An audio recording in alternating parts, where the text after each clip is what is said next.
Merci. Affaires courantes ordinaires. Tabling of documents. Introduction of government bills. Déclaration de ministre. Statements by ministers. Rapport de délégation. Reports from interparliamentary delegations. Présentation de rapport. Presenting reports from committees. Introduction of private members' bills. First reading of Senate public bills. Motion. Motions. Présentation. Presenting petitions. Petitions. The Honourable Member for Courtenay Alberni. Yep, Mr. Speaker, it's an honor today to table a petition calling on the government to declare a public health emergency for the opioid crisis that's affecting Canadians right across this country, Mr. Speaker. We've lost over 12,000 Canadians to the opioid crisis. These constituents are from Courtenay Alberni. They're calling on the government to reform current drug policy, to decriminalize personal possession, to create the sense of urgency and immediacy and a system to provide safe, unadulterated access to substances so that people who use substances experimentally, recreationally, or chronically are not at imminent risk of overdose due to a contaminated source. And again, they're calling on the government to declare the current opioid overdose and fentanyl poisoning crisis a national public health emergency under the Emergencies Act in order to manage and resource it with the aim to reduce and eliminate preventable deaths, Mr. Speaker. This will save lives, Mr. Speaker, and they're calling on the House to take real action. Presenting petitions. Présentation de pétitions. Questions on the order paper. The Honourable Parliamentary Secretary to the Government House Leader. Yes, thank you, Mr. Speaker. I would ask that all questions be allowed to stand at this time, please. You good? Agreed? Agreed. Orders of the day. Government orders, business of supply. Débat sur une motion de l'opposition. Debating opposition motion on audit of the government's Investing in Canada plan. Monsieur Berthaud. Mr. Berthaud, seconded by Mr. Daoust, moves that, given the Parliamentary Budget Officer posted on March 15, 2018, that, in parentheses, the budget 2018 provides an incomplete account of the changes in the government's 186.7 billion infrastructure spending plan, and that the PBO requested the new plan, but it does not exist. The House call on the Auditor General of Canada to immediately conduct an audit of the government's Investing in Canada plan, including, but not be limited to, verifying whether the plan lives up to its stated goals and promises, and that the Auditor General of Canada report his findings to the House no later than 1 year following the adoption of this motion. The Honourable Member for Mégantic-l'Érable.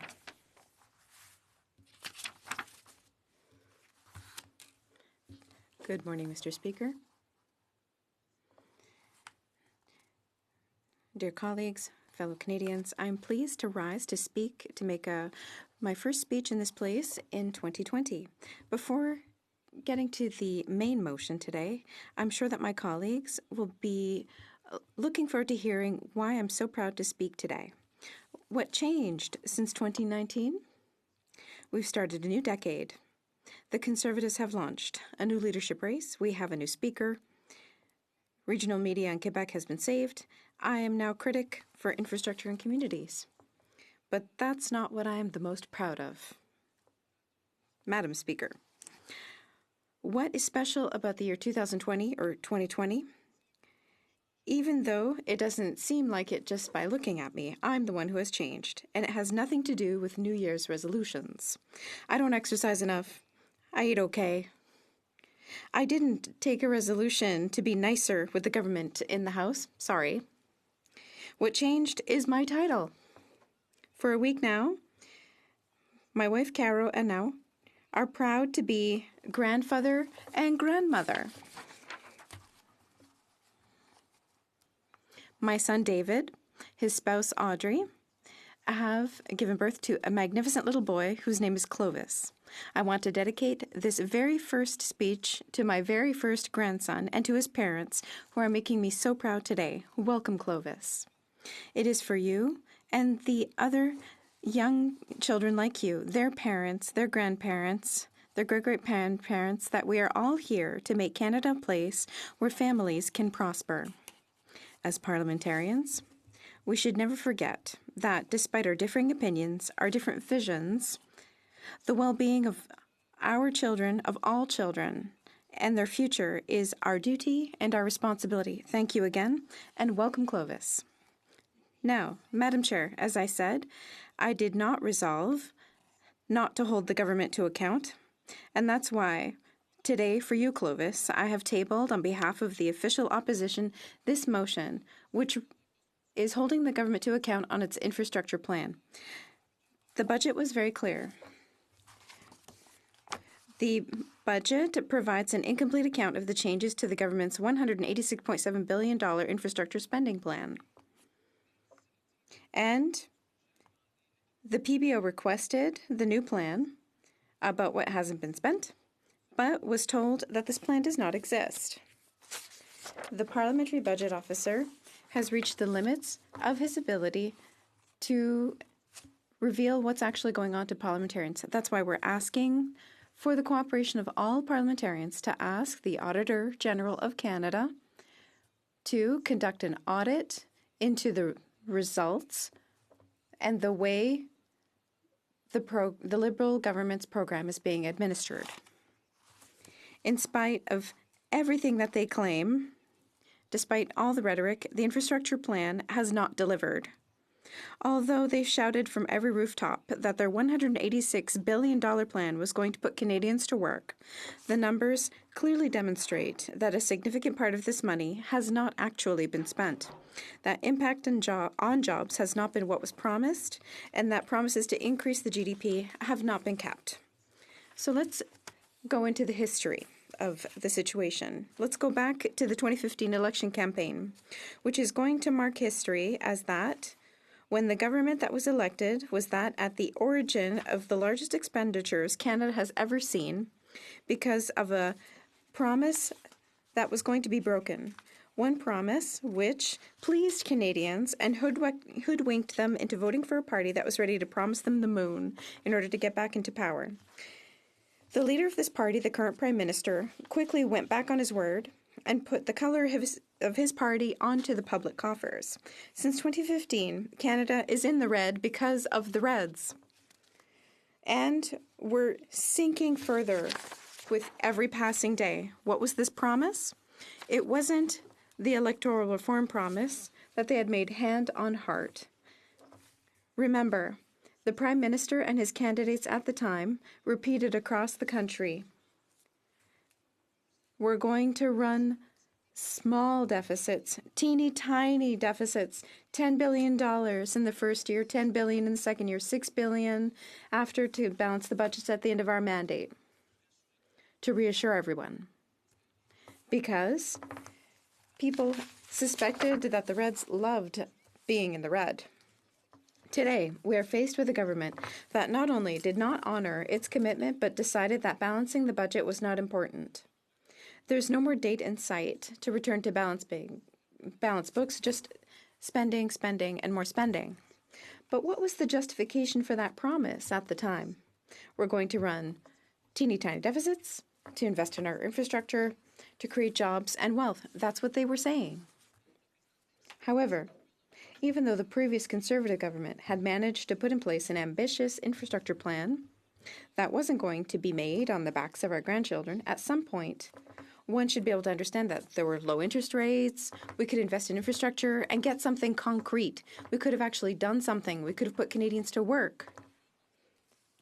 We could have had an effect on our economy. At the very least, if the money from these loans went into infrastructure, we could have seen those results. The problem is that reality quickly caught up with the whole situation. The most positive of the conservative pessimists saw that spending increased, the deficit ballooned, and infrastructure investments did not materialize. The Liberal Investing in Canada plan, which is the centerpiece of this government's $186 billion infrastructure spending, promised Canadians many things. A focus on an increased rate of economic growth that would be done inclusively and sustainably. Environmental quality would be improved, greenhouse gas emissions would be reduced, and the resilience of communities would be increased. Urban mobility in Canadian communities would be improved, housing would be affordable and in good condition, reducing homelessness year after year, early learning and childcare that would be of high quality, affordable, flexible, and inclusive. Canadian communities would be more inclusive and accessible, and infrastructure would be managed more sustainably. That is part of the Investing in Canada plan. That's what the Liberals promised to do with those billions of dollars. I'm asking the question of Canadians, have you seen any of that happen? Unfortunately, Madam Speaker, it's clear that the government has not succeeded in reaching its objectives in its first mandate, and that if we look at the numbers and everything that we have before us, they're not going to succeed during this one either. This government has failed miserably, and unfortunately, it is failing to be accountable to parliamentarians for the management of the $186 billion Investing in Canada plan. I think I am not the only member who was expecting, after these announcements, after the last election campaign, to see shovels be used throughout the country over the last 4 years, to see roads, bridges, schools, community halls. We thought that would happen in every single riding, the ridings of every single member. We thought that, in fact, the investment of billions of dollars would lead to this construction. But I've turned to my colleagues. Have you seen a lot happen in your ridings? Have you seen shovels in the ground? Have you seen heavy machinery? No, it has not happened. It's not just members who have asked questions. And that's what leads me to today's motion. The Parliamentary Budget Officer and his office looked into expenditures and results of the Investing in Canada plan. We have a role here as parliamentarians. The role of parliamentarians in the House of Commons, of members in this place, is to grant the government the amounts it needs to function. In a majority government situation, the government has no problem spending all the money it wants, since it has a majority in the House to vote on supply. But in a minority situation, if it loses a vote on supply, it is defeated and must dissolve. Why? Because Parliament has refused to give it the appropriations that it has requested. Therefore, if this power to grant supply to the government belongs to parliamentarians, it is entirely logical for parliamentarians to make enlightened decisions on public finances, and that parliamentarians have access to all information on the government's spending. Unfortunately, it has become clear that this government has not shared all of the information on the actual status and results of the Investing in Canada plan with parliamentarians. Or, perhaps, what is possible, we can't presume that they're acting in bad faith, and that's why we want to raise this inquiry today, is that this information has been drowned out by the flood of data that can emanate from the machinery of government, making it impossible to find our way through it. We're told that there's 5,000 bureaucrats collect information in order to be able to be accountable to citizens. 5,000. That's a lot of information that can be produced. Imagine if we put all of that information is made available to parliamentarians without sorting it or explaining it or trying to regroup the numbers. Of course, we can't sort it all out. And we don't have all of the means necessary to make good decisions because the information is just too great. That is why the Parliament established the Office of the Parliamentary Budget Officer. I'll quote the first two paragraphs of the history of the PBO. The position of Parliamentary Budget Officer was created in December 2006 as part of the Federal Accountability Act. It was a response to criticisms surrounding the accuracy and credibility of the federal government's fiscal projections and forecasting process. At the time, some economists and parliamentarians were concerned that successive governments in the mid to late 1990s through the mid-2000s had shaped fiscal projections, overstating deficits and understating surpluses for political gain. The role of the Parliamentary Budget Officer is important. That's why we need to take its reports on Canada's public finances seriously. The PBO has taken a close interest in the Liberals' Investing in Canada plan, its actual results, and has referred to it several times in its reports and in various parliamentary committees. What it tells us is troubling, Mr. Speaker, and it is time for another body, the Auditor General of Canada, to take a closer look at how the Liberal government is managing the infrastructure plan that the Parliament gave to the government. Dans ce plan d'infrastructure. Je vais faire... And so I'm going to take you through the various findings of the Office of the Parliamentary Budget Officer. And in passing, I would like to thank the PBO team for their cooperation and answers to our questions. The first report of the PBO was tabled in the House on March 29, 2018. This was the first progress report on Phase 1 of the Investing in Canada plan. And here is more or less what PBO officials said in summary. We identified several information gaps. The main one is the inability of departments and agencies to provide details that allow us to reconcile the overall spending announced with the sum of individual projects. Madam Speaker, with all their experience and knowledge of budgetary matters, the PBO analysts could not even make the connection between the huge amounts of money announced and the projects on the ground. That's unacceptable. In the first report, we also learned the following, that of the total $14.4 billion budget for NIP Phase 1, federal organizations have been able to identify $7.2 billion worth of approved projects that were initiated in either 2016-17 or 2017-18. Thus, $7.2 billion, Madam Speaker, of Phase 1 funding is yet to be attributed to projects. Only half of the money has been allocated to projects. Half, Madam Speaker.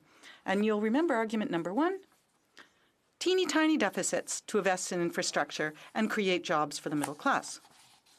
Well, these teeny tiny deficits, 10 plus 10 plus 6, for 26, well, only $7.2 billion actually were attributed to projects on the ground. That's absolutely unacceptable.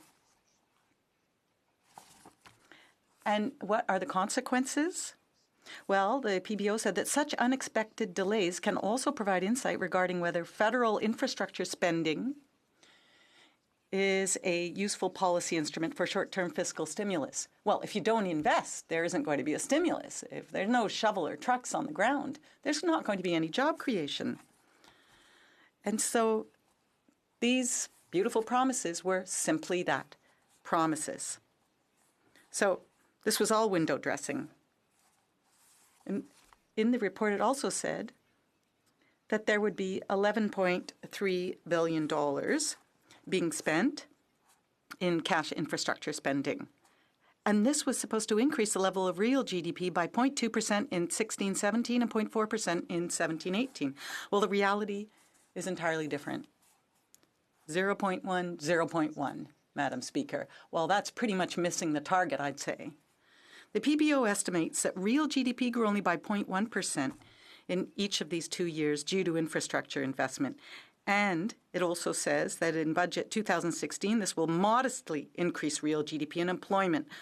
So not only was the past not very rosy, but the future isn't either. And that's not all, Madam Speaker. In his analysis of budget 2018, the Parliamentary Budget Officer is scathing about the Liberal infrastructure plan. He said that Budget 2018 provides an incomplete account of the changes to the government's $186.7 billion infrastructure spending plan. The PBO asked for a new plan, but it doesn't exist. Nearly 1/4 of the infrastructure funding from 2016-17 to 2018-19 will lapse. Both old and new infrastructure programs are prone to large lapses in spending. And the PBO also said that parliamentarians may wish to request additional information about plans, and that's what we're doing today. So after failing to deliver phase one of their infrastructure plan, the Liberals have no plan on how to invest tens of billions of dollars in over 50 programs under the oversight of some 30 agencies and departments. Unable to deliver on the ground, Madam Speaker. Unable to be accountable to Parliament, and unable to provide a comprehensive investment plan. Well, Madam Speaker, we have all day to talk about this. And I know that my Liberal colleagues will spend all day talking to us about all these beautiful projects that have been carried out. And they'll talk about various announcements. Of course, we don't know when they'll take place. I mean, it's all very well to make announcements. You can announce and announce and announce, Madam Speaker. And in fact, that seems to how they're trying to balance the budget, by making lots of announcements. But that doesn't balance the budget. So they have no plan, it's piecemeal, and there are no outcomes for the economy. So my colleagues opposite should be as concerned as we are about the government's inability to plan its investments in infrastructure. I want to talk about another PBO report, Madam Speaker. Earlier on, I demonstrated that the government has not delivered the goods. But I'm now going to show how this Liberal government, which wanted to impose its infrastructure plan on all the provinces, ended up the way it did. In a report tabled in Parliament in March 2019 on an entitled Infrastructure Update, PBO officials tell us that they have not been able to independently verify that the federal funds have actually ended up in new infrastructure spending, because some of the federal increase appears to be offset by decreases in planned provincial spending. Did I really understand that? And so the federal government did not necessarily have jurisdiction. It was borrowing money for new spending, but it didn't end up anywhere because it was offset, and it couldn't make sure that provinces would do their part of the investing. So a few numbers again. Well, according to 2016-17 and 2017-18 budgets, the province's projected capital spending was of $100.6 billion. However, they only spent $85.1 billion. That's $15.5 billion less than their original projections. Madam Speaker, that's the reality that the Liberals are trying to hide. So this Investing in Canada has been a failure on the ground, a failure in terms of transparency and follow-up. Madam Speaker, the straw that broke the camel's back was this. When we asked the PBO to analyze our proposals, they said, you asked if we could provide you with a copy of the data sets provided to us by Infrastructure Canada regarding a complete list of projects and funding allocations. Unfortunately, Infrastructure Canada deemed this data to be confidential and therefore will not be disclosed. That is unacceptable, Madam Speaker. Given the lack of transparency and accountability on the part of this government, the Conservatives believe that the Auditor General of Canada must immediately conduct an audit of the Investing in Canada plan. We hope that the Bloc Québécois and the NDP will work together to get to the bottom of how the Liberals are managing this $186 billion. Madam Speaker, this is important. It's important that parliamentarians of all parties have the right to know what is being done with their money. Thank you very much, Madam Speaker. Thanks, the honourable member for Guelph. Thank you, Madam Speaker, and thanks to the honourable member across the way. Even more honourable now that he's a grandfather, and congratulations on the birth of Clovis. And it's a great role. I also enjoy my three grandchildren, Michael, Anna, and Jack, and a lot of the work we do in this place is for them, including investing in infrastructure. It's a very interesting discussion today because it really highlights the need to work with all orders of government. In Guelph, we recently made an announcement of $170 million going towards electric buses, charging stations, and a new garage for transit, $40 million of which came from the federal government. but 30 from the province and 100 million from the municipality. But our roles as Member of Parliament to start these discussions within our communities, to talk about the opportunities that the federal government has to partner, to drive projects like this forward. Madam Speaker, I have 4 housing projects I'm working on with CMHC and with the 3 orders of government in Guelph as well, that really the federal portion changes the conversation. So could the honourable member talk about how he's engaging with his community and provincial government to drive projects forward for his community? Thank you, Madam. The honourable member for Mégantic-L'Érable. Madam Speaker, on the website of Investing in Canada under Infrastructure Canada, there is a map with all the projects that have been announced for the various communities. Now, there's no denying that it's important for each community to have a real plan, a real ability to invest to improve their infrastructure, the ability to invest in improving public transit, and a real ability to invest so that greenhouse gas emissions can also be reduced, and the ability of all Canadians, municipalities and provinces to invest so that they have proper sewage systems and so that they can react to things like climate change. I think we all agree on that. The problem is this, Madam Speaker. The Liberals make promises, but what actually happens on the ground? That's the problem. And the problem is also what hasn't happened in the past. And that's what we want to know. Why is there a difference between the numbers and the reality on the ground? That's what we want to know. Questions or comments? Member for New Westminster, Burnaby. Merci beaucoup, Madame. Thank you very much, Madam Speaker, and I really appreciated my colleague's remarks. And, of course, we will be supporting the motion that was brought forward today. Madam Speaker, this is quite a change on the part of the Conservatives, I must say, with respect to their plan. When they were in government, you'll recall, Madam Speaker, that there was the mess of private-public partnerships. The Conservatives spent billions of dollars, and it mostly went out as profits for private businesses.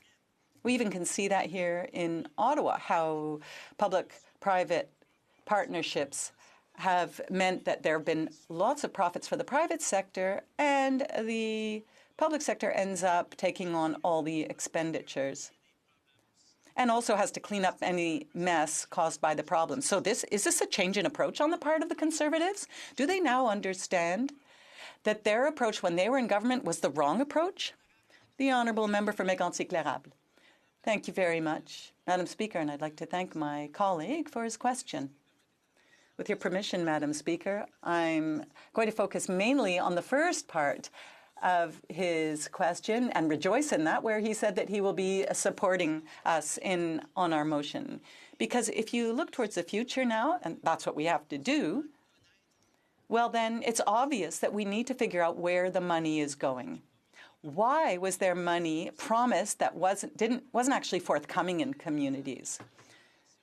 There were various projects for improving infrastructure to fight climate change. Well, what's the actual plan? $7 billion wasn't spent over 2 years. So how is it going to be spent over the next 2 years? Madam Speaker, we weren't able to find that out, and the PBO wasn't able to find that out. Questions and comments? The honourable member for Joliette. Thank you very much, Madam Speaker. And my question for the member for Mégantic-L'Érable is this. In 2015, you'll all remember the elections. The Liberal Party made a commitment that in Quebec, infrastructure would involve a lump transfer sum, and that because municipalities are the ones in Quebec, are the ones who manage road projects, for example. That's where the expertise is. And when there's involvement from the outside, then there are many, many delays. Now, the Liberals wanted to eliminate delays. However, it took 2.5 years before there was a framework agreement, and then 1.5 years per project. Unfortunately, the Liberal government did not manage to carry this out, and I'd like to know if my colleague would be in agreement with transferring lump sum amounts to where the expertise lies, which is in the province. The honourable member for Mégantic-L'Érable. Madam Speaker, ideally, those who make decisions on the ground, those who are closest to citizens, would be in the best position to make those decisions. I was the mayor of Thetford Mines, and if I had been allowed to manage our infrastructure projects without imposing over 1,000 restrictions, well, things would have happened. Things would have happened a lot faster. Madam Speaker, there are negotiations that have to take place between provinces and the federal government, but there should be the least possible restrictions on transfers that are provided, on the transfers that are provided to the provinces, and the less restrictions that provinces put on municipalities, the better as well. Thompson Caribou.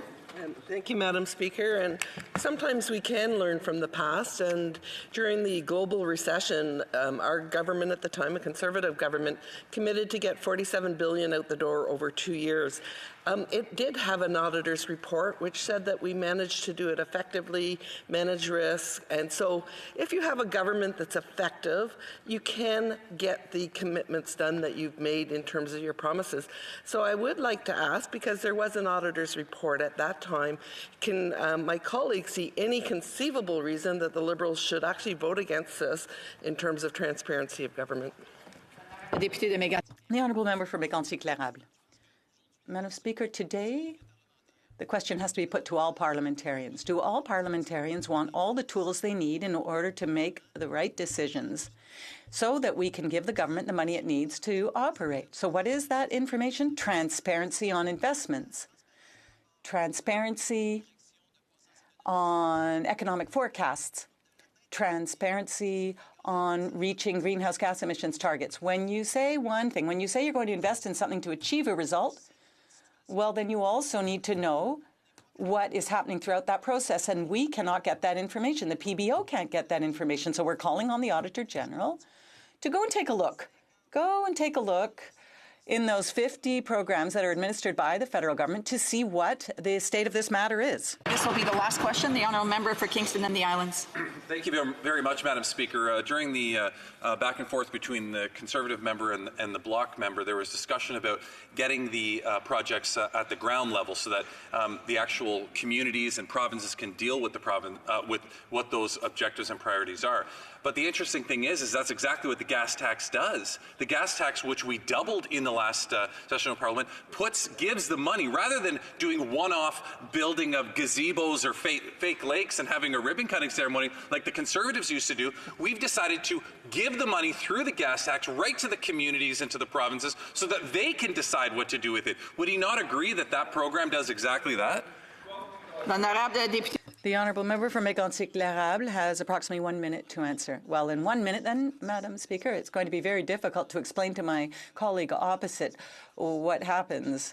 When you have a gas tax, it's only a very, very small part of that $186 billion. That's a tiny, tiny part of that amount, and that we can't follow.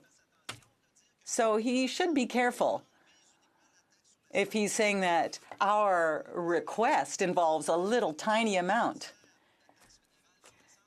There is a transfer of a gas tax, but if the government had decided to invest even more, we wouldn't have been opposed. However, it's not exactly in the Liberals' habits to just do proper transfers to provinces without strings attached. They do not give the amount of flexibility we want provinces to have. Resuming debate, the Honourable Parliamentary Secretary to the Minister of Infrastructure and Communities. Merci beaucoup, Madame. Thank you very much, Madam Speaker. Speak with you today about the Government of Canada's investments in Canadian communities and in our country's infrastructure, and I want to thank my honourable colleague for the opportunity to do so today. I've spoken in this House before about my career before politics as a city planner, and I've shared the story of how that experience led me to enter public life. As an urban planner, I became all too familiar, Madam Speaker, with the sorry state of our nation's infrastructure and the serious threat that it posed to the sustainability, the security, the prosperity, even the livability of our communities. I was also keenly aware of the opportunity before us, the potential of infrastructure to set our cities and towns up for success.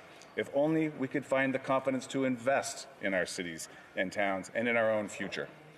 I answered the call that I heard to enter federal politics because I wanted to be part of the team who would make historic investments in infrastructure to help literally reshape the communities for the better. Because as city and town planners, we have a vision for Canada where our communities empower citizens, where our communities lead Canada toward its best days. As planners, we push for a connected Canada with world-class local and regional public transit systems that get us not just to work on time, but across the province dependably. An inclusive Canada with secure and affordable housing options for middle and low-income Canadians, with quick and direct access to the places where we live, work, and play, the supermarket, the doctor's office, the school, the neighborhood daycare, the ice rink. A resilient Canada that is well prepared for the challenges that come with a changing climate and rising sea levels. Cities and towns that are cleaner and less reliant on sources of energy that pollute our skies and harm our health. Communities that are less resource intensive and do more with less. And a vibrant Canada, strengthened by cities and towns that feel like home, with community centers, libraries, YMCAs, museums, theaters, and parks. And here's the good news, Madam Speaker. The Canada we seek is closer now than it has ever been. We're on the threshold of sweeping transformation, the renewal of the Canadian community experience. And so, in 2015, our government was elected on a mandate to make those historic investments in infrastructure. Right out of the gate, we got to work. In close consultation with Indigenous partners, provincial, territorial, and municipal leaders, and stakeholder groups like the Federation of Canadian Municipalities, we designed the Investing in Canada plan, a visionary, long-term plan that is investing billions in infrastructure projects in every corner of this great land.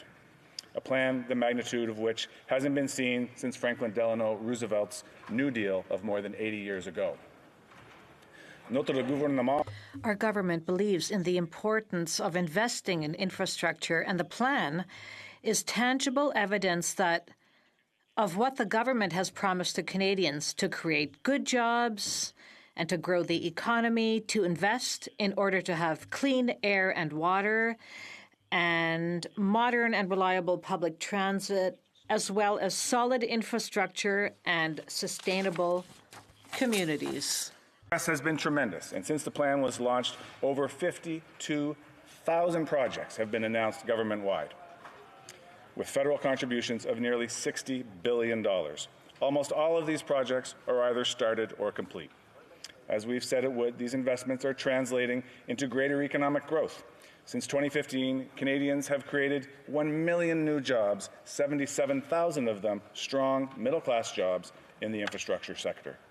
Investments delivered by Infrastructure Canada are a core contributor to this outcome. Through our new and legacy infrastructure funding programs, our work on building major bridges, our support for partnerships through the Canada Infrastructure Bank, and the Smart Cities Challenge, we are directly growing the economy and creating communities that work. In 2016, the Federation of Canadian Municipalities estimated that fully 1/3 of our infrastructure was only in fair, poor, or very poor condition. And that is why, in our very first budget, Budget 2016, we committed $14.4 billion for projects that could be delivered quickly, projects that would see new public transit, green and social infrastructure built, and existing assets rehabilitated, repaired, and modernized. It also provided funding for post-secondary education and broadband access for remote communities, because these are essential to helping all Canadians prepare for the future. Nearly all of these projects are underway or completed, meaning communities across the country have already benefited from the projects delivered during that phase. For example, in Plessisville in Quebec, we invested nearly $24 million to renew the water lines and to replace the municipal grid of aeration pipes so families can rest easy and know they continue to have access to clean drinking water. Alberta, where we invested over $32 million to extend the regional water supply system to bring more safe, clean water to homes. At home in Halifax, we invested $24 million to purchase 2 new ferries and 39 new buses, cutting congestion on our city's streets and improving many residents' daily commute. In Toronto, Ontario, we invested close to $310 million to purchase new clean diesel and hybrid buses to help reduce greenhouse gas emissions, traffic gridlock, and travel times in one of Canada's busiest cities. And in Saskatoon, Saskatchewan, we invested $12 million to help renew and upgrade their existing fleet of buses to help more people get to and from work and to essential services more quickly. These are all projects which Canadians, we were told, needed to thrive. In 2017, we committed an additional $81.2 billion in funding for large-scale projects that would transform the landscape of Canadian communities in 5 key priorities: public transit, green infrastructure, social infrastructure, trade and transportation infrastructure, and funding for rural and northern communities infrastructure. Public transit projects like Vancouver's Broadway subway will create new links between communities and change the way that residents get around their cities. 1 year later, in our second budget, Budget 2017, we introduced 2 new initiatives: the Smart Cities Challenge and the Canadian Infrastructure Bank. The Smart Cities Challenge is a pan-Canadian competition designed to spark innovation and empower communities to adopt a smart cities approach to improve the lives of their residents through innovation, data, and connected technologies. I can tell you, Madam Speaker, that those of us in the city planning community were overjoyed with the announcement of the Smart Cities Challenge. Finally, an opportunity for citizens to be part of building the innovative, sustainable, modern cities that truly belong in the 21st century. A chance to get people excited about what was possible in our communities if we put our best minds together to develop forward-thinking policy. The benefits for the winners of the first challenge are clear. Bridgewater, a challenge-winning community in Nova Scotia, is working to help lift residents out of energy poverty. Communities across Nunavut are benefiting from measures to reduce the risk of suicide. Guelph and Wellington County in Ontario are implementing the first technology-enabled circular food economy. And Montreal, Quebec is innovating to enhance mobility and access to food for its residents. All of these participating communities said they got major benefits from these projects, including the possibility to explore new ideas, to give themselves new measures and municipal funding, and to integrate even more information and digital technologies in their community planning. The Bank is a crown corporation that leverages federal support to attract private sector institutional investment to new revenue-generating infrastructure projects that are in the public interest. The CIB is focused on trade and transportation, public transit, broadband, and green projects, including clean power, and is advancing a new model through expert advice and evidence-based decision-making. By drawing on the capital and experience and expertise of the private sector, the bank is helping encourage beneficial partnerships between the public and the private sector, which in turn make more infrastructure projects for Canadians possible while helping public dollars go further. We have continued to build on the successes and deliver results for community across Canada. For example, through Budget 2019, we provided a one-time top-up to the Federal Gas Tax Fund, which provided an additional $2.2 billion to municipalities for their priorities. In Halifax, that meant $26.5 million additional last year.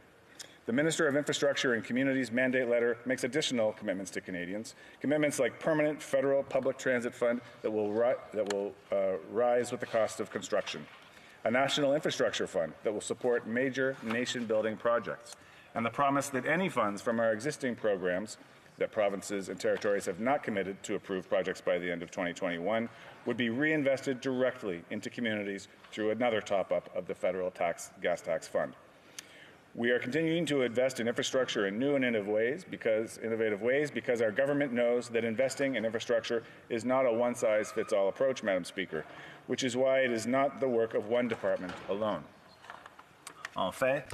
In fact, the Investing in Canada plan is the result of collaboration between 14 federal departments with a view to invest in Canadian cities. This approach gives us real flexibility and the ability to adapt to meet the needs of Canadians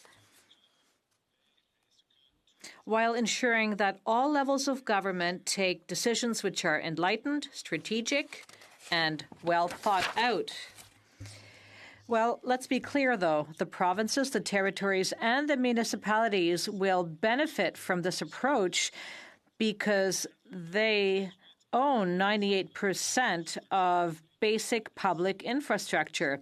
And this is why Infrastructure Canada joined with Statistics Canada to carry out the first national survey on basic public infrastructure to review all public assets and to assess their state and effectiveness.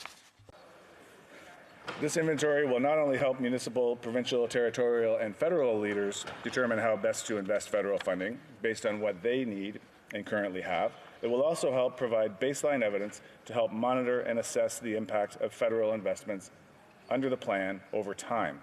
By including different funding streams with specific outcomes in our plan, the different funding mechanisms, and working closely with our partners to be responsive to their needs, we are delivering results for Canadians. In support of the Government of Canada's policy on openness and transparency and to provide the best information to Canadians, Infrastructure Canada, along with the other delivery partners, communicates progress and results on its investments to Canadians through a variety of reporting methods. La publication de You can find all the details of the Investing in Canada plan, which clearly describes the framework and the objectives of the plan, online on the website of Infrastructure Canada. Canadians will also find detailed information on the rollout of the plan, any progress made so far, and the latest amounts invested, as well as an online map which shows where all of these infrastructure projects are located in various communities. Through the Investing in Canada plan is also posted on the federal open data portal, shared through various traditional and social media channels, and made available in departments' respective annual departmental results report. And finally, Infrastructure Canada also issued its first annual progress report in May 2019, which provided an update on the implementation of the plan across all departments. This report is available on the department's website, and we will continue to report transparently to Canadians on an annual basis on the progress and results of the plan. The Government of Canada is proud of its accomplishments through the Investing in Canada plan and how infrastructure investments are helping improve communities across the country. Now, Madam Speaker, as you know, I've risen in the House today in response to a motion put forward by my colleague, the member for Lac-Mégantic-L'Érable. In his motion, the member for Lac-Mégantic-L'Érable made several statements that I would like to address. My colleague began by referring to the Parliamentary Budget Officer's March 15, 2018 post, which stated that Budget 2018 provides an incomplete account of the changes to the government's $186.7 billion infrastructure spending plan, close quote. In his March 2018 report, the Parliamentary Budget Officer looked at investments in infrastructure across a number of departments and compared the investments these departments reported to the Government of Canada's planned spending for that period. The PBO, Parliamentary Budget Officer, asked for information from a number of departments and agencies about their spending on infrastructure. In light of this, Infrastructure Canada and the other federal departments worked closely with the PBO staff to provide updated data and results, and an updated report from the PBO was issued in August 2018. This revised report found that the Government of Canada was delivering on its commitment to make historic investments of more than $180 billion in public infrastructure over 12 years to grow the economy and create jobs for Canadians. I'd like to repeat that. The most recent version of the report says that the Government of Canada has upheld its promise to invest the historic amount of over $180 billion in public infrastructure over 12 years to grow the economy and to create jobs for Canadians. The Parliamentary Budget Officer's independent economic analysis concluded that the federal investments made under Budget 2016 helped stimulate both economic activity and job creation in its first 2 years. These benefits have continued to accrue over the remaining life of these programs. Now, furthermore, in July 2018, the Governor of the Bank of Canada also reported that the country's economy was operating close to capacity and the labour market was strong. In fact, since the start of our government's mandate, Canada's unemployment rate has fallen to its lowest level in 4 decades. In returning to the member for Lac Mégantic Larable's motion, he further states the PBO requested the new plan but does not exist. Au contraire, the plan exists and information on the plan is available to all. As I stated earlier, in April 2018, the Honourable Minister of Infrastructure and Communities released a publication to media and the public and posted on the Infrastructure Canada website that lays out all of the new funding programs being delivered under the plan by department.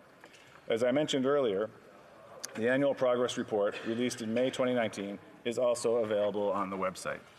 Those viewing the list of programs may note that some are delivered through bilateral agreements between the federal government and the provinces and territories, which I'd like to speak to briefly. As you know, Infrastructure Canada is a federal funding partner for Canada's core public infrastructure, and most of its funding programs are delivered in partnership with the provinces and territories. The funding programs under the Investing in Canada plan are no different in that regard. Under Budget 2016, Infrastructure Canada delivered two funding programs, the Clean Water and Wastewater Fund and the Public Transit Infrastructure Fund. To deliver these programs, Infrastructure Canada signed its first bilateral agreements in 2016 with each of the provinces and territories, which spelled out the terms, obligations, and commitments of each party. Under these agreements, the terms and conditions of this funding were clearly defined, as the funding was intended for the repair and rehabilitation of existing infrastructure projects. As well, funding recipients were asked to report back to the government on a semi-annual basis. To deliver Budget 2017 funding, Infrastructure Canada signed new bilateral agreements with the provinces and territories in 2018, which provided updated criteria for the funding streams included in the agreements, as well as the new reporting requirements. The funding criteria under the new bilateral agreements focuses on outcomes. Project applications have to show how their project will meet these outcomes. Outcomes can include increased access to potable water or increased energy efficiency of buildings, or in rural and northern communities, improved food security. The 2018 bilateral agreements also included revised reporting requirements, which includes a detailed biannual progress report. These reports are used by the Government of Canada to provide important updates to Canadians on the progress and benefits of the projects in their communities. The full details of the bilateral agreements, including their outcomes and reporting requirements, are all publicly available on Infrastructure Canada's website, and I encourage my fellow members to examine these for themselves. By working in close partnership with the provinces, territories, municipalities, and Indigenous partners, we're ensuring that our smart, strategic investments in infrastructure will continue to help create good jobs and deliver real results for Canadian communities. I am proud of the work our government is doing to ensure that our communities will grow and succeed now and into the future in respectful and productive collaboration with members on all sides of this House, and we look forward to continuing on that path. Because we know there is still a world of opportunity that awaits us out there. Every day, citizens are developing new ideas and technologies to build better communities for all of us. Whether it's a company in my home province of Nova Scotia, CarbonCure, which is helping us to reduce the carbon footprint of our built environment by developing greener concrete, or Lake City Plastics, also in Nova Scotia, who transforms thousands upon thousands of plastic bags into picnic tables, like those we recently revealed on the Halifax waterfront. The future is bright for our cities and towns, Madam Speaker, because when Canada builds, Canada grows. So therefore, Madam Speaker, I would like to move an amendment to the motion. I move that the motion be amended by deleting the words, quote, given the Parliamentary Budget Officer posted on March 15, 2018, that Budget 2018 provides an incomplete account of the changes of the government's $186.7 billion infrastructure spending plan, close quote, and the phrase, quote, PBO requested the new plan, but it does not exist, close quote, and substituting the following, quote, given the House recognizes the importance of making smart infrastructure investments that improve the lives of Canadians, close quote. Thank you very much for this opportunity to rise and speak in the House today. I must inform honourable members that an amendment to an opposition motion cannot be moved without the approval of the sponsor of the motion. So I would ask the member for Mégantic-L'Érable whether he agrees with this amendment. Madam Speaker, an amendment can't make the PBO's reports disappear, so no. To Standing Order 85, the amendment cannot be moved at this time. Questions et commentaires. Questions and comments. The honourable member for Berthier-Maskinongé. Madam Speaker,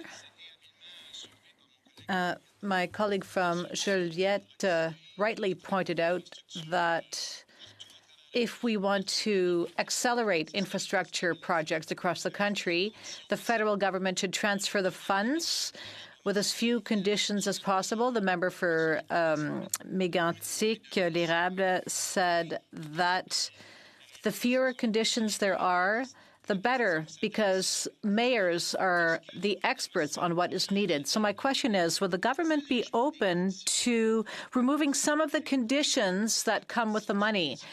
The problem with this federation, Madam Speaker, is that half of taxes collected end up in federal coffers, but municipalities are the ones which need the money. So in order to be effective, and let me mention 2 points, would the government be open in the case of transfers which go towards improving municipal buildings? And in some circumstances, would the government be open to removing some of the processes which slow down the transfer of money and the completion of projects? Because accelerating the building and renovation of buildings is what it's all about. The Honourable Parliamentary Secretary. A wonderful question, and assure him that having spent 20 years on the front lines as a planner, but both the municipal and the provincial level, I understand very well that it's the people on the ground that understand the requirements of projects and the needs of communities better than anyone else, and I would completely agree with that. However, I think we can also agree that we, as a federal government and as a parliament, also have to exercise some oversight and some accountability on how those dollars are spent to ensure that outcomes are achieved that Canadians are looking for. This government was elected on a mandate to reinvigorate and to reinvest in communities, to create prosperity and jobs, and we have an oversight obligation to make sure that that's what happens.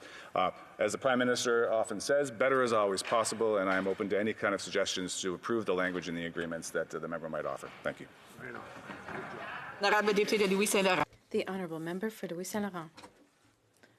All my respect to my honourable colleague for the quality of his French. He did many sentences in French, and we deeply appreciate that. But, Madam Speaker, it's not because he spoke in French that I totally agree with him. Et c'est la raison pour laquelle j'ai été très... That is why I was very surprised to see the proposed amendments. He wanted to set aside the reality of the facts, the reality that this government during the last 4 years has not been transparent when it came to being accountable for significant infrastructure projects. My question is a simple one. Why does the government want to detract from the reality of the situation when it comes to being transparent? The Honourable Parliamentary Secretary. Thank you for the question and for your kind words on my French. I'm working hard to improve all the time. To address his response to the chair. French every day. Thank you so much. I would like to begin this response in the same way that I ended the last one. Better is always possible. Now, the motion was predicated on the earlier March report from the PBO that did identify where we could improve and do better. So we did do better, and we closed the gaps identified in that report, and that caused the PBO to issue a second report later in that same year, declaring that we have in fact met the obligations that were set out to us. I spoke in great detail in my speech about all the transparency mechanisms that are in place, from the infrastructure website to other government accountability websites, and I think that I would invite members of the House to agree with the PBO that we have in fact met our obligation to invest over $186 million in Canadian communities to improve the economy and create jobs over 12 years. The honourable member for New Westminster, Burnaby. Merci beaucoup, Madame la Présidente. Thank you very much, Madam Speaker. I would also like to say that the member has significantly improved his French, and it's good to see. Madam Speaker, in New Westminster and Burnaby, we have cities that are desperately looking for infrastructure funding. And the deficit on infrastructure funding, as you know, Madam Speaker, has increased. It's now well over $170 billion. So the concern is, of course, the fact that we need the infrastructure funding, and yet there are tens of billions of dollars that have been promoted by this government as part of their budgetary documents, but not allocated to those municipalities across the country. That's the problem, and that's why it's so obvious, I think, as a member of Parliament, and should be to all members, including members of the government, that what we need is more transparency, and we need the Auditor General to look into this issue. I'm a little disturbed by the purported amendment by the government, because what that would do is take away the ability of the Auditor General to look into this. So my question is very simple. Given the fact that there is so much concern around infrastructure funding, why are the Liberals opposed to having the Auditor General fully look through all aspects of infrastructure funding? Member Parliamentary Secretary. Thank you for the question, Madam Speaker. I thank the member for the question. You know, we're very proud of this plan, and we will welcome as many eyes upon it as possible. In fact, the more the better. We're very proud of this plan, and it is changing the lives of Canadians every single day. I think one of the things that the member from New Westminster identified was that there are needs in communities, and perhaps he feels they aren't being met. I would just like to take this opportunity to underscore the complexity of most of these projects, many and most of these projects. Obviously, the Infrastructure Canada and the federal government don't reach down into communities and declare what's important and what's not. I find myself having conversations with my own constituents frequently that as much as they'd like a new bus line, it's not my ability to design a new bus route. Rather, we create the systems through which the municipalities and the provinces apply. Tenders have to be let, projects designed, and finally contracts given. This all takes time and sometimes years. Thank you, Madam Speaker. Member for Guelph. Thank you, Madam Speaker, and thanks to the Parliamentary Secretary for highlighting the importance of our role as facilitators in this discussion. And it's clearly a role that we need to take seriously versus saying the federal government isn't there at the table, but it's our role to be at the table and to make these conversations happen. Could the Parliamentary Secretary maybe expand on the role that we play as members of Parliament to drive these projects into our communities? 65 electric buses in Guelph wouldn't have happened without 3 levels of government working together. Thank you, Madam Speaker. Parliamentary Secretary. From Guelph for the question. At the beginning of my remarks, I talked about how we have engaged meaningfully with First Nations and interest groups like the Federation of Canadian Municipalities, with provincial and municipal leaders across the country to develop this plan. Because as I said earlier, it is the people on the ground and on the front lines that know best what is needed. I often have conversations with constituents in my own riding who are seeking a better transit system, more bike paths, for example, that they should speak to me so that I can make sure that criteria and that those monies exist, but that they also need to speak to their municipal councillors, to their members of provincial legislatures, to make sure that these projects are elevated to priority level on those agendas as well. So it really is all levels of government, all stakeholder groups, be they bike advocacy groups or transit advocacy groups or FCM or the provincial municipal groups, all working together. And I think that we've had a really wonderful record over the last 4 years of just that. Thank you. We have time for a brief question. The honourable member for Mission, Matsky-Fraser Canyon. Thank you, Madam Speaker. I'd just like to make 2 quick points. The first is, during our session with the Parliamentary Budget Officer yesterday, he said that the way the federal government administers infrastructure money is like a giant octopus spreading its tentacles across the federal government, and that there are serious information gaps, and that Canadians don't really know where the money's going and how it's accounted for. And secondly, I would like to ask the member from Halifax whether he would take a specific look at the Mission Sanitary Crossing in my riding of Mission Matsky-Fraser Canyon. My riding is along the Fraser River, and our engineers, our local expertise, our experts have indicated that if this sewage project is not dealt with appropriately, we are going to have a serious environmental disaster. Thank you, Madam Speaker. The Honourable Parliamentary Secretary, a brief answer, please. Thank you, Madam Speaker. I would characterize the infrastructure program as the loving embrace, rather than as the member characterized and causing smiles and tears of joy and happiness from coast to coast to coast. Madam Speaker, we're absolutely committed to improving the lives in every community across the country, including the members. And on a specific point about the sewage project, I would be happy to have a conversation about that and look forward to it. Thank you very much. Reprise de débat. Resuming debate, the Honourable Member for Pierre Boucher, Les Patriotes Verchères. Thank you very much. First of all, before starting, I intend to share my time with the member for Abitibi-Témiscamingue. We will each share the time. We'll have 10 minutes each, and I'm looking forward to hearing that speech. First of all, as we're going to talk about the motion tabled by my colleague for Lac-Mégantic, l'érable, perhaps we could come back to the content of the motion that was tabled to understand what it's about. The motion, as tabled, indicated that, given that the Parliamentary Budget Officer posted on March 15th, 2018, that Budget 20 provides an incomplete account of the changes to the government's $186.7 billion infrastructure spending plan, and that the Parliamentary Budget Officer requested the new plan, but it does not exist, the House call on the Auditor General of Canada to immediately conduct an audit of the government's Investing in Canada plan, including but not limited to verifying whether the plan lives up to its stated goals and promises, and that the Auditor General of Canada report his findings to the House no later than 1 year following the adoption of this motion. All that to say that there's some substance here, but there's also some substance in the discussion to come about it. Before beginning the analysis of reaction to the motion, I want to tell you that the Bloc Québécois fully intends to vote in favor of this motion, and it intends to do so for several reasons. There are three main reasons. The first is the delay in expenditures. Since 2016, only a small part of the announced infrastructure expenditures were actually materialized. It would be interesting to get money to make sure that projects can start, especially when it's infrastructure projects, because all of our citizens, villages, communities, cities need that to develop.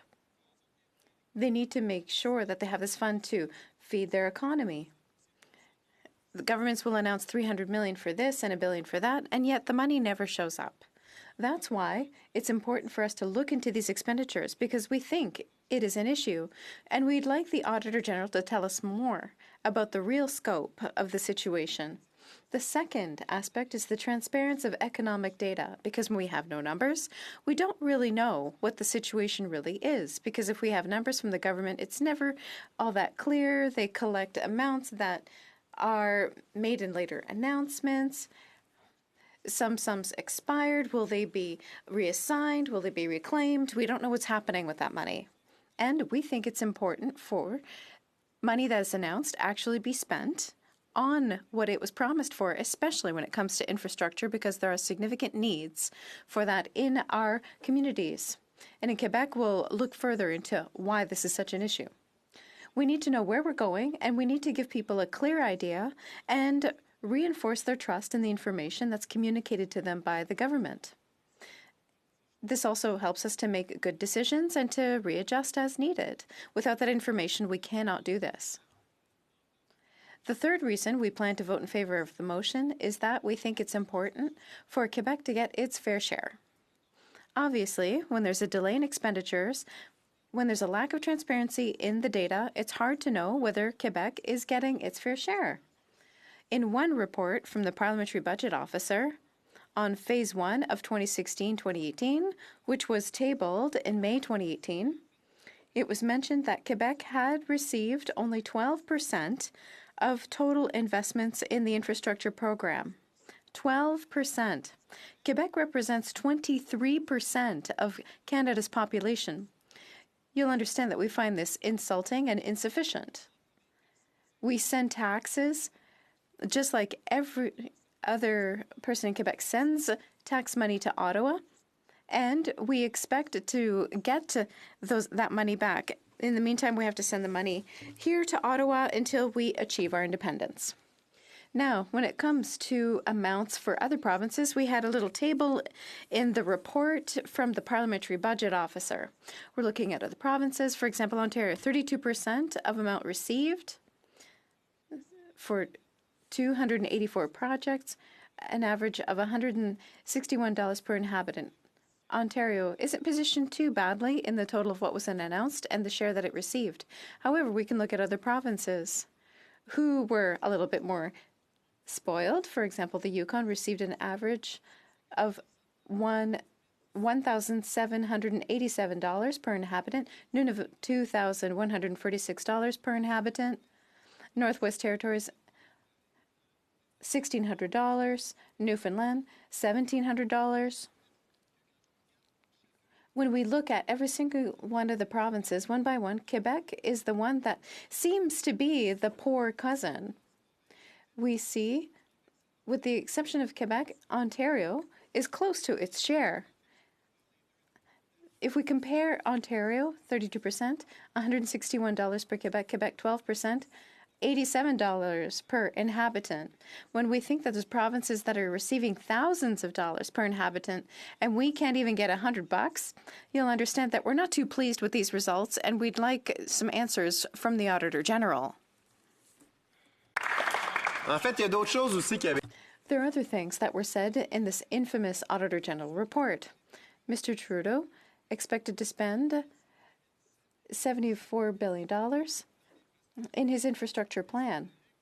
But it seems that in the Auditor General's report, only 50% of the money was supposed to be spent, that was spent. And there's no excuses here. They can't tell us it takes a while, there's administrative data or details to sort out. If we look further into the same report, we see that there was no contribution made, even when projects had been approved. For example, in the case of about 17%, almost 20% of projects, 1 out of 5 projects, had been approved, but didn't get the money. We, once again, find this inconceivable and unexplainable.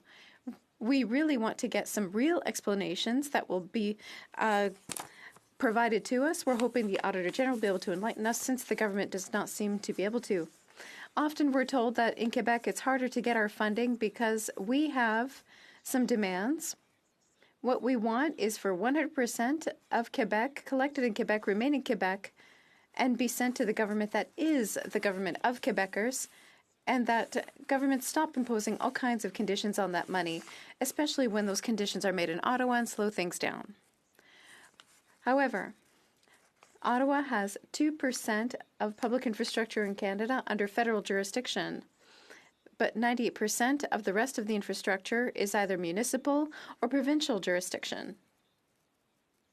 When we have 2% of infrastructure and control a significant part of the budget and start imposing all kinds of conditions on everyone, we don't really know what the circumstances are for the municipalities or provinces, because it's not credible for a central government to say that it knows the realities of all the municipalities in the province.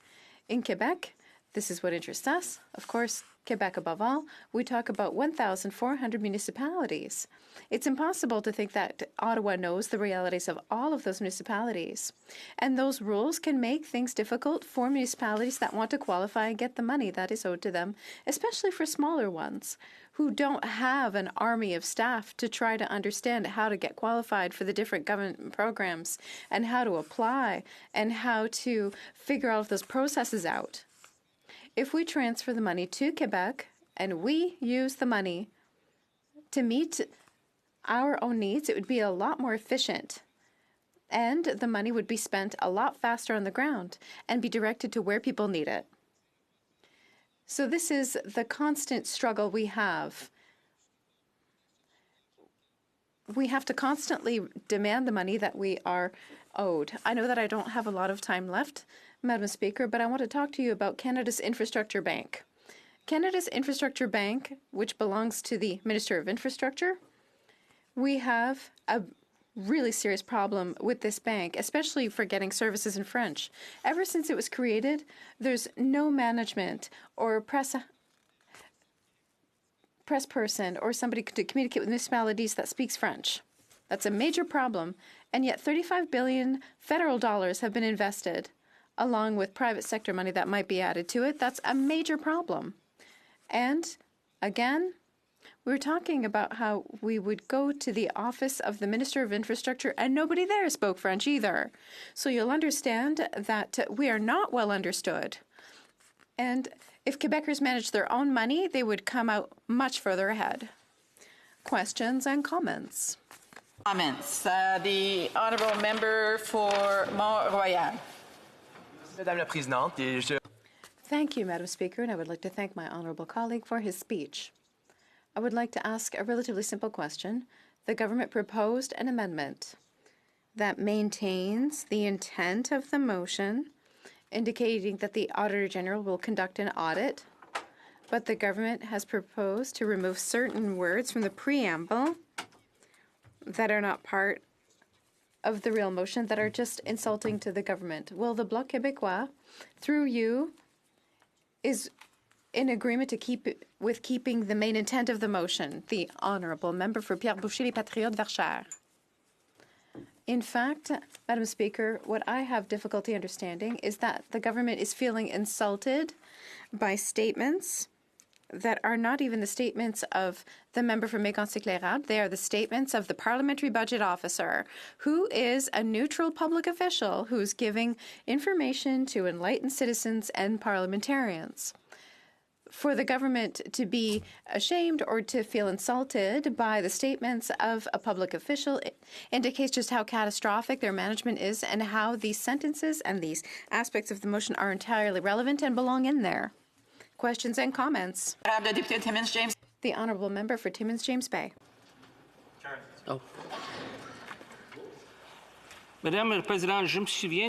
Madam Speaker, I remember the 2015 election when the Liberals made a lot of promises to deal with infrastructure throughout all of Canada. In reality, the government implemented the Infrastructure Bank, which was a plan for privatization of Canada's infrastructures. It was an open bar for lobbyists and Liberals' good friends. I am very concerned about the potential for privatization of infrastructure for municipalities throughout Canada. The NDP will fight to defend those. Is the Bloc ready to defend the necessity of maintaining infrastructure in the public domain? The honourable member for Pierre Boucher, les Patriotes, Verchères. Merci. Thank you, Madam Speaker. I'd like to reassure my colleague from Timmins James Bay. We, in the Bloc Québécois, have always been very sensitive to the importance of public infrastructure. They have to remain public infrastructure. They have to belong to the people rather than to a group of lobbyists or a group of private businesses who end up filling their own pockets on the backs of citizens. We feel that citizens have a right to these services because they pay for them through their tax dollars. These aren't services that should serve to make profits for shareholders or certain private businesses who have some kind of privileged connection with the banks or the government. We feel the public infrastructure belongs to the public. Whether it be sewage, whether it be drinking water, that has to be accessed by all people. Questions and comments? Speaker, and I want to thank the member for indicating his support for this motion, and I appreciate that comment. He got a chance to talk a little bit about the Infrastructure Bank, and I would like to hear a little bit more from him on that, because I'm sure he talked about the administration issues that were happening and the poor being able to talk French, etc. But I'm sure he's aware that there was over $11 million spent for the administration in 2019. But the other part is, the reality is that the rural Canada is suffering by this infrastructure bank. The reality is this infrastructure bank is only going to give projects to rural communities if they're over $100 million. And I know he has a lot of those issues in his riding, and I'd love to hear his comments on how it's going to impact rural Canada, and in particular rural Quebec. The honourable member Thank you, Madam Speaker. I have to admit I didn't quite understand everything that my colleague said. However, I do realize that he is concerned with money in the infrastructure bank being used for communities. What I feel is that investment that is made by the infrastructure bank be made in infrastructure that serves the public. There shouldn't be all kinds of tolls or tariffs on water and bridges that citizens can't afford. That ends up just simply overtaxing citizens. That's our concern. And clearly, we want Quebec to be master of their own fate, which isn't the case when there's a federal infrastructure bank controlling those investments. Resuming debate, the honourable member for Abitibi-Témiscamingue. Thank you very much, Madam Speaker. Madam Speaker, the Bloc Québécois is doing everything it can to strengthen development in Quebec's regions, including by working through federal government channels, upholding the recognized principles of the development of an economic ecosystem, working with regional stakeholders, as well as the people of all regions in Quebec. Le Bloc Québécois has to, again, as Quebec nationalists have done throughout history, fight for and defend without compromise for the development interests of regions in Quebec, without the federal government constantly overstepping its jurisdiction. However, Madam Speaker, the Bloc Québécois can assure you that cooperation with the Canadian federal government is possible when the latter commits to investing within a framework or program that meets Quebec's needs. Allow me to give you a few examples, Madam Speaker. In terms of sports infrastructure, there are people who live in regional capitals, such as Rouyn-Noranda or Thetford Mines, who do not have access to good sports facilities. There is a multi-sport complex in Rouyn-Noranda that never saw the light of day, and the federal government was not involved in that project. The project ended up not going ahead. There was also a pool project that was supposed to happen in Témiscamingue. It was raised by my colleague earlier. Citizens in regions don't necessarily have the same means available as those in bigger urban centers, so they don't have access to these kinds of infrastructure. The federal government has to adapt eligibility criteria to the reality of each region. Once targets have been set, it should be up to Quebec and municipalities to undertake these projects. There are municipal infrastructure projects as well. For example, wastewater. There are municipalities bordering the St. Lawrence that end up discharging their wastewater into the St. Lawrence because they do not have sufficient infrastructure. So municipalities have to have the means to improve the state of their existing infrastructure so that wastewater does not end up in lakes and rivers. And I'd like to give you an example, another water example. The village of Anglier in Témiscamingue does not have the infrastructure it needs to capture drinking water, and therefore citizens have to use bottled water that has been distributed by truck.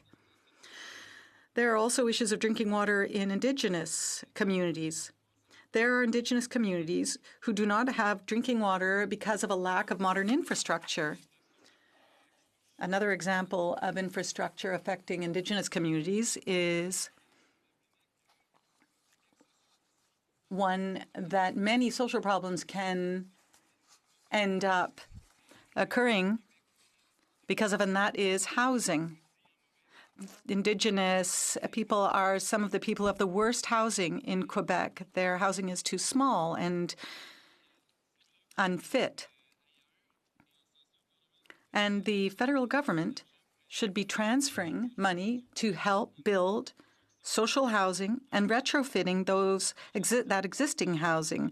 The management should be left up to Quebec and municipalities without Ottawa imposing conditions. Vacancy rates right now are very low in Quebec. In Rouyn-Noranda, there's a vacancy rate of 1%. So the criteria are not adopted to our regions, and the money is also lacking. There's a lack of affordable housing, and that only makes the housing problems and homelessness problems worse. Sometimes housing costs even more than in urban centers, and we see that often in Quebec. Another important issue is the labor shortage. And it makes it even harder to overcome the housing crisis when there is a labor shortage. We need to help our businesses be more competitive so that they have access to labor. Another example of infrastructure that we're affected by in Abitibi-Témiscamingue, but which is also a problem in other regions, is Route 117. It is one of the deadliest roads in Quebec because of often dangerous driving conditions and because of heavy trucks. There is very little room to be able to pass cars or trucks, and oftentimes this leads to dangerous driving behavior. This is also a Trans-Canada route. And in the past, the federal government did invest $11 million for various parts of that road. For example, a bridge. But we think that more needs to be done on that road. Another example is the road in the village of Moffat. Now, this is in Grassy Narrows. It's a project that is being done in conjunction with Long Point First Nation. And the people of Long Point First Nation need to have access, as well as other users, to the whole of the territory of Témiscamingue so that they can use it for hunting, fishing, tourists, etc. Another example of infrastructure that is needed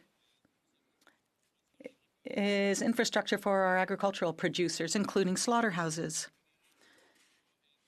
The federal government could help Abitibi-Témiscamingue and help producers have access to slaughterhouses so that local products can be sold.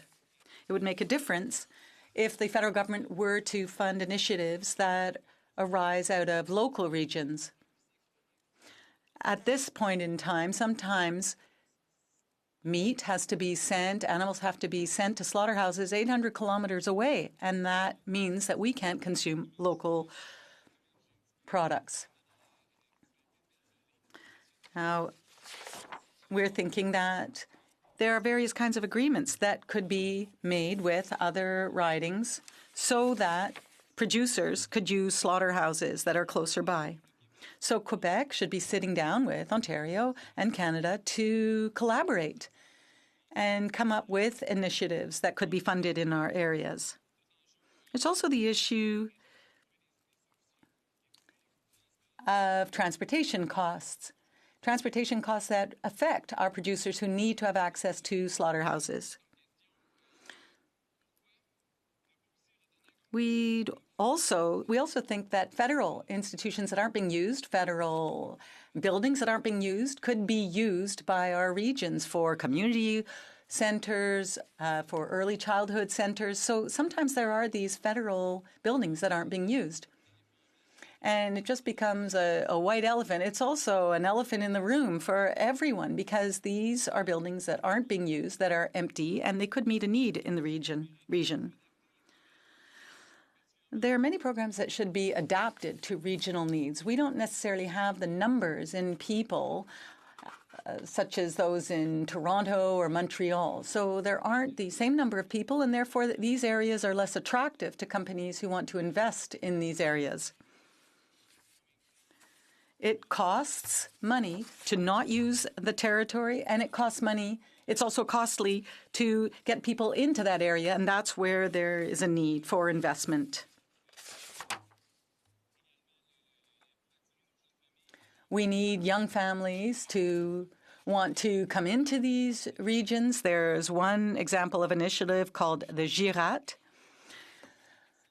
and we need federal investment in that on top of provincial investment. Let's talk about public transit. You know, Quebec City, Montreal, and Toronto aren't the only cities that need public transit. We need programs as well in the regions. We need infrastructure that would make it easier for us to encourage development in these regions. For example, Drummondville would like to improve the train service, but of course there's a cost to that. Business opportunities. Business opportunities are also an important issue. There has to be access to air transportation, access to airports. And so infrastructure becomes very important. There's an issue of the frequency of flights in regions. All these issues are interconnected. There are many examples of infrastructure that I could give you. I'll speed up. Let's take NAVCAN, for example. We need to ensure that airports are safe, that passengers are safe. And I'd also like to bring up the issue of industrial incubators. There are many economic stakeholders who could benefit from more economic development and from industrial incubators. Infrastructure is absolutely necessary for the economic development in our regions, and we want Ottawa to transfer the necessary funds to encourage this kind of development. Questions and comments? For New Westminster, Burnaby. Merci beaucoup. Thank you very much, Madam Speaker, and I'd like to thank my colleague for his remarks. Now, he was talking a lot about his region and how important infrastructure projects are and the funding of those infrastructure is. So my question is this, Madam Speaker. It's about the transferring of funds in Quebec and in Ottawa. There's a lot of concern about how projects are funded, and there is concern about private-public partnerships. We know that there is a lot of waste that happens with these kinds of partnerships. So my question to my colleague is this: does he agree that we should be talking about infrastructure funding, whether that be in Ottawa or in Quebec or in municipalities, but that funding should be public funding in order to make sure that the public interest is defended? The Honourable Member for Abitibi-Témiscamingue. I'd like to thank my colleague from New Westminster Burnaby for his question. Personally, I would say that we agree on public funding. However, the funding is lacking, especially in the regions. And when resources aren't there, then projects cannot go ahead. There's an infrastructure deficit, and we're going to have to rethink these programs so that the regional needs are met. Thank you, Madam Speaker. The Honourable Member for Joliette. Thank you very much, Madam Speaker. First, I'd like to begin by congratulating my colleague from Abitibi-Témiscamingue for his excellent remarks.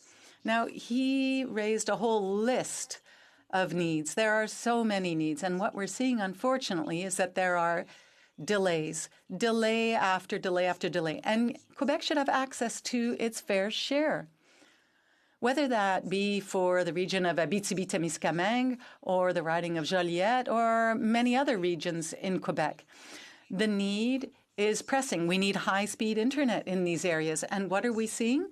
Well, we're seeing delays, complicated criteria, and what it means is that Quebec cannot deploy its connectivity programs. And the simplest thing, I think, would be to transfer at lump sum so that we can increase the speed of these projects. Does my colleague agree? The Honourable Member. Thank you very much. I'd like to thank my colleague from Joliette for his excellent question. Now, obviously, the need for high-speed internet is pressing in Abitibi-Témiscamingue.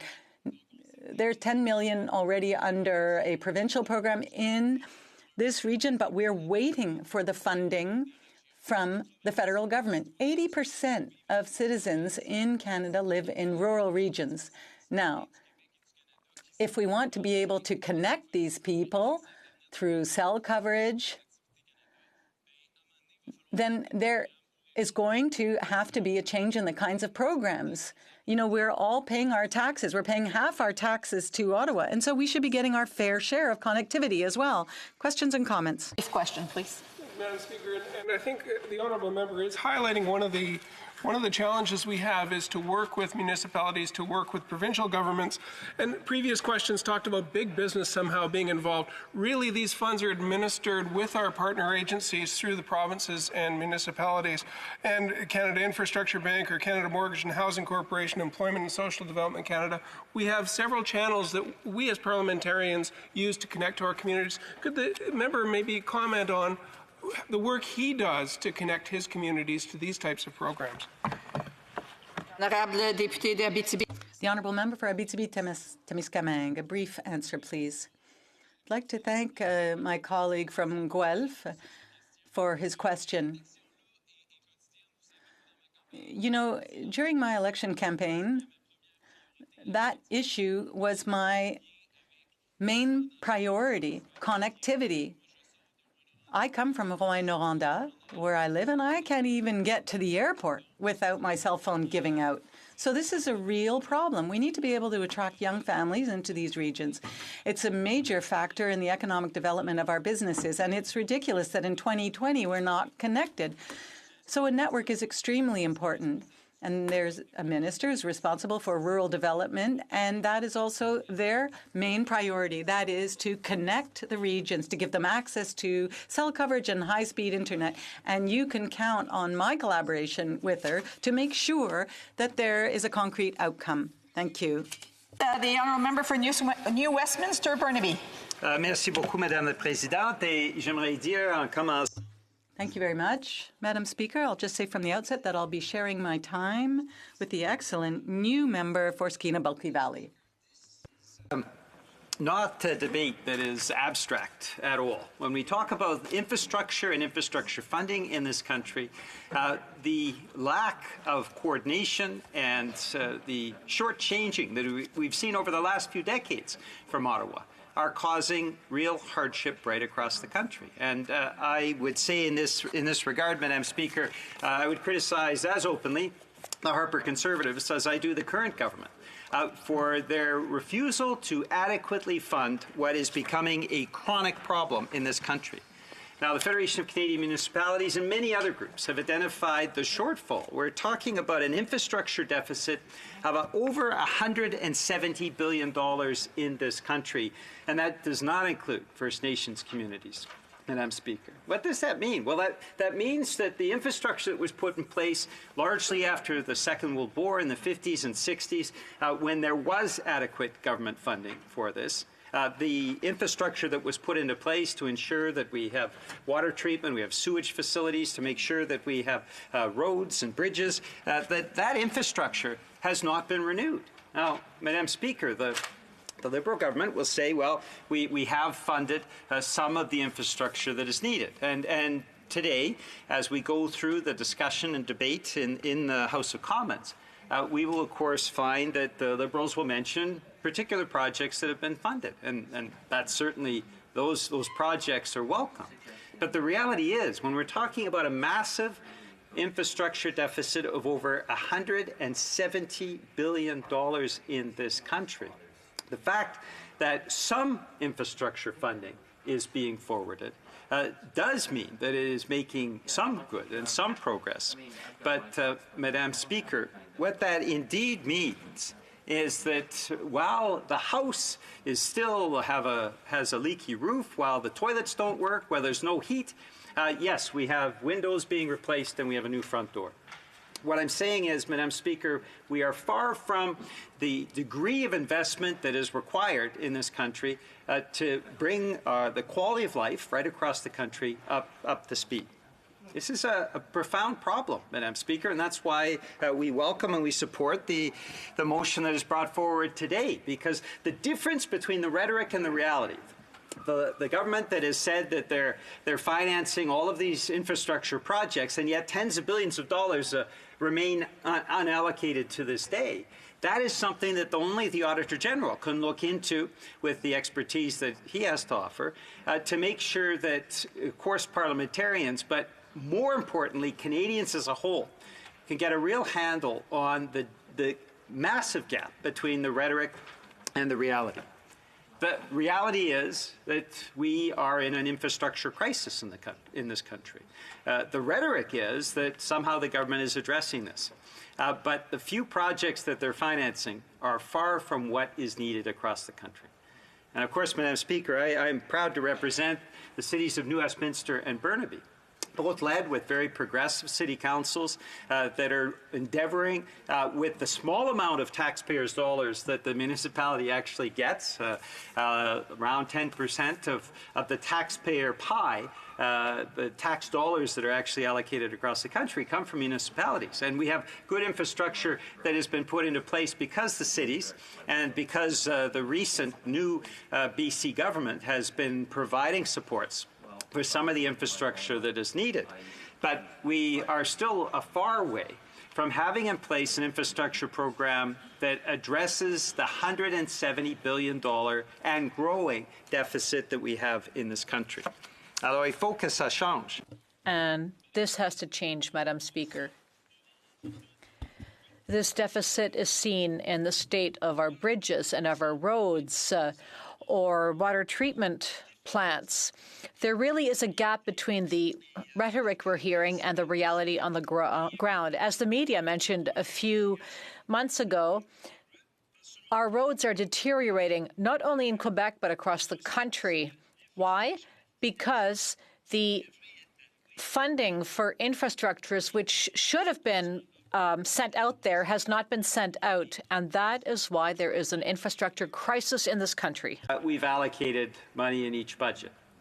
The Auditor General will be able to tell us to what extent that is the reality, that the funding announced by the government has actually led to infrastructure projects being started. And to what extent municipalities in rural regions and urban regions across the country have been able to access that money.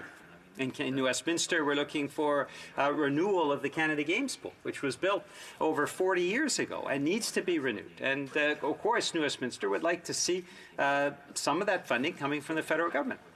At the moment, that hasn't happened. In Burnaby, they have identified a number of sites for housing. And I would say, Madam Speaker, both in New Westminster, Mayor Jonathan Cote, in Burnaby, Mayor Mike Hurley, they are endeavoring to make sure that we are increasing all aspects of quality of life in those two cities by actually getting to the infrastructure funding that is needed. Madam Speaker, if I could just ask if you could bring the House to attention, I would appreciate that.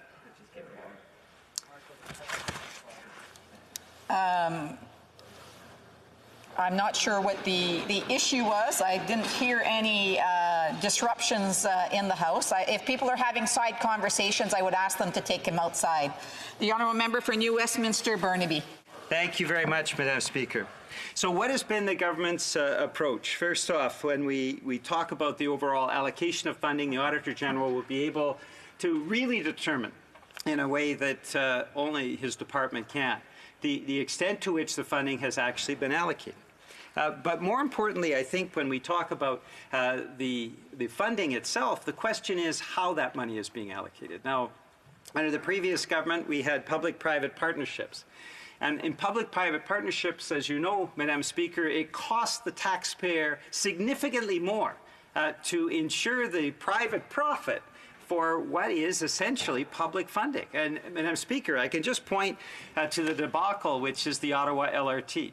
A public-private partnership where billions of dollars went from the public to allocate and to put in place a transit system that has become notoriously unreliable. Madam Speaker, I travel each day to work. I've tried to with the LRT, and in recent days, as with so many other people in this area, in the National Capital Region, I've been unable to take the trains because the number of trains, the frequency has been reduced through this public-private partnership, and as a result of that, the citizens' ability to access those services has been circumscribed. Now, this is just one example of many, Madam Speaker, and when we talk about how the government has approached around the Canada Infrastructure Bank, I think similar concerns have been raised by a previous Member of Parliament, Guy Caron, who was a finance critic for the NDP. He raised repeatedly concerns, as has other NDP members, around this idea that public money would go to further private profit. of the Canada Infrastructure Bank.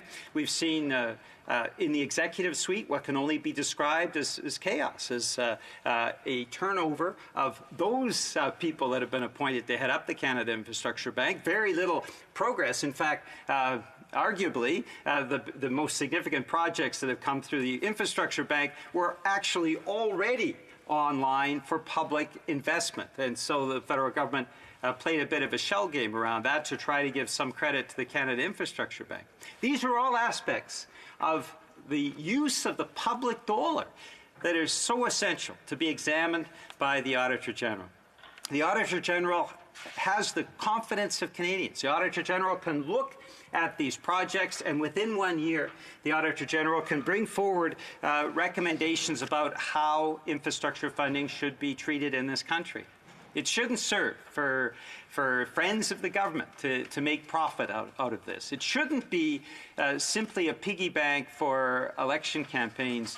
What we need is a sustained, ongoing source of public funding that municipalities across the length and breadth of this country can depend on. That's why the NDP is supporting this motion. Thank you, Madam Speaker. Questions and comments? Questions et commentaires. The honourable member for Kingston and the Islands. Thank you very much, Madam Speaker. I appreciate and thank the member for his intervention. I'm curious to know, though, how the member can support this motion based on the fact that the preamble to it, basically everything before that in this, is misleading at best.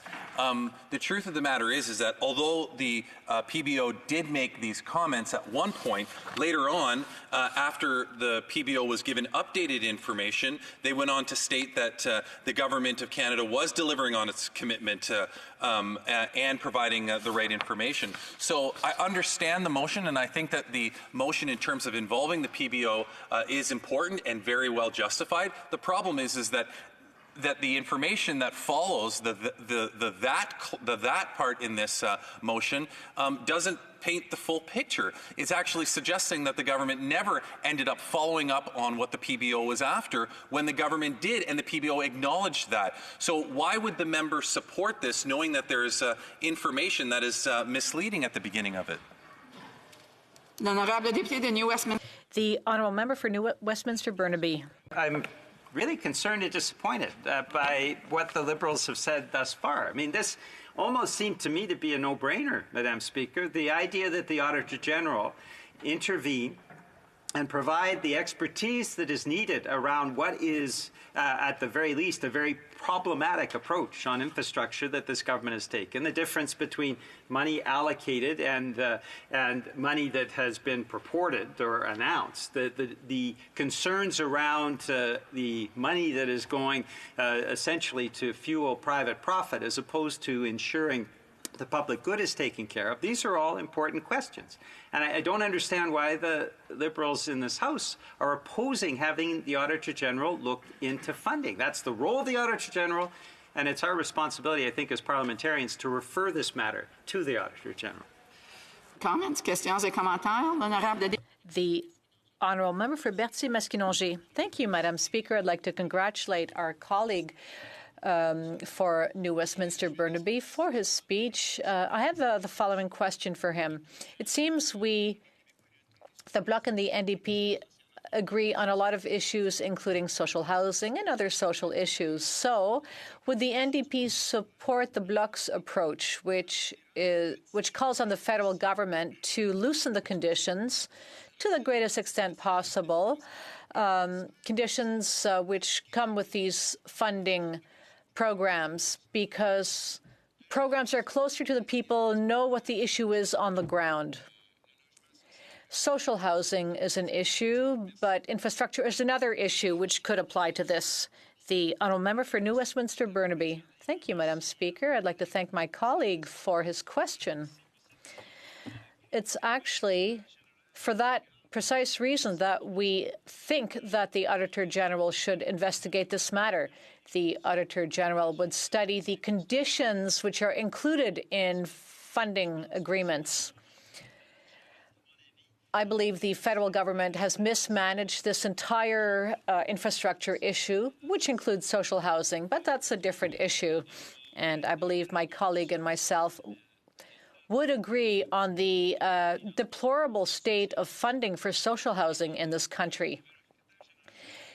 We believe the Auditor General should look at all issues related to funding of infrastructure, including conditions in funding agreement. This is important, especially because this program involves billions of dollars, but hasn't shown many results so far.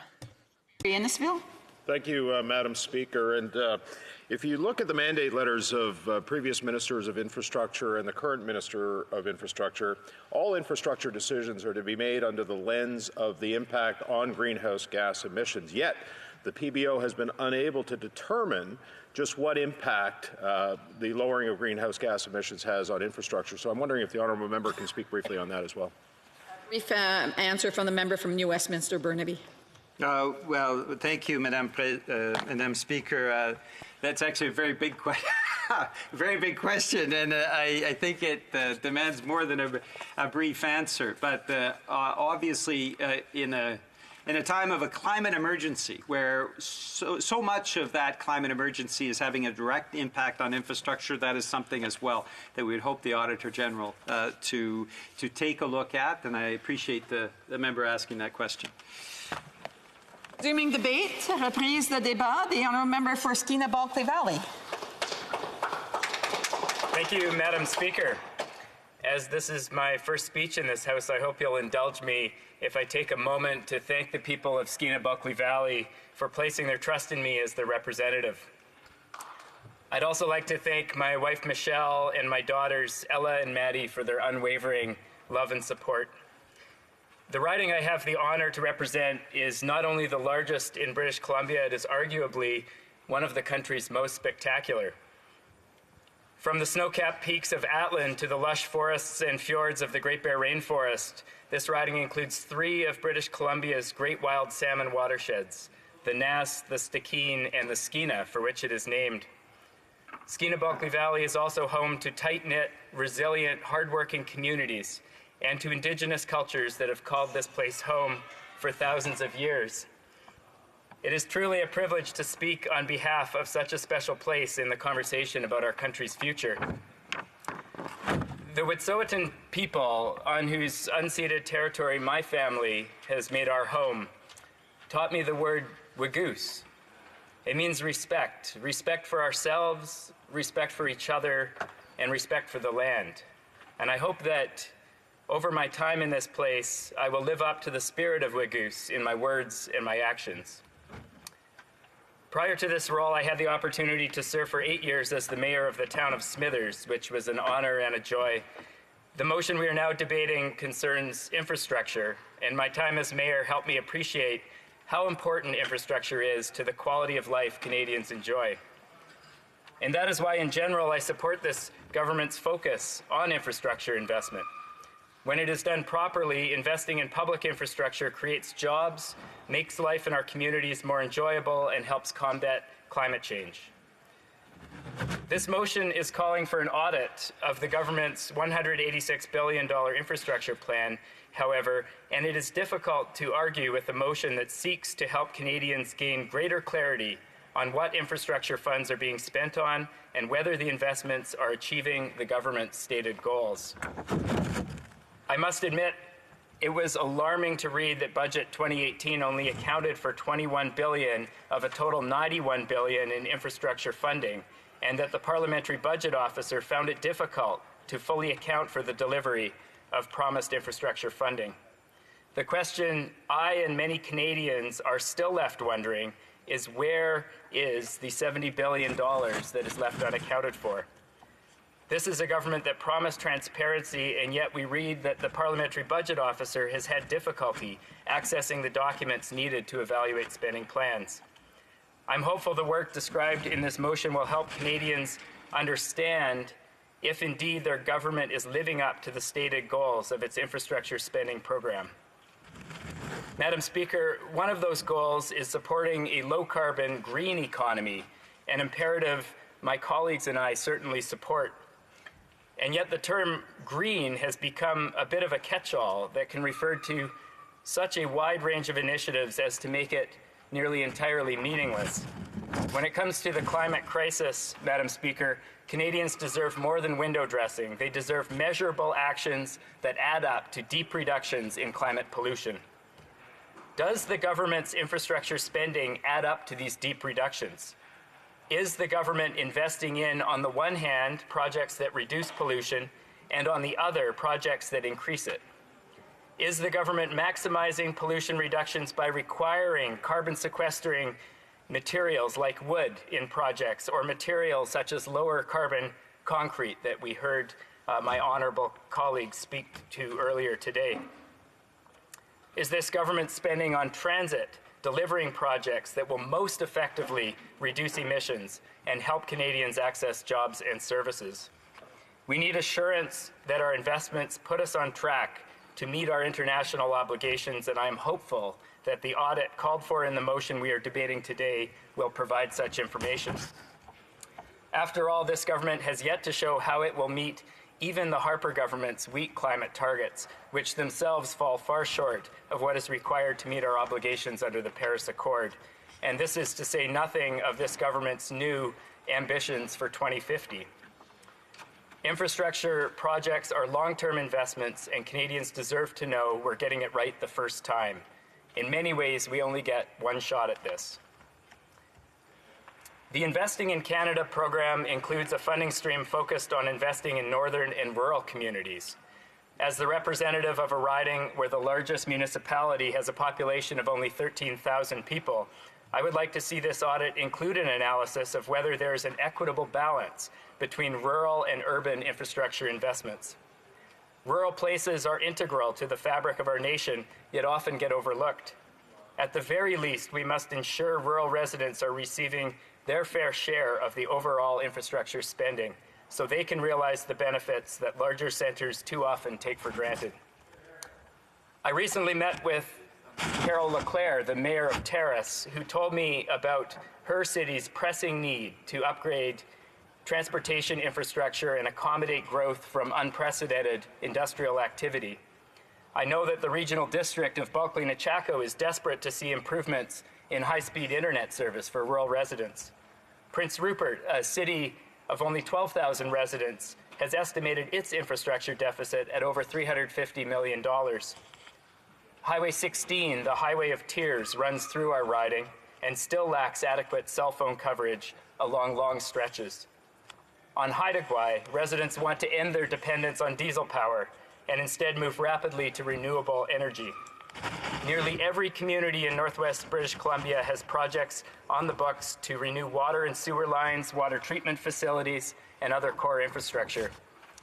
In my home community of Smithers, a recent asset management planning exercise found that $30 million in water, sewer, and storm sewer upgrades will be required in the next decade.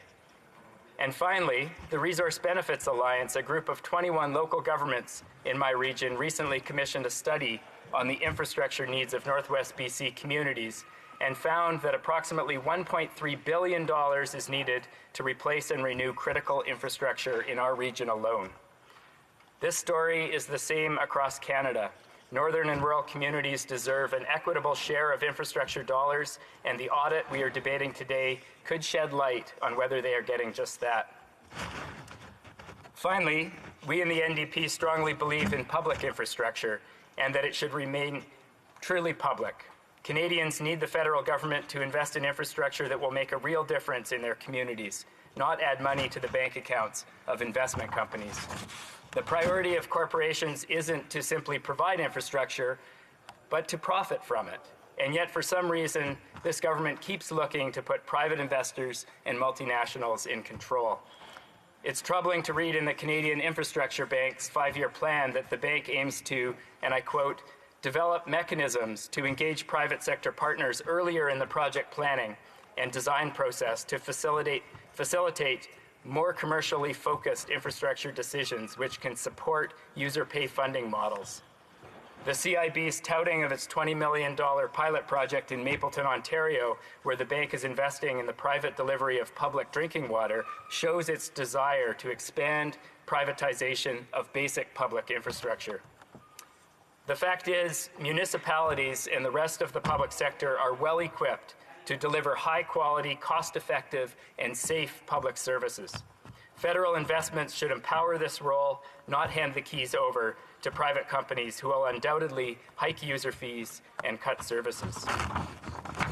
In closing, Madam Speaker, I will be voting in favor of this motion, and should it pass, I look forward to learning the answers to the questions I have posed here today. Thank you.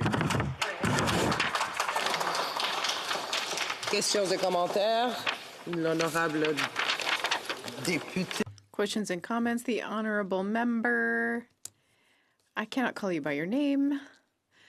The honourable member for Louise Saint-Laurent. Thank you very much, Madam Speaker.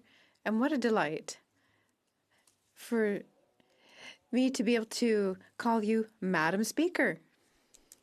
For all those who are listening to us, it will be a pleasure to sit on. It's been a pleasure to sit on committees with you. I appreciate your work, and I have every confidence that you'll be able to meet the challenge of being Deputy Speaker, as you have met many other challenges before. Now, I listened very carefully to my colleague making a speech. I want to congratulate him because he had very relevant examples. Madam Speaker, because during his speech he talked about the so-called weak targets of the Harper government who were not good enough for Canada. May I remind to the minister, to the honourable colleague, that those so-called weak targets were exactly the same of the Paris Agreement, so the so-called weak target of the Harper government were accepted by the whole world in 2015. The honourable member for Skeena-Buckley Valley. Thank you to my honourable colleague for his question. If it was a question at the end there, I think it was more of a reminder. I don't think very many people would agree that we are on track to meet any of our commitments under any international agreement. In fact, we are falling far short of where we need to be in terms of delivering deep and real reductions in climate pollution. And so we can debate the different targets and our progress towards them, but I think most people would agree, Madam Speaker, through to the honourable member, that we are falling far short and need to be doing more. Questions and comments. The honourable member for Guelph. I'd like to echo the comments of the member across the way. It's great to have you in the chair, and I look forward to working with you in that position. And to the member from Skeena-Buckley Valley, through you, Madam Speaker, to welcome him to this place and thank him for his excellent introduction of presenting something that has many angles to it. And he mentioned precast concrete being developed in rural Canada.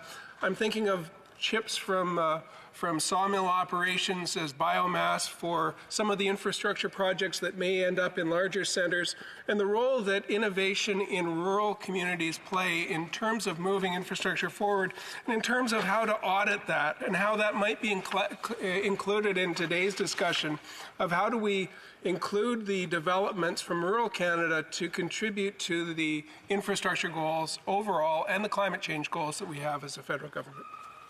The honourable member for Skeena-Buckley Valley. Thank you to the honourable member for the question and for his warm welcome. I believe the question is how in northern and rural Canada can we ensure that infrastructure investments are contributing towards our climate goals? And I believe there are many opportunities to do that. In my home community of Smithers, we recently expanded and modernized our airport terminal, and the new building is heated and cooled using a geo-exchange system that takes heat from the ground and dramatically reduces greenhouse gas emissions. So there are many projects across our region and across rural Canada that can contribute to that overall goal. The key is accountability and ensuring that the reductions add up to our ambitions. It's one thing to talk about the ambitions, it's another thing to show the math and ensure that we are meeting the targets that we set for ourselves. Questions et commentaires? Questions and comments? The honourable member for West Nova, if I'm not mistaken. No? Oh no, c'est Berthier-Maskinongé. The honourable member for Berthier-Maskinongé. Thank you, Madam Speaker. I would like to congratulate my colleague for his speech. And I would like to reframe the question that I asked previously. Just like with my previous colleague, I found that the answer lacked some clarity. as we often agree on the basics of social issues, will he support our move to decentralize funds, to send funds without conditions to Quebec for infrastructure, so that those who are closer to the realities on the ground and are familiar with needs, in other words, municipalities and the government of Quebec, can spend it appropriately? Madam Speaker, thank you through the Speaker to my colleague for the welcome and for his question. I believe the question is, do we support loosening of conditions to ensure that the funds flow? And as a former mayor, I agree with the premise of your question, which is that local governments and the people who are closest to the community often have the clearest view of priorities and understand how best to deliver infrastructure projects. At the same time, I believe... Thank you. Thank you. Resuming debate, the honourable member for Innisfield, for Barrie Innisfield. Oui. Merci, Madame le Président. Thank you, Madam Speaker. Je suis très heureuse de... I'm very pleased to be able to speak today about this very important motion. I would like to say that I'm going to share my time with my friend, the member for Louis Saint Laurent, today. Never before has a Prime Minister boasted so loudly, spent so much to achieve so little with respect to infrastructure. And it's an incredible opportunity today, Madam Speaker, for this Parliament to really show in a minority situation just what it is capable of. And I say thank goodness for the Parliamentary Budget Officer, and I also say thank goodness for the Auditor General, because it sounds like this Parliament is going to call for some accountability. And after all, that's what our job is as not just opposition, but as parliamentarians, to make sure that we hold the government to account for its spending. And the motion, again, I know it started at 10 o'clock this morning, and I'll remind members of Parliament and those who are watching what the actual motion says. And it says that given the Parliamentary Budget Officer posted on March 15th, 2018, that Budget 2018 provides an incomplete account of the changes to the government's $186.7 billion infrastructure spending plan, that the PBO be requested the plan, or that the PBO requested the new plan, but that it does not exist, and that the House call on the Auditor General of Canada to immediately conduct an audit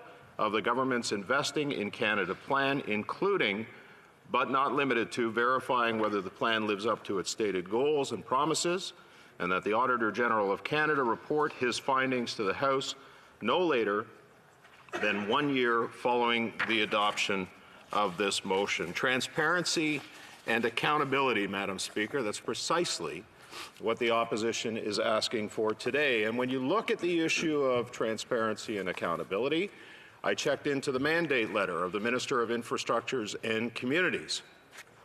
And there are several references in there, in a letter from the Prime Minister to the Minister of Infrastructure and Communities, on just what transparency and accountability will look like. And I quote from the mandate letter: "We will continue to deliver real results and effective government to Canadians. This includes tracking and publicly reporting on the progress of our commitments, assessing the effectiveness of our work, aligning our resources with priorities, and adapting to events as they unfold in order to get the results Canadians rightly demand of us." It goes on. "I also expect us to continue to raise the bar on openness, effectiveness, and transparency in government. This means a government that is open by default." It also says that we ensure that Canadians have access to accurate and timely information about infrastructure investments in their communities, and work with your Cabinet colleagues to improve financial reporting to Canadians and the Parliamentary Budget Officer. And finally, we have committed to an open, honest government that is accountable to Canadians, lives up to the highest ethical standards, and applies the utmost care and prudence in the handling of public funds. I expect you to embody these values in your work and observe the highest ethical standards in everything you do. I want Canadians to look at their own government with pride and trust. And when you look back, Madam Speaker, at the infrastructure plan that was put into place by this government, and it was an aggressive infrastructure plan, and I'll remind you, as I will remind Canadians back in 2015, that the Prime Minister spoke about modest deficits, to invest, to grow our economy. And of course, we found out that that plan was an $186 billion plan over 12 years. But the reality is that much of that money has not been put out into the types of projects that the government was planning on doing. In fact, the Parliamentary Budget Officer, again referencing his work, said that for every dollar that was proposed, 60 cents has not gone out. And so on a scale of $186 billion, you can imagine the magnitude of what has not gone on with respect to that infrastructure plan. And that's precisely, Madam Speaker, what we're hoping to find out through the Auditor General. But here are some facts with respect to the infrastructure plan as it relates to the Parliamentary Budget Officer. Failed spending. The PBO has shown that the Liberals have failed even to get their own infrastructure money out the door, and that infrastructure money lapses at 60% per year for the first 2 years. You can't force-feed infrastructure projects and with unlimited amounts of money, Madam Speaker. Municipalities, provinces have to be ready for it, and it just doesn't appear to the case. And there are so many potential infrastructure projects that can be funded that are not being funded. He also found out that there were no results, and when the Minister of Infrastructure was asked in the House of Commons how he was spending $187 billion in infrastructure in the last Parliament, he gave a very flippant answer. I don't even think the Minister of Infrastructure knew just where that money was going. There's been no new economic growth. In fact, the economy has slowed down, and the Liberals claim that their infrastructure spending would increase GDP by an average of 0.3% per year. In fact, at best, the PBO estimates that it fell short by 67%. So this is a failed plan, Madam Speaker. And the truth is that nobody even knows how much the government is spending on infrastructure. The Prime Minister doesn't know. The Parliamentary Budget Officer doesn't know. The Department of Finance doesn't know. Even the Department of Infrastructure doesn't know how much the government is spending on infrastructure. In fact, the opposition has asked the PBO to reach out to the Department of Infrastructure to ask how much the government spends on infrastructure. They could not even answer the question. The Parliamentary Budget Officer has said that the government's infrastructure plan does not exist. He said that the Investing in Canada plan is hopelessly mismanaged and improvised. And the Prime Minister's greatest failure was this centerpiece of the 2015 campaign when he promised to run, again, temporary small deficits in order to invest in infrastructure that would grow to the economy. And the PBO analysis showed that despite all of the Prime Minister's spending, there was no incremental increase in infrastructure in Canada. And so that's why we're here today, Madam Speaker, because there are lots of questions that need answers.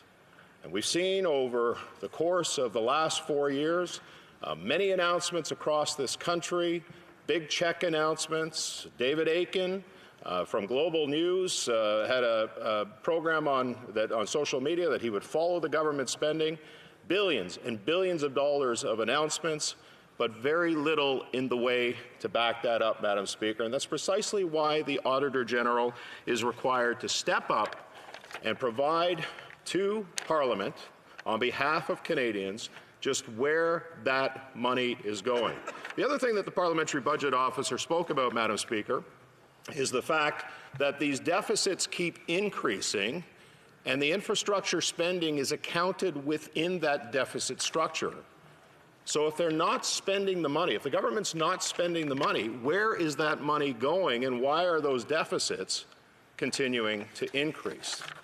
And they're all very valid questions. And I'll remind you, Madam Speaker, that it's important to understand that this is a critical issue and why we need to understand this, because wasteful spending, sky-high taxes, and reckless borrowing are a result of the incompetence of getting this infrastructure money out the door.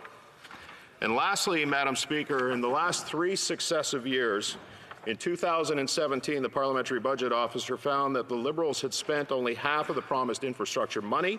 In 2018, when the Parliamentary Budget Officer requested that the Liberals' infrastructure plan be produced, they found that it's a plan that does not exist. And in 2019, when the Parliamentary Budget Officer requested a list of specific project commitments under the Investing in Canada plan, the government was unable to provide the data. And so what we're calling on, Madam Speaker, through the Auditor General, an independent officer of Parliament, is to ask the government for the data of where that money is going, what it's being spent on, and if it's not being invested and not being spent on the things that are designed to grow the economy, as the Prime Minister said was the intent back in 2015, then I think Canadians and parliamentarians, all of us, have a right to know what's happening with that money. Thank you, Madam Speaker. Questions et commentaires? The Honourable Questions and comments? The Minister of Infrastructure and Communities. Thank you, Madam Speaker, and I thank the member for his keen interest in matters of infrastructure. I do, however, lament that it appears to be negative attention that he is putting on our infrastructure plan. I guess I shouldn't be surprised, given that the Conservative election platform committed to cutting $18 billion from infrastructure funding. Now, when the Conservatives released that platform of cuts, the president of FCM said, cities and communities across the country have an urgent need for increased investment in infrastructure. Proposed measures in this platform appear to move in the opposite direction, with fewer infrastructure dollars available year over year to create jobs, improve roads and bridges, and maintain local services Canadians rely on. So my question for the member is, does he still support his party's election platform and believe that Canada's path to prosperity lies in $18 billion of cancelled infrastructure improvements? For Barry Insult. Well, I would call into question what the honourable member is saying to the House, Madam Speaker, but more importantly, what I would say to the honourable member through you is that what's important is if the government has made a commitment, as they did, a very aggressive commitment to infrastructure, $186 billion over 10 years, at a minimum, the majority of that money committed in those years that we've been here should at least have gone to those infrastructure projects, to those municipalities, and to those projects that are designed to grow the economy. But as the Parliamentary Budget Officer has clearly stated, that money has not gone out the door. In fact, a lot of these announcements have been made, but very little in the way of that money has actually been allocated towards those projects that the Prime Minister and this government has spoken to. So it's important, again, that the Auditor General step in, find out exactly what's gone on, and if anything, help the government design a program for infrastructure that actually works. Questions and answers? The honourable member for Vancouver Kingsway. Thank you, Madam Speaker, and I'd like to congratulate my colleague on his re-election and on his speech. I'd like to focus my honourable colleague's attention on a particular type of infrastructure that is extremely important to, I think, urban Canada and the residents of my riding, Vancouver Kingsway, and that's public transit. And I mean, I think my honourable colleague is familiar with the many salutary aspects of that it reduces congestion, gridlock costs our economy billions of dollars a year, and of course, moving people efficiently in urban areas and rural areas for that matter is a critically important piece to dealing with climate change. So I'm just wondering if he has any comments upon on that issue and what he would like to see the government do in terms of moving money faster and productively out the door so that Canadians from coast to coast can get the public transit that they so urgently need and that our businesses and our communities so urgently need. Honourable member for Barrie Innisfil.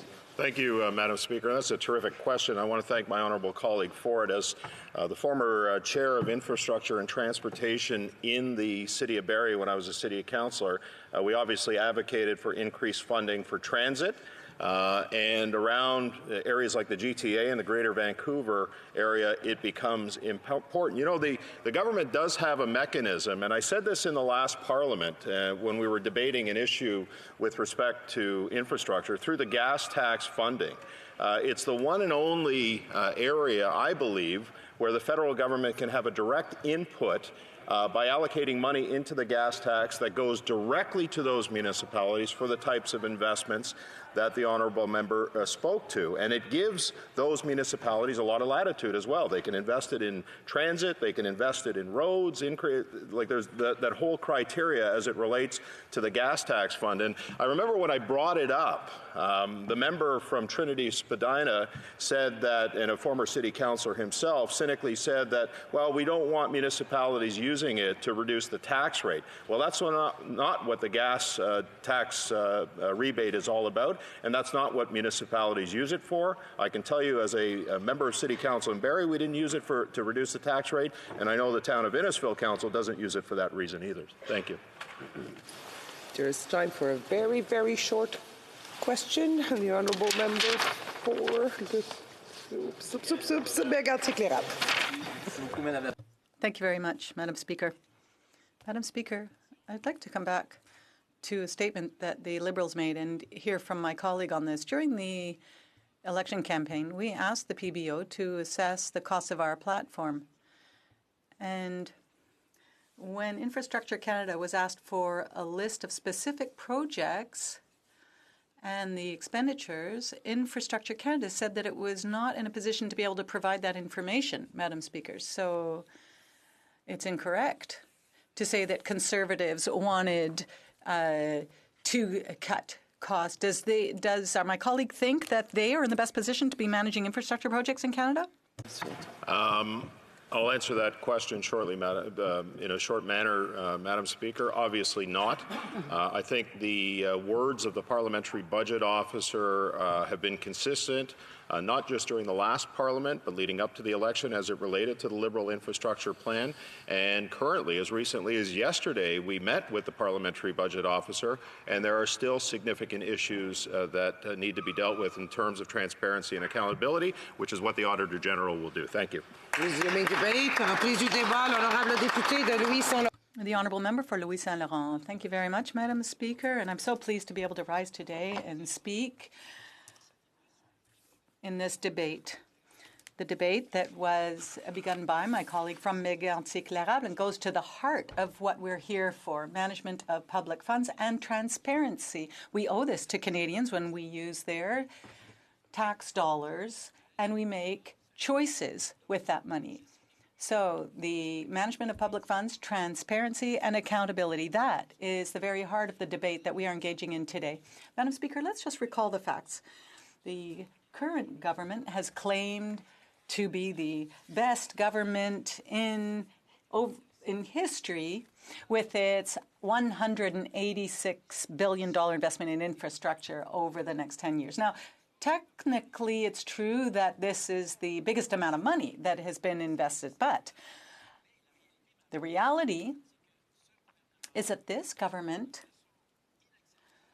has lacked transparency and accountability when it comes to pointing out how this money is being used and how it's being managed. Now, allow me to recall that we're talking about $186 billion. That's 50 different programs managed by 30 entities, whether it be departments or agencies or crown corporations. And so this is huge. And the bigger it is, well, the more the devil is in the details. And I'd say there are a lot of details and therefore a lot of devils here. We're talking about 50 departments, 50 programs, 30 agencies. So there's a lot to keep track of. The PBO looked at this several times over the past few years because these people were elected in 2015 saying this would be an absolutely extraordinary process. But now we're 4 years later and we can't say that there's been much in the way of results or transparency. The PBO said that half of the funds that were announced weren't being used. the PBO asked what the Liberal government's plan was for infrastructure. No plan. In 2019, the PBO asked for the list of programs and projects under Infrastructure Canada. There was no list. So this was during the first 3 years of this program. 3 times the PBO asked for information, basic information, and the government was incapable of providing an adequate response. And that's why today we have ended up with the motion whose purpose is to call on the Auditor General to shed light on this. You know, it's one thing for the government to refuse to answer questions during the question period, and it's another thing to provide information to the PBO. We want the Auditor General to be able to look into this immense, huge program of $186 billion so that Canadians know what they're getting for their money. Madam Speaker, earlier on, I was saying that this isn't the first time a government has invested in infrastructure. Yes, these are huge amounts, but there are precedents. When we were in government, Madam Speaker, when we were dealing with one of the worst crises since the Great Depression, the Conservative government made massive investments and injected money into the Canadian economy. $47 billion for the 2 first years of the crisis in order to respond to this by investing. And that's why, Madam Speaker, Canada, under the Conservative government, was the first G7 country to be able to get out of that economic crisis. It had the best economic growth, the best GDP, and the best employment level. That is what the Conservative government left us with. We made the right choices. Mandate in 2015, let me remind you, Madam Speaker, that we tabled a budget, a balanced budget, 0 deficit in 2015. Now we were only the first country in the G7 to have that kind of stuff. And thanks to the Honourable Denis Lebel, who was the Minister of Infrastructure at that time, we had a very ambitious program to infrastructure. Sous l'égide, Madame la Présidente, de l'Honorable. So under Denis Lebel, Madam Speaker, who sat here for several years. As a matter of fact, his desk wasn't all that far from where I'm standing. And under Denis Lebel, Madam Speaker, Canada had the most ambitious plan at the time, $120 billion over 10 years, and it had a 0 deficit. So that is proper management of public funds, and that's what the Conservative government did. And it's certainly not what the Liberal government is doing. Madam Speaker, it's one thing doing something with money you don't have and doing something with deficits. That's one of the worst things you can do during difficult times, like now. In 2015, the Liberals were elected on a platform of injecting money into infrastructure, and they said we're going to run teeny tiny deficits. $10 billion the first, 10 the next, 6 the third, and 0 in 2014. What was the outcome? Huge deficit, and an even bigger deficit. That is what the Liberal government left us with over the first 3 years of its mandate. They had committed to a level of 0 for its deficit in 2019. But now we have a huge deficit. I'll come back to that later, Madam Speaker. So not only did they not make the promised investments, 60% wasn't provided, information was hidden from the PBO, and on top of it, they ran a huge deficit, and they did not honor their commitment to bring the deficit down to 0. About 5 weeks ago, 6 weeks ago, when the House was sitting, we were sitting here in the House and we were calling on the Minister of Finance to table a fiscal update. I said, it's coming, it's coming. Well, the Minister of Finance tabled that update when? When the House wasn't sitting. Well, if I were him, I might have been embarrassed as well. $19.8 billion deficit ended up with over $26 billion. What will it be next year? $28 billion. So he's missed his target by 43%. And what's coming up next? 9.8 Well, it's going to be 16.3. So the first time he missed his target by 37% and lately by 66%. So I can understand why the Minister of Finance wasn't here to table all these numbers. I can understand why he waited for the House to rise before tabling that update. Because he was terribly embarrassed, and that's what the Liberal government is giving us. That's the heritage of the Finance Minister, and it's so unfortunate.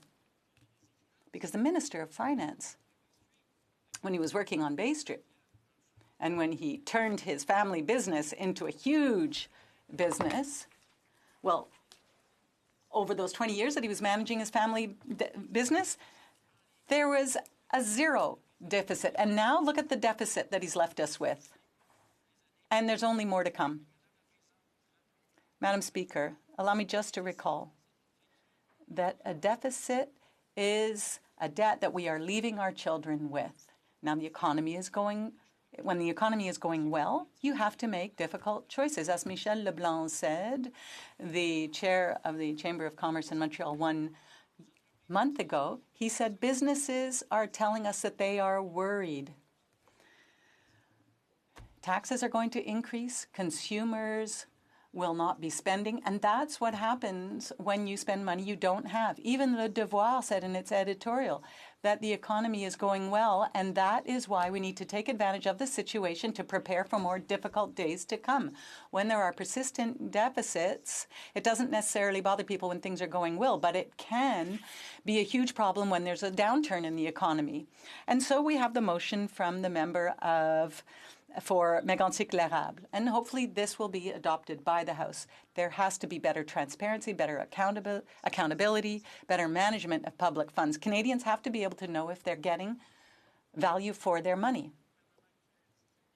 The current government was elected on a platform of small deficits, and we ended up with a huge deficit. And now it has lost the control of its spending. That's unacceptable for the future of the Canadian economy, and it's unacceptable for our children's future and all those grandchildren who are being born, and the grandchild of the member for Mégantic-L'Érable. Questions and comments? The honourable member for Kingston-Mundial. Thank you very much, Madam Speaker. And I listened to the member's intervention today, and what he was talking about, and in particular, he focused a little bit of talking about how after running deficit after deficit after deficit for years, the former Conservative government finally brought in a surplus, quote unquote. And I'm wondering, what he can contribute in terms of what they had to do to get that surplus. Can you talk a little bit about the slashes, the services that were slashed to Veterans Affairs, or selling off GM at bargain prices, for example? But more importantly, if this is the attitude that the Conservative Party is going to continue to take, which we've seen year after year in this place, can he comment on where further cuts of $18 billion, as promised by the Conservative Party in the last election, would have come from? Where would the Conservatives had gone to get an additional $18 billion in cuts? What services would they have cut to do that, Madam Speaker? Would it continue down the path of cutting services for veterans? The honourable member for Louis Saint Laurent. That contrary to what you have said, we tabled a platform who was accepted by the Parliamentary Budgetary Director. Each and every penny that we spent and we called the shot for our platform was accepted. And that was not the case for the Liberal platform. He seems to have forgotten, Madam Speaker, that their economic platform wasn't developed enough for the PBO to be able to tell us what it would cost. But every cent was accounted for and looked at by the PBO. That's being realistic and responsible. We maintained our investments in infrastructure, and we spread them over time. What they're doing is what? Well, just one deficit after another, and we're ending up by sending the bills to our grandchildren, to future generations. That's unacceptable. Questions and comments? The honourable member for Windsor West. Timmins James Bay. Rather for Timmins James Bay. I listened with great interest. What really concerns me is I remember in 2015, the Liberals made such beautiful promises about, everything. And then they got elected. And they were going to deal with the infrastructure crisis. And my God, it was the most beautiful plan we've ever seen.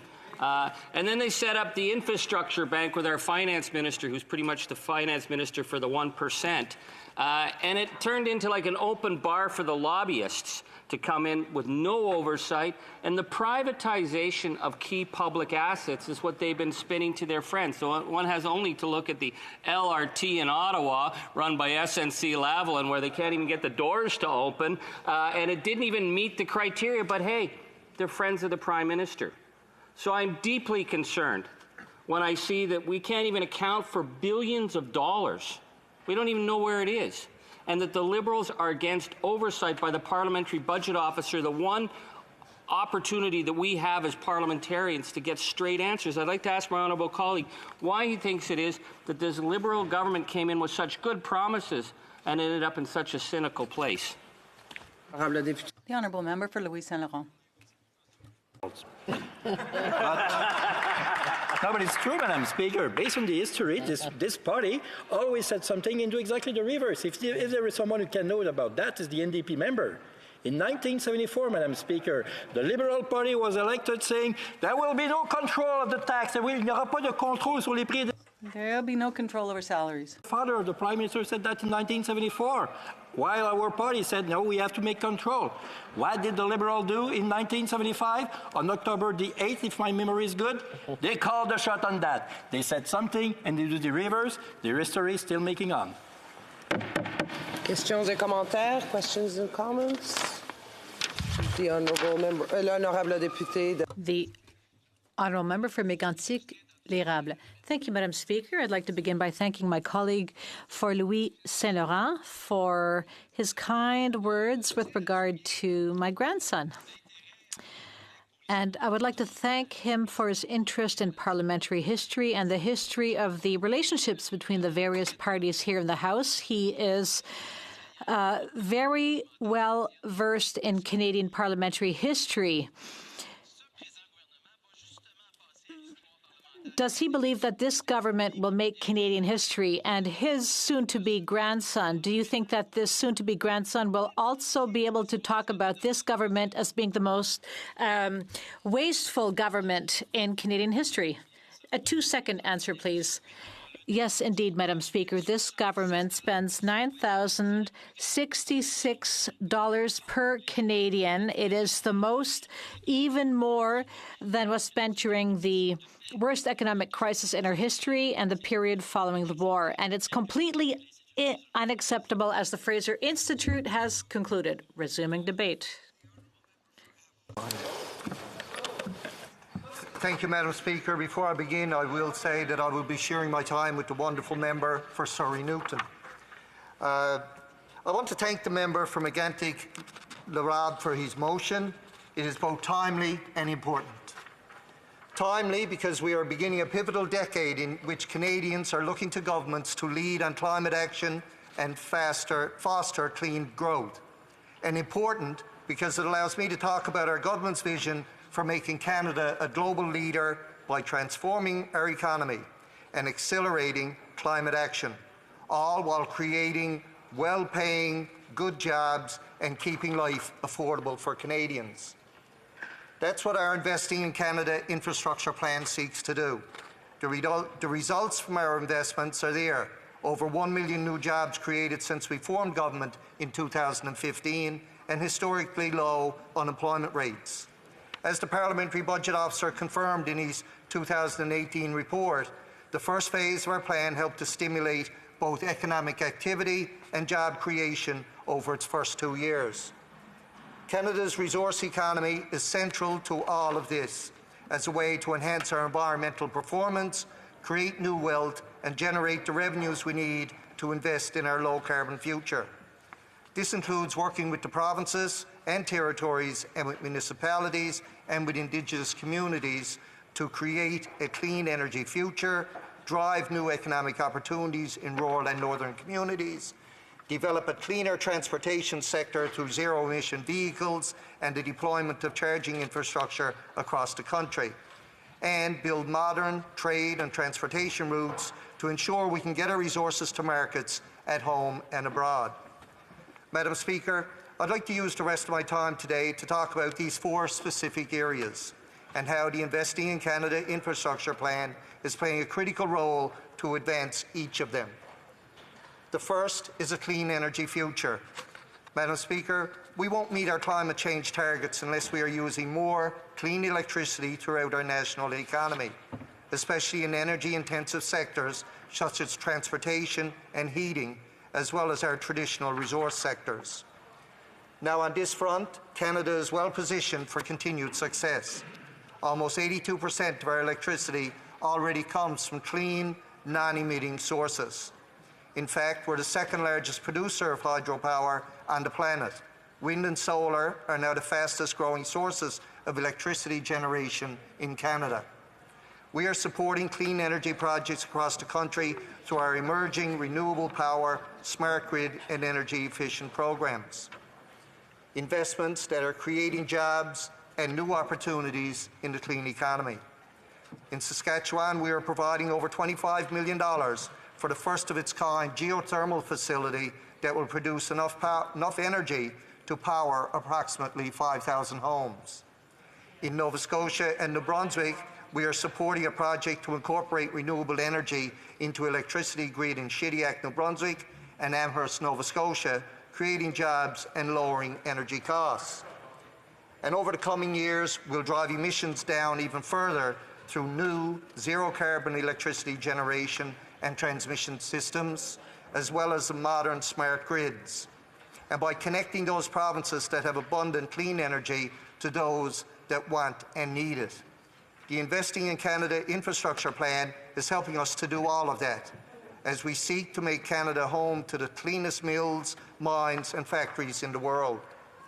In addition, by investing in innovative approaches to electricity distribution, including strategic entities, smart grids and storage, we can keep rates affordable for consumers and reduce carbon emissions. Madam Speaker, this is a win-win for the economy and the environment. Second, we are using our historic infrastructure funding to help create new economic opportunities in rural, remote and Indigenous communities. This includes connecting communities to existing power grids or constructing entirely new sources of cleaner energy so they can start turning off their diesel generators and start planning for a stronger, more sustainable future. For example, many Indigenous communities are increasingly relying on biomass from forest as a source of both power and jobs. Others are building solar farms. Some are operating small hydropower facilities that they now want to expand. Through our Investing in Canada Infrastructure Plan, we are helping to fund these clean energy futures while advancing Indigenous reconciliation and creating sustainable jobs and growth. A third key area is zero-emission vehicles.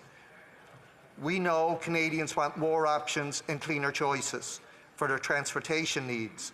They told us so through Generation Energy, the largest national discussion on energy in our country's history, and we're supporting them. Because the transportation sector accounts for almost 25% of Canada's greenhouse gas emissions, and 3/4 of those emissions come from just two sources: passenger cars and trucks and heavy-duty vehicles. That's why we're helping to establish a coast-to-coast network of fast chargers for electric vehicles, as well as chargers in the communities where Canadians work, live and play. We're also supporting new natural gas stations along key freight corridors to reduce the emissions from heavy-duty vehicles and hydrogen stations in our metropolitan centres. All of these actions are aimed at providing Canadians with more options and cleaner choices for their transportation needs, and all with the goal of ensuring that every vehicle sold in Canada in 2040 will produce zero emissions. To reach this target, we're also making zero-emission vehicles more affordable. We've introduced incentives, including rebates of up to $5,000 for Canadians buying eligible electric and hydrogen fuel vehicles, as well as an immediate 100% write-down for businesses purchasing zero-emission vehicles to green their fleets. As our government begins its second mandate, we are raising the bar again and taking more action with a plan to help build up to 5,000 charging stations along the Trans-Canada Highway and other major road networks in urban centres and rural communities. And that brings me to the fourth key area: modernising our trade and transportation routes.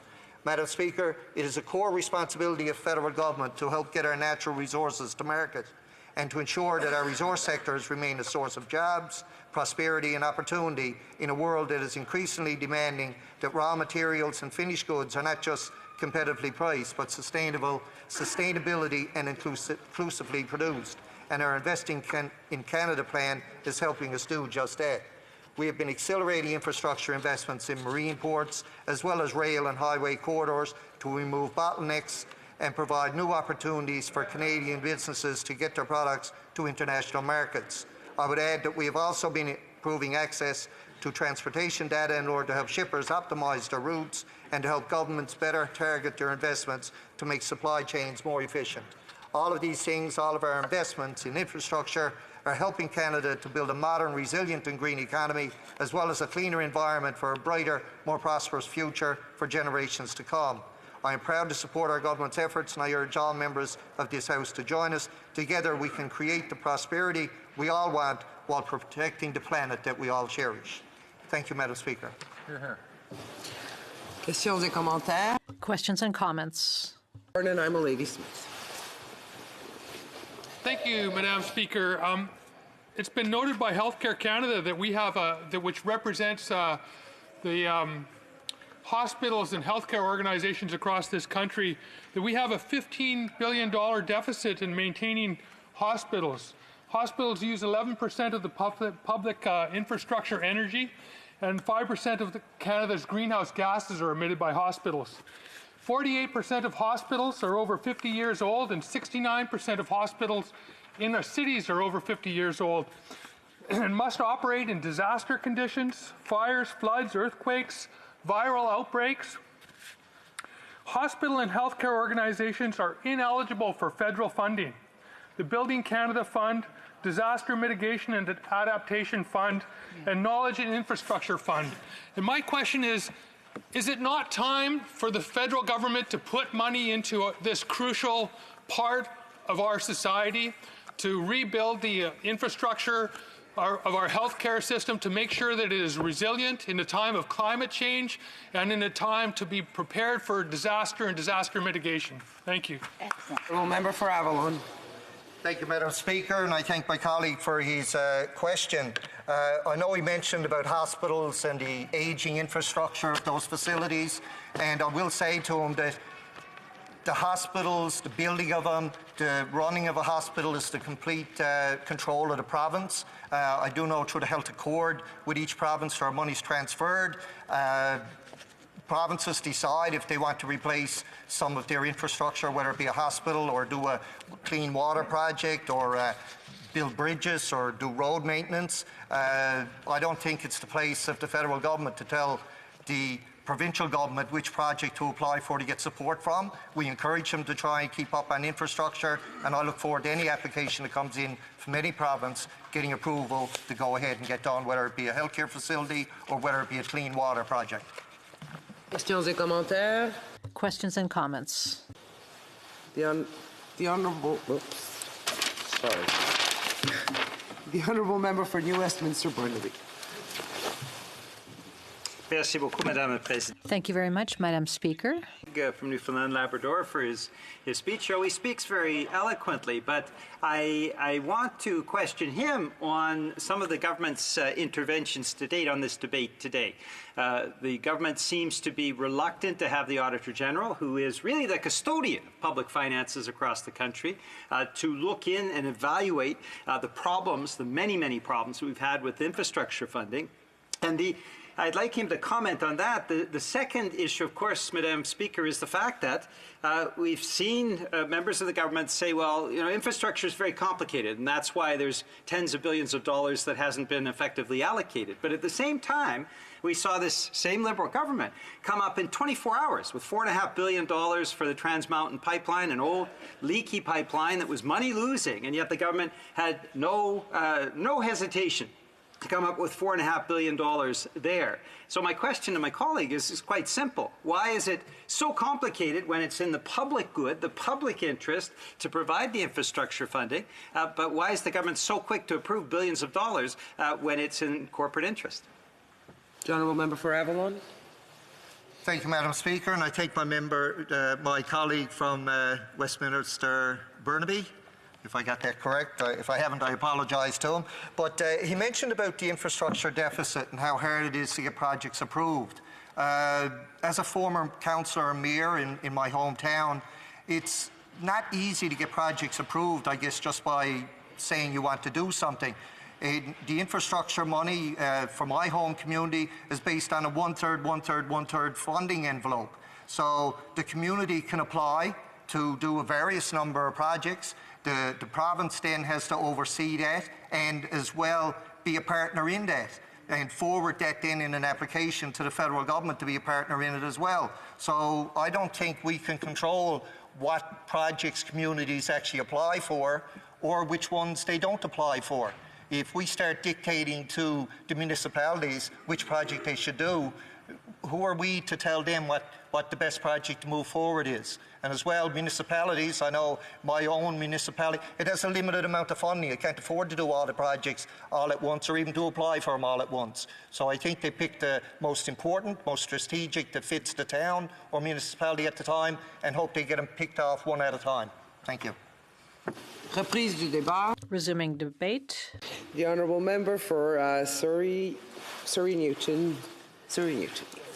Thank you, Madam Speaker, and I want to thank the honourable member from Avalon for splitting the time with me, and I'm very happy to speak to the motion proposed by the official opposition. I'm happy because they're asking for something that has already been done, so it makes my job easier. The government welcomes any scrutiny of its infrastructure investments, be it from Auditor General or anyone else. The opposition likes to trash talk Canada. Just yesterday, a leadership candidate for the opposition party said Canada is not working.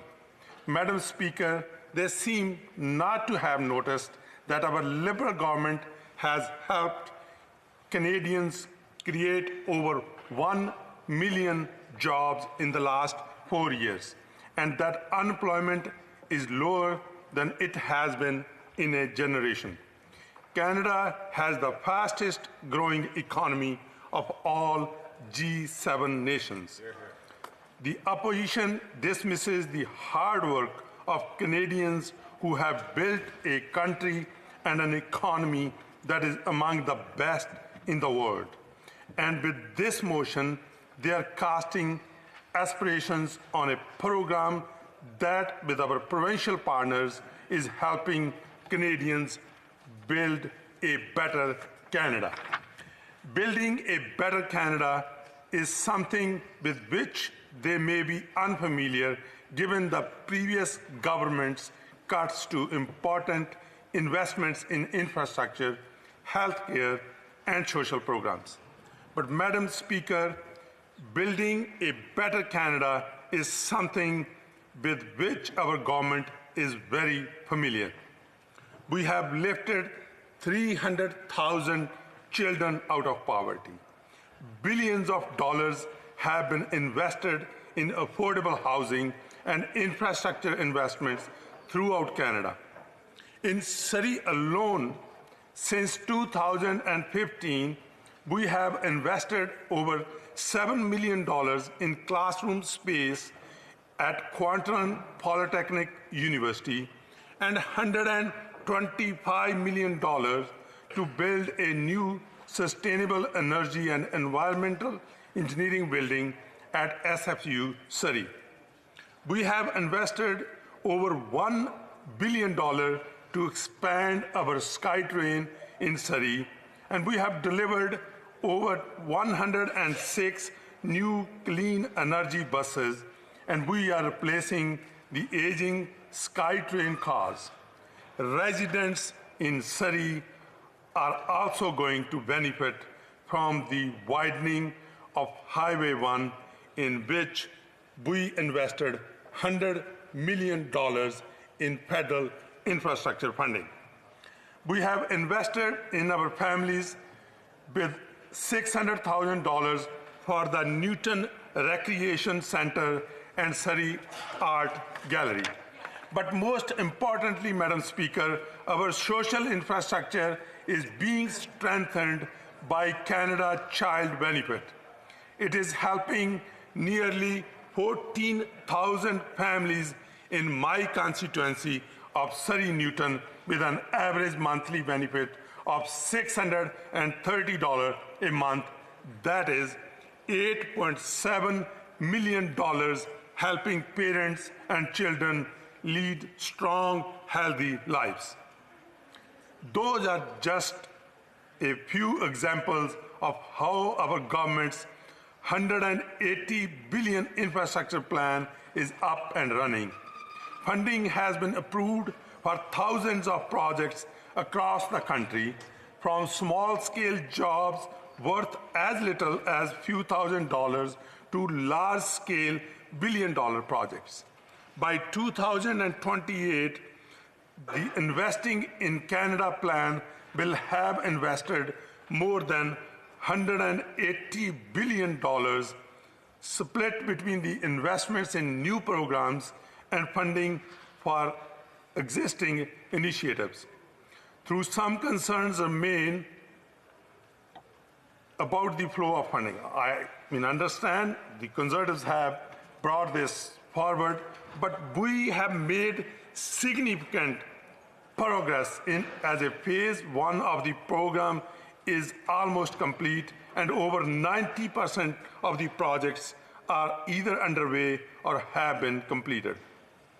The Building Canada Fund is delivered with provinces, territories, and municipalities who must be ready to put shovels in ground.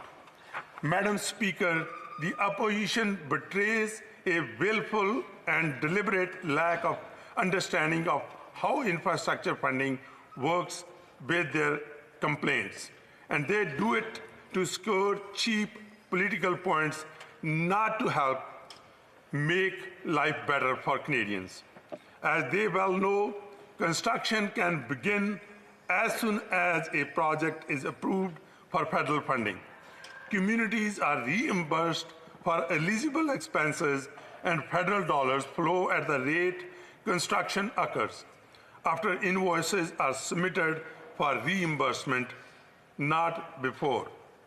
Opposition know this, but politically driven forgetfulness seems to have taken hold on that side of the House.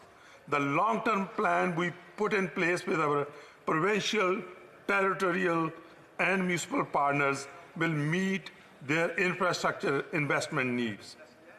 The money is there, and we encourage all provinces and territories to work with their municipalities to define their priorities and to bring projects forward for federal approval so no one misses the upcoming construction season. We are ready to start building. We welcome the Auditor General to examine our investments because, unlike Conservatives, we are not building fake lakes, gazebos, and roads to nowhere. We are building the infrastructure our country needs to keep Canada moving forward.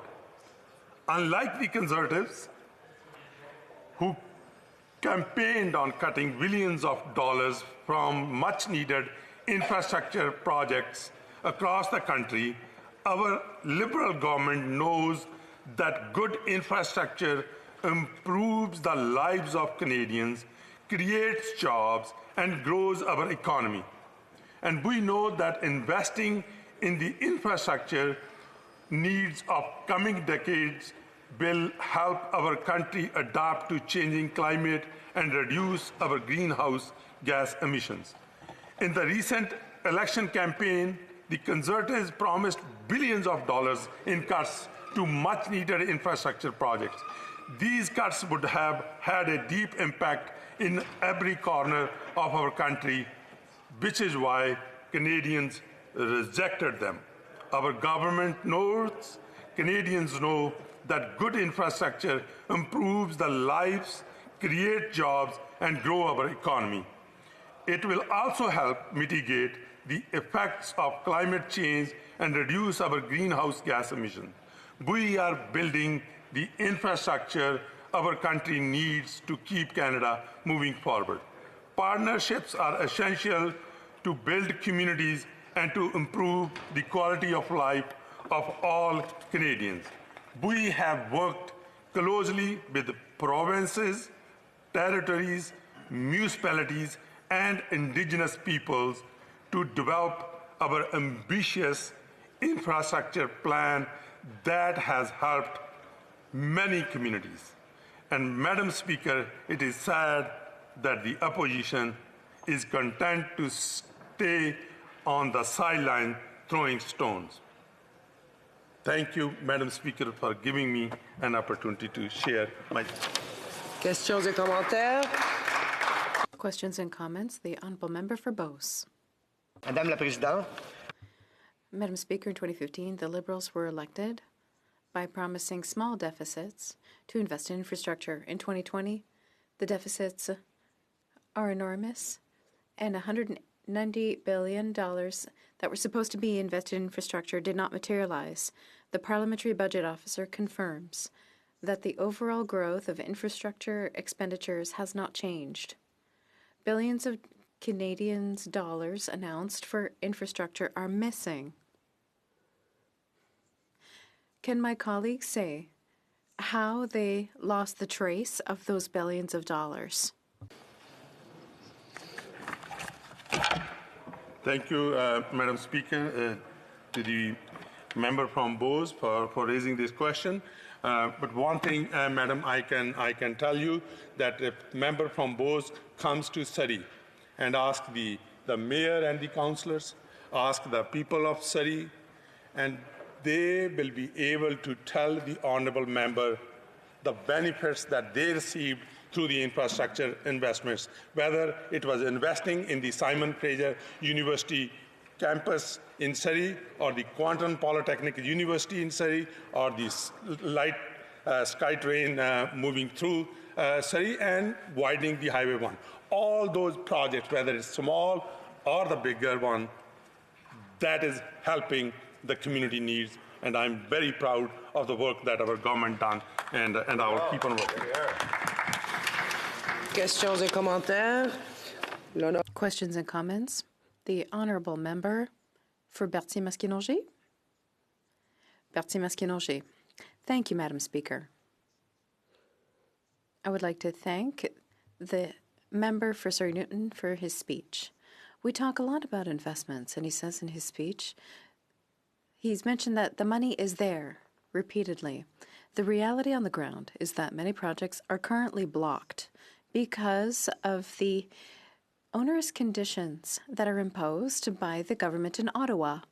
I would ask my counterpart for Surrey Newton to explain why the government insists on these conditions rather than directly transferring the money to Quebec and let people who are actually close to the reality on the ground, which is the government of Quebec, work with its municipalities, manage those priorities, because municipalities vary a great deal all over Quebec, and you can't see those differences from the Ivory Tower in Ottawa, and I would like my colleague to explain that. The Honourable Member for Surrey Newton. Thank you, Madam Speaker, and I thank the Honourable Member and welcome the member to this Parliament. And Madam Speaker, one thing I want to make it very clear, that our government's approach has always been very clear, that we have always worked with the municipalities and the provincial and the territorial governments to deliver those projects, because the municipalities know very well what the needs in their communities are. And that is where it starts. They are the ones who take those needs and those projects to the provinces, and I'm sure the same in Quebec. And then once it is approved, we as federal government don't make any delays, put the funding right way so as the shovel is in the ground. And if there's any changes or if there's any suggestion, I'm certain that the minister is open to make those changes to help Quebec and Quebec municipalities do better. Questions et commentaires, l'honorable. Questions and comments? The Honourable President of the Treasury Board.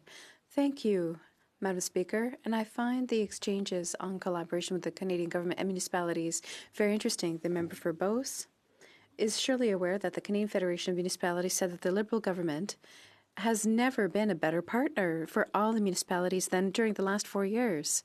Can the member for Surrey Newton, who knows the issues of his municipality quite well, give examples of investments by the federal government in partnership with municipalities in his region? The Honourable Member for Surrey Newton. Thank you, Madam Speaker. First of all, Madam Speaker, I want to thank the Honourable Minister for his leadership when it came to my constituency of Surrey, when we had created 176 units of affordable housing that was much needed in my community, and that has happened with collaboration from the provincial government. And this is the type of leadership we like to have from across the aisles when it comes. Resuming debate, the Honourable Member for Edmonton Riverbend. Thank you, Madam Speaker. And I'd just like to note that I'm splitting my time with the member from Stormont, Dundas, South Glengarry.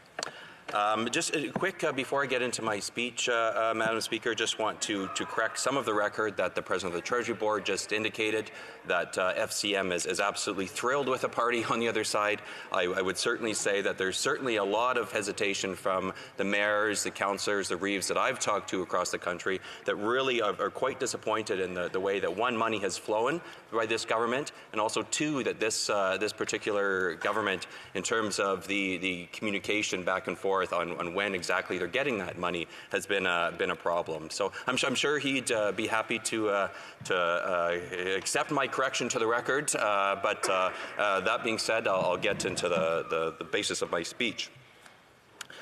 Infrastructure impacts all Canadians on a daily basis. It's the roads we drive on, the public buildings we use, and the parks we bring our children to. It's a large component of any government's budget, and yet this government seems unsure of how much funding has actually gone out the door to support infrastructure development. Mr. Speaker, this government promised in 2015 that they would run modest deficits of less than $10 billion over the following 2 years and make historic investments in infrastructure. They've already failed on the modest deficits front. The deficit this year alone is estimated to be more than $26 billion. The government doesn't seem to have a plan to get the budget back to balance, but that is a different debate for a different day. This government introduced the Investing in Canada plan, a $188 billion plan to update infrastructure based on the priorities the government had. The government failed to work with the provinces to ensure they were shared priorities. Almost right away, Madam Speaker, there were problems with the plan. A March 2018 report from the Parliamentary Budget Officer found that only half of the spending promised to be invested in infrastructure had been tied to projects. After this finding was published, the government shuffled their cabinet, and the next Minister of Infrastructure was urged in his mandate letter to stop the current lag with infrastructure projects and get more money out the door. The government knew it was failing to meet expectations. Reports from the Parliamentary Budget Officer kept coming. Another report found provinces weren't investing as much in infrastructure as the federal government had estimated. This is a result of the federal government not consulting with provinces when developing their Investing in Canada plan. The Parliamentary Budget Officer also ran into roadblocks when conducting research for their reports. Upon request, Infrastructure Canada was unable to provide the data requested regarding a list of all the specific project commitments under the Investing in Canada plan. That is why we need the Auditor General of Canada to immediately conduct an audit of the government's plan. The department that should have a thorough list of all the projects of its own plan can't provide it. Canadians deserve to know how their money is being spent. I've seen firsthand the incompetency of this government's infrastructure plan in impacting Canadians. For the past year and a half, I've had the opportunity to travel across Canada and visit mayors and councillors in rural and urban municipalities. I've spoken to municipal leaders from all provinces and territories to get their feedback on the current infrastructure plan. One of the biggest things I heard during these discussions was that money needed for crucial infrastructure was stuck in Ottawa, and that the federal government isn't listening to local concerns. This Ottawa knows best approach isn't working for municipalities, Madam Speaker. We need to streamline infrastructure and have a government that acts in the best interests of local communities on matters of infrastructure. Many of these municipal representatives told me that they're yet to see any promised infrastructure funding flow into the areas. They put in their requests and sometimes don't even hear back from this federal government. Mayors and councillors want more control over their projects. They want to decide what gets done instead of having bureaucrats, sometimes thousands of kilometres away, choose what to prioritize. Many of the municipalities I've consulted with have said online application form to receive infrastructure spending is so complicated that some have even given up entirely. Imagine, Madam Speaker, having the sole beneficiary of your funding not even bother to apply for funding because you've made it too difficult. Instead, these municipalities are looking for other sources of funding to get their projects built. This government also founded the Canada Infrastructure Bank, a $35 billion agency designed to attract private investors to create public infrastructure projects. Despite costing so much money, we've seen very little in the way of announcements from this bank. In fact, the first announcement from this bank came more than 2 years after its establishment, which was just a re-announcement of funding that the government had already pledged. Despite not accomplishing much, Madam Speaker, the Infrastructure Bank has had no problem asking for more money from the federal government to cover salaries, legal services, travel, and other expenses. Announcements from this bank are sparse, and the government has not yet been transparent about what the bank is actually achieving for Canadians. Not all Canadians will even benefit from the Canadian Infrastructure Bank. The Finance Minister confirms small municipalities won't benefit because investors will be looking to invest in only, in his words, large transformational projects that produce a revenue stream from which they can earn a high rate of return on investment. As well, the bank will only provide funding to projects worth $100 million or more, virtually guaranteeing that rural communities across Canada won't qualify. Yet small and medium-sized municipalities are losing $15 billion of infrastructure money to pay for this bank. It's clear, Madam Speaker, that the government isn't listening to Canadians and it's being responsive to concerns about the Investing in Canada plan. Instead, they're continuing to forge ahead with a plan despite its very obvious shortcomings.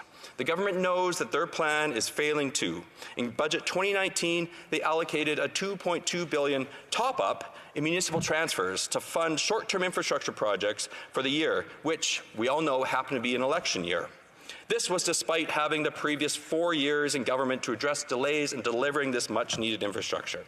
Madam Speaker, I'm anticipating some of my colleagues from across the aisle will accuse our party of wanting to cut infrastructure funding, but that's simply not true. Our previous government's record speaks for itself. Our Economic Action Plan approved and announced $12 billion in infrastructure projects in 3 years of government during the worst economic crisis in a generation. We understand how important infrastructure is to Canadians. We understand the need to get dollars out the door as quick as possible so projects can be completed in more reasonable timelines. Cutting infrastructure funding is not in our country's best interest. This government also promised their Investing in Canada plan would stimulate the economy. They promised it would raise the level of real GDP by up to 1% in the 2017-2018 fiscal year. However, the Parliamentary Budget Officer found that there was no increase in the level of real GDP from infrastructure in Canada. This government's record on infrastructure is one of failure, Madam Speaker. They failed to match infrastructure funding with projects preferred by the municipalities. They failed to keep their deficits modest. They failed to grow the economy in the way that they've promised to Canadians. And they failed to be accountable and transparent. When asked for details about the program, they can't provide them, Madam Speaker. The department itself has idea how many infrastructure investments have been made. The Parliamentary Budget Officer couldn't get the facts. We have no idea how billions of dollars in taxpayer money is being spent. The Auditor General must audit the Investing in Canada plan to verify whether the plan lives up to its stated goals and promises. My guess, Madam Speaker, is that it isn't. Thank you. Questions and comments? The Honourable Parliamentary Secretary for the Minister of Infrastructure and Communities. His attention to the matter before us. There seems to be a short memory here. The member emphatically stated that no cuts were proposed by his party to infrastructure spending. However, the platform for the Conservative Party clearly indicated an $18 billion cut to infrastructure funding.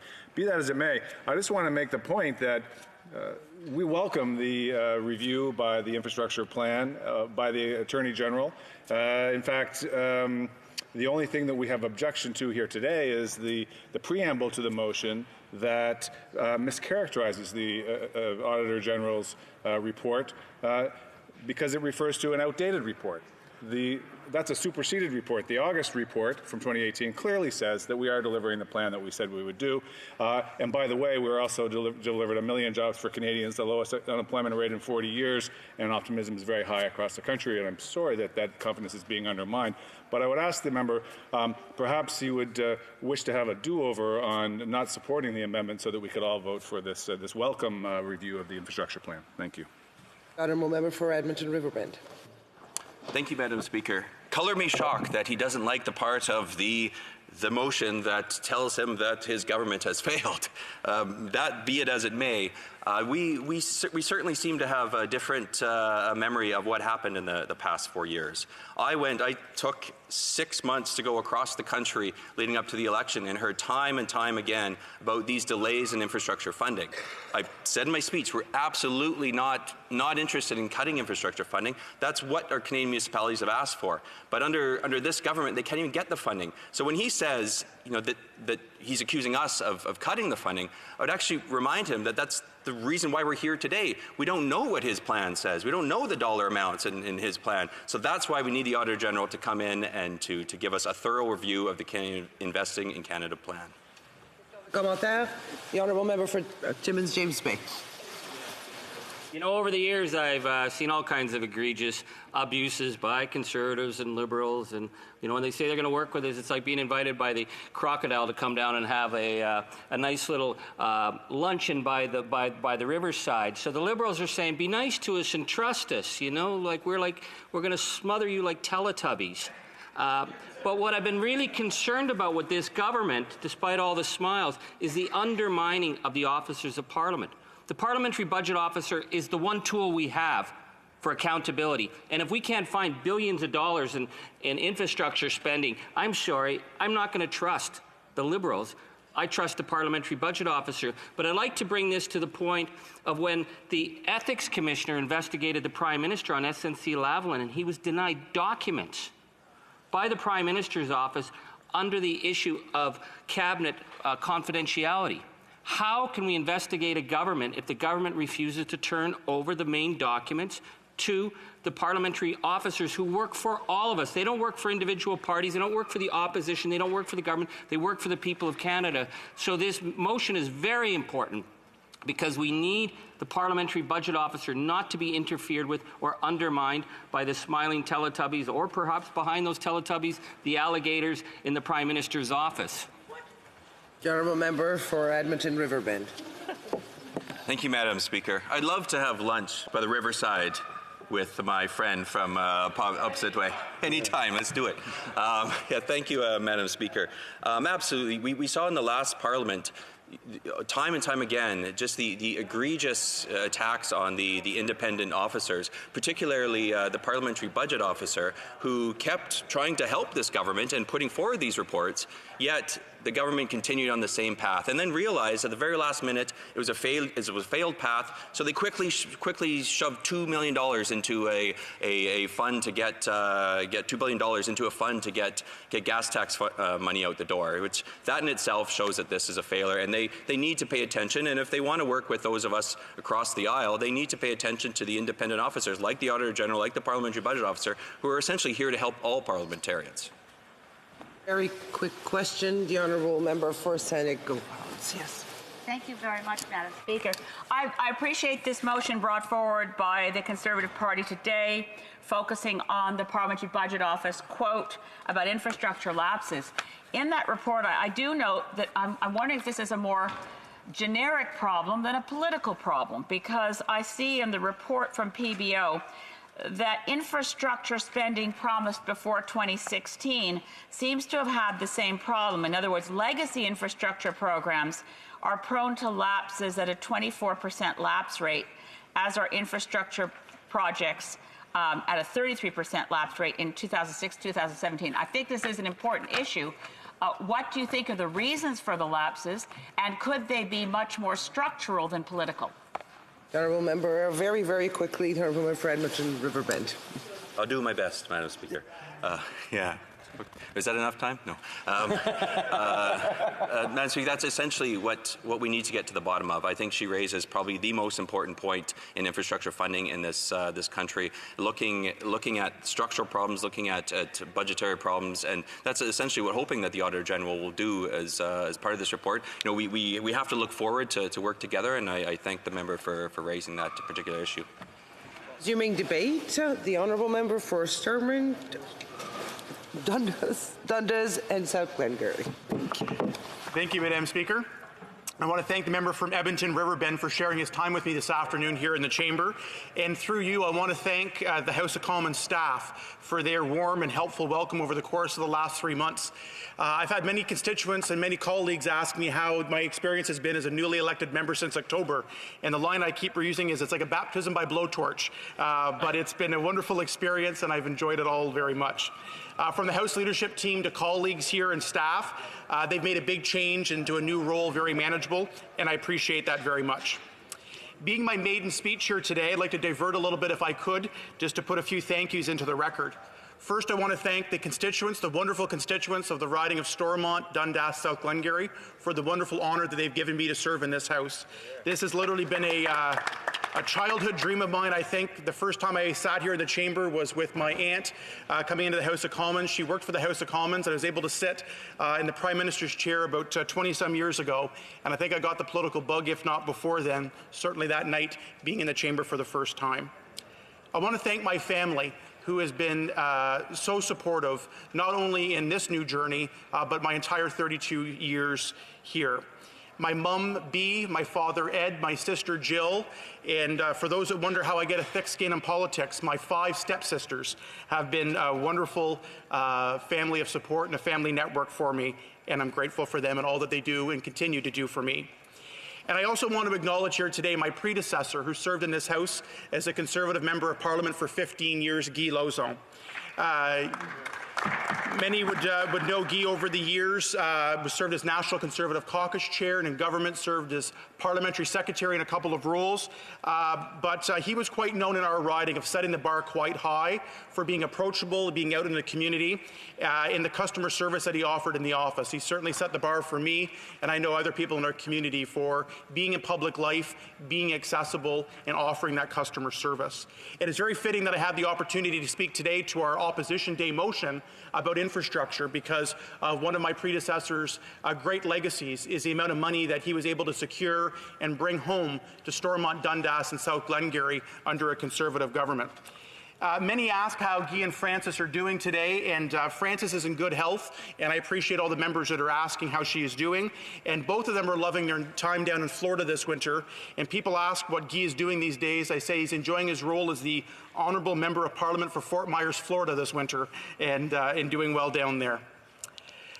I'm very fortunate to have the opportunity to represent the people of Stormont, Dundas and South Glengarry. And aujourd'hui, je juste dis un petit... And I'd just like to say a few words in French for my Francophone friends who live in my riding. French is my second language, and it's a work in progress, but I understand how important both these languages in Canada are. There are many people in my riding who speak French, and I believe that next week, actually, I'll be starting with my French class here. There are no shortage of files in our riding that are going to need attention over the course of this upcoming Parliament. We've seen here in news reports, we've had some questions here in the House. I know there's been some meetings both on our side within our Conservative caucus, but I appreciate the outreach from some members of the government as well about the water levels in Lake St. Lawrence and the St. Lawrence River. And that goes all the way across Ontario and Quebec, not only during the spring, but throughout the year. I know that's a challenge. And in my riding between Iroquois and Cornwall, we generally have the opposite problem what many communities have. When there's high water levels present in the Great Lakes or in Montreal, we often have low water levels, which create some environmental, some economic concerns, and some property damage concerns as well. So I want to thank the many that have reached out to me so far, that have been briefing me and giving their perspectives locally and across the province and across the region on that file. And of course, being from a rural riding, agriculture is very important. I don't think there was a day gone by during my campaign, and even now as a newly elected member, that I'm not talking about the importance of supply management in our agricultural sector and supporting that day in and day out, whether it be here in the House as we work with other countries on trade deals or whatever it may be. But agriculture is the backbone of my riding, and if it's not supply management, it's our grains and oilseeds farmers and the global markets and the challenge that I look forward to working on. And of course, I want to acknowledge I look forward to working with the Minister of Transportation and Transport Canada, as the City of Cornwall and Akwesasne and neighbouring communities are going to be dealing with some surplus land on the waterfront of Cornwall. That presents such an opportunity for the City of Cornwall and our region to have those lands for public use and for a myriad of different uses, but I think can unlock a lot of potential in terms of public spaces, in terms of economic development for the city, for the people of Akwesasne across the river, and our region to benefit. So I look forward, and I think that's really an issue, regardless of what side of the House you're on, that we can find cooperation and deliver a positive outcome for my riding. Madam Speaker, of course, as we talk about the Opposition Day motion here today, getting action on any of those files I just talked about, but infrastructure projects takes cooperation. And I'm not naive to understand that I'm on this side of the House and not the government side of the House, and that's going to take cooperation. But I also think, as an early observer here in the House, there's been some great working relationships. And I want to acknowledge a neighbouring colleague of mine, the Liberal Member of Parliament for Glengarry Prescott Russell. Shortly after the election, a mutual friend of ours connected us by text message, and I went into his riding. We had a wonderful lunch in Alexandria at the Quirky Carrot, and I was very pleased at the end of the lunch when the member offered to buy lunch that day. And I said, well, you didn't have to. He said, well, you're in my riding, I'll buy you lunch today. When you come to my riding, I'll buy you lunch. So I've told the member I've been saving up my McDonald's coupons since then for a visit to Cornwall, but it's been the start of a good, productive, bipartisan working relationship, and I appreciate his advice as we talk about infrastructure, agricultural issues, and a big issue in Eastern Ontario. I know several colleagues in our party are very interested in this, is the Eastern Ontario Regional Network. As we improve broadband, and we have done and made some investments as a Conservative government, been supported by this government, but there's a lot more to do, and I've been very proud of the advocacy that we've been doing, and many members in this House on both sides have been doing to improve cell capacity all across rural Eastern Ontario. Speaking specifically in my time left about the Opposition Day motion, I strongly support the motion being brought forward. And my background before I became Member of Parliament in this role was serving as a mayor in the township of North Dundas and serving on County Council and warden of the United Counties of Stormont, Dundas, and Glengarry. And frankly, Madam Speaker, over the course of the last couple of years, when I speak to my successors on county council and local councils in my riding, and I think all parts of the province of Ontario and beyond, we're not seeing those dollars get to the front lines of where they need to go. It's a challenge of when money's announced, municipalities try to get their projects ready, and they just don't happen. And it's a bigger and bigger challenge the more and more I see this, the government not react to this. A perfect example is actually the Ontario Canada Infrastructure Fund.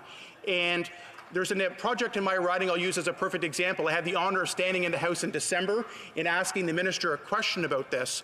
A project in my riding that has applied for funding is the Morseburg Streetscape Project. That's a project with the municipality of South Dundas, the United Counties of SD&G. They applied for that program, I'm going to say nearly a year ago, if not 10, 11 months ago. We are very pleased to see the Ontario government go through and approve that project back in July, and we've been waiting ever since for an answer and an okay from the federal government on that project. It creates a big challenge, Madam Speaker, because what happens is, back in July, if the federal funding could have come then, they might have been able to get the shovels in the ground, get the RFPs going out, and for that project to happen this year. The challenge is now, here it is going to be February in a couple of weeks. Municipal budgets are being done and completed, and they're not sure if that 1/3 is there. Municipalities are a mature level of government. They do asset management plans. They know what their priorities are. And my colleague across the aisle from Newfoundland and Labrador that just spoke a few minutes before, he had experience at the municipal level and was talking about those one-third, one-third, one-third partnerships, which I agree are great, and they've been supported, I think, by all parties over the past several parliaments. But if the dollars aren't flowing and there's not a good process, if the announcements are there, the billions of dollars are announced, but those dollars aren't getting to municipalities, it's not being effective in not doing that. So I will say in my closing comments here, I support this for the Auditor General to take a look. And to my colleagues on the government side, I would encourage them. It's either going to confirm that there's a problem or it's going to debunk a myth. And I think there is a problem there from what I see and from what I hear in my riding. And I respect the work, like all members of the House do, for the work of the Auditor General. And I look forward to supporting this motion and seeing that report and seeing what we can do better to support municipalities and get the dollars to municipalities and shovels in the ground. Thank you, Madam Speaker. The honourable member for Timmins James Bay. Madam Speaker, what's really concerning me, representing regions in North Ontario, is many of our communities are completely dependent on winter roads. Right now, the winter roads are not operating because of changes in weather. So that means the supplies that are needed for the entire year are not getting into communities, which will create economic catastrophe in communities, whether it's Pekanjikam, Cat Lake, Kashechewan, where we're trying to build and deal with the crisis of lack of basic housing. So one of the opportunities we have is to commit to permanent roads. That will run up through northern Canada, but particularly in Treaty 9, particularly along the coast of Bay James. We see on the Quebec side, they built the roads up, and we have the difference in poverty on the Quebec side to my side is night and day because we have infrastructure. So I'd like to ask my honourable colleague if he supports the move to put the long-term investments to bring Indigenous communities out of the fourth world and get them the roads so that we can get supplies in at a reasonable rate. The honourable member for Stormont Dundas South Glengarry. Thank you, Madam Speaker. Thank you to the member for Timmins James Bay. I agree wholeheartedly on that in terms of the need for infrastructure. As I mentioned in my comments, when we have these infrastructure projects that are advocated by First Nations communities, by municipalities, they are on the front lines every day dealing with those infrastructure concerns. And it's a ripple effect. It's not only the roads and bridges that need to get built in the short term, but it's having year-round access to those communities, whether it's for food, whether it's for economic development, whatever the means and method and the benefit may be, there are a lot. So I think we need to rely more and get rid of this red tape and these delays of getting infrastructure dollars out the door. We can rely on the judgment and the expertise of those that are living in those communities every day that know their priorities. If the local government says it's a priority, if the provincial government then approves it, there doesn't need to be another 6 or 8 or 9 months of waiting and reporting and analyzing. We should trust the mature level of government of municipalities to get this done. And frankly, over the course of the last 4 years, we've not seen that method in use at all. Questions and answers. The Honourable President of the Treasury Board. Thank you, Madam Speaker. He arrived, new arrival in this House. We look forward to working with him and to support his constituents. I have a brief question to him. How does he interpret the fact that in the last 4 years, the government approved 4 times as many projects as the previous government in its last 4 years as well? For Stormont Dundas South Glengarry. Well, Madam Speaker, when I talk to municipalities in my riding, and I saw that when I was a mayor in the last parliament for part of that term, is the dollars are not getting to the front lines. So I'm not sure if they're going to members on the government side, they're going to larger urban centres, but speaking from my background as a rural mayor in my previous role, and I look across to see some colleagues from my side of the aisle here, Parry Sound Muskoka, Simcoe Grey, Leeds Grenville, Thousand Islands, Rideau Lakes, and their previous roles as well, they saw those challenges. The dollars aren't getting there. The applications are coming in and they're being delayed and stalled. Look at the Morseburg Streetscape project. Look to my neighbouring riding in Eastern Ontario, the township of North Grenville and the town of Kemptville. It has been years and years of waiting. The municipality has applied. They've asked for the dollars. The provincial government has given the okay, and it's just been silence for 8 months. There doesn't need to be these delays. If the dollars are there, put the dollars out, let's get shovels in the ground. And I do believe, and I will say this as a bipartisan way, we can be better and we can be smarter in terms of the timelines of how we're doing this. We're now in February, and these projects, it'd be great if they were approved today with a nod of the head and get an agreement signed. I'm sure we can make that happen. But even now, to get the budgets finalized, to get the RFPs out, to get the shovels in the ground, we are seriously jeopardizing another year of projects being able to get in the ground and a lot of the rural municipalities that I speak to. Thank you, Madam Speaker. Commentaires, questions and answers. The Honourable Member for Centre Okanagan, Nicola. Madam Speaker, and I just want to thank this member for his contributions to this debate today. The President of the Treasury Board had said that the government deserves a lot of credit for all of the new projects. But, Madam Speaker, let's be mindful that it was the Conservative government that actually added an inflationary measure and legislated the gas tax. So every year there will be more money towards important infrastructure. Madam Speaker, that's something that was put in place. The government talks about its Canada summer jobs. Well, what they did, Madam Speaker, is they took 2 weeks off of each actual individual job and then funneled that money to say, look how much more that we're doing. Madam Speaker, we can't just simply take the words and rhetoric of this government seriously. We have to look at results. Could the member please tell me what he would like to see as a former elected municipal Reeve, I believe was mayor, pardon me, Madam Speaker, as a former elected mayor, what concrete measures he wants to see from this government and moving forward. Honourable Member for Stormont, Dundas, South Glengarry. Thank you, Madam Speaker. And I think, as what I spoke about before, is timely response to the needs of infrastructure requests from municipalities. The lag that's happening, the delays that are being seen, the lost construction seasons, just simply from a bureaucratic aspect of where, again, when projects are applied for, there's often done getting technical asset management plans. Municipalities plan out for years in advance at the request, frankly, of federal and provincial governments to get those projects all in order and all in line. There's many ways we can do this. And again, just providing predictable funding for this. The line that I always use, a lot of these announcements are about a mile wide and an inch deep when they come. There's flash, there's substance, there's a photo ops, there's all those things, but getting the dollars there, we can certainly improve on. Thank you. Resuming debate, the Honourable Parliamentary Secretary, the Minister of Labour. Thank you, Madam Speaker, and I will be sharing my time with the Honourable Member for Kingston and the Islands. Madam Speaker, as we all know, we're in a minority parliament. And in a minority parliament, Canadians are looking for us to cooperate across party lines. We all say that. And that involves efforts on all sides. And that involves efforts on opposition day motions. I've been listening to the debate this morning, and it seems that in a lot of ways we're talking past each other.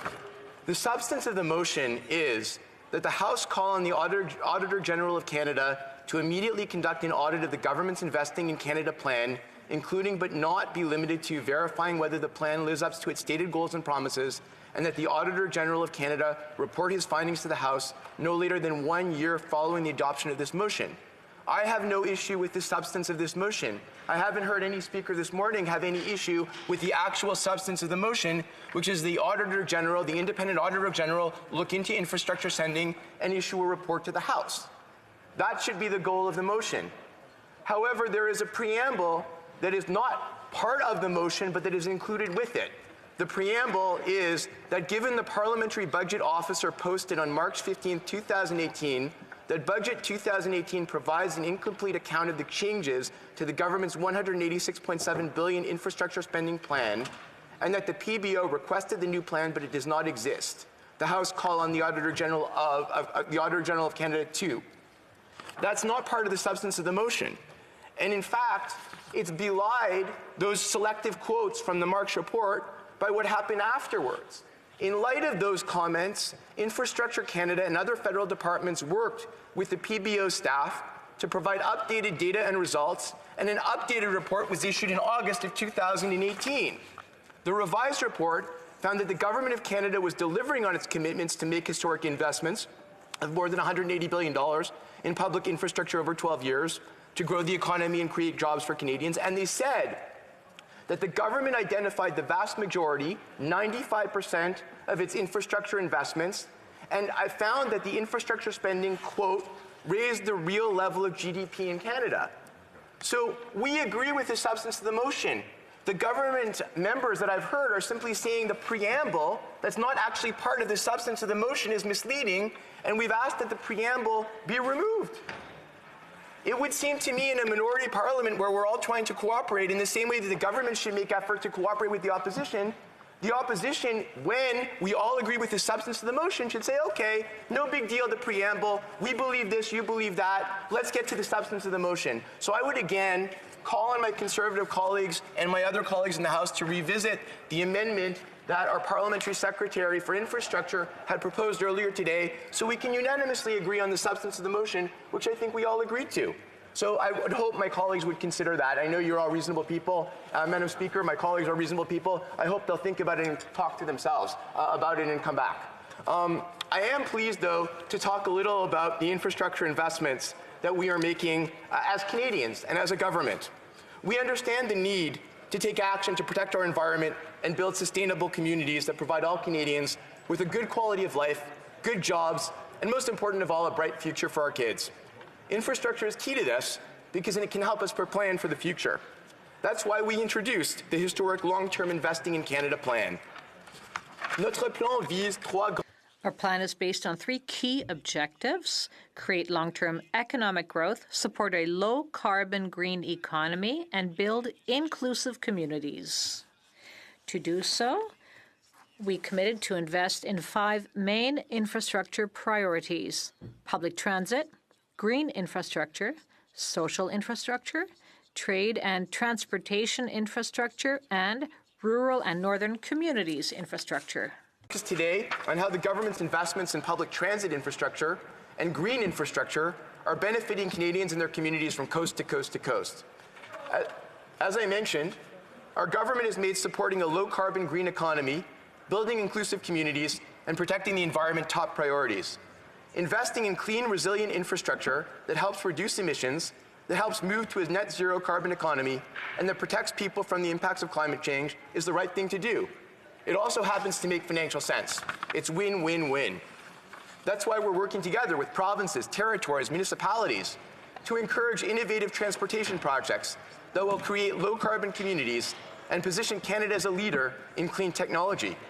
It's clear that switching to zero-emission public transit options helps reduce greenhouse gases and emissions. That's why Infrastructure Canada is providing $25.3 billion in federal fundings to provinces and territories for their public transit projects through the Investing in Canada infrastructure program. That's also why we have committed to invest in 5,000 zero-emission buses, and beginning in 2023, we will be directing all new federal public transit funding to zero-emissions options. While we work with our partners, Madam Speaker, towards that goal, we are continuing to deliver results under our funding programs. To date, we have helped purchase more than 3,800 new buses and refurbish approximately 4,900 others. We have funded improvements or construction of nearly 15,000 bus stops and shelters, which are better protecting commuters from the elements. We have helped make over 580 transit stations more accessible so people can make their connections in good time. And we've rolled out more energy-efficient buses and invested in light rail projects to reduce carbon emissions. That includes the City of Guelph's green public transit projects, which my colleague had talked about before, which will replace 35 diesel buses with long-range electric battery buses, as well as install en route charging stations. The funding will also help to purchase an additional 30 electric buses and build a new bus storage facility fitted with electric charging stations. That includes $12.6 million for Victoria, BC's new Handy Dart operations and maintenance facility. The Handy Dart bus service provides accessible door-to-door shared transit for riders with reduced mobility, handling more than 390,000 trips annually through Greater Victoria. Not only will this facility accommodate double the current fleet size, it's also the first LEED Gold Standard BC Transit facility in BC, which recognizes best management practice to reduce waste of all kinds. Des investissements réalisés par la Banque and investments through the Canada Infrastructure Bank in new projects in Montreal, such as the Réseau Express Métropolitain, the REM, and the Contrecoeur Port, will increase productivity, reduce pollution, transportation and commute times, and ultimately get people and goods to where they need to go faster. sustainable transportation are all making positive changes that will strengthen our communities and support economic growth and build a greener future. We also know that investing in resilient infrastructure that can protect or withstand climate impacts is critical to helping communities get back on their feet and back to business faster after an extreme weather or disaster event. It is basic yet effective asset management. Because the costs of climate change impacts are significant and increasing, property and casualty insurance losses in Canada averaged $405 million per year between 1983 and 2008, but jumped to $1.8 billion between 2009 and 2017. That's why, through the Disaster Mitigation and Adaptation Fund, we are investing in projects like the Flood Protection Project in Fredericton, New Brunswick. Once complete, this project will help protect over 27,500 residents within a 12-square-kilometer area. The city says this will reduce the number of people directly affected by future flooding by 83%, and it's also expected to provide long-term savings in recovery and replacement costs. And around the world, that we need to tackle these climate change events more efficiently, more effectively, and we know that building resilient infrastructure is less costly than repairing it after disaster. Madam Speaker, we know that infrastructure is important to all of us, to all of our communities, to all of our ridings across the country, and we know that we can do it in a way that respects taxpayers' dollars and protects and enhances our natural environment for generations to come. Thank you, Madam Speaker. Questions and comments? The honourable member for Mégantic-l'Érable. Thank you, Madam Speaker. You seem to have a particular interest for Berthier-Masquinongé. I wonder what's going on there. Well, Madam Speaker, I listened carefully to what my colleague said. He talked about collaboration amongst various parties, and he also referenced the amendment tabled by his colleague. However, the motion was worded very specifically. In March 2018, the parliamentary budget was unable to get answers to his questions. He couldn't find $7 billion in infrastructure investment. 5 months later, the government had found those $7 billion. Well, so clearly there's a problem managing taxpayers' money, and that's why we're asking the Auditor General to go back to March 2018 to find out what happened. It's not true that just because there's a new minister, $7 billion can be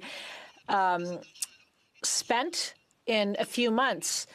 Clearly, that money was not spent on the ground during that time. So does my colleague recognize that this motion is valid, and is he going to support it as worded? The Honourable Parliamentary Secretary. Thank you, Madam Speaker.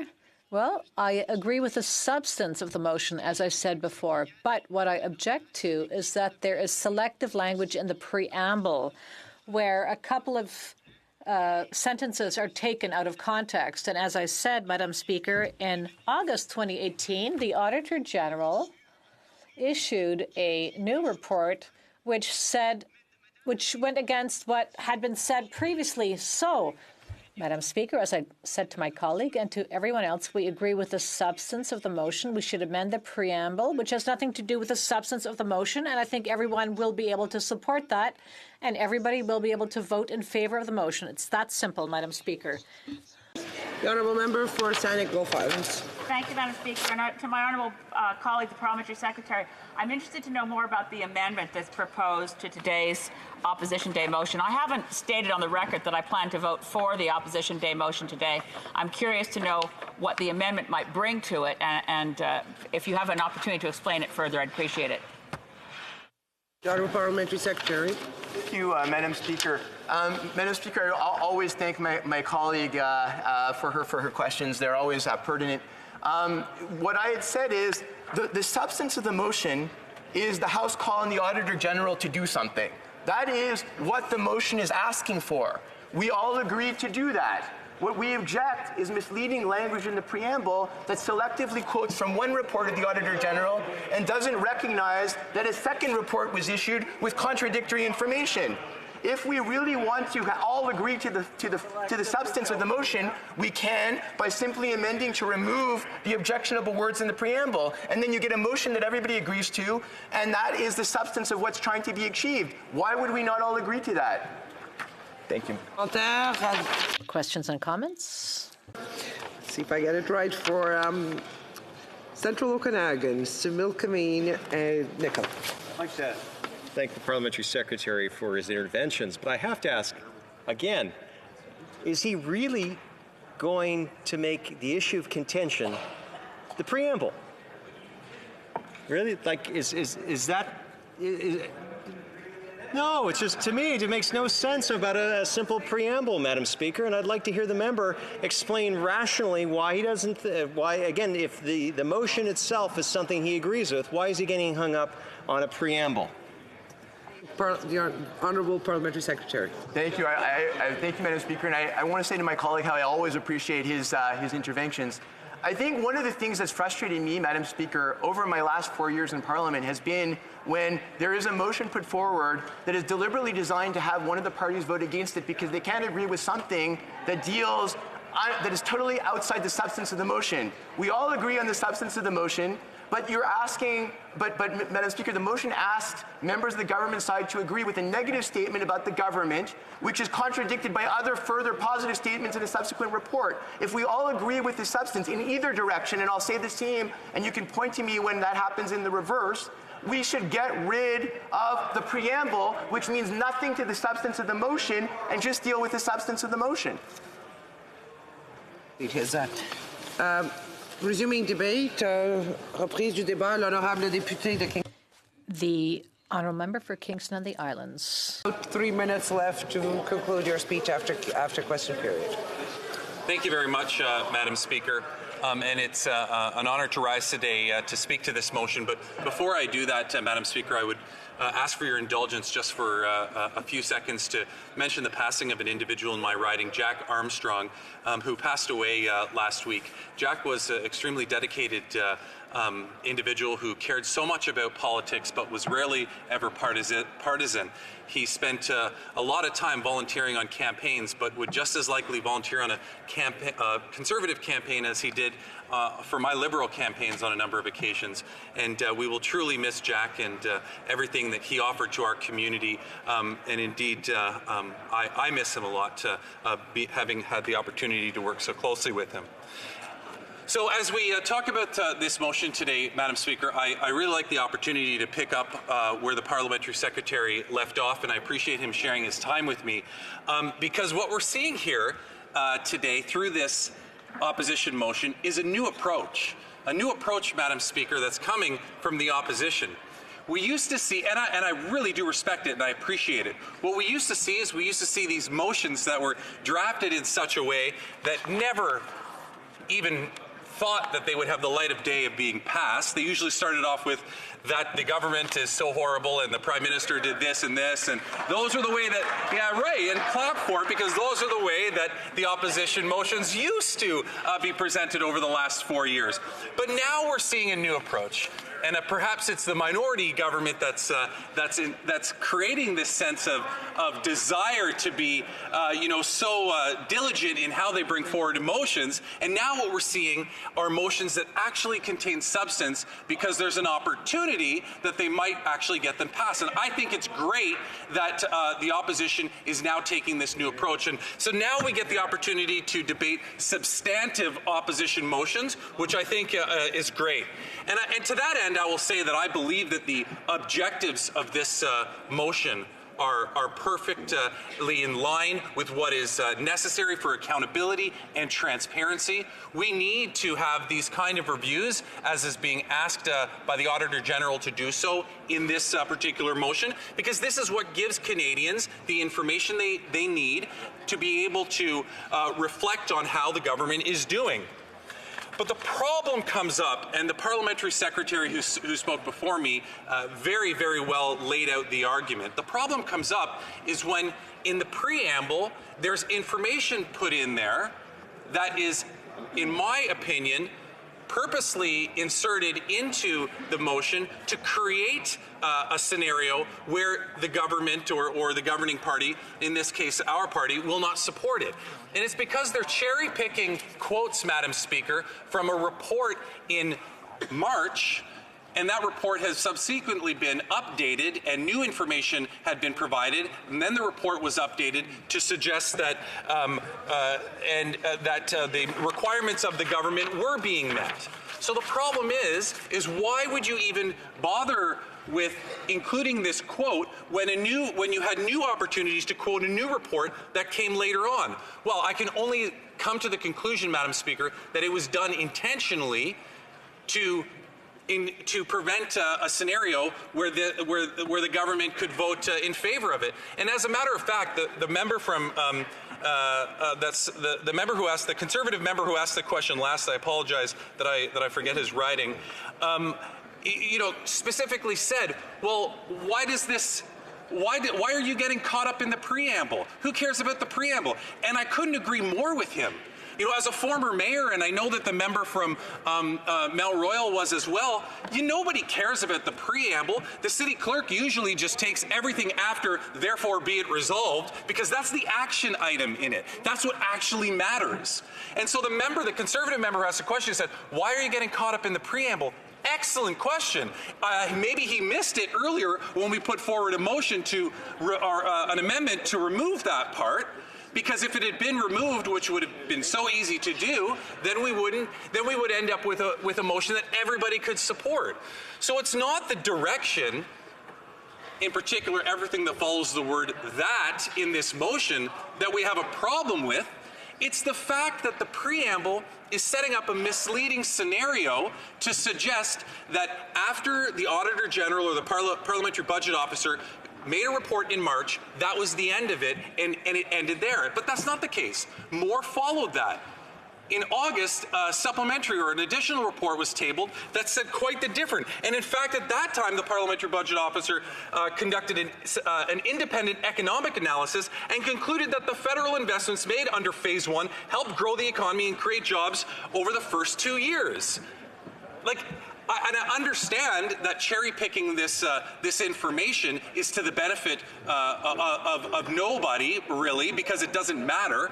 But what is important is that we make sure that we can look beyond this unnecessary information and this unnecessary cherry-picking. They cherry-picked at the beginning of that motion. I'm clearly doing it now with another part of that, but it doesn't matter. So why are we getting all caught up in this? But as we talk about infrastructure projects, Madam Speaker, I'm thrilled to talk about the amount that's actually being invested right throughout Canada.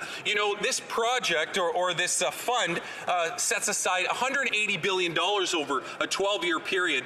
And as we know right now, there are at least 52,000 projects that have started or are underway. And I know you want to cut me off here, Madam Speaker. I look forward to continuing after that. You will have, the honourable member will have 3 minutes and 40 seconds to complete his speech.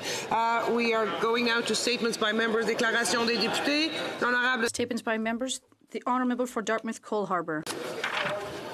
Madam Speaker, today I rise in honour of the late Dr. Jim Smith, a beloved and accomplished family doctor, former Liberal member of the Legislative Assembly, and Cabinet Minister for the province of Nova Scotia, a husband, brother, father, and friend. For over 30 years, Dr. Smith was a cherished family doctor to many in Dartmouth Cole Harbour. And for around 2 decades, Dr. Jim Smith served as the MLA for Dartmouth East. His nonpartisan nature, strong work ethic, and compassion for others defined his political career and his life. When Dr. Jim Smith spoke, everyone listened. And it wasn't just because of his hilarious, sharp wit. His constituents knew they were well represented, and his political opponents knew it too. Madam Speaker, I ask that all members of this House rise and join folks from across my province in remembering and honouring Nova Scotia's faithful servant, Dr. Jim Smith.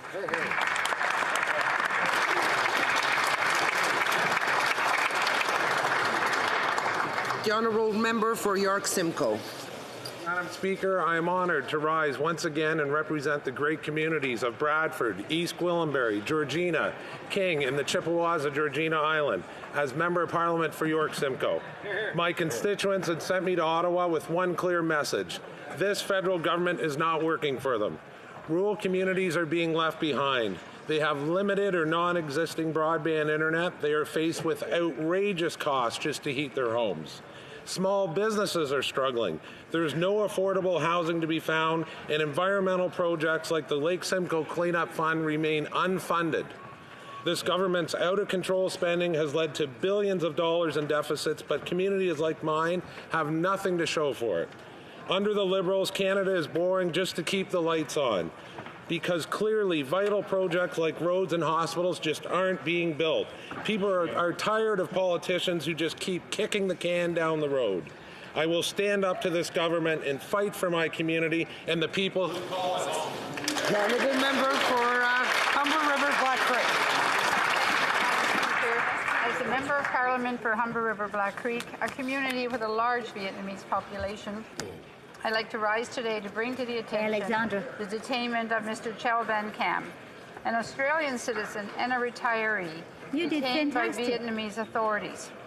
Mr. Chow is a member of the Viet Thanh organization, a group recognized by the United Nations as a peaceful group advocating for democratic reform. In January, Chow was in Saigon conducting research on human rights violations when he was detained. On November 11, 2019, Chow was sentenced to 12 years in prison for what authorities describe as attempts to overthrow the state.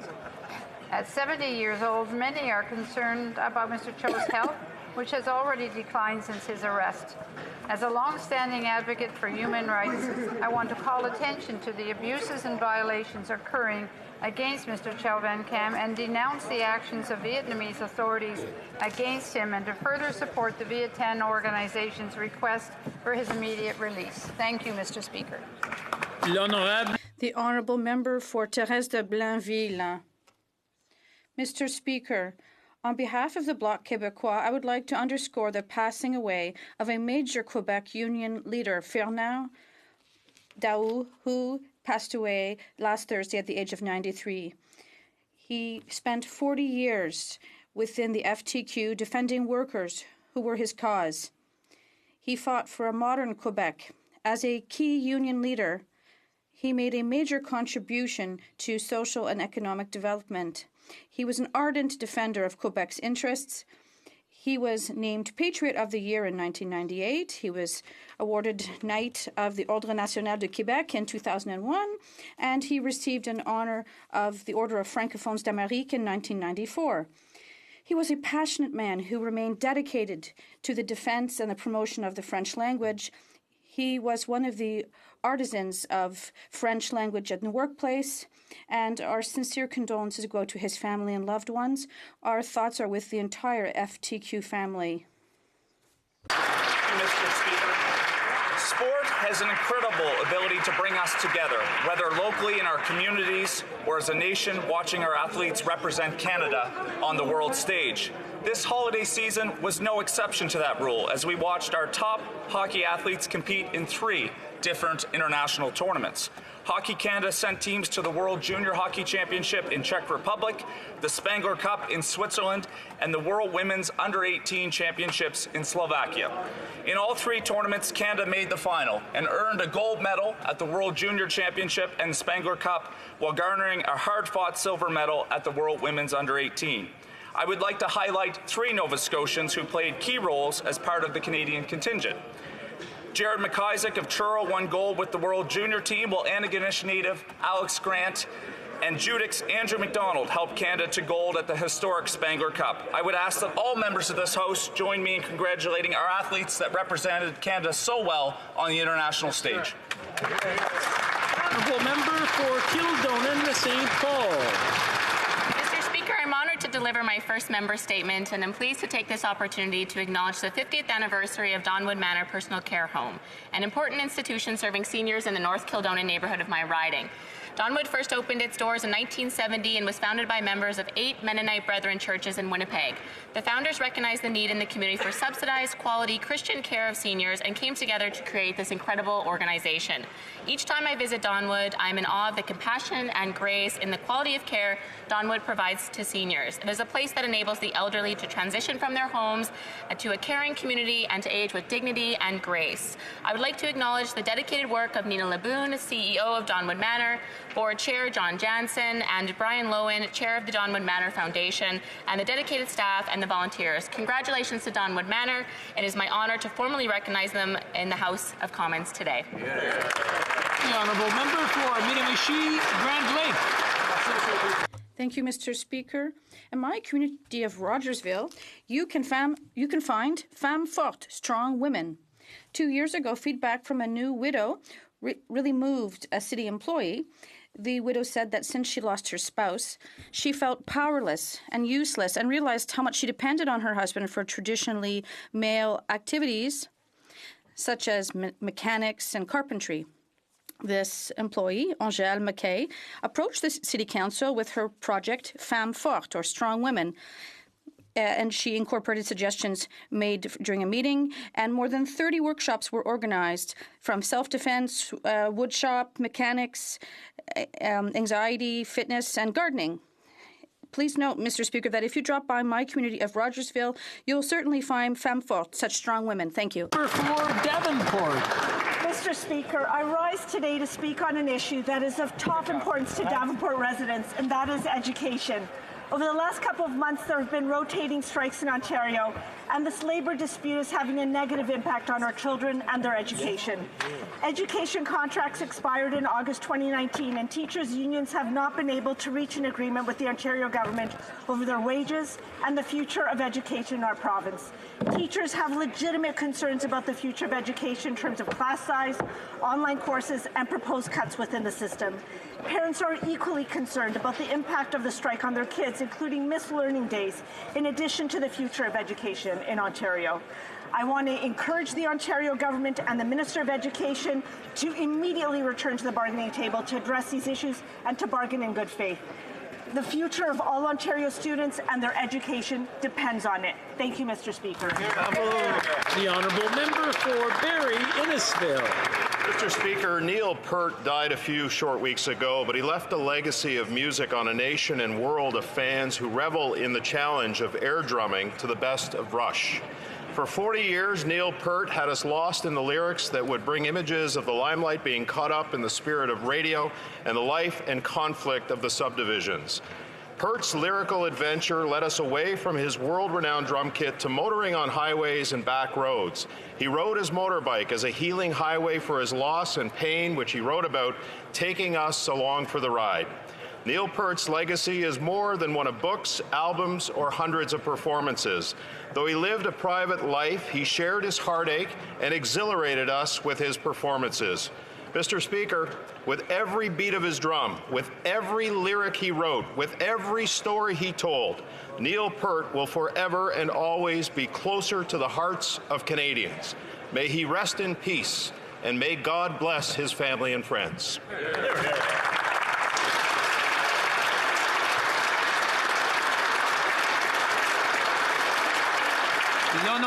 The Honourable Member for Argenteuil-la-Petite-Nation.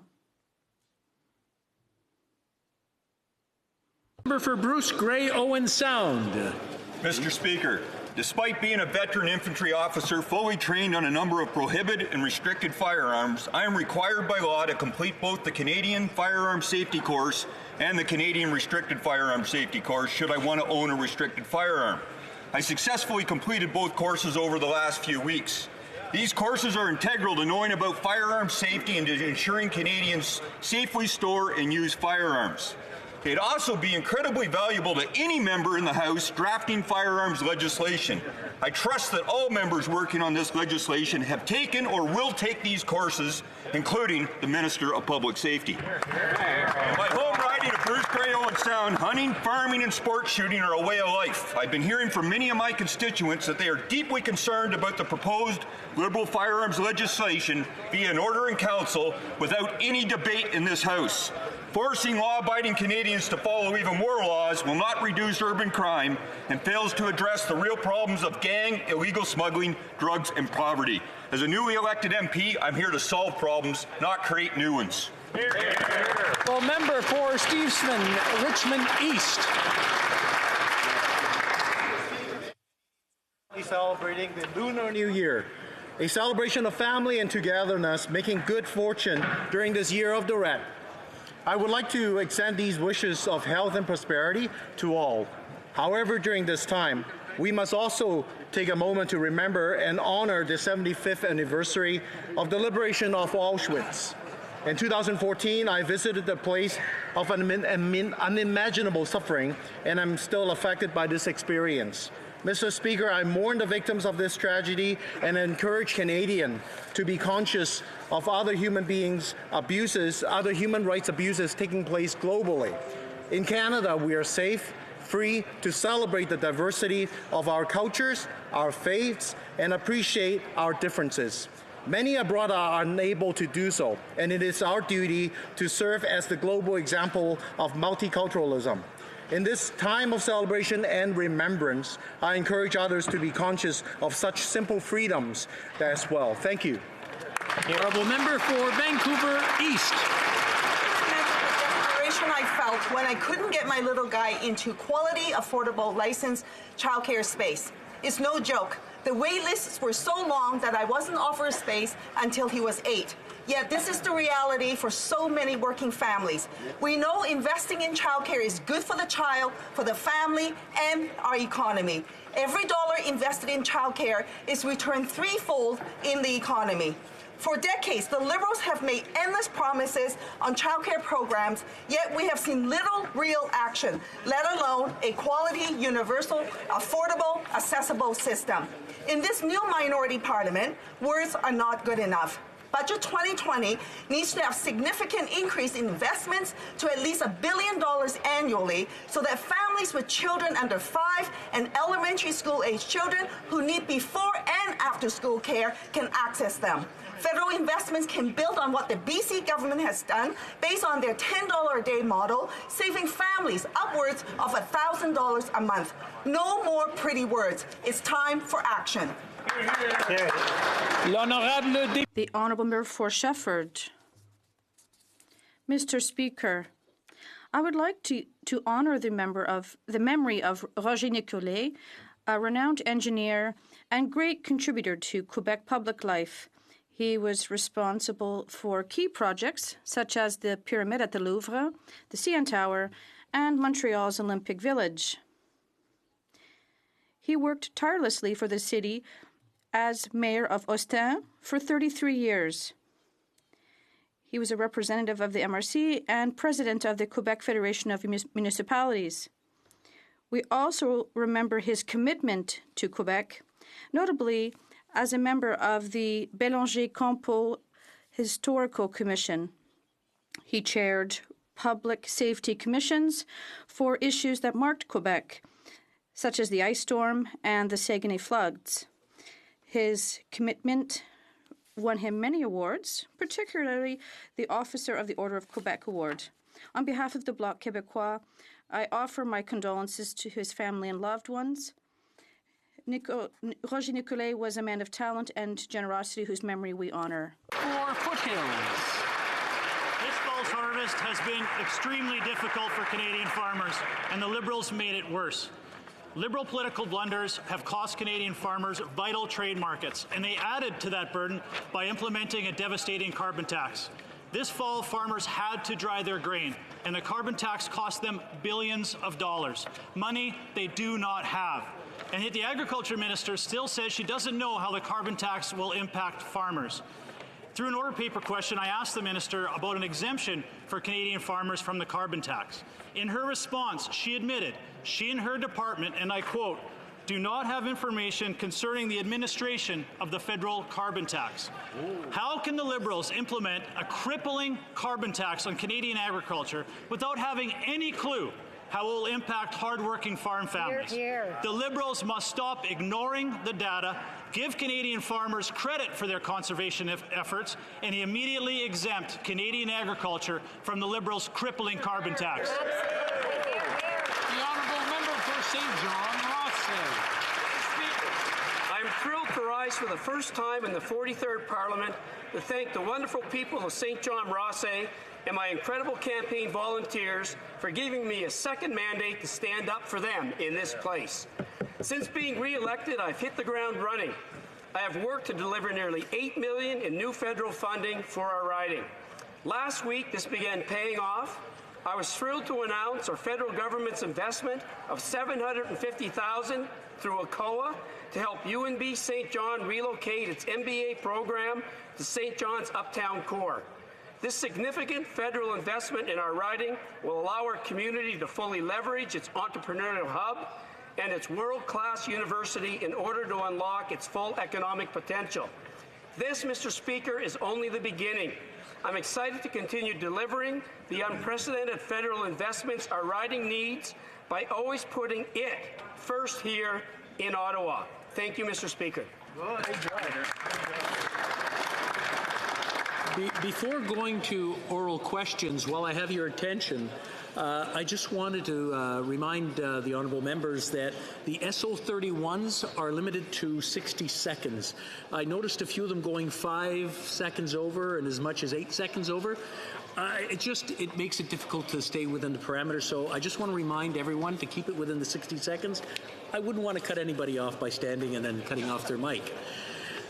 Oral questions. Question orale, the Leader of the Opposition.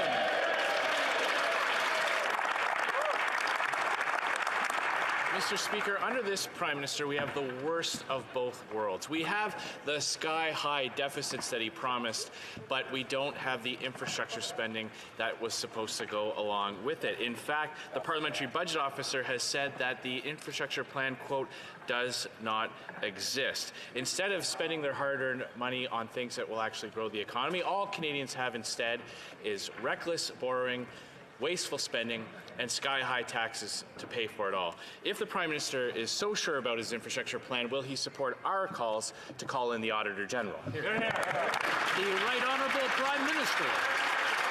5 years ago, we made a commitment to Canadians to do things differently from the Conservatives who had underinvested in infrastructure for 10 years. We made historic investments in infrastructure to grow the economy and to improve Canadians' quality of life, while Conservatives campaigned on billions of dollars worth of cuts for much-needed infrastructure across the country. Our plan has over 4,800 projects underway or completed, 4 times the number of the Conservatives in their last 4-year mandate. We're building affordable housing, community centres, libraries and bridges. We're investing in Canada's future. Honourable Leader of the Opposition. Well, Mr. Speaker, he is doing something different than the previous Conservative government. We got projects built. We balanced the budget. And we cut taxes for Canadians all along the way. Instead, for every $100 that this Liberal government is spending on infrastructure, only $3 is actually going to projects for trade and transportation, all the while racking up billions of dollars in new debt. In fact, this year alone, $25 billion worth of taxpayers' money will have to go just to pay the interest on that debt. So once again, will the Prime Minister support our calls to bring in the Auditor General? The Right Honourable Prime Minister. Many Canadians remember with regret the Conservatives' infrastructure plan that features things like billboards and doorknobs and, yes, gazebos. We will continue to invest in the things that Canadians need with a historic $40 billion national housing strategy, investing in transit, investing in the kinds of things that keep our economy moving and keep Canadians growing towards a better future. Well, the Honourable Leader of the Opposition. Match our record of opening up ports and bridges and increasing trade capacity against this Prime Minister's temporary hockey rinks and spending money on the Asian Infrastructure Bank building projects in other countries. Le Premier ministre a promis que son The Prime Minister promised that his infrastructure plan would increase GDP, but the Parliamentary Budget Officer has shown that there will be no impact on GDP. Will the Prime Minister support our motion to have the Auditor General conduct an audit on its infrastructure program? The Right Honourable Prime Minister. Well, indeed, we made a very different choice than the Conservatives did. We chose to invest in communities, to invest in infrastructure that makes a difference in people's lives, rather than opting for the cuts and austerity that the Conservatives are still promoting, even after 2 electoral defeats. We know that investing in our communities leaves more money in the pockets of Canadians. That's how we created over 1 million new jobs and lifted almost 1 million people out of poverty. Those are the investments that we will continue to make. Honourable Leader of the Opposition. Speaker, the crisis created by the coronavirus has made it clearer than ever that cooperation amongst all governments around the globe is important to ensuring public health. You're here. Will the Prime Minister support observer status in the World Health Organization for Taiwan? The Right Honourable Prime Minister. Mr. Speaker, we continue to work with the WHO. We continue to work with allied countries around the world, to ensure that we're dealing with this health challenge. I can reassure Canadians that the risks to Canadians are low. And in regards to Canadians in China, we're engaged in consular support for them. We will continue to make sure that Canadians remain safe amid these concerns about public health. You're right. The Honourable Leader of the Opposition. That was a very simple question. There's been a request made by the government in Taiwan to be an observer at the WHO, especially during this time. This is a decision that the Prime Minister can make whether or not to support Taiwan's request. It's a yes or no question. Will the Prime Minister support observer status for Taiwan at the WHO? The Right Honourable Prime Minister. We are a country that is always engaged in supporting multilateralism, whether it's supporting the United Nations, whether it's supporting the WHO, supporting collaboration between countries around the world. We will continue to work together on addressing this public health emergency. We recognize that the Conservatives like to play politics with international affairs. We're focused on keeping Canadians safe. Exactly. Well, Before going to the next question, I was having technical trouble with the speakers because I couldn't hear the answers, but I'm starting to have the trouble again. So I just want to remind everyone that maybe it wasn't the speakers, it's the noise within the chamber. So I want to ask everyone to keep the noise down so we can hear each other. L'honorable député. Honourable Member for Belleuil-Chambly. Thank you, Mr. Speaker. The aluminum sector is the second most important export sector in Quebec. Aluminum represents no less than 30,000 jobs in Quebec. Aluminum can come into our country freely from Mexico without any protection. I presume that the government conducted impact assessment studies of the new NAFTA so that they could look at the consequences that it would have on aluminum in Quebec. Can the Prime Minister confirm that such impact assessment studies exist, and can he make them public? The Right Honourable Prime Minister. Mr. Speaker, it's very simple. Under the old trade agreement, there was no guarantee for aluminum workers in North America or any standards about how much North American aluminum had to be manufactured, had to be used in automobile manufacturing. We can now say that there's a 70% guarantee for North American aluminum being used in building cars. And because most aluminum is produced in Quebec, that's very good news for aluminum workers in Quebec and all across Canada. The Honourable Member for Belleuil-Chambly. Mr. Speaker, you can't confuse the component parts and the metal that is used to make them. When the new NAFTA was signed, Quebec was producing more aluminum than China, but today China produces 15 times more. There were 5 projects to expand and modernize Quebec aluminum factories at the time. Can the Prime Minister prove that there will be no negative impact here and confirm that those 5 projects will go forward? The Right Honourable Prime Minister. Mr. Speaker, we're very proud of the innovation happening in Quebec's aluminum sector. I saw AP60 and the ELYSIS project. We know that there's a lot of good news coming for our aluminum workers, and we will always support them, just as we supported them by getting rid of the unfair tariffs that were imposed by the U.S.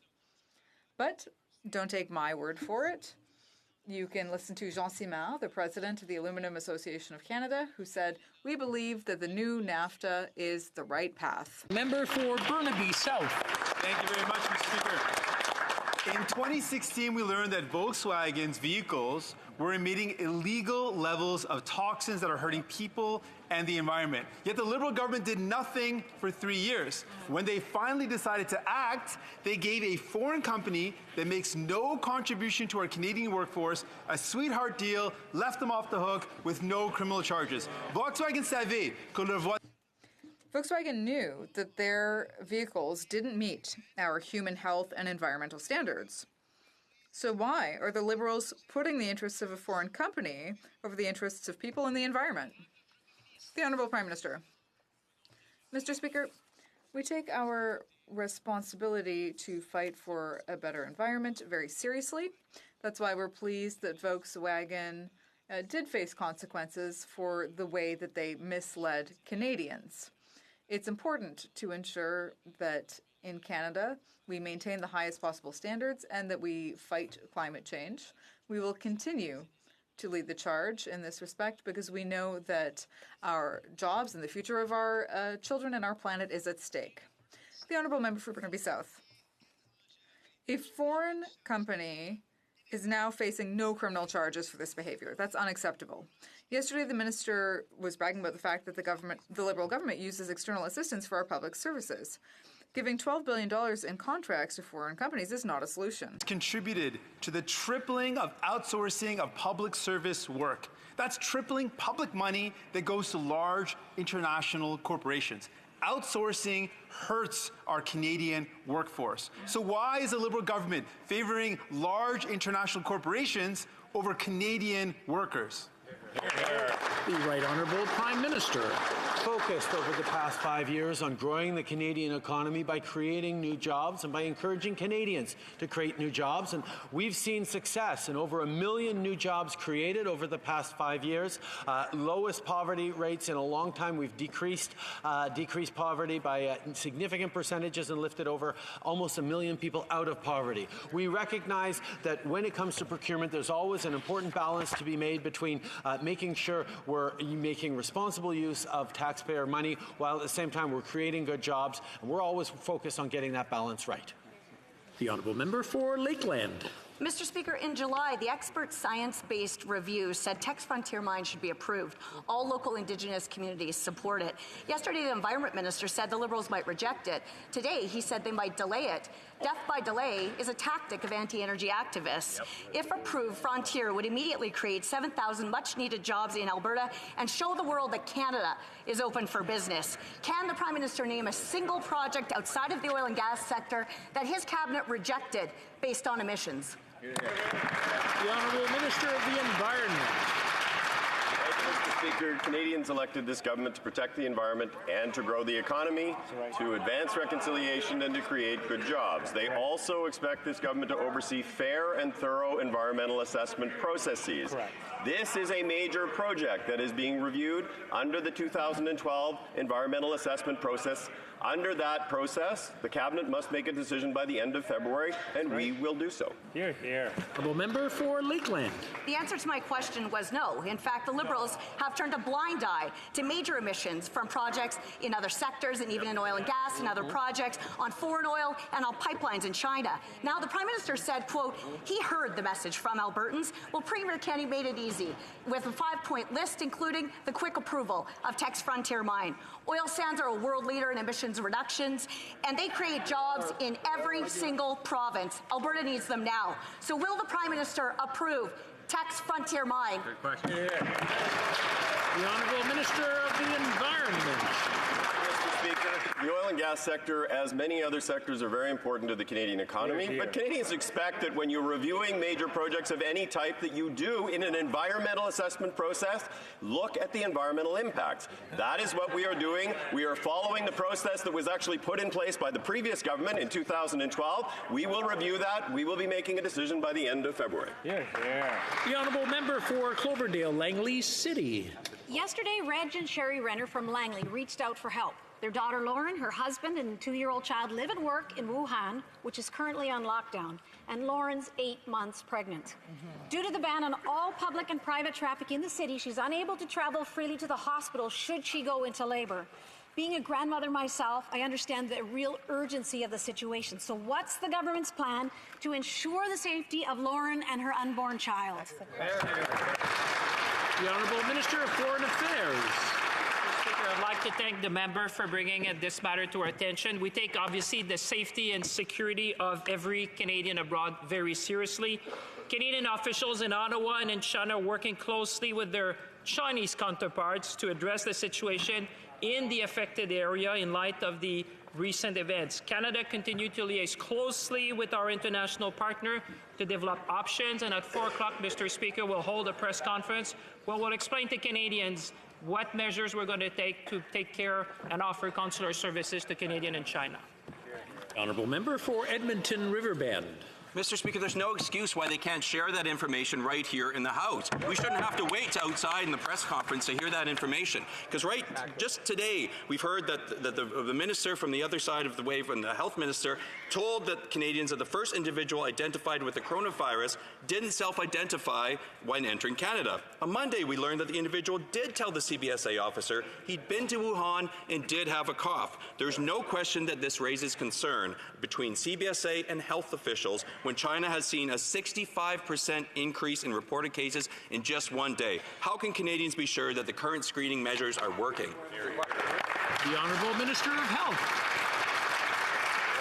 Thank you, Mr. Speaker. In fact, the individual that the member opposite is referring to took exactly the appropriate precautions that were that he was given at the border. So, for example, he returned to his home. He began to exhibit symptoms. He phoned for emergency help. He let the emergency responders know that he had recently traveled to Wuhan. They arrived in protective gear. They alerted the hospital to which he was being transported. The appropriate infection protections were taken. He was isolated. Mr. Speaker, this gives me confidence that, in fact, the system is working very well together. The Honourable Member for Richmond Athabasca. Mr. Speaker, the impact of the coronavirus is growing. 25 people are currently under observation, and we know that the virus is spreading faster than originally thought. The number of people infected has increased by 65%. We also know that the first 2 cases detected in Canada came from passengers on flight CZ311, which had hundreds of people on board. Mr. Speaker, does the government know where all of those passengers are right now? Honourable Minister of Health. Because of the collaboration that I mentioned earlier, my colleagues in Ontario and all across the province have been working extremely well to share information. In the case that he references, we immediately provided the airplane manifest, which allowed the contact tracing to begin. In fact, Ontario has been contacting the passengers that may have been infected, and it's done so exceedingly well. I have every confidence that my colleagues across the province and territories are taking their responsibilities as seriously as we are, and I want to thank them for doing so. The Honourable Member for Richmond Athabasca. Mr. Speaker, over 168 Canadians are currently in quarantine zones in China. The U.S., France, South Korea, Germany, and Morocco have already confirmed that they will be repatriating their citizens. Can the Prime Minister tell us exactly what is being done to protect Canadians in China and to provide appropriate consular services? The Honourable Minister of Foreign Affairs. I want to thank my colleague for his question. Obviously, the health and safety of Canadians around the world is our top priority. I can inform my colleague that as of yesterday, according to the latest numbers, 250 Canadians are registered in that region. which will allow us to provide them with up-to-date information. We have 126 Canadians who have used our consular services so far. We are working with our allies to consider options, and we will be providing all consular assistance that Canadians may need. The Honourable Member for Belleuil-Chambly. Mr. Speaker, how can the regions of Quebec trust a government that is ready to sacrifice the whole region of Saguenay-Lac-Saint-Jean, the North Shore? The Prime Minister was saying, oh, yes, but, you know, people in the industry are very happy.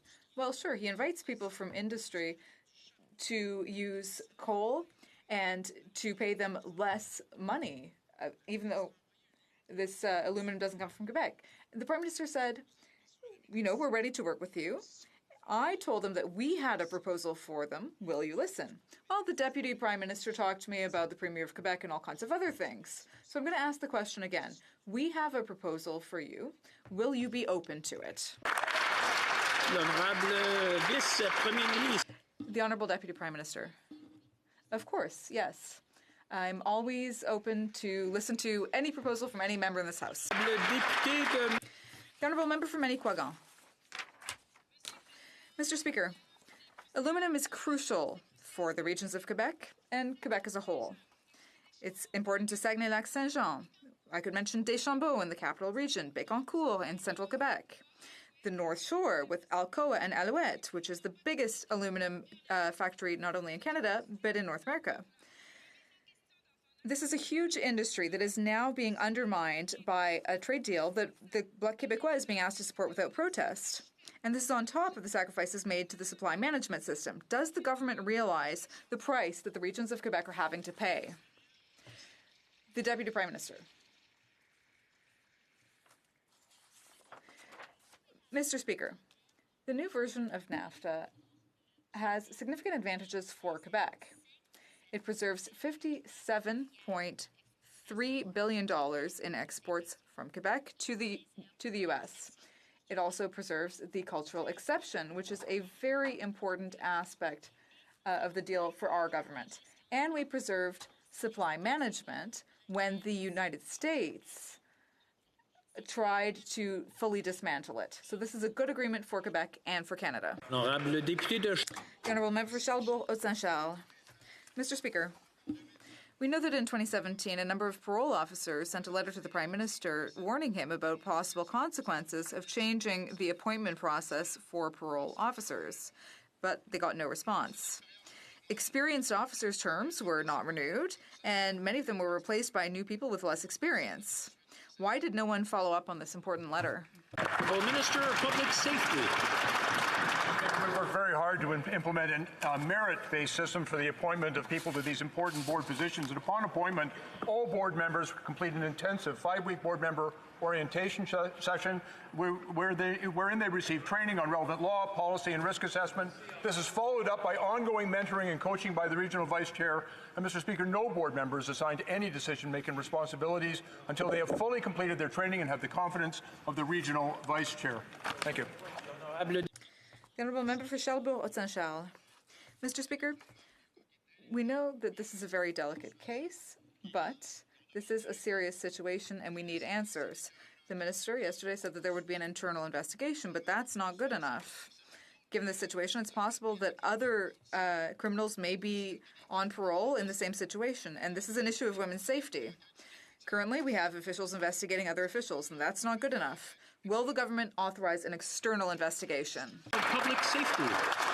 Thank you, Mr. Speaker. And again, I take the opportunity to express all of our collective condolences and sympathy to the families and friends of the deceased in this tragic case.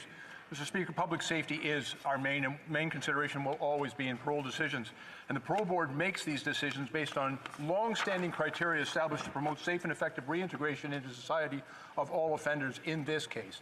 We share the concerns of Canadians, and we've asked the chair of the parole board and the Commissioner of Correction Services to conduct a thorough investigation and review so that we can make decisions based on facts. That's what we'll do, Mr. Speaker. Member for Kenora. Mr. Speaker, the member from Thunder Bay Rainy River raised concerns from his constituents on the proposed Liberal gun ban. These concerns include that so-called military-style assault rifles are already banned and have been for decades. The policy focuses on style, not the function of firearms, and law-abiding hunters and sport shooters fear losing their guns arbitrarily. This program will be costly and have no impact on crime, and the entire process bypasses debate and democracy.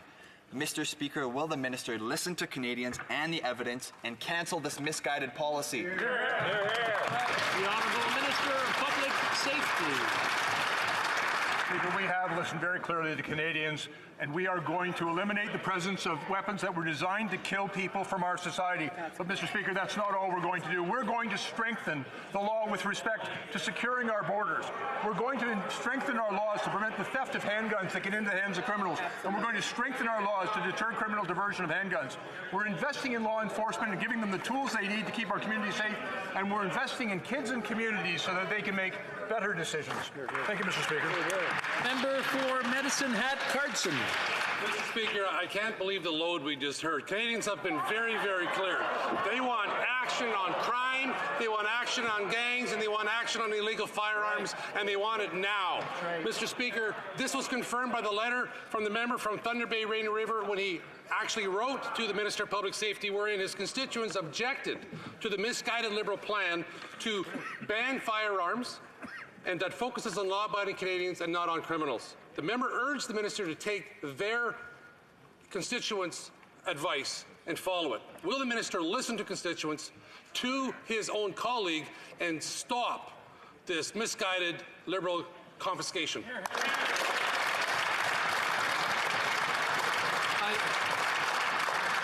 I just want to remind the honourable members that insinuating something doesn't really say a word that we can't say in the House, but I just want to remind the honourable members to use some caution and some judgment.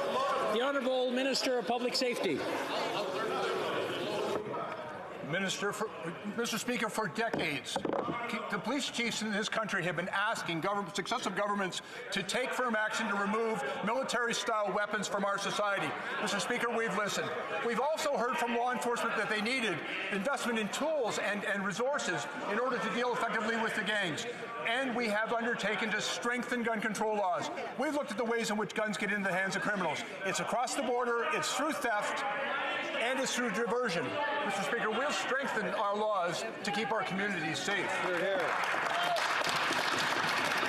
Starting to have a hard time hearing the answers again. I just want to remind the honourable members when an answer is coming up or a question's being asked, please respect the other side, whichever side it is, and listen in. The honourable member for Winnipeg Centre. Highest poverty rate in the country. In Canada, over 1 million children live in poverty. The Liberals promise one thing, but do the opposite. They could end child poverty today, but they choose not to. Instead of financing their corporate buddies and letting the ultra-rich off the hook, they could invest in pharmacare, childcare, and a $15 minimum wage. Campaign 2000 shows that these are the solutions. Are the Liberals planning to act to end child poverty, yes or no? The Honourable Minister. Speaker, I want to thank the Honourable Member for the really important question. As a government, we released the first ever national anti-poverty strategy. We introduced the Canada Child Benefit that is delivering more money to 9 out of 10 families. We've introduced the first ever Canada Housing Benefit, which will make a real difference in the lives of families and enable families to be able to take that rental supplement and make it portable and help children along the way. We are dedicated to also meeting our commitment to introduce an additional 250,000 before and after school childcare spaces. The member for New Westminster Burnaby. Liberals are taking from the poor and giving to the rich. They've got Robin Hood backwards, Mr. Speaker. Now, today the PBO released a report on the Liberals' $6.9 billion tax plan. And guess who benefits most?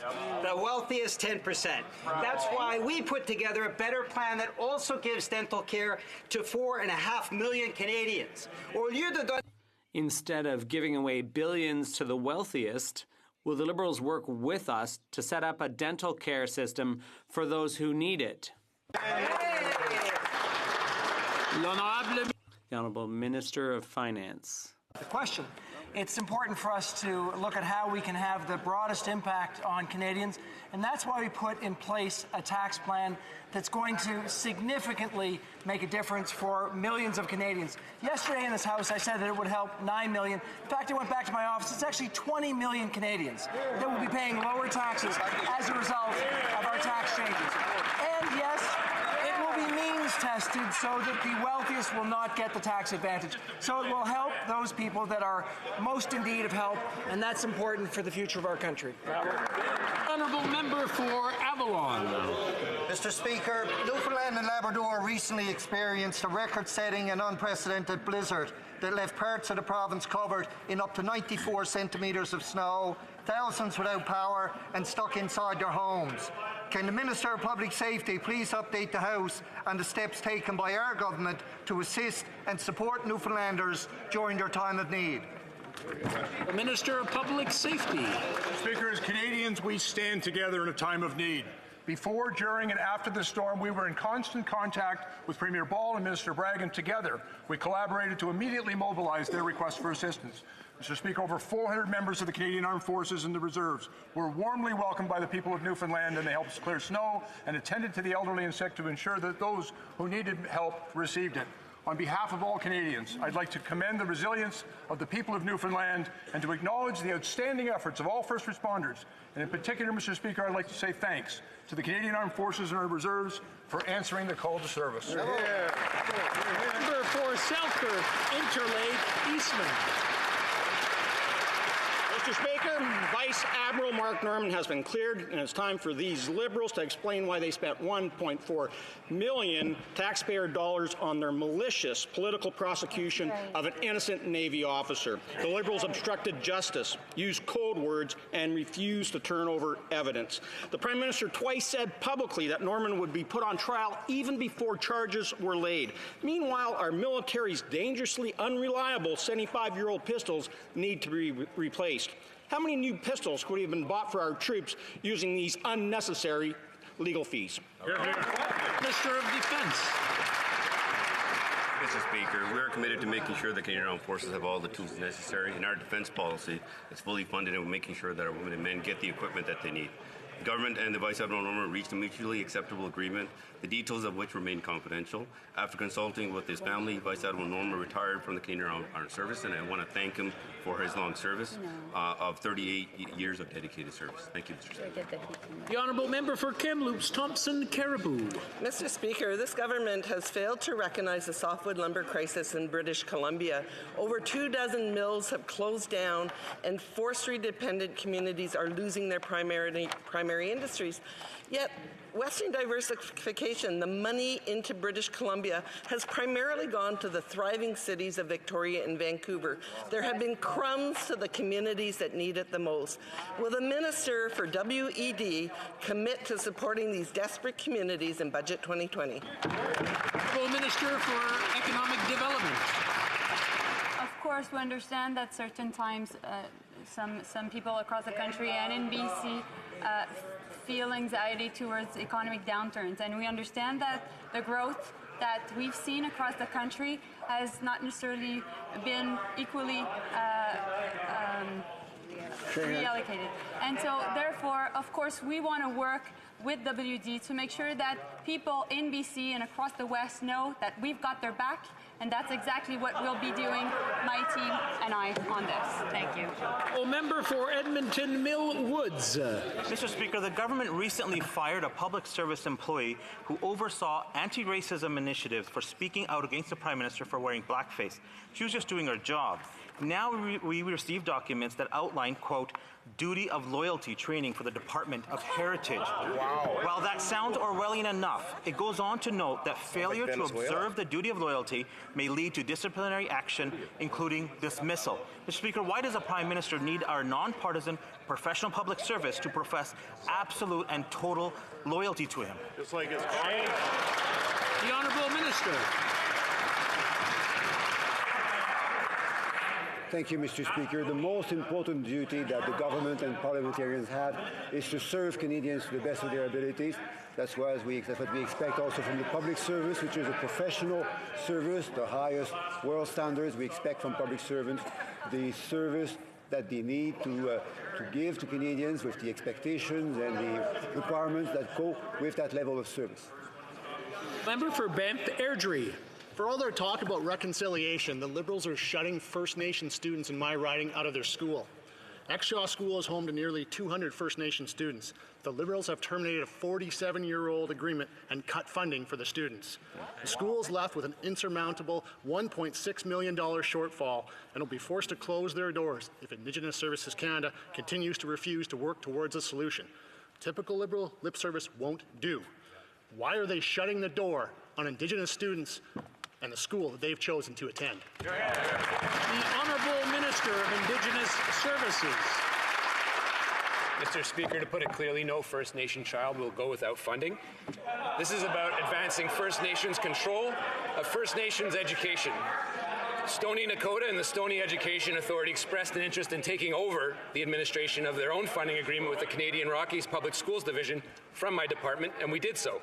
Funding will continue to be provided by my department to the schools based on actual costs of educational programming until a new Education 2 agreement is negotiated and finalized with the First Nation. Thank you, Mr. Speaker. The Honourable Member for Thérèse de Blainville. Mr. Speaker, the Bloc Québécois and the NDP held a press conference to talk about the labour dispute at Swiftport. And this dispute highlights two major shortcomings of the Canada Labour Code. Over 40 years after Quebec did it, it's time for the federal government to ban strikebreakers. Workers should also be protected when contracts are transferred. When a contract is taken over, people lose their jobs and they get hired back under worse working conditions. Will the minister finally bring the code into the 21st century by banning scabs? The Honourable Minister. Mr. Speaker, it's the first time I'm rising in this session, so I'd like to thank the good people of Hamilton, West Ancaster, Dundas for re-electing me and giving me the honour to serve. Monsieur le Président, je remercie. Mr. Speaker, I'd like to thank my colleague for her question. We have begun consulting already. I've actually spoken with one of my opposition critics and Labour leaders with respect to the issue of contract flipping or retendering. We know that this is a complex topic. We have consulted, and I will continue to be consulting with all those that will be impacted to find a solution that meets the needs of both employers and employees. Thank you. The Honourable Member for Avignon-Lamétis-Matane-Matapédia. Mr. Speaker, community-based organizations and smaller municipalities are concerned about delays with the federal summer jobs program. These subsidies to student hiring often make all the difference for organizations with limited means. It's also a great opportunity for young people all over Quebec. People all over Quebec are worried that delay could prevent them from taking advantage of this program. My question is simple, Mr. Speaker. When will the government finally open the funding application period? And two, will the deadline be extended to make up for the delay? The Honourable Minister. For the question, Mr. Speaker, we recognize how valuable Canada Summer Jobs is to employers, to community organizations, and indeed to young people across this country. We're really excited that we doubled the number of opportunities for young people 3 years ago, and we're continuing on with that commitment. I can assure the member opposite that we'll be very, very soon releasing the detail of the application process and look forward to 70,000 students this summer getting benefits from it. Thank you. Honourable Member for Aurora Oak Ridges, Richmond Hill. Mr. Speaker, the United States is Canada's most important trading partner, with trade totaling over $900 billion annually. So on December 12th, we asked the government to release all the economic documents and analyses that show specifically how this new deal will affect our economy, but they refused. Canadians deserve to know all the upsides and downsides of this deal before we agree to sign it. Will the government immediately provide all of the new NAFTA-related economic reviews and analyses, both informal and formal? The Honourable Deputy Prime Minister. Mr. Speaker, Global Affairs Canada's chief economist is currently preparing an analysis based on the December amendments to the deal, which, in my view and in the view of our professional negotiating team, improve the deal for Canadians. We absolutely intend to publish the analysis once it is finalized, which will be soon. I invite all of us as colleagues to put Canada and Canadians first and to ratify the new NAFTA without undue delay. Member for Prince Albert. Mr. Speaker, I appreciate finally receiving a briefing today from the government on the new NAFTA, 48 days after we asked questions regarding it. For a government that wants to move quickly on this file, taking a month and a half to respond simply is not good enough. We have to do our due diligence. When will this government recognize the fact they are a minority government and start working with us? The Honourable Deputy Prime Minister. Mr. Speaker, let me begin by thanking my colleague from Prince Albert for his ongoing collaboration and collaboration over many years. We absolutely are very open to sharing and making available our officials to all members of the opposition. Immediately after the signing of the protocol of amendments to the new NAFTA, Steve Verheuel offered briefings in December to the leaders of all of the opposition parties with the members of their caucus who they chose to invite. And I spoke last week with the member from Prince Albert. The Honourable Member for Chicoutimi-Le-Fjord. Mr. Speaker, aluminum is one of the main three economic drivers in the Saguenay-Lac-Saint-Jean area. They produce a third of Canada's aluminum. Our region will be hardest hit by the new NAFTA. And I reached out to the government with some concrete, constructive solutions. Does the government intend to work with us, Conservatives, to promote the aluminum sector? The Honourable Deputy Prime Minister. Yes, absolutely. As I already answered the Bloc, we are totally open to constructive proposals from our colleagues opposite. When it comes to aluminum, I'd like to underscore the fact that when the new NAFTA is ratified, 70% of the content in North American cars must be produced in North America. Today, it's 0%, and I think that 70% is a whole lot better than zero. Ottawa South. Mr. Speaker, on January 22nd, it was a historic day for all Franco-Ontarians. It was announced that the Université de l'Ontario Français got the green light thanks to this government's leadership supporting Franco-Ontarians who mobilized to get their own French language university. At long last, can the Minister for Official Languages tell us more? The Minister for Official Languages. Thank you, Mr. Speaker. As a Franco-Ontarian yourself, you must be celebrating together with us. I'd like to thank my colleague for Ottawa South for his leadership. This historic agreement paves the way for the first ever French language university in Ontario, run by and for Ontario's Francophones. UOF will become a reality thanks to all Franco-Ontarians and their supporters who condemned the Ford government's cuts in 2018. So we will always be on side with Francophones to defend the French fact. Government documents showed that the Liberal finance minister tried to fudge the government's balance sheet by reclassifying the $256 million gift to the China-controlled Asian Infrastructure Bank from a provision expense to an investment. If a private corporation did this, it would be criminal fraud. Wow. This same bank is building 3 energy pipelines in Asia and is furthering China's foreign policy interests. Will the minister come clean about the other budget trickery the Liberals are now using to hide how big the deficit really is? Wow. The Honourable Minister of Finance. Speaker, 2 things. First of all, we've been very clear since day one since the very first day in office that we want to make investments in Canadians. We want to make investments in middle-class Canadians. We want to make investments in infrastructure. We know that this can advance our economy, can also help Canadians.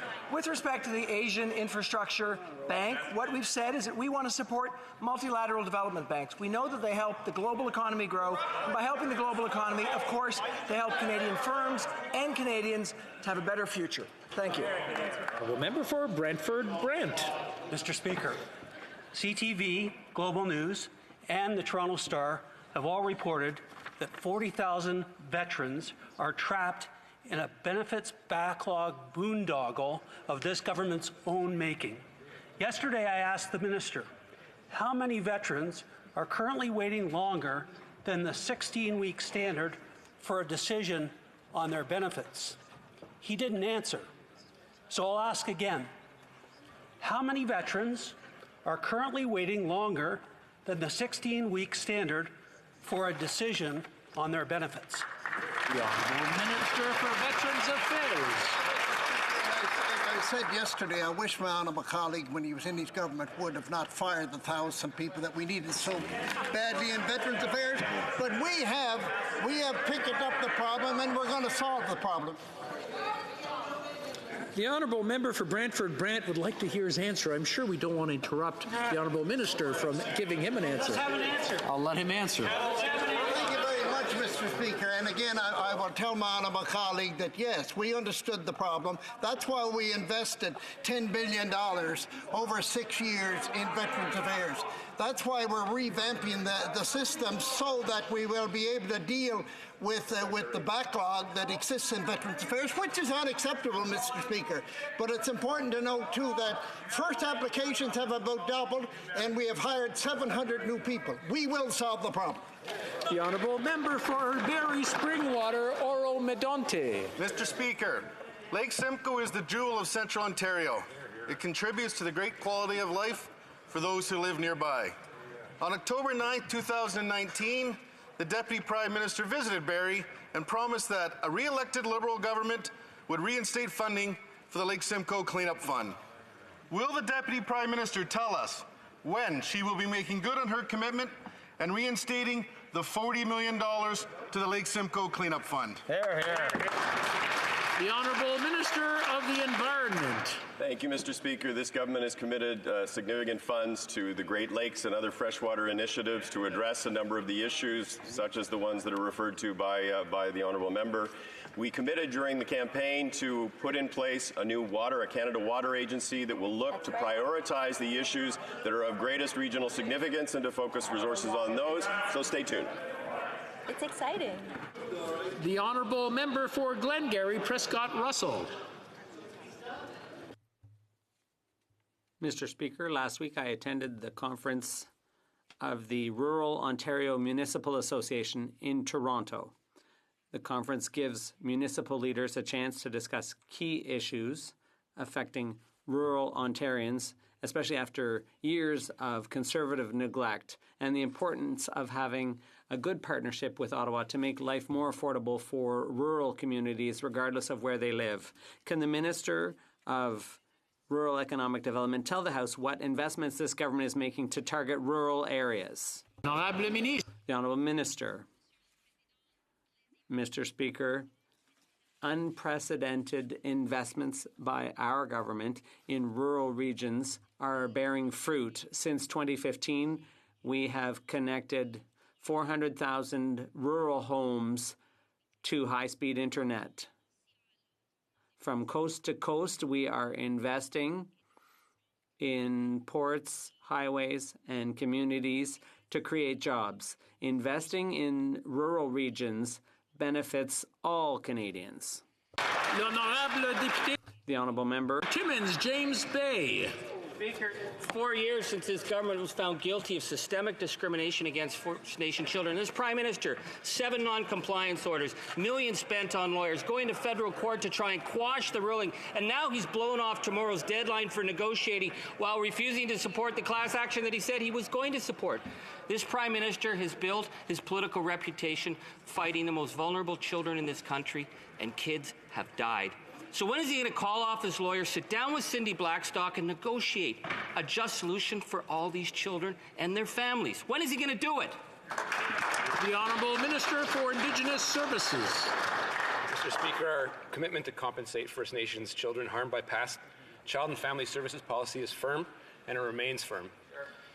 Canada's named senior officials, and those discussions are ongoing from my department and the Department of Justice to conduct discussions which are, as I mentioned, are ongoing and will be kept on a strictly confidential basis to build trust between the parties, which heretofore has not been the case.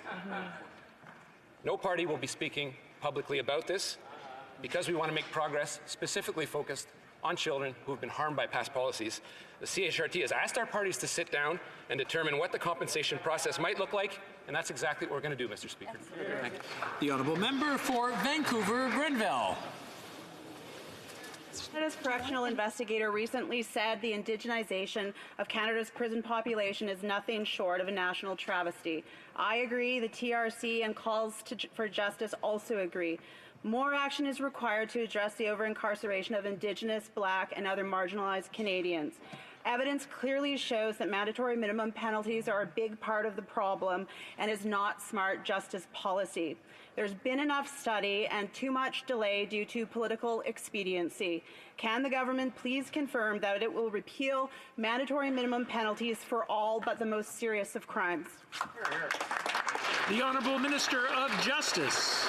I thank the Honourable Member for her question. Our government is committed to advancing sentencing reform that will stand the test of time.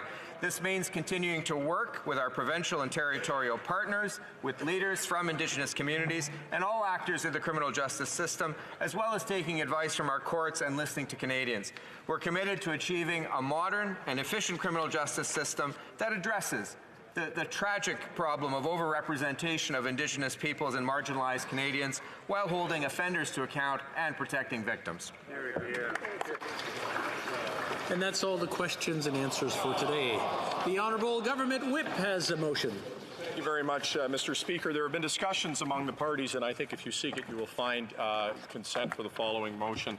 That notwithstanding any standing order or usual practice of the House, on Wednesday, January 29, 2020, at the expiry of the time provided for oral questions, the House shall proceed to the consideration of Ways and Means Motion Number 2.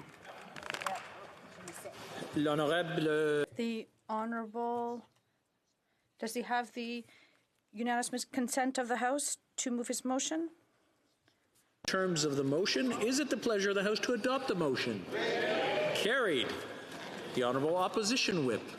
Thank you, Mr. Speaker. I believe if you seek it, you'll find consent for the following motion. Qu'à la conclusion du débat that at the conclusion of debate on the opposition motion today, that any questions necessary to dispose of the motion should be voted on, a recorded vote to be deemed requested or deferred until Wednesday, January 29th, 2020, immediately after the consideration of Ways and Means Motion Number 2. The Honourable Member, does he have the unanimous consent of the House to propose the motion? Okay, agreed. We have heard the motion. Does it please the House to adopt this motion, to move it? Moved. One other item before everybody leaves. On the day members did me the honor of electing me as their speaker, I spoke of my long-standing open door policy and my intention to continue to be accessible and available to discuss ideas and concerns with my colleagues, whatever their political affiliation. During the conversation with the member for Central Okanagan, Similkameen Nicola, he made a great suggestion. Provide members with a suggestion box. This seems to be an excellent idea, and therefore I'm happy to tell you that today I will unveil a suggestion box based on recycled materials that was set up near my office in the West Block. I would ask members to join me in the Speaker's Corridor at 4 p.m.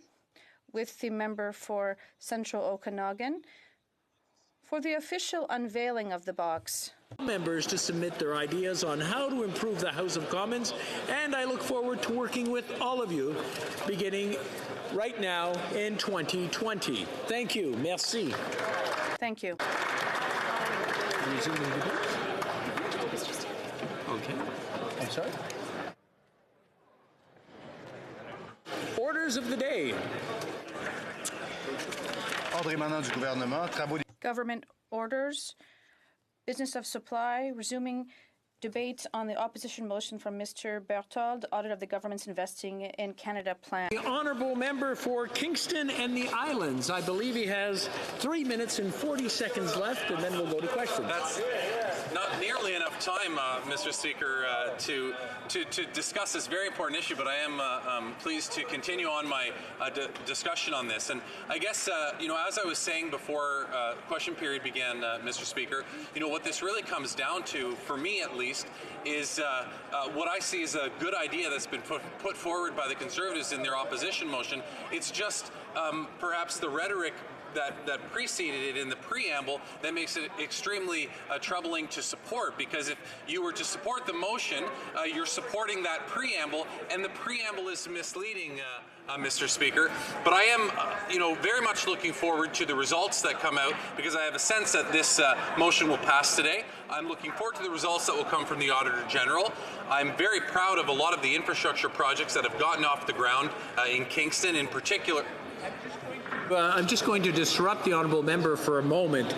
I know everyone's excited and has some discussions about what's going on in the hall. Now, if you can hear my voice, please say shh. There we go. I just want to remind everyone that there is someone making an elocution, and we want to hear what that person has to say. The honourable member for Kingston and the Islands, please continue. Thank you, Mr. Speaker.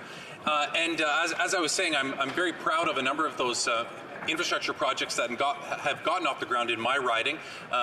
The government has invested about $45 million into transit, which has leveraged about another $35 million from the province over a 10-year period. And we're building, a green fleet, a new transit system, one that is built on what people want to use, as opposed to a system that's built on what people have to use. And so when we talk about the amount of infrastructure that's been going on throughout the country, some of that is in my riding, some of it is in various ridings from throughout the country. But what we do know is that this stuff is actually getting done, and I'm certain that the Auditor General is going to come to this same conclusion.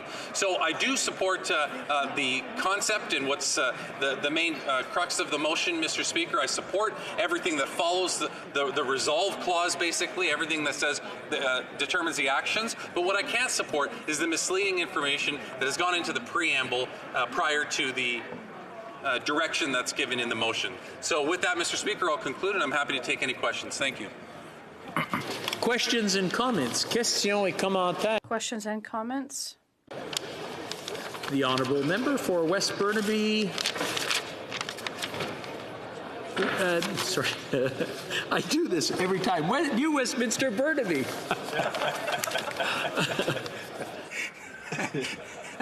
Thank you, Mr. Speaker. Yes, it's New Westminster Burnaby, named after Queen Victoria. She basically took the Westminster model in London and named the city New Westminster, the royal city, and of course Burnaby, British Columbia, which is the most diverse city in all of Canada. So thank you very much. That was a version I haven't heard before, but I know as we work through Parliament we'll get to it. I appreciate my colleague's speech, but it's still, the Liberals have not answered the question as to why they're so opposed to having the Auditor General look at the use of taxpayers' money when it comes to infrastructure projects. There have been many concerns raised, not just by opposition members, but people out there who have seen the difference between what has been purported to in budget papers and what has actually been spent and shovels in the ground. And so I fail to see why there is such an objection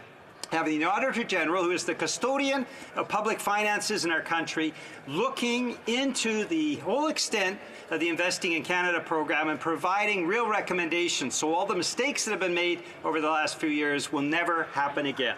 Hey.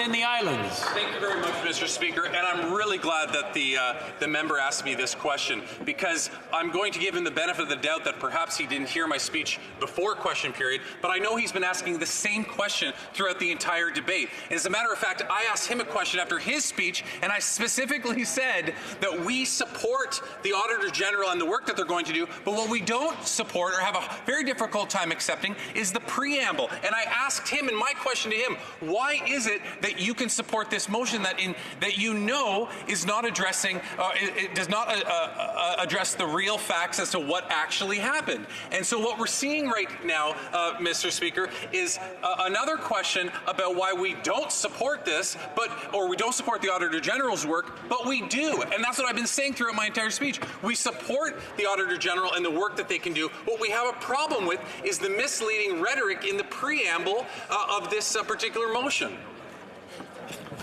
Questions and comments. Questions and commentaires. Questions and comments. For Guelph. Thank you, Mr. Speaker, and thanks to the honourable member from Kingston and the Islands. I think that what he is highlighting is the important role that audits take in functioning of Parliament, and the important role of audits being nonpartisan and being presented as such, so that we can take the criticism from audits at the value that they give us, so that we can then be better in the future. Could the honourable member maybe talk about the audit process as a nonpartisan function and the difficulty we have in the motion that presents it as in a partisan way? Honourable member for Kingston and the Islands. Thank you very much, Mr. Speaker. I appreciate the question from the member from Guelph, and he's absolutely right in his. In what he's suggesting as it relates to the work of the Auditor General. It's very important. As a matter of fact, when I first read this morning, Mr. Speaker, I had a very difficult time figuring out, what the angle was here. I thought, well, this seems like a fairly decent motion. It's asking for the Auditor General to weigh in on something so that we can have an open and transparent process on looking at the work that this government has done. It wasn't until I started to look into it and find out that the quotes that they were using in the preamble was predated to another report that corrected or updated the information about what the government had actually been delivering. So what I would really like to see is to strip away the partisanship from these motions, which we're seeing in the preamble, and have actual dialogue and discussion as to what we can be doing different so that we can be bringing forward suggestions and audits from, in this case, from the Auditor General, so that it can improve the work that we do in this House. Questions and comments. Questions et commentaires. Questions and comments. The honourable member. He's leaving. Okay. Questions and comments. Of course, the honourable member for the honourable parliamentary secretary to the government house leader. Yes, thank you, Mr. Speaker. I did want to provide the opportunity to my colleague just to provide his thoughts in regards to an infrastructure program that he really feels has made a difference or an impact. I'm not looking for the size of it, but just an infrastructure program from his own community that he'd like to provide thoughts on.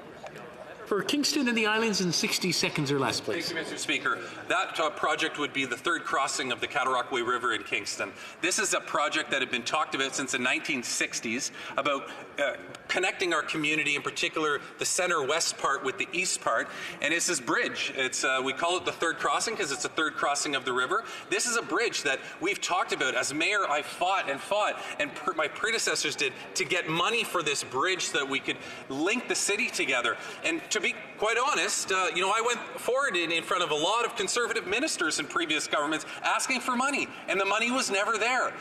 Through the programs that have been set up by this government, we were able to invest the $60 million from the federal government, which then we saw the $60 million from the province and the $60 million from the community coming as well. So that's the project, and that's a perfect example of how, when we can work together with municipalities and provinces, we can actually build the meaningful infrastructure that we need. Resuming debate, reprise du débat, the honourable member for Brandon Souris.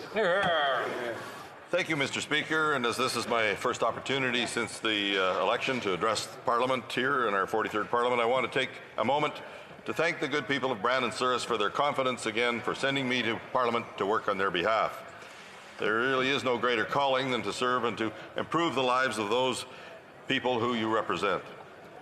During the campaign, my constituents spoke about the necessity to upgrade our aging infrastructure, and I'm pleased to be able to speak to this motion today, or Opposition Day motion. Like many members of Parliament, I represent numerous municipalities with aging infrastructure. While most of the municipalities in my constituency are geographically large, their population and database are not. They rely on cost sharing with other levels of government to get projects done and to ensure that communities grow in the future. I firmly believe that one of the most important issues of a Member of Parliament is securing the necessary infrastructure funding to get things built. Whether it's the building of a new bridge, renovating an airport, fixing roads and upgrading water and sewer facilities, these are the types of projects that foster new economic development, and they ensure that communities have the capacity to grow. While I disagree with many of the aspects of the Liberals' 2015 platform, I was willing to give them the benefit of the doubt in terms of their commitment to get infrastructure built and funding out the door. Mr. Speaker, now after the full term in office, we know that not only did the infrastructure funding allocated in their platform not materialize, but the Liberals blew past their deficit projections. We got the debt without the projects. Mr. Speaker, before I continue, I just want to say that I'll be splitting my time with the member from West Nova as well. That now means that, when they didn't get we didn't get the debt without the project, or we got the debt without the projects. That means now that they are running structural deficits for as far as the eye can see. Worst of all, we now have an infrastructure bank that isn't building any infrastructure. One could be forgiven for thinking that this is an episode of BBC's Yes Minister. It reminds me of where they built a hospital that they didn't have any patients for. The Liberal Infrastructure Bank should infuriate every member of Parliament, as the taxpayers are paying millions of dollars that could be better spent on almost anything else. And in my constituency, the government freely admits that the Infrastructure Bank will not deliver a single new infrastructure project. It's projected that almost every single rural constituency in Canada will see no benefit whatsoever from the Liberal Infrastructure Bank, which is another signal that the Liberals are not recognizing and prioritizing the needs of smaller communities. These perennial deficits and infrastructure delays are not what the Liberals were originally elected to do, which brings us to today's motion. As I was elected in a by-election in the fall of November of 2013, I had less than 2 years as a member of the governing Conservative caucus. But in those years, we got things done.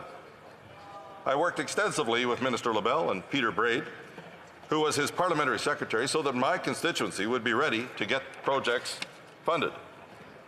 We took the time to consult with our municipalities, all of our municipalities, and the provincial leaders on our new Canada Building Plan, and to outline the infrastructure priorities of our region. We knew exactly how much funding was allocated for each year and the sort of projects that we wanted to advance. Because we collaborated and were well organized, the modernization of McGill Field, which is Brandon's bustling airport, was the first project to be funded in Manitoba under the new Building Canada Plan. We had a plan, communicated the plan, and then implemented that plan. This is how government should operate, Mr. Speaker. As the vast majority of members of Parliament in this House are not part of the executive, we are not at the cabinet table where these decisions are made. We are not privy to the information that ministers have access to. And the information we do have doesn't give us any comfort on how this government plans on spending the billions of infrastructure money they have allocated, or at least talked about, Mr. Speaker. It has now become apparent that it is time to welcome the Auditor General to conduct a comprehensive audit, and I would encourage them to also do a performance review. In our parliamentary system, we are presented spending bills to vote on. However, we've got limited oversight on how that funding is spent or how decisions are made. So while some may think that members vote on specific infrastructure projects, We are only given the ability to vote on a whole envelope of funding the minister is able to disperse. We rely on standing committees, departmental performance reports, the Parliamentary Budget Officer and the Auditor General to give us the information we need to do our job, so it is only natural that when we do have concerns, we ask them to intervene, as this motion does. That's exactly what this motion in front of us aims to do. So while I appreciate that there is a new Minister of Infrastructure and our concerns are directly related to her predecessors, I hope that she would welcome the Auditor General to audit the programs of which she is now in charge. Anytime a minister has better information in front of them, it will undoubtedly lead to better decisions and results. An Auditor General's report will provide all members of Parliament with a third-party and independent analysis of the government's performance. So while some Liberal MPs might have hesitations to invite the Auditor General to conduct this review, in the end, it should result in more efficient and transparent ways to get infrastructure projects built. And to those Liberal MPs who do not find themselves in the executive, they must never forget their constituents didn't send them here to defend those in high office. They want them to ask the tough questions of their own government, even the ones that might be uncomfortable. So we are talking about billions of dollars here.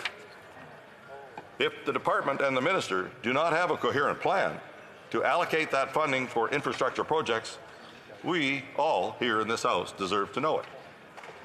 We have a responsibility to hold the government to account and demand better.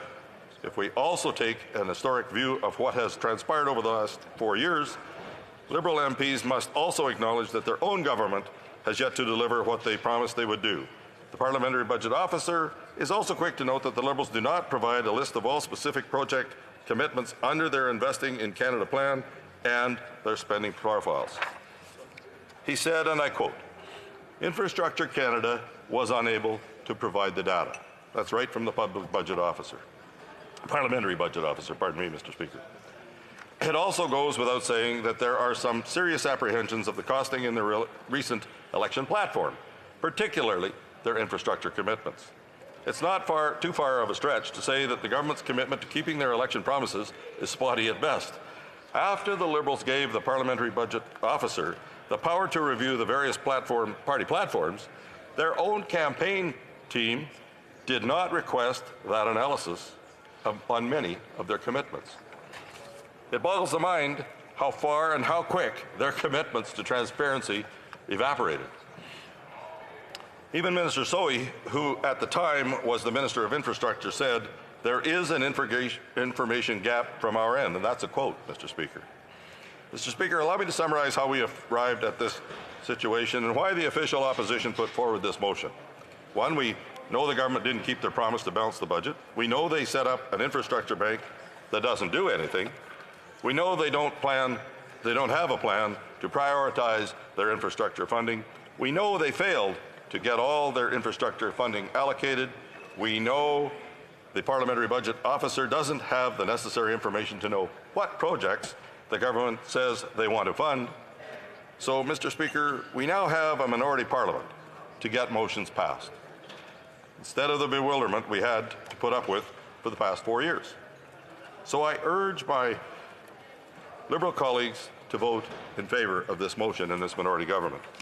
Our constituents and communities expect us to get to work, put forward solutions that have stalled infrastructure projects for way too long, and if we are going to build a stronger Canada than the one we inherited, it starts with getting Infrastructure Canada straightened out, Mr. Speaker. Thank you.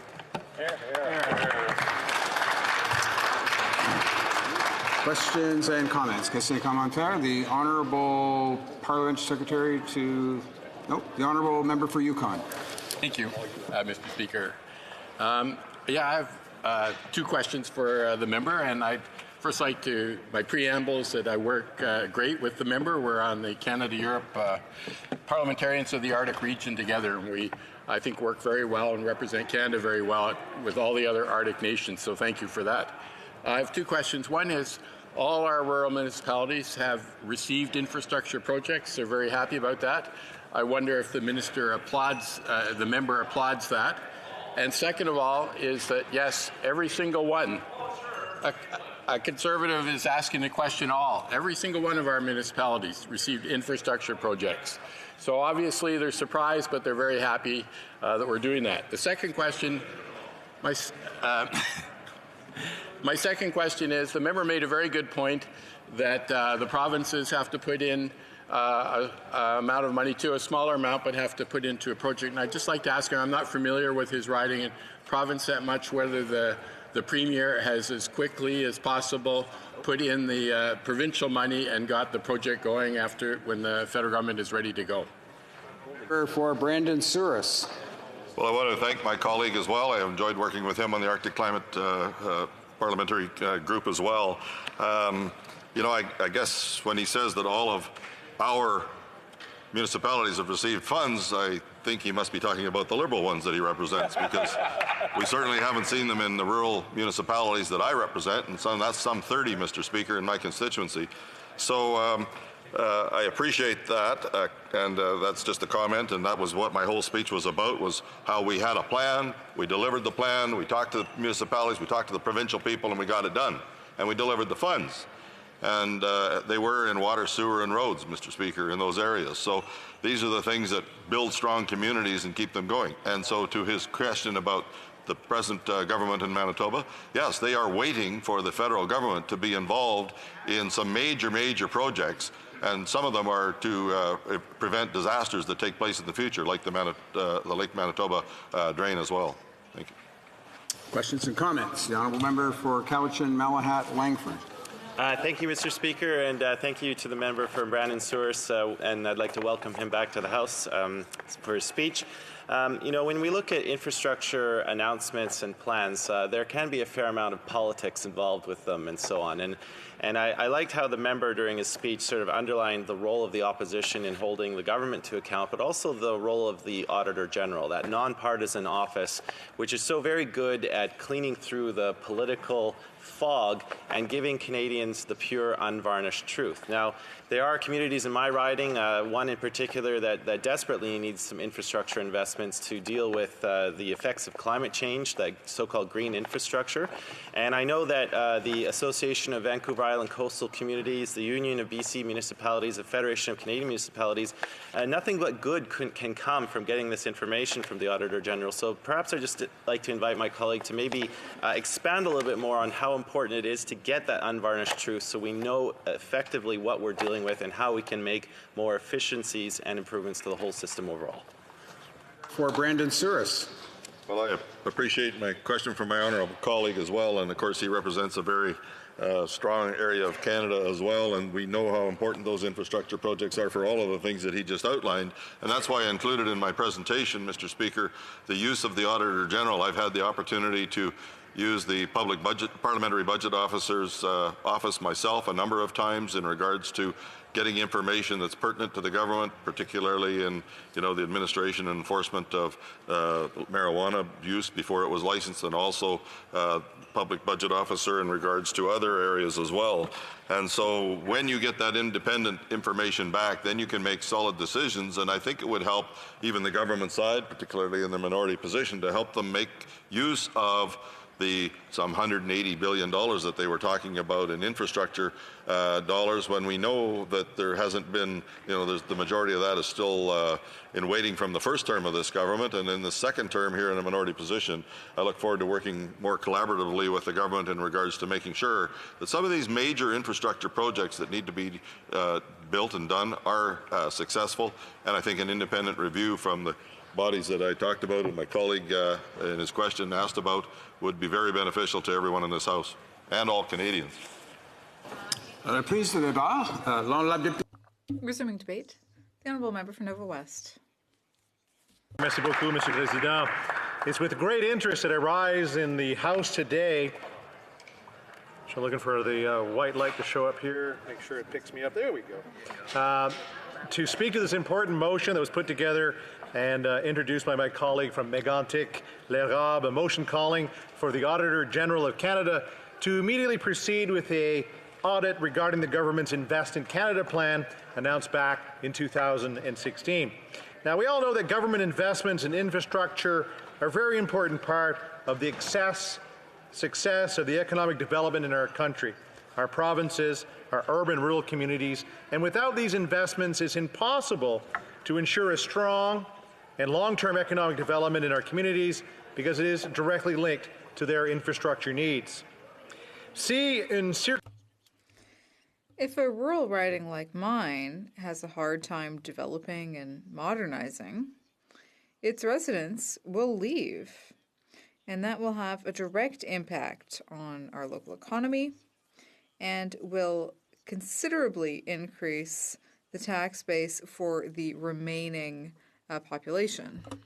Our constituents that in 2015 the future Prime Minister announced that he was in favor of imposing modest deficits on Canadians, very temporary deficits, with the aim of significantly increasing his infrastructure spending from coast to coast to coast. And it would boost our Canadian internal economy. Now, we've known for the last few years that this is totally false and that our financial situation is precarious and fragile.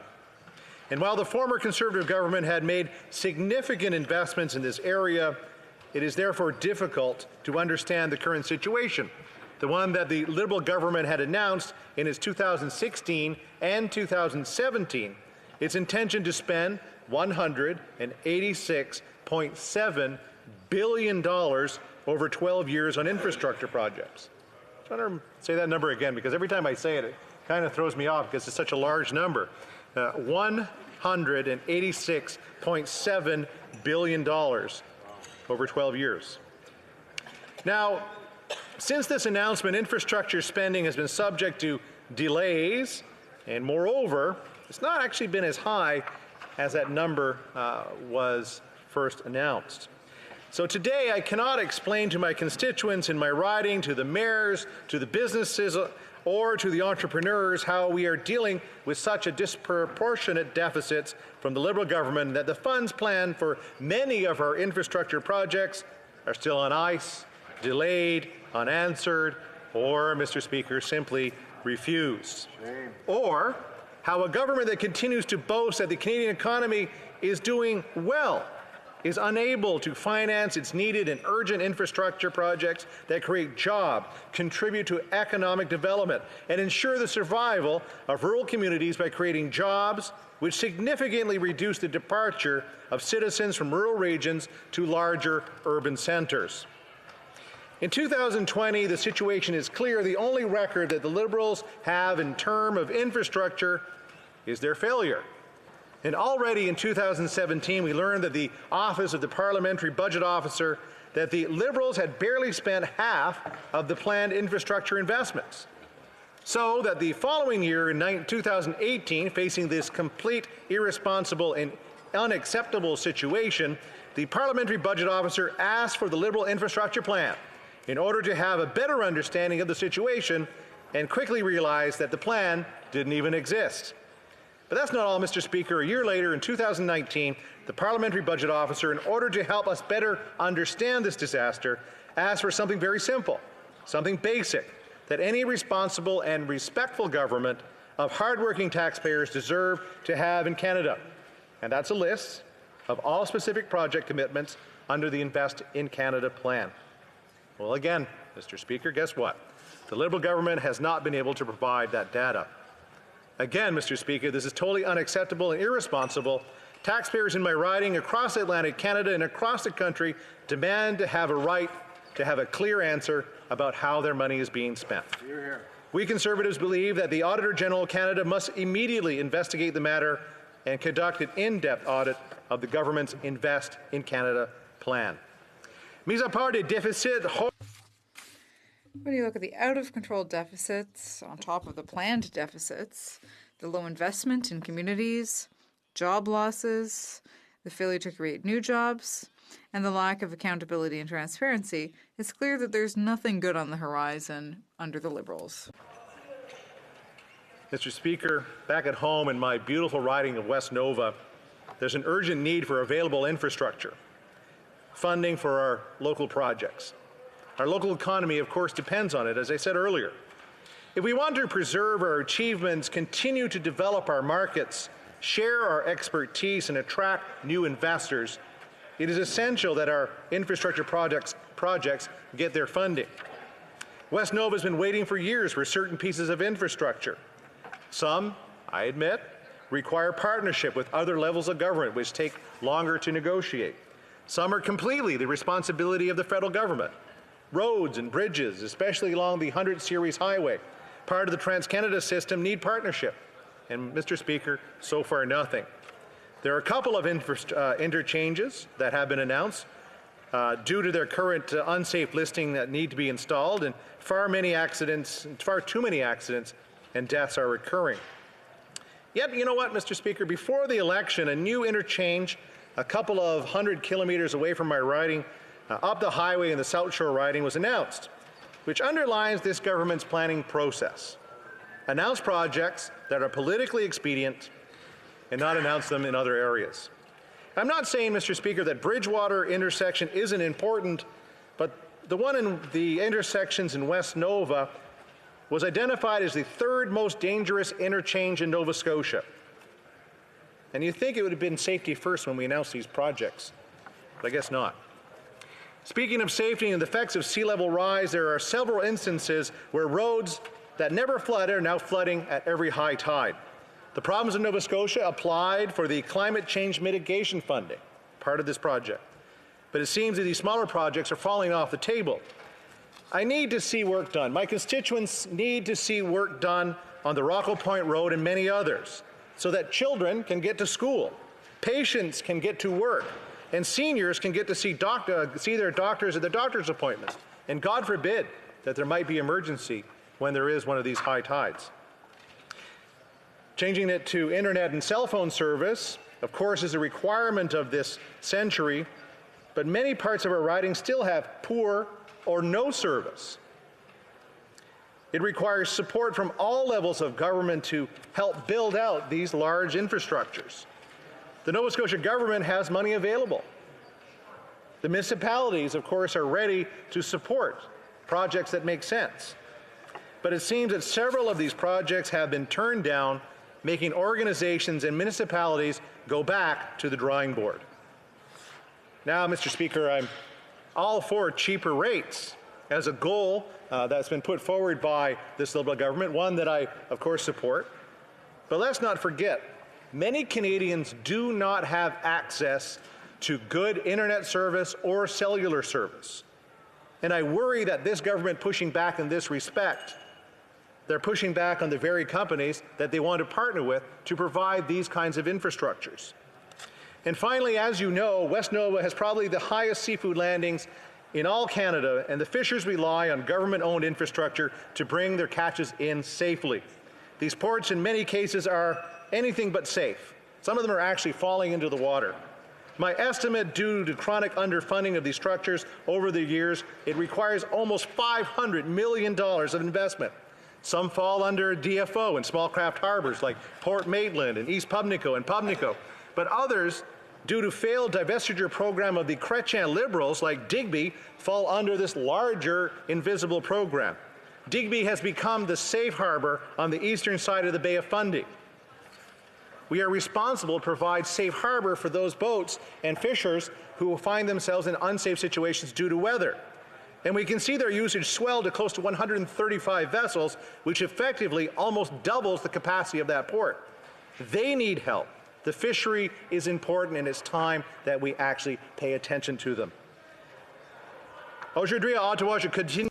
Today in Ottawa, I continue to work hard to ensure that infrastructure projects in West Nova get their fair share of funding. As a provincial MLA, I always did everything in my power to defend Nova Scotia's interests, and until we form the next government, Mr. Speaker, I also want to ensure that this Liberal government finally provides answers to all Canadian taxpayers that they're entitled to receive. Merci beaucoup, Monsieur le Président. Thank you very much, Mr. Speaker. Questions and comments. The Honourable Parliamentary Secretary to the Minister of Families, Children and Social Development. Thank you. I'm curious to hear the member opposite's response to this observation. The infrastructure program as it's designed is not a program where the federal government picks and chooses priorities in different municipalities or provinces. Provinces open up the application process to municipalities. Municipalities choose their priorities. The provinces sign off on them, and then the funding flows. And there are two components to that which I think are critically important. One is that it's the cities that drive the priority setting, but provinces can actually play a role in that. In my home province of Ontario, the Ford government has gone out of its way not to approve anything. In fact, has not opened up many of the files to get us to get our dollars flowing. But the second part of it is, and this is something which the PBO corrected in the second report, but not the first report, is that infrastructure dollars. When a $20 million bridge is approved, we don't send a check for $20 million to the municipality. The municipality sends us the receipts, and we cash out the project, which means the commitment is there, but the dollars don't flow until the actual project is built. And sometimes cities don't get them built as quickly as we'd like, but nonetheless the dollars are still committed there for future governments. Is the member aware of those two criteria, and could they assist us in making provincial premiers, in particular a few conservative ones I could name, get the dollars flowing? Member for West Nova. Well, thank you very much, Mr. Speaker. And, you know, quite honestly, I live in a province that's represented by a Liberal Premier who has trouble actually signing off on projects with this Liberal government. And I don't understand why that continues to happen. We have a 100 series highway system that has a number of unsafe interchanges, some that, of course, have been listed by their own work as the most dangerous in the province, and yet, in a Liberal-held riding, an interchange that wasn't actually on the list was approved before an election. I'm sorry, but it looks like cronyism at its best. Questions and comments? Langford.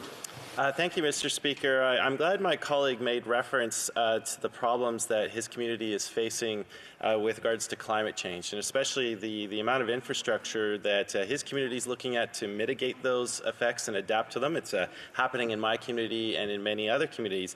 Now, unfortunately, the Conservatives' climate change plan in the last election was largely panned as being completely ineffective against the greenhouse gases that are causing this in the first place. And I'm just wondering if he can make, sort of square that circle, because it seems to me that if we're going to be effective, I mean, how much money are we prepared to spend to adapt to climate change, or when are we going to actually see some effective policies coming out of the Conservatives? Member for West Nova. Well, thank you very much, Mr. Speaker. I'm glad the member asked me that question, but quite honestly, in my riding, we've been seeing the effects of climate change for many years. We've seen many of our infrastructures. When I talk about unsafe harbors, I'm talking about wharves that are actually coming to the edge of those high water marks. I'm talking about roads that are finding themselves underwater on high tides. Mr. Speaker, the town of Annapolis has declared what is called a climate war, because by 2050, it's going to find itself underwater. It needs humongous pieces of infrastructure to maintain the cradle of Canada in Annapolis Royal. Questions and comments. The honourable member for Saanich Gulf Islands. Thank you, Mr. Speaker, and I want to welcome this new member to the House representing West Nova, and I appreciate very much that in his first speech to this place he's focused on the issue of climate change and how it affects his riding of West Nova. We know that the previous member for Cumberland Colchester used to draw attention to the extreme threats of sea level rise, particularly in the Intergovernmental Panel on Climate Change identified more than a decade ago, that in addition to New Orleans, probably the most vulnerable piece of landmass in North America to sea level rise would be the Tantramar Marshes, the piece of land that connects Nova Scotia to New Brunswick. I want to ask the honourable member if he doesn't think that infrastructure funds are appropriately targeted to this question of both mitigating climate impacts and adapting to them. Honourable member for West Nova. Well, thank you very much, and I thank the member for, of course, bringing this forward. I mean, quite honestly, that's what we're trying to find out. Is there enough money in the $186.7 billion that's being invested in infrastructure? How much is it? How much is actually there to mitigate these kinds of things? The Tantramar Marshes are a good example. Grand Pre, in and around that area, which is again a very important historic part of Canada to make sure that it is preserved. It has a number of dike systems around it. There was some investment, of course, in that, but we're still not seeing what we actually need across this country. But I thank the member for his question. Resuming debate, the Honourable Parliamentary Secretary to the Minister of National Revenue. Thank you, Mr. Speaker. Bon après-midi à tous et à toutes. Good afternoon to all. Speak on an important topic that impacts Canadians from coast to coast to coast, and I know in the riding I represent, the riding I represent in Vaughan Woodbridge, and the region that I live in York Region, which will see in the coming years over a quarter of the population growth in Ontario will be settled in York Region, will move to York Region, and with that, the needs for new, modern infrastructure investments will be even greater.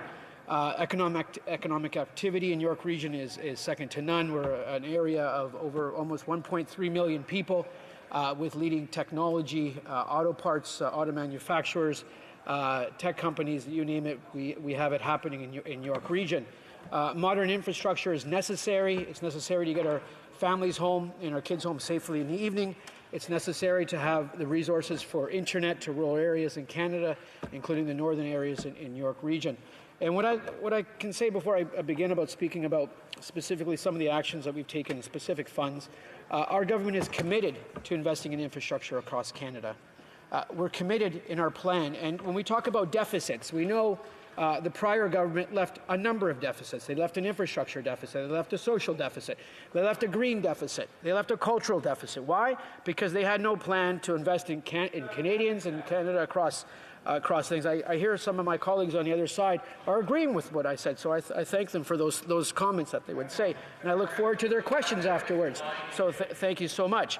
What I will say is we've worked and we've signed the bilateral agreements with provinces from coast to coast to coast and territories. We've been working with the cities. We work with FCM. There's been no better relationship for representatives on the table, for stakeholders, whether it's mayors, whether it's chairs of regional areas, whether it's premiers. We've worked in tandem, and the door has been open in our government to ensure that the projects that are identified, and we know it goes bottom up, that are identified by the cities, that are identified as key projects, take paramount for those investments to take place. And Mr. Speaker, you look at our record, you look at the 4,800 projects that have been started and are commenced in different stages of construction, the $57 billion that's been approved. We are working well with our partners. This is a much different story than what happened in the past. That was not the story. That was not the story we could tell in this chamber that we are privileged to sit in and represent our constituents. So, Mr. Speaker, with that, I would like to focus my remarks today about the essential importance of partnerships and the partnerships that we've seen through the Green Municipal Fund. The Green Municipal Fund is currently a $1.5 billion revolving fund administered by the Federation of Canadian Municipalities to help support municipal sustainability innovation across the country. It was a previous Liberal government that the GMF was created as an important policy instrument for gaining experience in the development and execution of sustainability projects, working together in collaboration with all levels of government across this beautiful country that we live in. We are continuing to execute in building the necessary infrastructure that we all need for a successful, for productive, and for my constituents, for a prosperous country that we call home. Working together, we've established and are sharing best practices, lessons learned, and improving the overall environment performance of municipal installations. Federal government involvement with the FCM Green Municipal Fund is a reminder of how well the federal government can work with funding organizations and other key stakeholders to support the efforts of municipalities in achieving their environmental sustainability goals. And we know how important climate change is. So it was great to announce in York Region funds allocated to the Disaster Mitigation Fund. It was great to announce in York Region's funds to get it dedicated to waste and wastewater treatment facilities. Those type of dedicated funding sources, those types of announcements improve the quality of life, improve the productivity of our region. And that's what we will continue to do as a federal government, working with the regional authorities, working with our municipalities, and working with the province of Ontario, of course. Federal government involvement with the FCM Green Municipal Fund is a reminder of how well the federal government can work with the funding organizations and other key stakeholders to support the efforts of Canadian municipalities in achieving their environmental sustainability goals. Mr. Speaker, I do want to state that I will be sharing my time with my friend and honourable colleague, the member for Ottawa Centre. How can these goals be achieved, Mr. Speaker? Our government is in strong partnership with the Green Municipal Fund, which provides financial support to municipalities with environmental projects relating to brownfields, energy, water, transportation, and integrated community plans. Since 2000, the GMF has supported more than 1,200 municipal sustainability initiatives through its unique mix of training, resources, and funding. Of the initiatives funded to date, 199 have been capital projects that involve retrofitting, construction, replacement, expansion, or purchase and installation of fixed assets or infrastructure. These capital projects have helped to reduce cumulatively greenhouse gas emissions by over 2 million tons, improve the quality of around 700,000 cubic meters of soil, treat more than 240,000 cubic meters of wastewater per year, make around 80 hectares of previously contaminated land available for use, reduce water consumption by almost 310,000 cubic meters per year, and divert 170,000 tons of waste from landfill per year. Again, Mr. Speaker, we are making progress in our plan to invest in Canada and in Canadians through our $180 billion plus infrastructure plan. It is transformational. It answers the call of climate change, and it answers the call of a growing population and needs to replace aging infrastructure. We know what the deficit is. We know the deficit was less. We're chipping away at it, and we're working well with FCM. We're working well with our mayors, our big city mayors. We're working well with the provinces. We're at the table. We're signing those bilateral agreements and listening. Most importantly, Mr. Speaker, we are listening, Mr. Speaker, to the cities and to their priorities. The GMF is delivered by the FCM on behalf of Environment and Climate Change Canada, Natural Resources Canada, and Infrastructure Canada.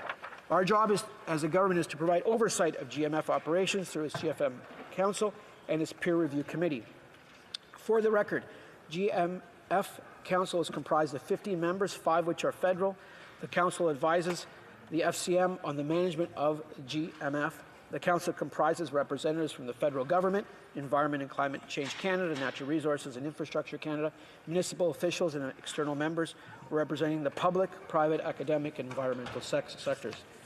The Peer Review Committee is comprised of 75 members, 20 being federal.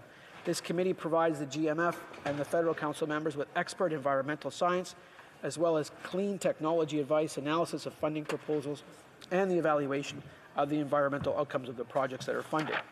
Mr. Speaker, in 2000, the Government of Canada created 2 complementary GMF funds, the first being the Green Municipal Enabling Fund, and the second being that of the Green Municipal Investment Fund, where program delivery was delegated to the Federation of Canadian Municipalities. They know best, Mr. Speaker. Our mayors across this country, whether it's in rural Canada, urban Canada, in whatever jurisdiction, in whatever province we may call home, the mayors, the local city councillors, they know best the needs for their cities. Whether it's housing being built, whether it's investments in sidewalks, whether it's investments in local soccer fields for kids to play on safely, we know and we are listening to them and we have partnered with them. And in the last over 4 years, there has been no better partner for the cities in Canada than this government. And this will continue, Mr. Speaker. Of course, over the course of 2000 and 2005, the Government of Canada endowed the Federation of Canadian Municipalities with $550 million to establish the GMF. This amount comprised an initial endowment of $125 million in budget 2000, a subsequent endowment of $125 million in 2001, and $300 million in 2005. In 2005, a new funding agreement was signed, merging the Green Municipal Enabling Fund and the Green Municipal Investment Fund into a single Green Municipal Fund. Moving forward to 2016, when we brought in budget 2016, the Government of Canada committed an additional $125 million to the GMF as part of Infrastructure Canada's Investing in Canada plan. We know the Investing in Canada plan is making a difference in the daily lives of commuters. It's making a difference in the daily lives of citizens across this country, whether you take public transportation or need your own vehicle to commute to work, or bringing your kids to a soccer field, ice hockey rink, baseball field, or even to get some STEM lessons, which we know are so important in tomorrow's economy. This subsequently brought the total endowment to $625 million. To manage this additional funding from budget 2016, a new funding agreement was signed in 2018 between Environment and Climate Change Canada, Natural Resources Canada, Infrastructure Canada, and FCM. Again, Mr. Speaker, we are partnering with the partners that know best and where these dollars need to flow to and need to be invested. Budget 2019, I'm proud to say, provided an additional $950 million for the GMF transfer through NRCan. The $950 million will support 3 new program streams planned for launch in late spring or early 2020, and are focused on increasing energy efficiency. These programs are Low Carbon Cities Canada, Sustainable Affordable Housing and Innovation, and Community Eco-Efficiency Acceleration. To date, the Government of Canada has invested a total of $1.5 billion in the GMF, of which the FCM is to hold over $1 billion in perpetuity. Yes, Mr. Speaker, in perpetuity and annuity in terms of being able to invest continually and without seeing a sunset clause of when those funds will not be there, i.e. making long-term strategic investments for what is best for the cities and towns that we call home across this country. This additional funding will help accelerate the government's climate change objectives, specifically via financing investments at the municipal level in energy efficiency in residential, commercial, and multi-unit buildings. The FCM anticipates by the end of their 5-year current plan for the GMF, which ends in 2023. Thank you, Mr. Speaker. I look forward to questions and comments. Thank you. Questions and comments. Questions and comments? For Edmonton West. Thank you, Mr. Speaker. I'd like to thank my colleague for his comments. Now, this is a very simple request. We have seen throughout the last several years, we've seen the PBO 2017 and its estimates, supplementary estimates, commentary saying there was missing billions from the infrastructure fund. We saw, that was Mr. Frechette. We see the current PBO comment in 2018, money cannot be located. A Senate report investigating this infrastructure money came up with a finalized part of the report saying there was no metric for success for the infrastructure spending apart from the fact that money was spent. Not carbon reduction, not roads built, not Canadians' help, but solely the government's only metric was the money spent. So I have to ask my colleague, why are they opposing having the Auditor General look at this vital amount of money for taxpayers, this vital issue? What are they trying to hide? What are they afraid of? Parliamentary Secretary to the Minister of Revenue. Would very much like to thank my honourable colleague from Edmonton West on his question. You know, this morning I actually read one of the PBO reports which says that 900,000 Canadians are going to be taken off the tax rolls with our increase to the basic personal exemption amount, and 21 million Canadians will receive a tax break, i.e. more tax dollars in your pocket. And I look forward to the PBO and undertaking more analysis of our government's proposals and plans to invest in Canada and Canadians, to keep growing our economy, keep creating jobs, and keep lifting people out of poverty in Canada, because that's what we ran on in 2015, and that's what we ran on in 2019. And I look forward to the PBO undertaking further analysis. Thank my honourable colleague from Edmonton West. Thank you. Questions and comments. Questions and comments? West. My question to the colleague, he completely avoided answering it. What is this government trying to hide? Why are they trying to have or block out the Auditor General from reporting on supposedly $180 billion of spending? By the way, over half of that, according to the Library of Canada, was money committed by the previous Harper government, so it's not all brand new money. But what is the government trying to hide? I would ask my colleague to stand, look at the camera, tell taxpayers why they're blocking the Auditor General from investigating this project and this plan. Parliament Secretary. Thanks for that follow-up from my honourable colleague from Edmonton West, and through you, Mr. Speaker, to my honourable colleague. I would say I have great respect for the Auditor General for the work they've done over the decades for Canadian taxpayers. That is a focus for myself and my riding and my constituents. They know that we've invested in 4,800 projects since the start of our plan, over $57 billion as investment. We will continue to work with our partners at the regional, municipal, and provincial levels to ensure those dollars flow out the door and into vital infrastructure, whether it's fighting climate change or investing in public transportation and so on. Thank you, Mr. Speaker. Questions and comments? We have the time for a quick question. The Honourable Member. Kingston and the Islands. Thank you very much, Madam Speaker. And of course, Mr. Speaker, sorry. Of course, the two previous chair occupants were madams. Thank you very much, Mr. Speaker, for that. And, going back to the last two questions that have come from the Conservatives, we've been saying this all day, that we're not against getting the information to be able to, make sure that there's openness and transparency with respect to what's going on. What we're against is the fact that there's misleading information in the preamble of this motion. The reality of the situation is that the Parliamentary Budget Officer came back later on and confirmed that the government had provided everything they're looking for. And at the end end of the day, the Conservatives are cherry picking the quotes that they want to use, which is disingenuous at best when you talk about bringing forward a motion before this House. I'm wondering if the member can comment on his thoughts as to how important it is that we see openness and transparency in the work that the Auditor General can do with respect to this. Well, Parliamentary Secretary to the Minister of National Revenue. Thank my honourable colleague from Kingston Islands for that question. Openness and transparency are at the forefront of our government and everything we do day in, day out. We live in a democracy, and Canadians demand to know the answers and to have transparency in their government. We know that. We look forward to continuing to work with the Auditor General in many issues, including looking at our infrastructure plans and other things. We need to make sure the facts are on. The opposition motion there are some statements there that are incorrect, and we need those corrected. Thank you, Mr. Speaker.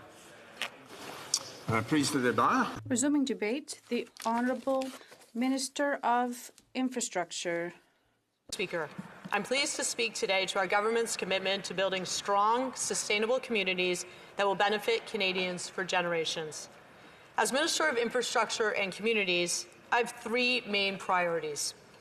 Work with provinces, territories, and municipalities, as well as Indigenous peoples, to get projects built quickly that improve the quality of life for all Canadians.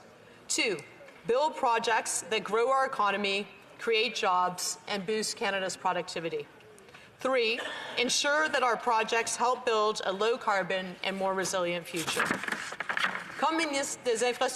As Minister of Infrastructure and Communities, I have three priorities. First, work with provinces and municipalities and Indigenous peoples to quickly build projects that improve the quality of life of all Canadians. Second, build projects that grow our economy, create jobs, and stimulate growth in Canada. Third, to ensure our projects will continue to build a low-carbon economy in the future. Comes to infrastructure. When Canada builds, Canada grows. There's hard data to back this up.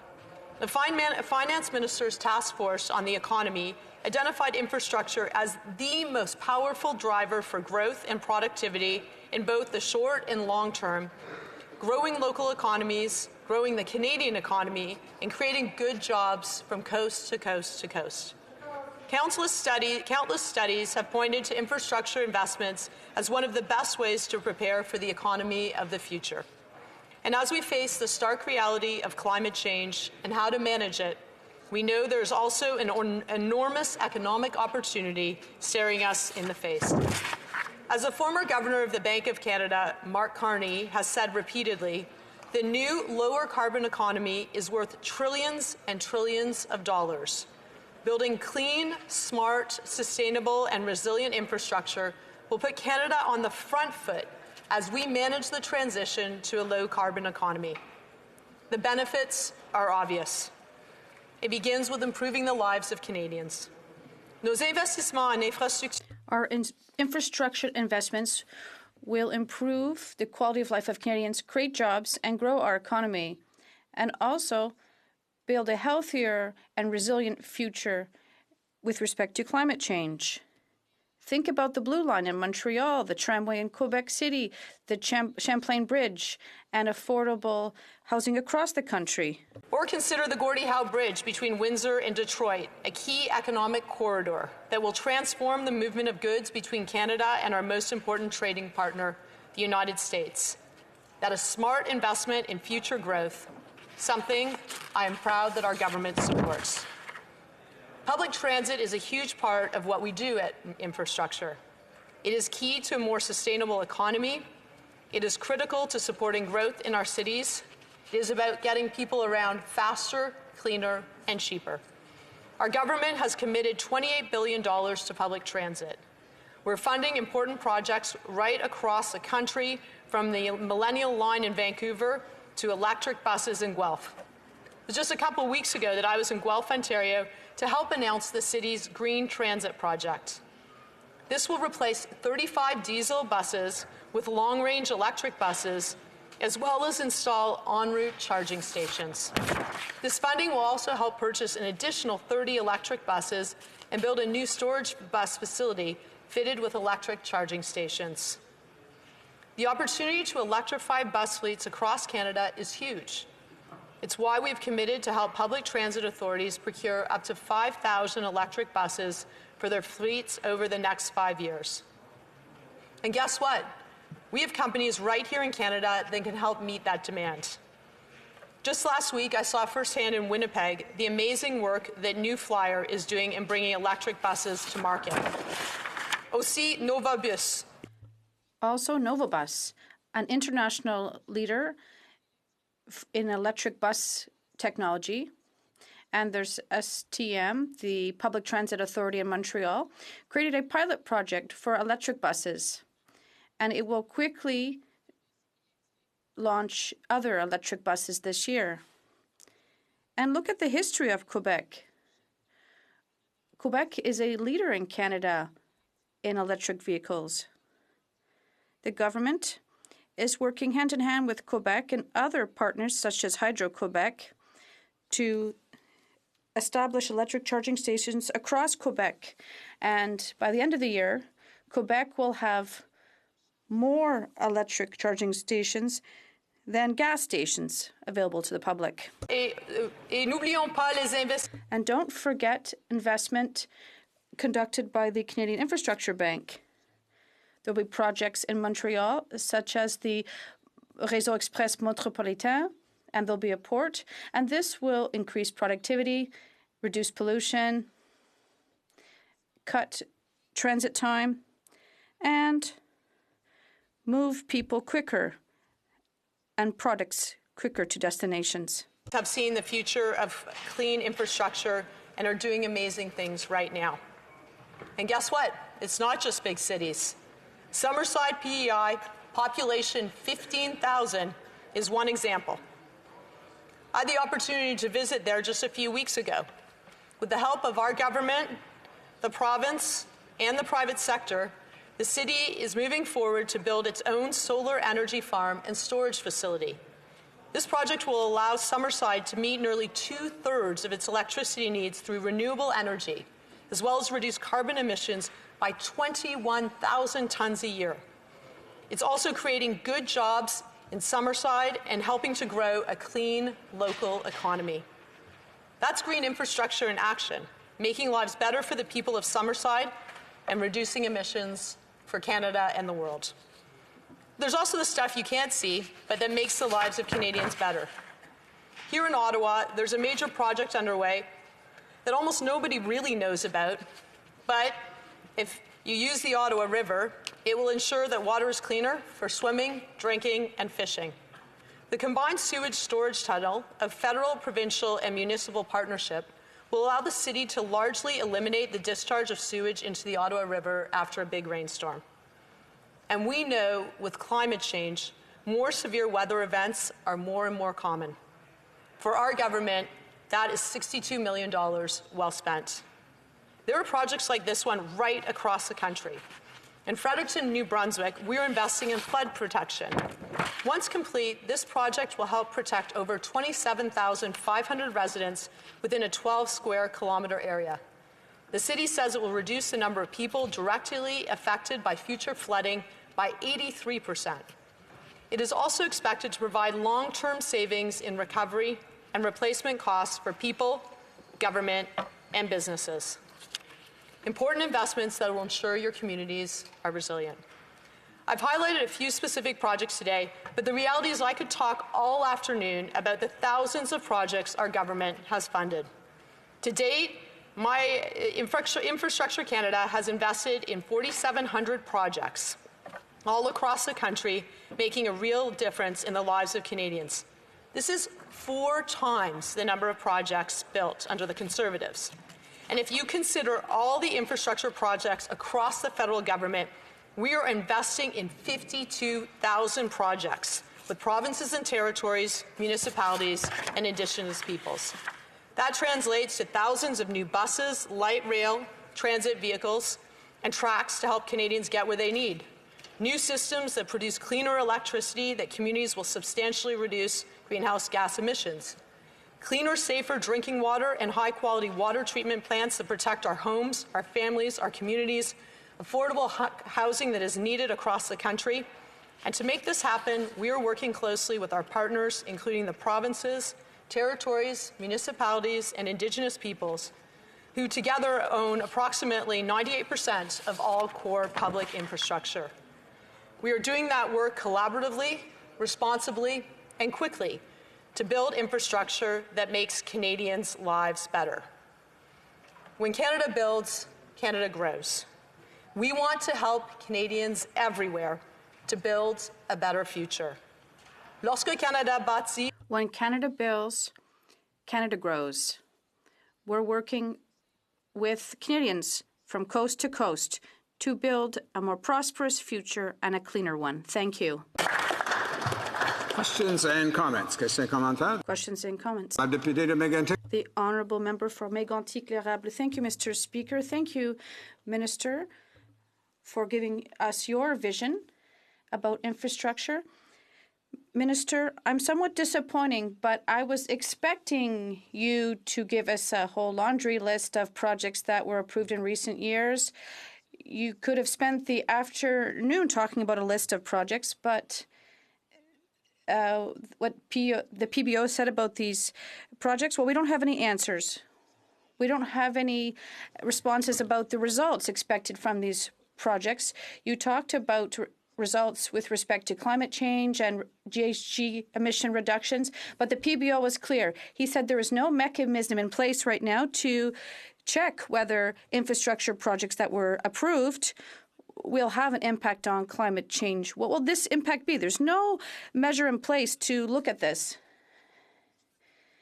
You just said some lovely slogans, Minister, building a better future, etc., but everything isn't in slogans. It's in the information we get from the PBO. All parties have the right to the same information that you have to make informed decisions on infrastructure. And we need to know whether there is a plan for the funds that were invested or committed for 2016, 2017, 2018. Openness and transparency characterize our government, and we are in favor of public oversight of our historical infrastructure for Canada.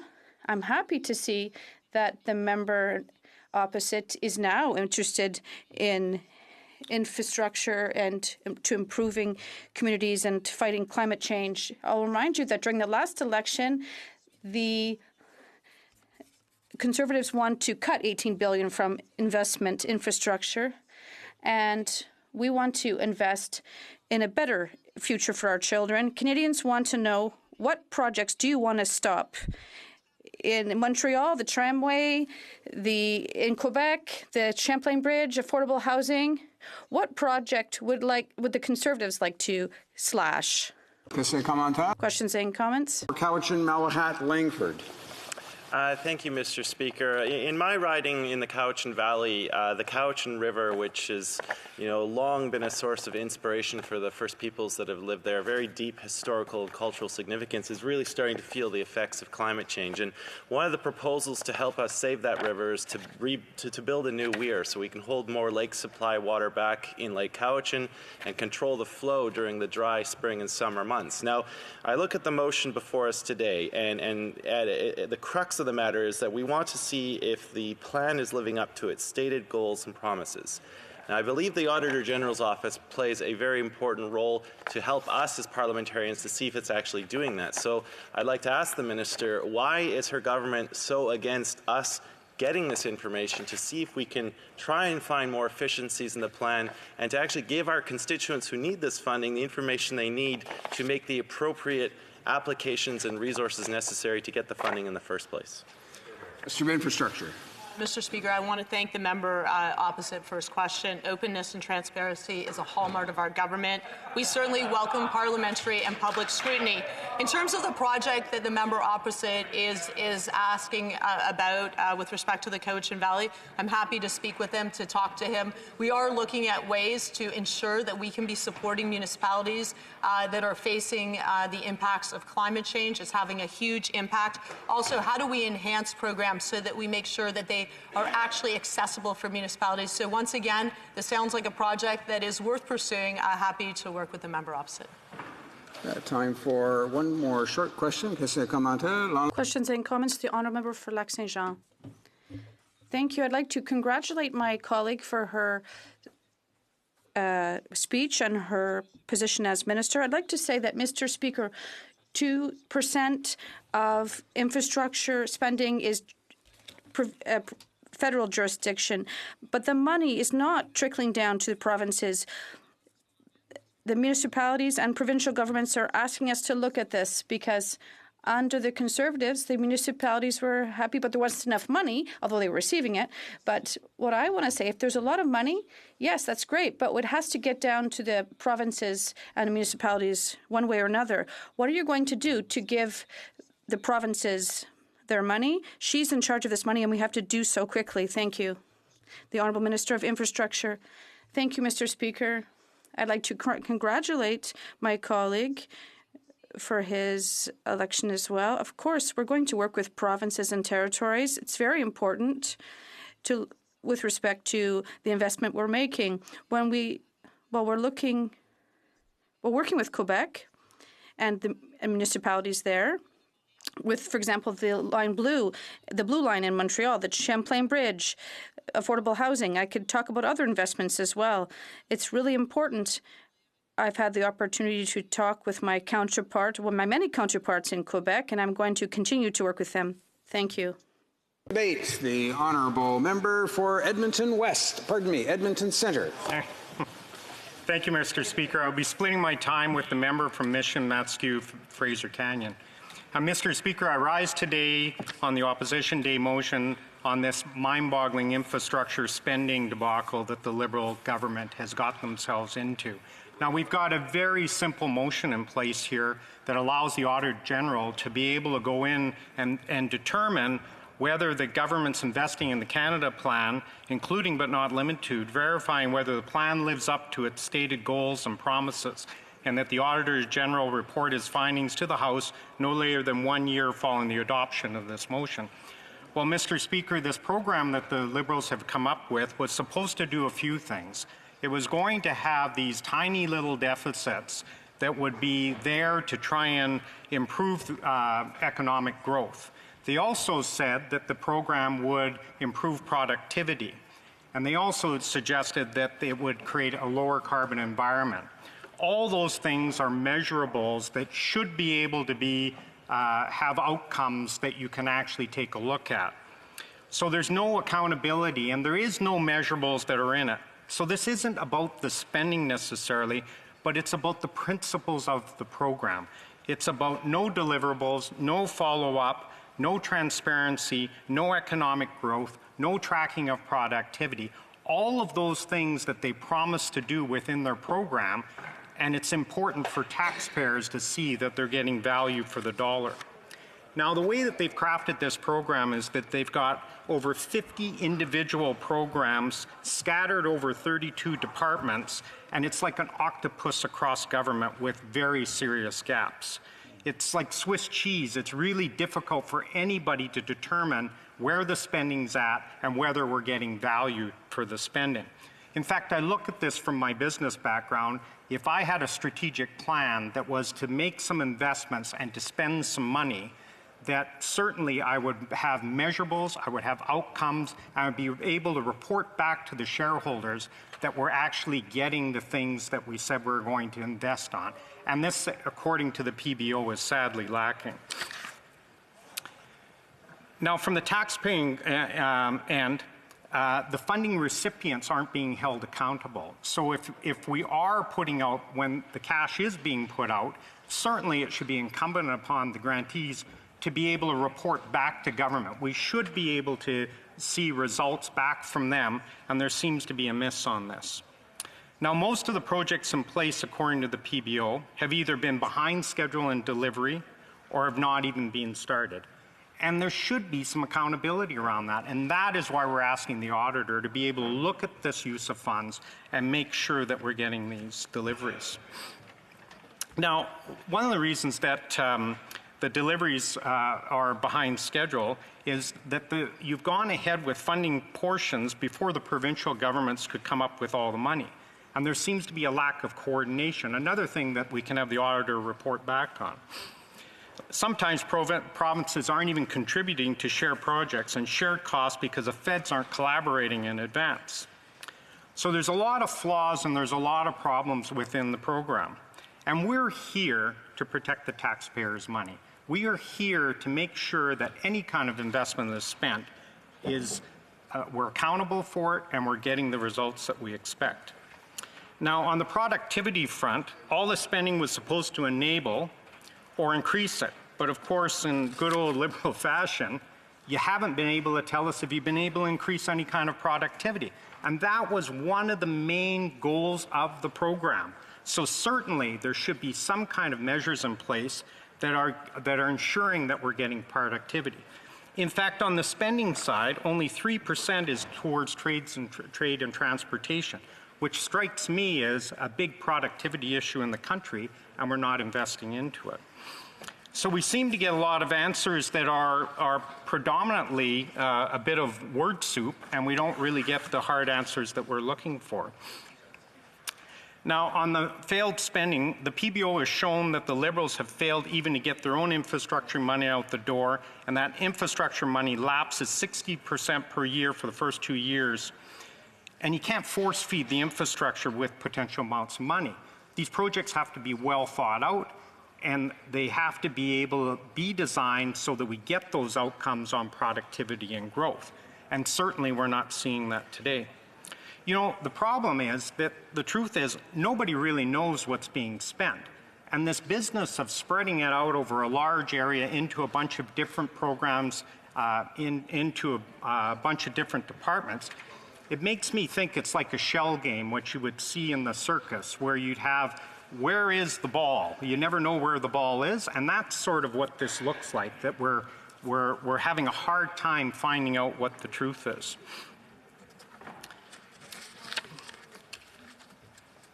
Now, the PBO analysis also showed that despite all of the promises and spending, there was no incremental increase in infrastructure in Canada. And a great quote, I think, never before has a politician boasted so loudly and spent so much only to achieve so little, with Andrew Scheer. So just 3% of the spending is designated for trade and type of an efficiency-enhancing infrastructure, which would increase productivity and GDP. So all in all, Mr. Speaker, the reason we want the Auditor General to get involved with this is because there is a lack of transparency.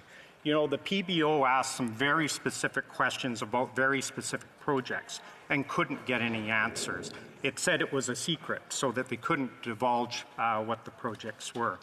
It strikes me that if you really want to make a goal of improving the economy and dealing with productivity, no one should have an issue with a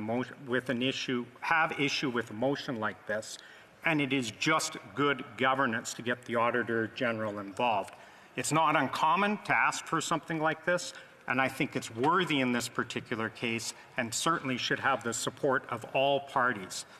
I fail to understand why anyone would have any difficulty with asking the Auditor General to review this entire program and make sure that those core fundamentals that you said that you wanted to be able to be accountable for, productivity, increasing GDP, and reduction of greenhouse gas emissions. I don't think it's too much to ask for us to be able to have the Auditor General look at that and be able to report back to this House in a timely fashion. I think it's in the best interest of taxpayers. That's why we were brought here, and we need to make sure that the taxpayers get the answers that they deserve in a timely fashion. Questions and comments. Question commentaire. The Honourable Parliamentary Secretary to the Minister of Families, Children and Social Development. One of the limits that the Auditor General has placed upon the office is that they can't investigate jurisdictions outside the mandate of Parliament. In other words, provincial and Indigenous and municipal governments are not part of the scope of work that an Auditor General can do. In light of the fact that significant numbers of provinces, Manitoba, close to 90% of the money has not been opened up for application for municipalities. Talk to a Manitoba mayor, you'll find out very quickly where their frustration lies. It's not in our program, it's in provincial governments that somehow don't want to spend money in infrastructure, even though even the MPs in this chamber are asking for those dollars to be spent. How is the Auditor General going to uncork the challenges we're having in provincial capitals where Conservative premiers are refusing to participate with the infrastructure program in places like Ontario where they're just not opening up the avenues for application, and mayors are screaming and begging Conservatives to, in fact, invest in their communities? How do we get the Auditor General to investigate the behavior of provincial premiers who seem pretty stubborn and pretty determined not to build a good country? Good question. Honourable member for Edmonton Centre. Well, the program was designed by the Liberal Party, so you would think that in your design of the program that you would have thought that through. When you make commitments that you're going to say we're going to have an increase in GDP, that we're going to have an increase in productivity, that we're going to lower greenhouse gas emissions, you would think that you would understand that you have to be able to have some input from the people that you're granting the capital to. So it should come back into government. The other issue I think that arises from this is that the philosophy of additional spending, a lot of those provincial governments are struggling with their own budgets. So what is happening is that you come with money, but they're not in a position to borrow. They're not in a position to borrow in that timely fashion. So this concept of let's just increase the debt across federal government, across provincial governments and municipal governments is likely giving some grief to this program as well. And it's certainly an issue across Canada. And in my province, we're certainly conscious of it. Questions and comments? Question commentaire?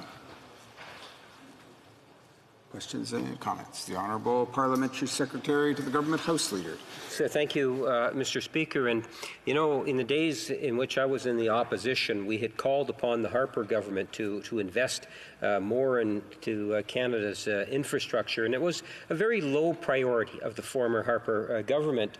The new government in 2015 made a decision to invest in all regions of Canada, to work with municipalities and provinces. And one of the areas in which there is concern, and my colleague and friend from Vaughan brought it up, is that there are different provinces participated in different levels.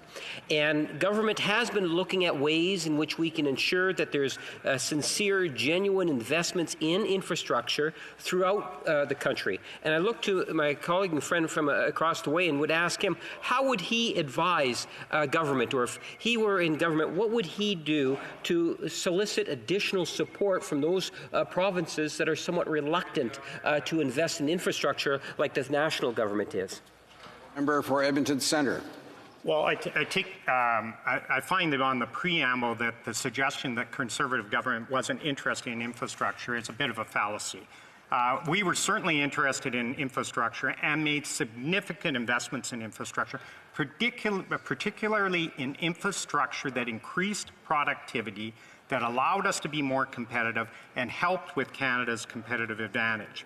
So I would suggest that that's where infrastructure, if that's what the program is designed to do and can help generate revenues for provinces and municipalities and improve their productivity, that you'd have a better chance of success. Time for one short question. The Honourable Member for Battle River, Crowfoot. Thank you very much, Mr. Speaker. And I would simply ask my honourable colleague to elaborate on if he's had the opportunity to chat with some of his provincial counterparts, as I have, in Alberta, who are very, very willing to work with the federal government for areas of joint interest, but have found a very unwilling partner. I'm wondering if my colleague could elaborate if he's had the opportunity to speak to any of his provincial counterparts. Well, member for Edmonton Centre.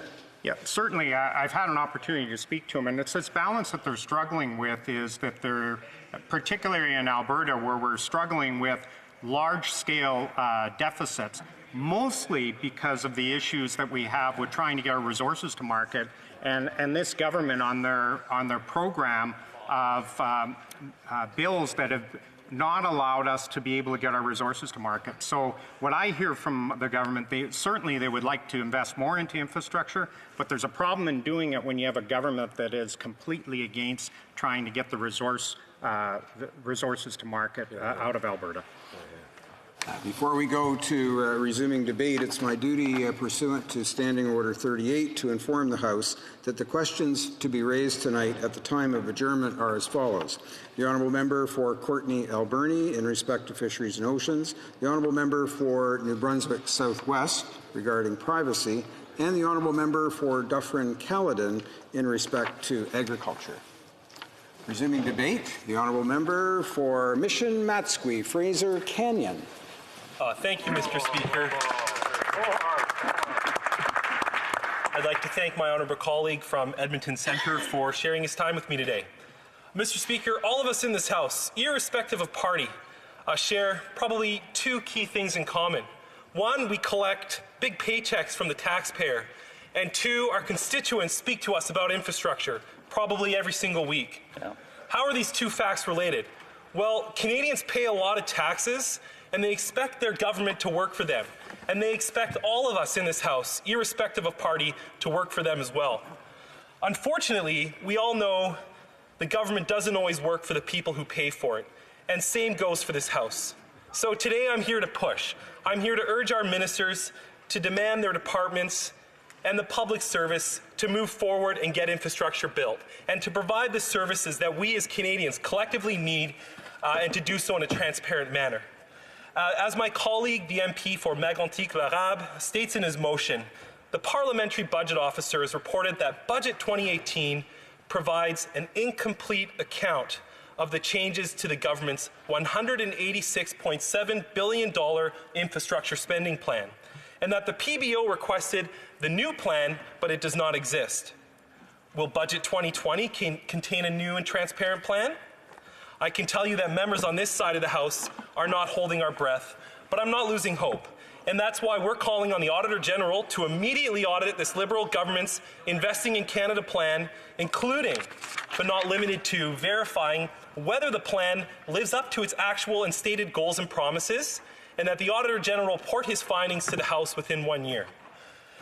In my riding of Mission Matsqui Fraser Canyon, the District of Mission has been working tirelessly to replace their aging sanitary sewer pipe that crosses beneath the Fraser River to a treatment plant in Abbotsford. Close to 50,000 people rely on this critical piece of infrastructure. However, the existing pressurized pump and pipe is over 30 years old, it's at capacity and at risk of failure. According to the district's engineers and staff, it is not a question of if, but when this pipe fails. The environmental impact of raw sewage lining the banks of the Fraser River would be unprecedented, and it would affect millions of British Columbians, not to mention the devastation that will be done to our 5 iconic Pacific salmon species. In 2017, the District of Mission was allocated $6.9 million from senior levels of government through the Clean Water and Wastewater Fund. But has been the case for infrastructure projects across the country, only a small portion of that funding was actually transferred to them. As a result of years of Liberal dithering, construction costs have skyrocketed, and government review after government review by the federal and provincial levels have bogged down the process with red tape.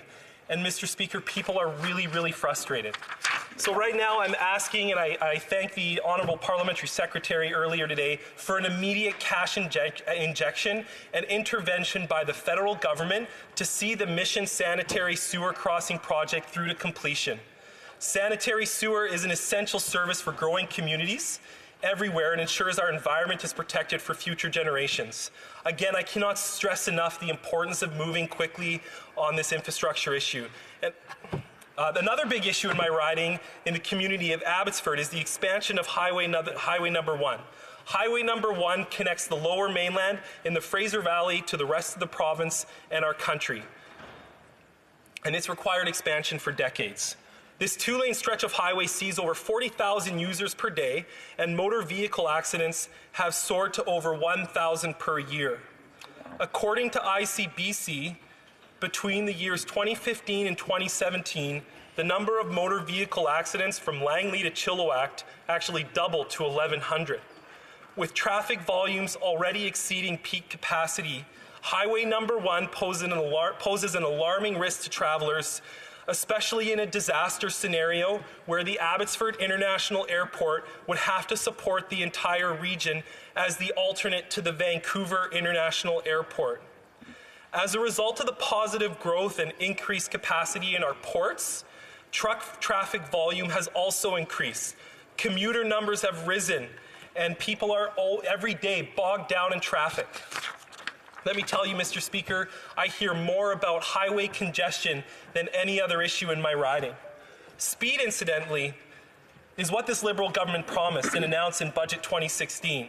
In Phase 1 of the government's new infrastructure plan, it was supposed to focus on short-term economic stimulus.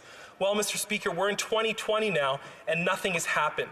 In fact, my colleagues and I met with the Parliamentary Budget Officer's staff yesterday, who shockingly indicated that not only had the government's key objectives not been achieved, the Liberals have no way of tracking their current progress on infrastructure spending. Communities across my riding in British Columbia have applied for infrastructure funding, many under the Community, Culture and Recreation Infrastructure Program, whose last deadline was January 23rd, 2019, over a year ago. How can infrastructure programs supposedly designed to provide immediate economic stimulus take over a year to process? Just what exactly are the federal and provincial ministries doing? How many times are applications being shuffled from a desk in Victoria to a desk in Ottawa and back again? The District of Lillooet asked me to raise and support the needed improvements to their hockey rink. They need to replace the ammonia refrigeration ice plant at their rec center with a safer carbon dioxide refrigeration plant.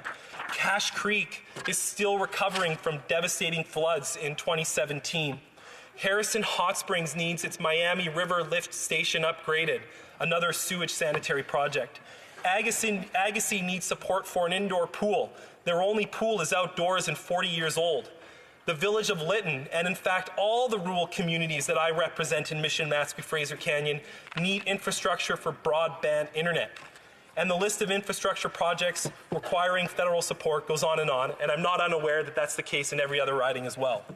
But sadly, the mishmash of programs, red tape, and bureaucratic hoops are incredibly difficult, if not impossible, for small and especially rural municipalities to navigate.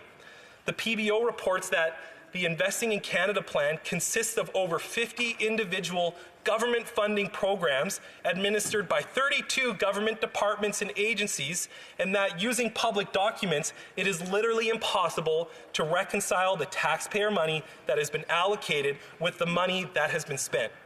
Asked to describe the situation, as I mentioned in the House earlier today, the PBO said it is an octopus across government with serious information gaps. And to boot, many of the Liberals' priorities for this funding defy logic. Take the Asian Infrastructure Bank, for instance, where the Liberal government signed over $256 million to this Beijing-controlled entity. Or somewhat closer to home, the Canadian Infrastructure Bank, where Finance Minister Morneau has confirmed that small municipalities, the municipalities I represent, won't benefit since global investors will only invest in large transformational projects that produce a revenue stream from which they can earn a high rate of return on their investment.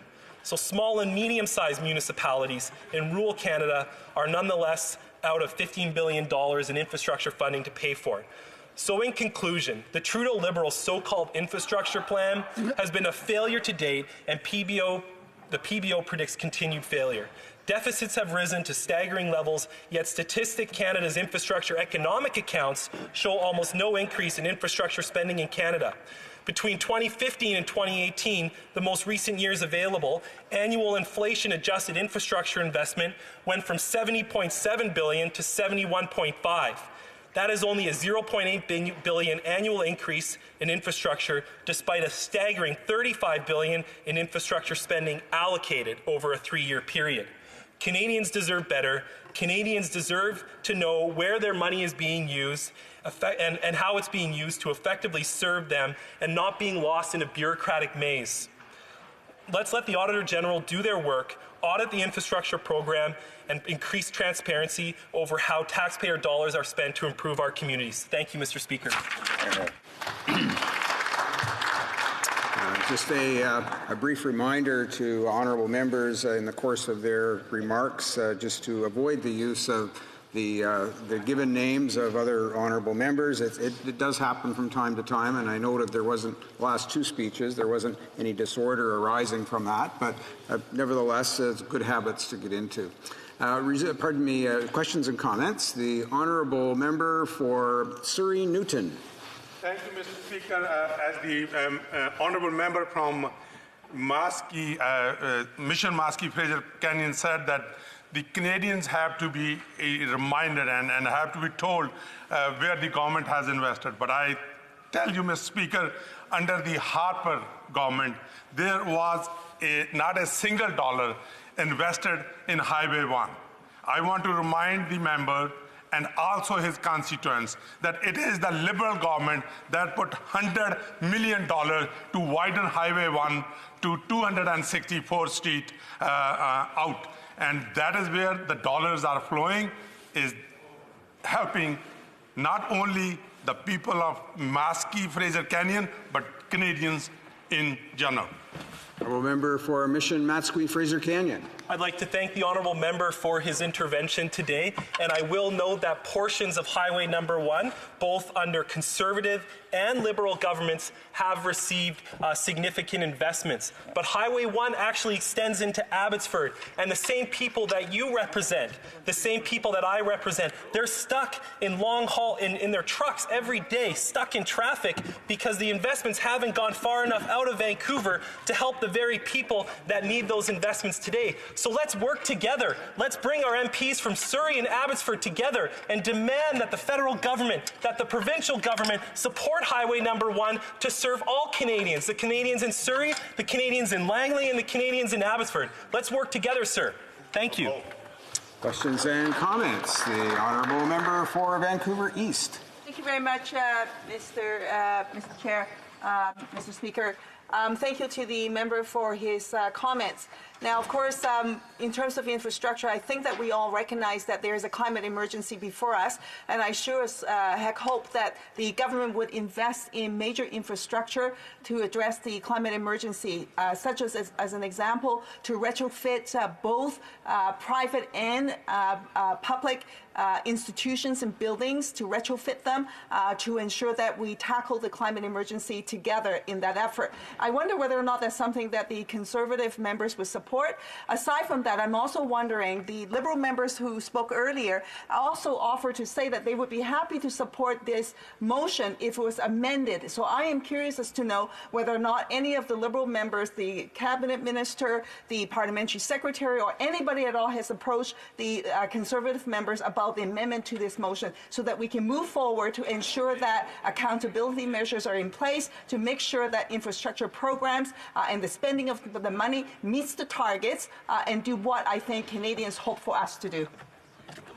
For Mission Maskey Fraser Canyon. I'd like to thank the honourable member for her intervention, and I will say, as the member for Mission Maskey Fraser Canyon, there is a need for climate-related infrastructure improvements, both within new builds and in the natural infrastructure projects that the federal government should be supporting, such as flood mitigation programs along the Fraser River, which touch close to her riding and my riding as well. Thank you. Questions and comments? The Honourable Parliament Secretary to the Minister of Families, Children and Social Development.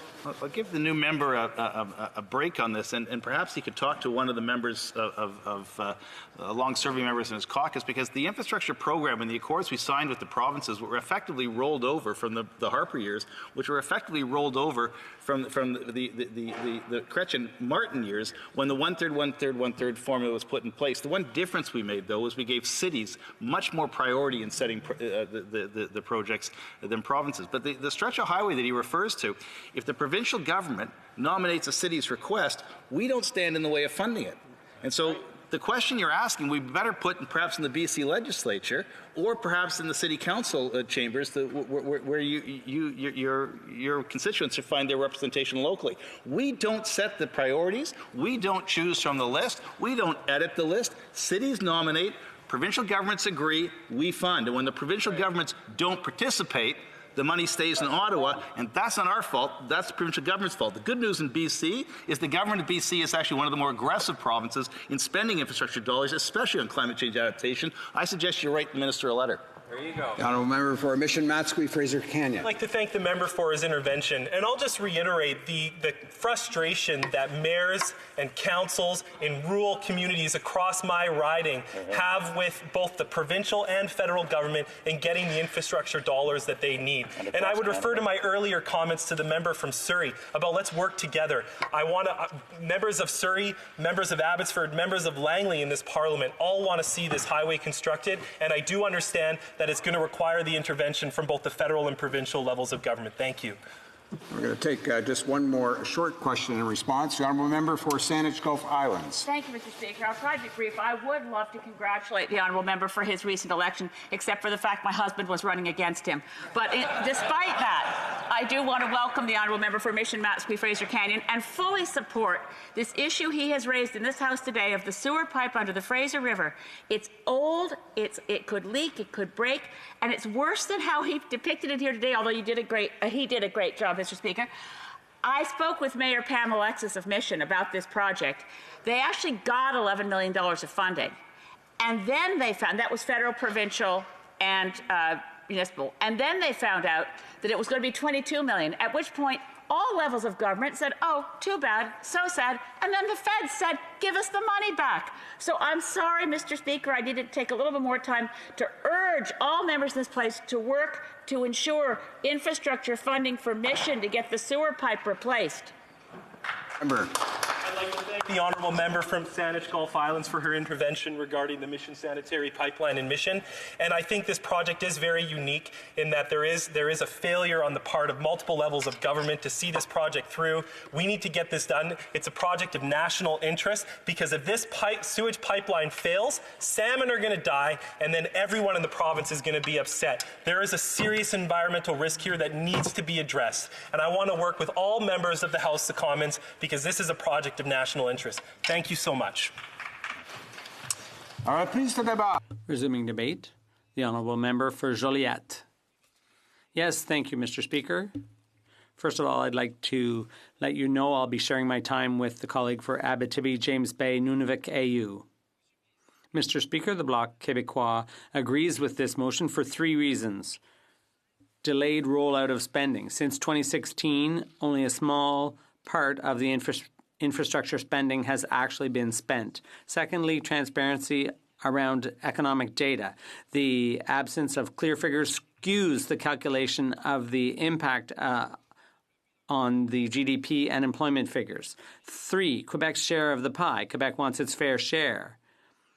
Quebec has only received 12% of the total investments, whereas our population represents 23% of the overall population. Ontario got 30%, over 30%, so that's scandalous. The federal share in provincial or municipal infrastructure spending is done through various transfer programs. These projects don't appear in the federal budget because they are not federal projects. Only the transfer program appears, but the projects themselves appear in Quebec and municipal government budgets. Also, the increase in infrastructure transfers, all with strings attached, is like a straitjacket on Quebec. Quebec loses the power to allocate funding according to its own priorities. And that is why the Bloc has been asking for years for specific transfers to be replaced by a bulk transfer or a block funding transfer. With one transfer, without federal strings attached, Quebec could spend the money according to its own priorities. In the Girard budget, on March 21st, 2019, a number of mayors, including Régis Lebaume from Quebec City and Maxime Pedneau-Jobin from Gatineau, a number of mayors were very critical about the fact that Quebec could not realize its own public transit projects like the tramway in Quebec City or light rail here in Gatineau unless all levels of government were on board. In fact, these municipalities are caught in a tug of war between two levels of government that don't share the same priorities. Ottawa has increased the number of specific programs, each with strings attached, strict conditions, and this paralyzes the whole process of investment in infrastructure. It's like a tug of war between Quebec City and Ottawa, and Quebec is prevented from carrying through on its own priorities. What the Bloc would like to see instead is block funding. Then projects could go ahead if Quebec supports them, and they wouldn't if Quebec City doesn't support them.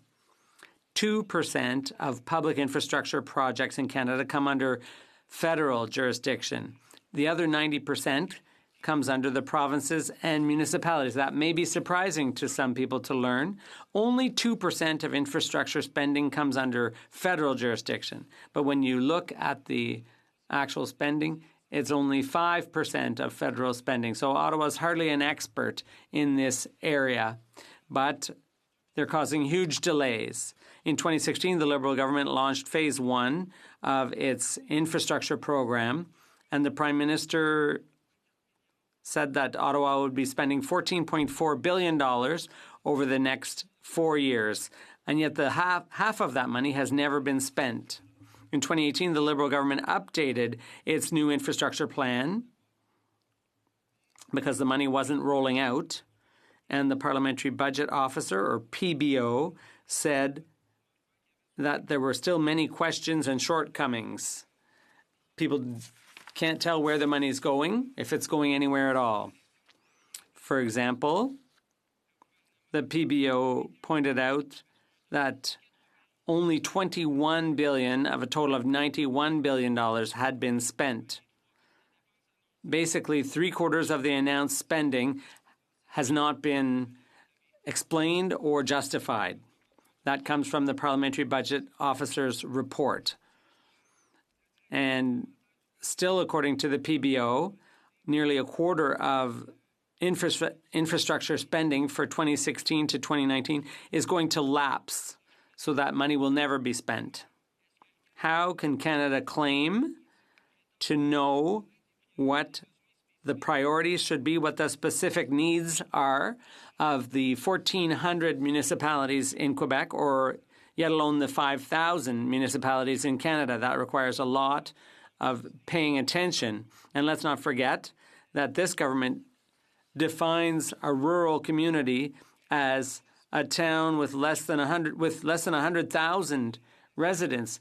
And yet I have tons of Indigenous communities in my riding that come nowhere near that amount. So Ottawa is truly disconnected from reality. And the only logical way of going about this, and I've said this, the Bloc has called for a single block transfer, an automatic transfer to Quebec, and that would leave it to Quebec City and the municipalities to decide which projects best meet their needs.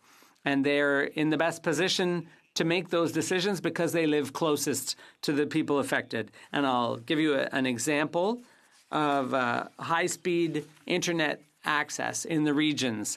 There is a program, but it failed to hit the mark. The first phase of Connect to Innovate had a lot of shortcomings, including delays in rolling out the funding. Announces in 2017 for certain regions have failed to actually deliver on connecting people to high-speed access. And what has the federal government done? They have taken an incredibly long amount of time to release the funding with no guarantee that these projects will actually reduce the cost of regional internet service. The federal government should be a catalyst and not an obstacle to development. Let's talk about the project in Matawini in the northern part of my riding, which is also represented partially by my colleague from Berthier-Maskinongé. The estimates for the project were $55 million in costs, but given how slow the federal government was to release the funding, the government of Quebec had to release extra funds, and this project may ultimately not receive a single federal cent, and that's unacceptable. It has to change, and the way of doing that is with block transfers. Ottawa should stop holding taxpayers' money hostage. What the government's trying to do, above all, is to have the maple leaf be the biggest logo on the project announcement sign. Ottawa should respect the expertise of local decision makers and should transfer funding without conditions. And that's why the Bloc supports this motion. And just to wrap up, Mr. Speaker, I'd like to remind something that's very important, which Ottawa is not doing, and that is respect municipal bylaws. Constitutionally, Quebec belongs to Quebecers. The land use, planning, and the protection of the environment are all basically matters for Quebec and the municipalities to deal with. There are a number of activities that go beyond our jurisdiction, such as ports, wharves, aeroports, telecommunications, federal property, and interprovincial pipelines. But basically, when a project comes under federal jurisdiction, it's beyond the reach of Quebec and municipal legislation. But using the land can only be determined at a local level by the people who live there. And that's why we will be proposing legislation along the same lines as that put forward by my colleague from Repentigny in the previous government. Most municipalities have problems with cell towers that are erected all over the place. And I'm thinking about the current cell tower project. It's a Rogers Tower in Saint-Charles-Borromée. Companies are above the reach, beyond the reach of our laws and citizens. There are towns that are trying to pass bylaws to solve this problem, but the courts strike those bylaws down one after another. The orders come from on high, and things have to change. We aren't going to let it drop. Thank you, Mr. Speaker. Questions and comments? The Honourable Parliamentary Secretary. Mr. Speaker, I can comment specifically on the province of Manitoba, but I think you could universally apply it in the different provinces and territories, where what we often see is an unbelievable listing of potential capital investment infrastructure projects that a city or a municipality will actually develop. They are very much at the lower end, very much aware of what those streets that need to be repaired, potholes and so forth. And they will spend a great deal of money fixing that up. At times, provinces will come in and say, well, look, we will provide additional money for specific projects. So they'll try to establish a priority for a particular municipality.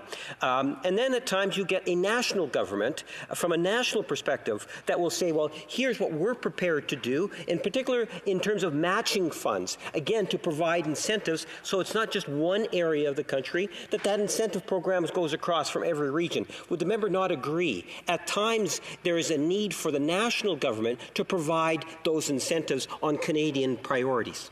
The Honourable Member for Joliette. I'd like to thank the Parliamentary Secretary for his intervention. I would strongly encourage him to convince his government to do so. He said that people on the ground and in the municipalities know what the needs are. And there's one thing I don't agree with that he said when he was talking about the national government instead of Quebec, and the Quebec was recognized by the House as a national government. But the federal government has to do its share. And the money has to be transferred in one block without these conditions. It used to be transferred on the pro rata basis based on the population, and it was spent quickly on the ground, not just in the large centres. Thank you, Mr. Speaker. Questions and comments? The Honourable Member for Mégantic-L'Érable. Thank you, Mr. Speaker. I'd like to thank my colleague for his speech. and for his support to his motion today. He recognized the importance of transparency in this motion and investing in provinces and municipalities. We have to know what their plan is and where the money's going. So he agrees with the motion, and I'm going to talk about another topic now that bothers me as a former mayor. We don't want to have to wait for the final approval from the federal government for projects to move forward. People have to know. The provincial government negotiates an agreement with the federal government, and then they look at what's done with the municipalities, and they look at the list of projects, and they send everything back to the federal government. The problem is that if it's not part of a federal priority list, it takes longer to get the project approved. And that's what hurts people on the ground and what provinces hate. The final approval somewhat hinges on politics.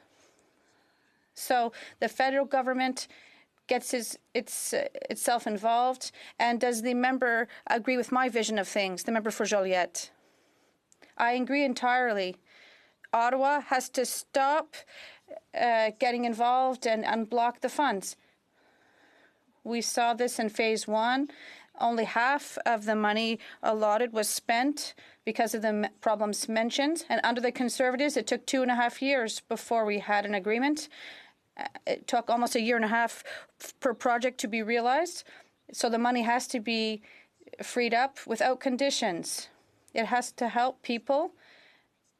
It also helps small communities as well. As my colleague from Mégantic-Plénrable knows full well. Questions and comments? The honourable member for Madawaska-Restigouche. Thank you, Mr. Speaker. I was listening to what my colleague said.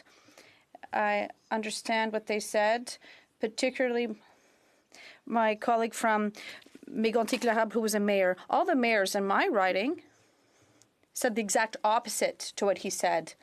The exact opposite. You can call them all. There are bilateral agreements that were signed with provinces. Mr. Speaker, I'd like to ask my colleagues to listen to me instead of trying to interrupt me. Our province has priorities like all other provinces, but it brings them to the federal government, and the municipalities know what the mechanism is. They know how things work for infrastructure, and some projects move forward in some provinces. But the only problem, and people in my riding know this, the honourable member for Joliette. Thank you, Mr. Speaker. Ottawa, the federal government is only responsible for 2% of infrastructure in Canada, but funds most of it. It sees it above everyone else. It takes its time to authorize everything and puts posters up everywhere. And this creates delays. And mayors in my community and across Quebec all agree. What they want is block transfers so that projects can be done quickly. We have figures from the PBO. Half of the money wasn't spent. And this is unacceptable. Things have to change. I don't know what the mayors in your riding, in his riding rather, what we want is for the funding to be freed up. Resuming debate. The honourable member for Abitibi-Baie-James Nunavut AU. Mr. Speaker, since I haven't yet had the opportunity to speak in this House, I would like to thank the people from Abitibi-Baie-James Nunavut AU for the confidence they have placed in me and for the honour they made me by allowing me to represent them. I would like to ensure them that I will be there to meet their expectations and to help their well-being. I will fight tooth and nail for files that affect people in my riding. I'd like to thank my family, my spouse, and my 4 grown-up grandchildren who live in Val-d'Or and Edmonton, and my grandson, who is going to be born in March, and my friends as well who support me in this. Finally, I would like to underscore the exceptional work of the volunteers who supported me throughout my election campaign. The motion we're debating today is very important. The PBO stated in a 2018 report that the budget provides an incomplete account of changes to the government's $186.7 billion infrastructure spending plan. The PBO requested the new plan, but it does not exist, which is problematic, Mr. Speaker. We have to shed light on this to find out what really is the situation. I agree entirely with the House on this motion to ask the Auditor General of Canada to immediately proceed to an audit the government's Investing in Canada plan, including and without limiting to an audit to allow us to determine whether the objectives and promises were kept. I'm impatient to read the report of the Auditor General of Canada in 1 year's time. We already know that there is a delay in spending. Of the $14.4 billion promised in the first phase of the new plan for infrastructure, only one half was allocated to projects for 2016-2017 and 2017-2018.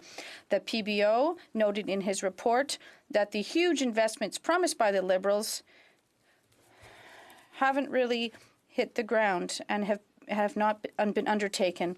The Liberal government has committed to $186.7 billion over 12 years for infrastructure projects, but roughly 1/4 of the funds set aside between 2016 and 2019 have been delayed to subsequent years.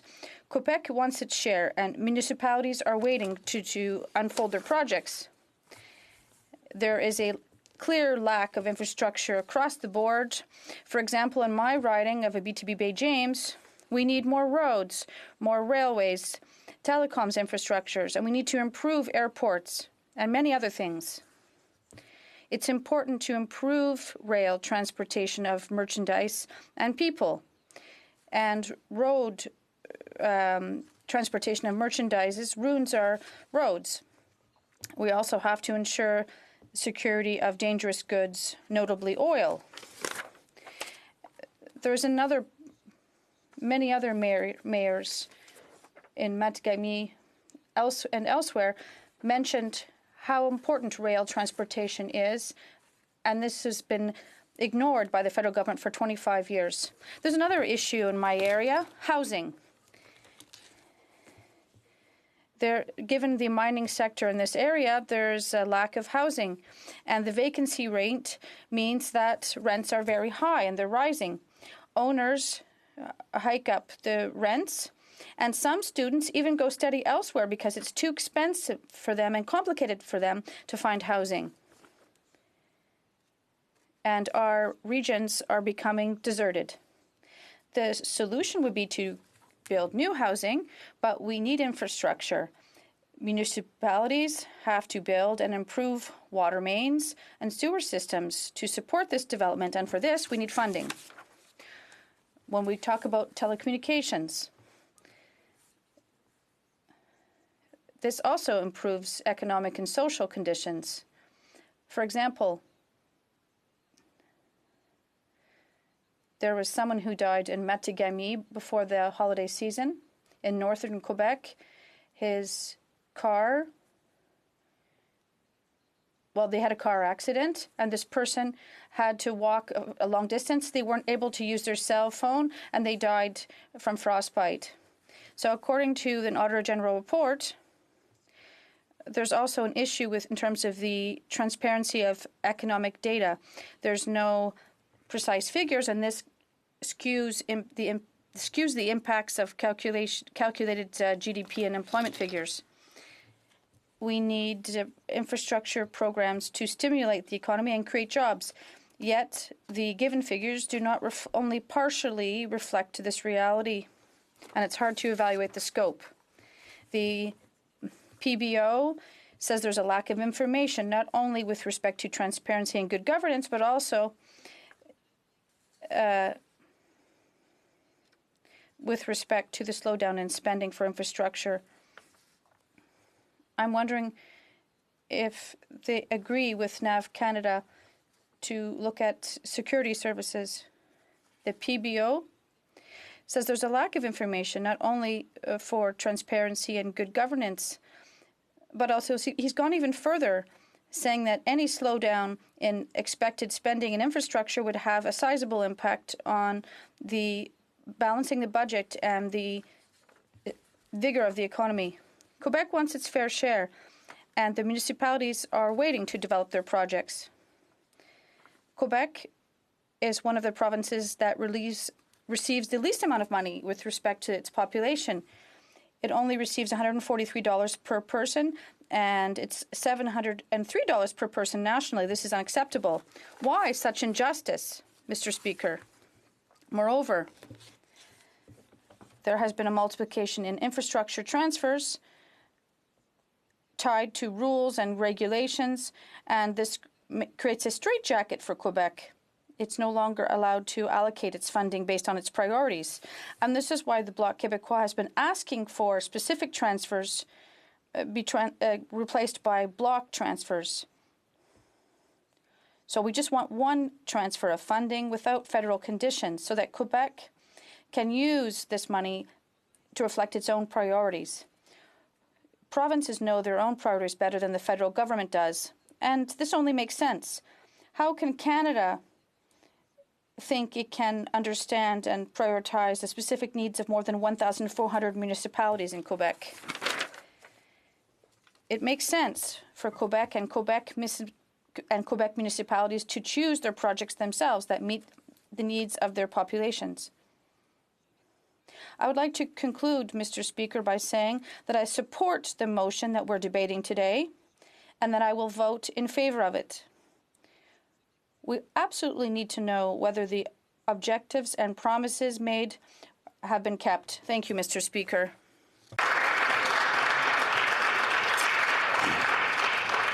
Questions and comments? Questions and comments. I'll have, The Honourable Parliamentary Secretary to the Minister of Families, Children and Social Development.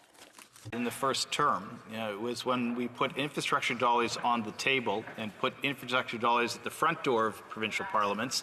Out the back door, provincial cuts undermined the program.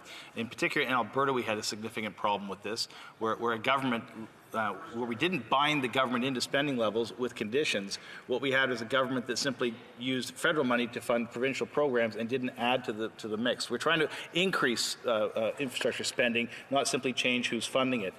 Would the member opposite not agree that, especially if the Auditor General comes back with a report saying you have to bind provincial spending levels in order to have impact, would the member not agree that that's a reasonable request without setting priorities for the province of Quebec, but to make sure that we don't lose provincial dollars while we put federal dollars on the table so that municipalities get the benefit of both programs instead of just one or the other? The Honourable Member for Abitibi James. Colleagues, listen, I understand what you've said, but year after year, and we're not seeing things happen in terms of Indigenous affairs, and also for parties, this is a solution. Questions and comments. The Honourable Member for Thérèse de Blainville. Mr. Speaker, thank you very much. I think two things are clear. We support the motion, and we want block transfers. We could show with various examples in each of our ridings the shortcomings of such a program. During the recent election campaign, I was even able to see for myself that in Thérèse de Blainville, there were people going back, requests for funding going back far, and these were solo requests, not related to the province. We can no longer work like this, not for funding or priorities or projects.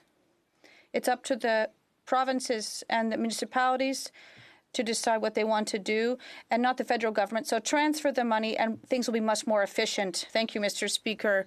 The member for Abitibi Bay James. I'd like to thank my colleague for her comment, and I support what she said. We're proud of what we're doing for Quebec and for all municipalities and files. Thank you. Comments. Come on time. Questions and comments? The Honourable Member for Joliette.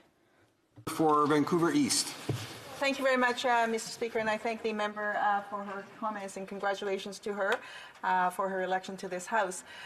One of the issues, too, and I wonder, given that Quebec is so admired for their cultural expertise and historical value.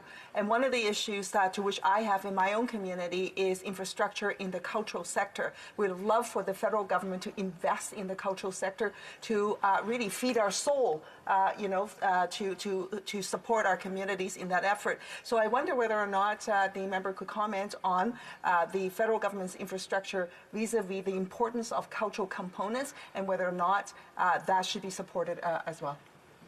The Honourable Member for Abitibi James. I'd like to thank my colleague. Yes, the cultural sector and the artistic sector are related, but we do have to work in that direction, and I support what my colleague said. We just have time for one quick question. Questions and comments? Now, the Honourable for Joliette. Mr. Speaker, I want to congratulate my colleague for her excellent speech. Near the end of her speech, she said that she is the Bloc's critic for Indigenous issues. And she also mentioned that infrastructure is really important for Indigenous peoples. And the same issue is happening here where, the money is promised, but it doesn't actually get out the door. So I'm wondering if she could talk a little bit more about what the government needs to do to get that money out the door. The Honourable Member. I want to thank my colleague. When it comes to Indigenous affairs, the really important things are social housing and fighting homelessness. There's a lot of homelessness and a big need for more housing. And if you look at the melting snow and ice, that's also important for them because it changes their culture. So we do need to work closely with First Nations to deal with those issues. Resuming debates, the Honourable Member for Calgary-Midnapore. Thank you very much, Mr. Speaker. Merci, Monsieur le Président. Before I start, I'll indicate that I will be splitting my time with our fantastic member from Langley Elder Grove, so I certainly look forward to his comments after mine. Well, Mr. Speaker, I wish I was starting this speech on a better note. It's a very sad time in the world. Of course, this week we lost a great in the sports industry, Kobe Bryant and his daughter, of course, and the world mourns this. And upon reflection of this, Mr. Speaker, I got to thinking about the sports world and this speech ahead of me here in the House of Commons. And Mr. Speaker, I began to reflect on actually one of my favorite sports movies, one of my favorite movies indeed. It's a movie from my earlier times. It's a movie called Jerry Maguire, Mr. Speaker. And I like this movie very much. If you don't know the story, Mr. Speaker, it is about an individual who is a sports agent who makes the decision to leave his big firm to go and start his own firm because he's actually concerned about the ethics at the big firm. And unfortunately, Mr. Speaker, he only gets one client, and you may know this client, Mr. Speaker. It is, of course, the character played by Cuba Gooding Jr., a very gregarious character, very bold.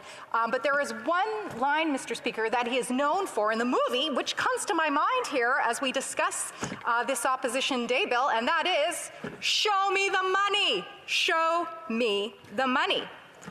Because certainly, Mr. Speaker, Canadians have given their money in record debt, record deficits.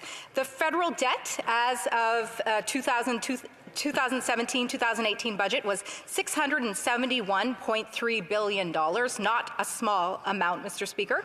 I wish I could say that it stopped there, but unfortunately, 2018-2019, it went on to $696.5 billion, Mr. Speaker, exactly. With the federal deficit in the 2019-2020 budget expected to be, not by the Fraser Institute, but by Maclean's, $19.8 billion. So, I mean, these are huge numbers. And so, Mr. Speaker, as a result of that, what do we expect as Canadians for them taking all these taxes? We expect them to show us the money. Show us the money. So, well, let's first of all give some consideration as to where isn't the money. Well, I think that's pretty evident by the PBO and their findings. In 2017, the Parliamentary Budget Officer found that the Liberals had spent only half of the promised infrastructure money. In 2018, when the Parliamentary Budget Officer requested the Trudeau Liberals' infrastructure plan, they found out, Mr. Speaker, that in fact the plan does not exist. And in 2019, when the Parliamentary Budget Officer requested a list of all specific project commitments under the Investing in Canada plan, the Liberal government was unable to provide the data. A $186.7 billion plan, and they can't show us the money. And I think that's what Canadians are asking, is for them to show us the money. So, Mr. Speaker, the PBO has shown that the Liberals have failed even to get their own infrastructure money out the door, and that infrastructure money lapses at 60% per year for the first 2 years. Terrible. When the Minister of Infrastructure was actually asked in this House of Commons how he was spending $187 billion on infrastructure, he said that he had bought a few buses. The Liberals claim that their infrastructure spending would increase GDP by an average of 0.3% per year. In fact, at best, the PBO estimates that it fell short by 67%. The truth is that nobody even knows how much the government spends on infrastructure, Mr. Speaker. The Prime Minister doesn't even know. The Parliamentary Budget Officer doesn't know. The Department of Finance doesn't know. Even the Department of Infrastructure doesn't know. Our offices asked the PBO to reach out to the Department of Infrastructure and ask how much the government spends on infrastructure. Even they couldn't answer the question. The Parliamentary Budget Officer says that the government's infrastructure plan does not exist, thus proving that the Investing in Canada plan is hopelessly mismanaged and improvised, and therefore the reason and the need for this motion today, Mr. Speaker. The PBO analysis showed that despite all of the Prime Minister's spending, there was no incremental increase in infrastructure in Canada. And according to the Parliamentary Budget Officer, 40% of the Prime Minister's infrastructure spending lapsed both in 2017 and 2018. This is promised money that never flowed out the door. And the PBO estimated that 40% of the funding allocated for infrastructure from 2016, 2017 to 2018, 2019 will lapse unused, Mr. Speaker. And that is why I am asking on behalf of Canadians today to show us the money.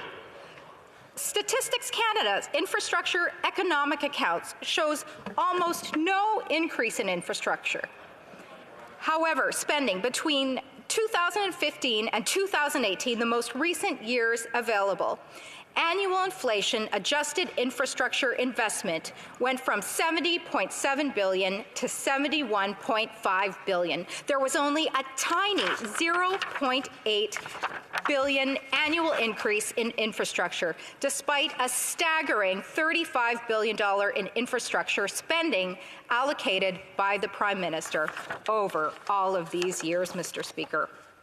So again, I ask the government, show me the money.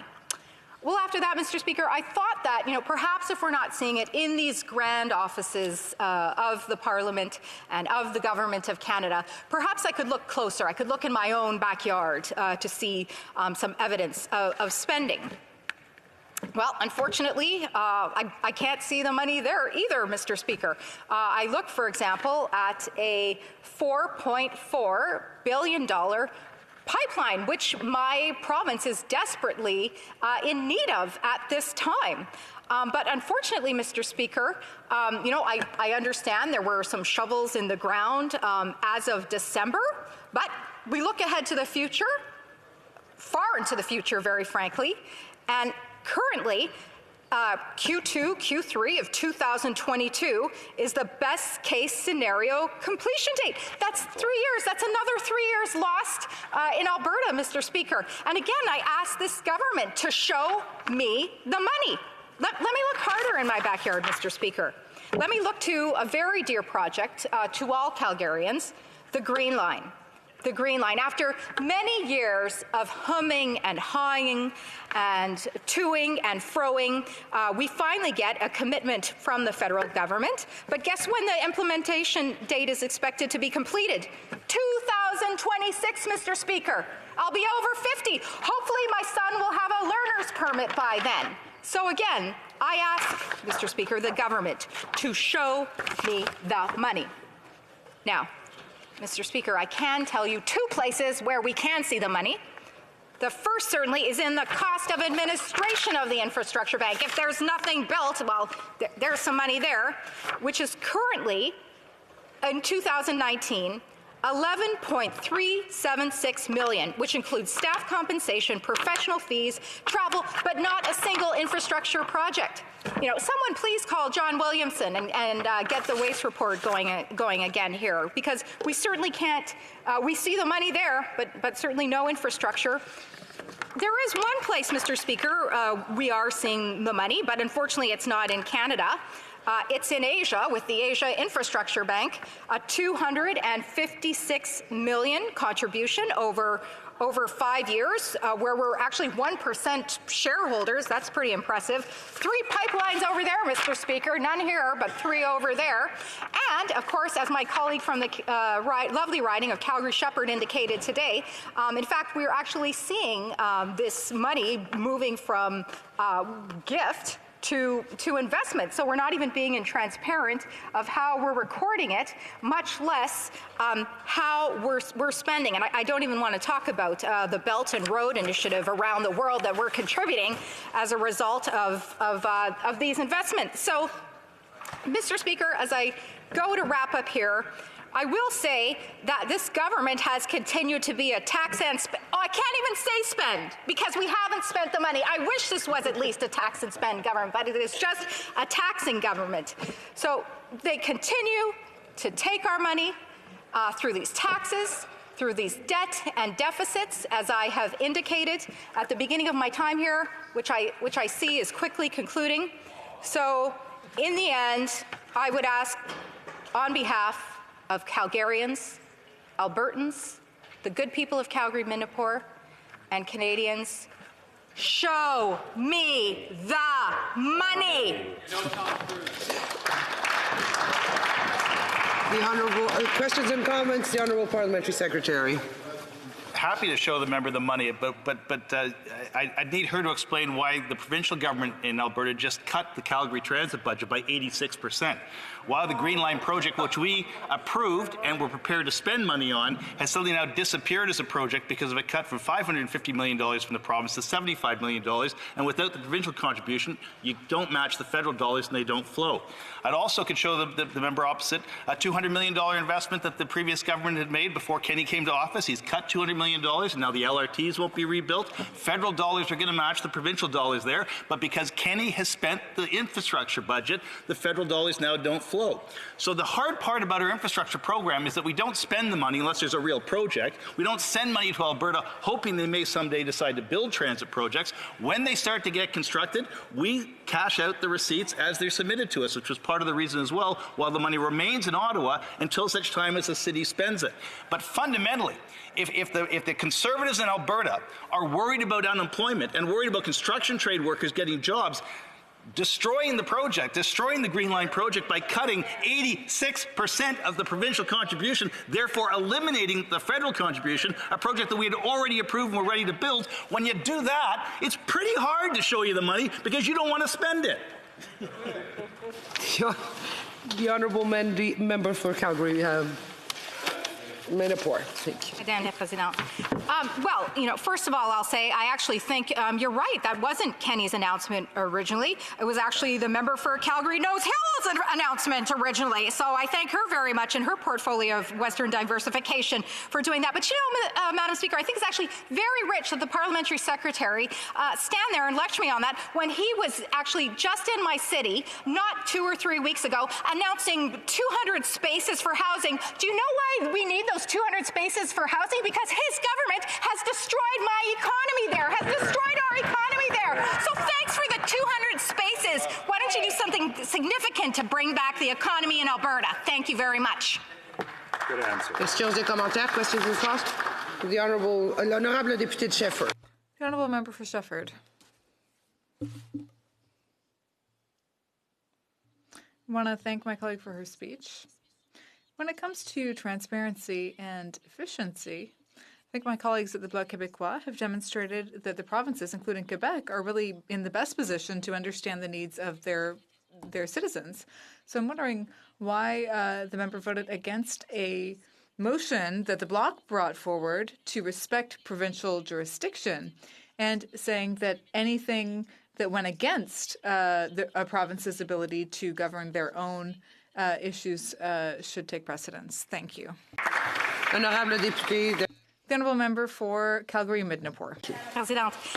Oui, bien sûr. Thank you, Madam Speaker. Well, yes, I think that there are differences between Alberta and Quebec when it comes to policies and priorities. But I can also say that we probably share the idea that we would like to have more responsibility as provinces, that we would be ready to accept more responsibility in order to better manage our own issues and projects. And I imagine that the Bloc will be supporting our motion, at least I hope so. And for now, I think it's important to look at the things that we can work on together. And that includes the idea that both provinces, Alberta and Quebec, want more responsibility over our money and our projects. And I think that's why we're here, to have that conversation. And I hope that we will get the Bloc's support for this motion. Thank you, Madam Speaker. Short question and comment. Questions et commentaires. The honourable member for Saint-Nicolas. Well, thank you, Madam Speaker. I was hoping, as the member began from Calgary-Midnapore, that I could then open by saying she had me at hello. But I'm afraid the show me the money piece lost me on the pipeline question, because this is the money. The member mentioned that $4.5 billion had been spent on a pipeline, but it wasn't built. Just to clarify for all members, this government spent $4.5 billion on an existing 65-year-old pipeline. It didn't create a single additional job. The members opposite, including the members for Calgary-Midnapore, obviously wants us to proceed with a completely irresponsible notion that we would spend $10 to $13 billion more of public money to build something that has no markets, which is why Kinder Morgan left. I'd urge the member to reconsider. There are many more ways we could spend that money, including restoring the abandoned oil wells, converting them to geothermal, and doing things that really help the economy of Alberta. A very short answer from the member from Calgary-Midnapore. Merci, Madame la Présidente. Thank you, Madam Speaker. Thank the member for her comments. I continue to believe that Alberta and Canada has the most ethical, clean processes for providing the nation and the world with energy, which we so need. And so with that, I appreciate having her at hello, but I'll leave her at goodbye. Resuming debate, the honourable member for Langley-Elder. Madam Speaker, I rise to speak in favour of the motion. In 2015, the Liberal Party ran on a platform of increasing infrastructure spending, and together with that was going to come a series of small to medium-sized deficits, and the objective behind that was to implement infrastructure spending and projects that were going to improve efficiency and economic productivity, and ultimately to strengthen Canada's economy and to create good-paying jobs. And it was going to be 3 years of small to medium-sized deficits. And in year 4, 2019, they were going to balance the budget. And it seemed like a plausible story. And the Liberal Party won a majority government. But fast forward to 2020, and rather than the current government now looking in the mirror that Canadian voters have given them to perhaps examine their presuppositions, they are saying, well, we don't care about balanced budgets anymore. As a matter of fact, yeah, we didn't meet our objective of balancing the budget in year 4, 2019. Rather, they have now just moved the goalposts. They say, we don't measure deficits in real dollars anymore. We now measure deficits as a ratio to gross domestic product. And under that new measure, we're looking way better. As a matter of fact, the real truth to the story is that they're not looking better. They just don't look as bad as some of our trading partners. I wonder what would happen as in 2008 when there was a global financial crisis, and what would happen today. Canada, unfortunately, is not in the good, safe, sound position that it was at that time. Under the then Conservative government, Canada weathered the global financial crisis very well because of sound economic policy that was the core of the Conservative government. If this government cannot balance their budget in times of full employment, many people paying taxes, good tax revenue, and low interest rates environment, then it is no wonder that many Canadians are concerned and worried about the future of this country. Now, if this debt financing actually went for the stated purpose of increasing and improving infrastructure spending, it would not be so bad. But this is why I speak in favor of the motion. This government has mishandled the infrastructure file, and there's a lack of transparency. So we are looking for more transparency, and that is why I speak in favor of the motion that the House call on the Auditor General of Canada to immediately conduct an audit of the government's Investing Canada plan, including but not limited to verifying whether the plan lives up to the stated goals and promises. I'm convinced that the Auditor General, when it reports, will say that it has not.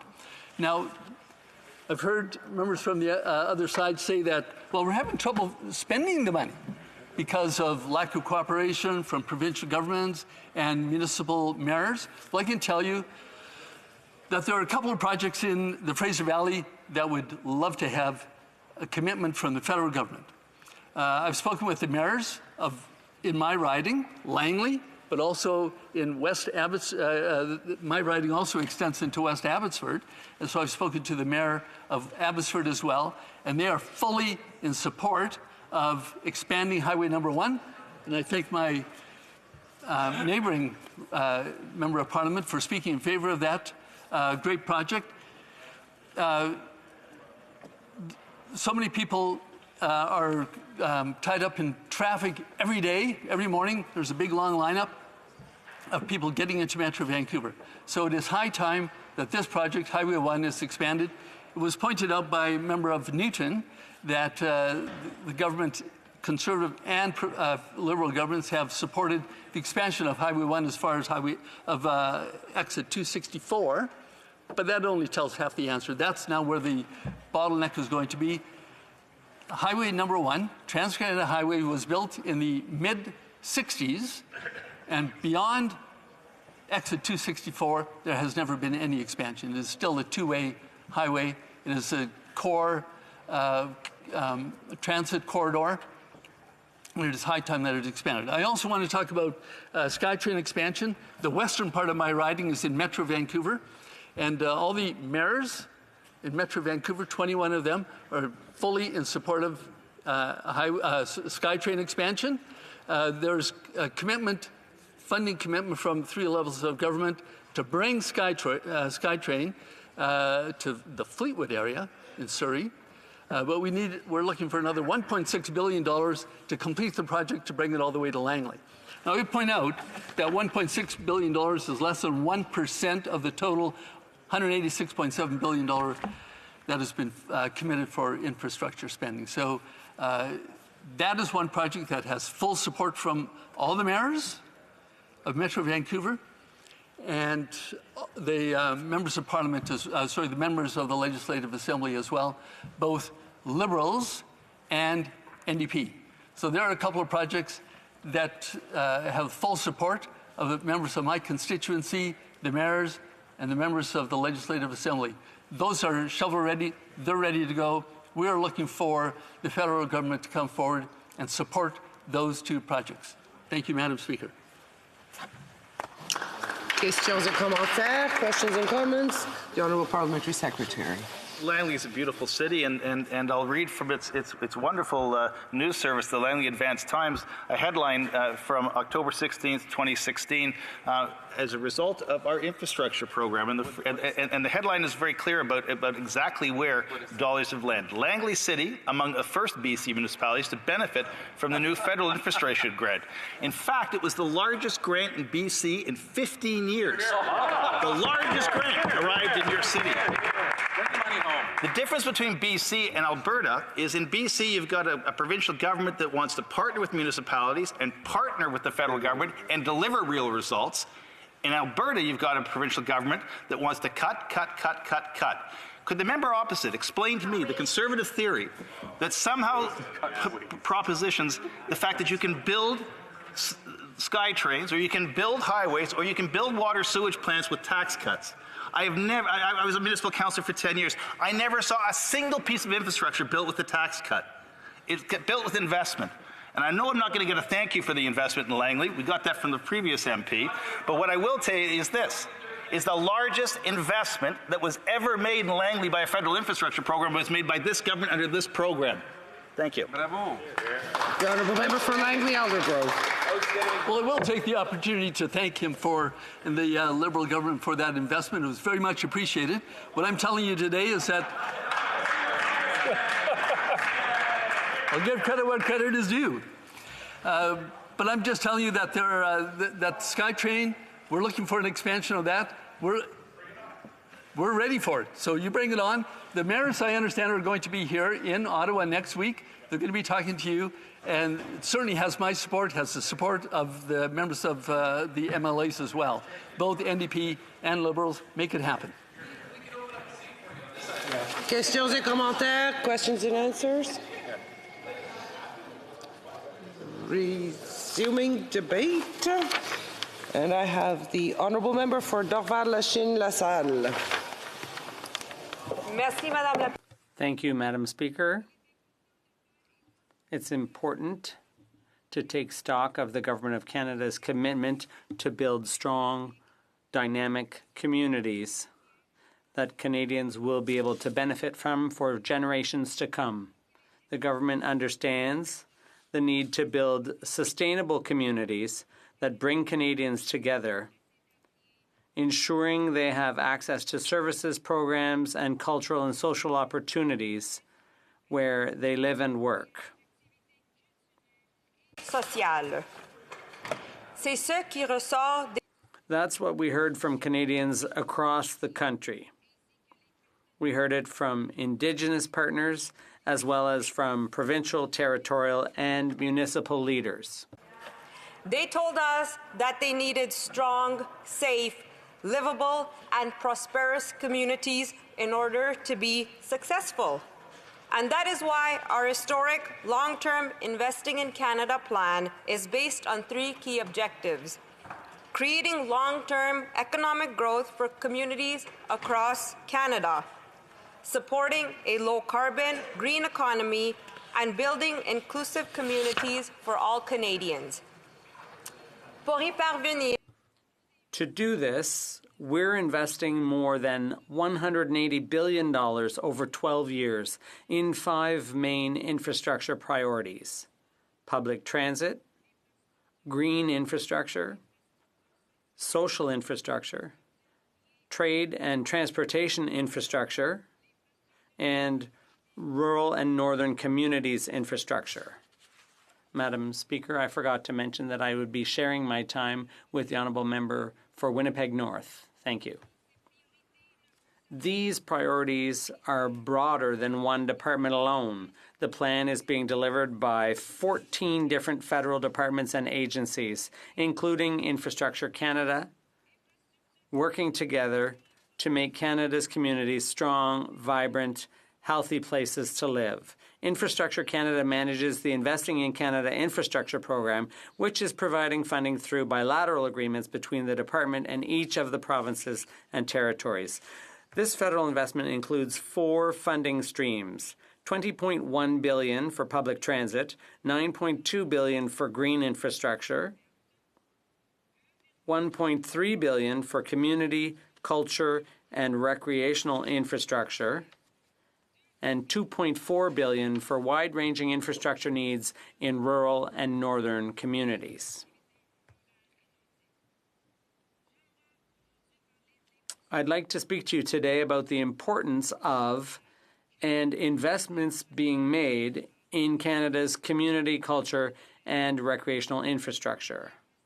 Building infrastructure to meet Canadians' needs where they live, work, play, and raise their families takes the collaboration of provinces, territories, municipalities, and partners such as the Federation of Canadian Municipalities.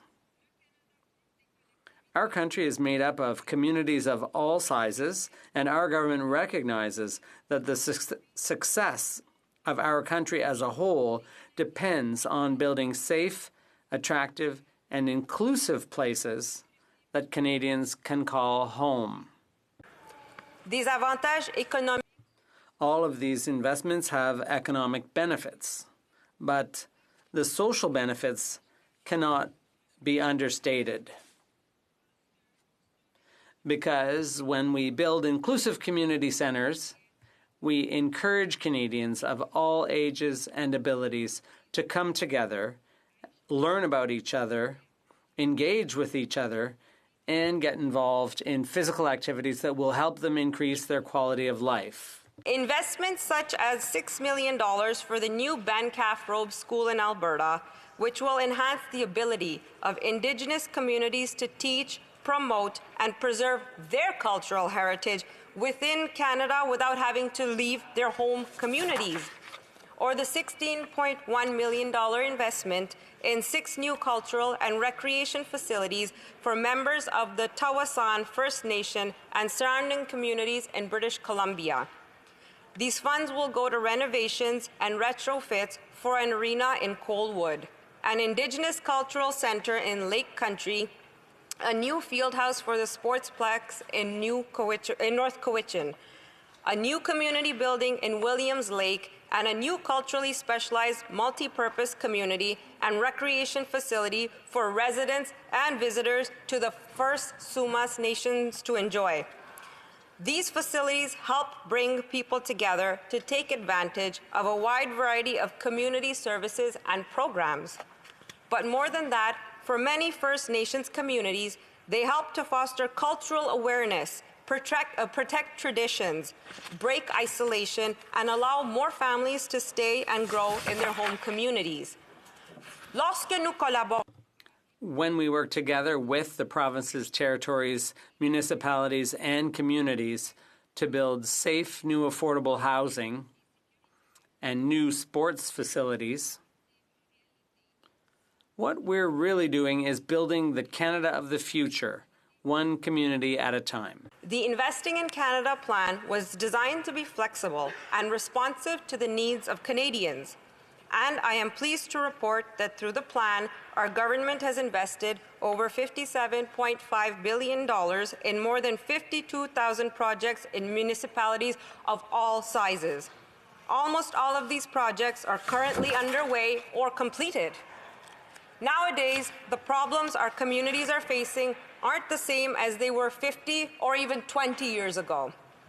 Programs like the Smart Cities Challenge aim to get behind big ideas that solve community problems.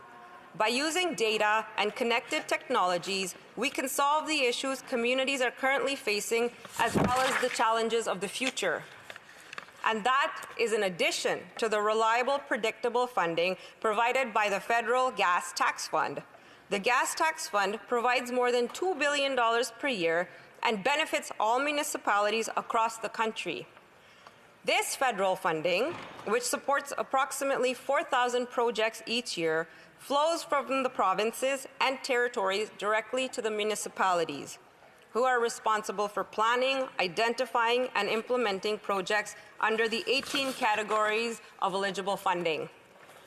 Le budget de 2010 Budget 2019 also included a one-time increase of $2.2 billion to the Federal Gas Tax Fund, which doubled the government's commitment to municipalities in 2018-19, providing more funding for the projects that municipalities identified as necessary to the success of their communities and their residents. Cela signifie en fait What this means is that more communities across the country will be able to make infrastructure investment decisions that are right for them.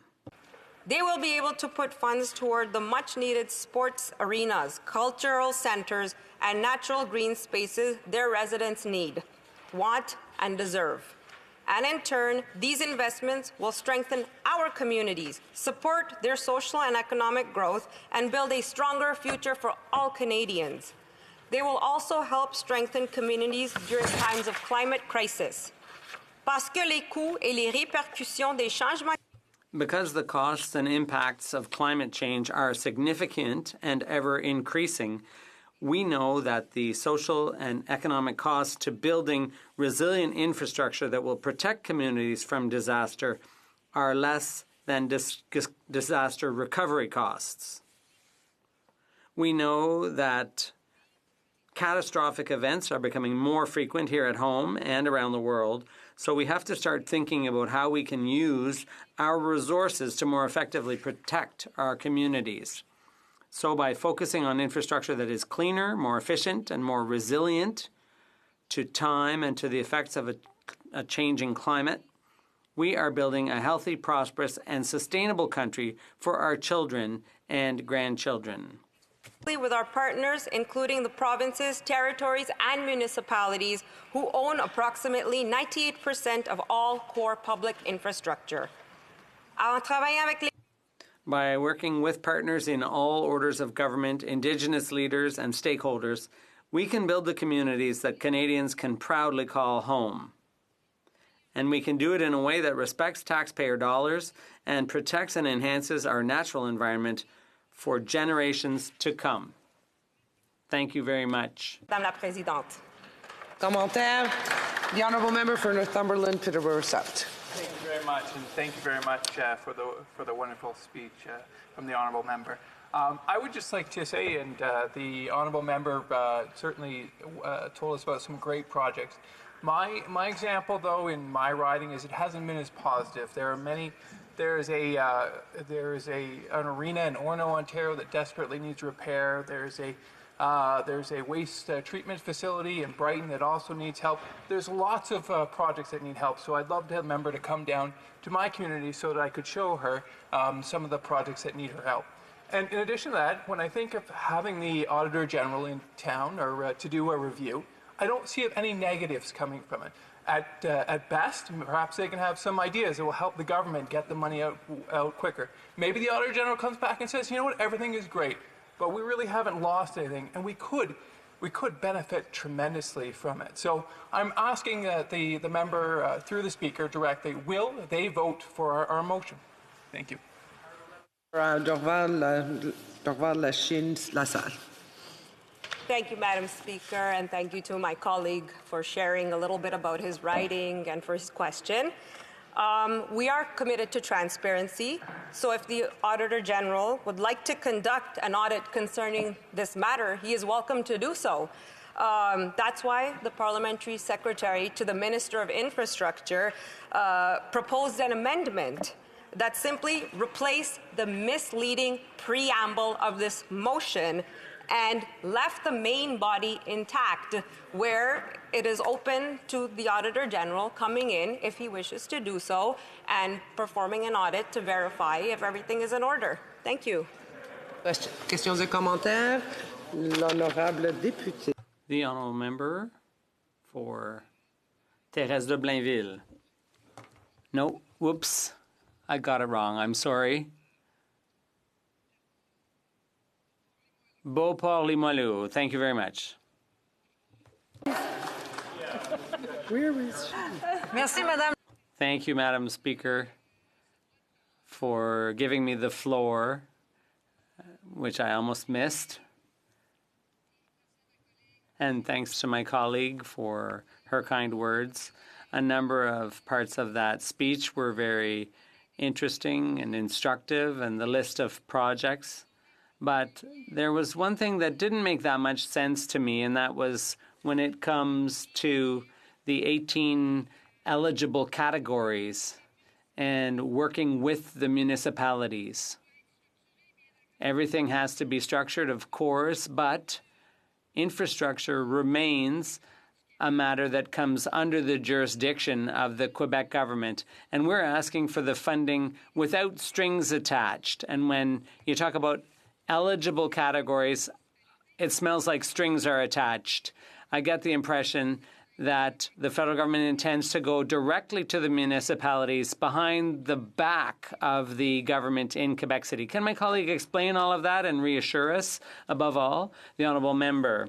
Madam Speaker, our government is working closely with our partners, including the provinces. And I'd like to thank my colleague for her question, by the way. We work with the provinces, the territories, and the municipalities, under whose jurisdiction roughly 98% of public infrastructure projects fall.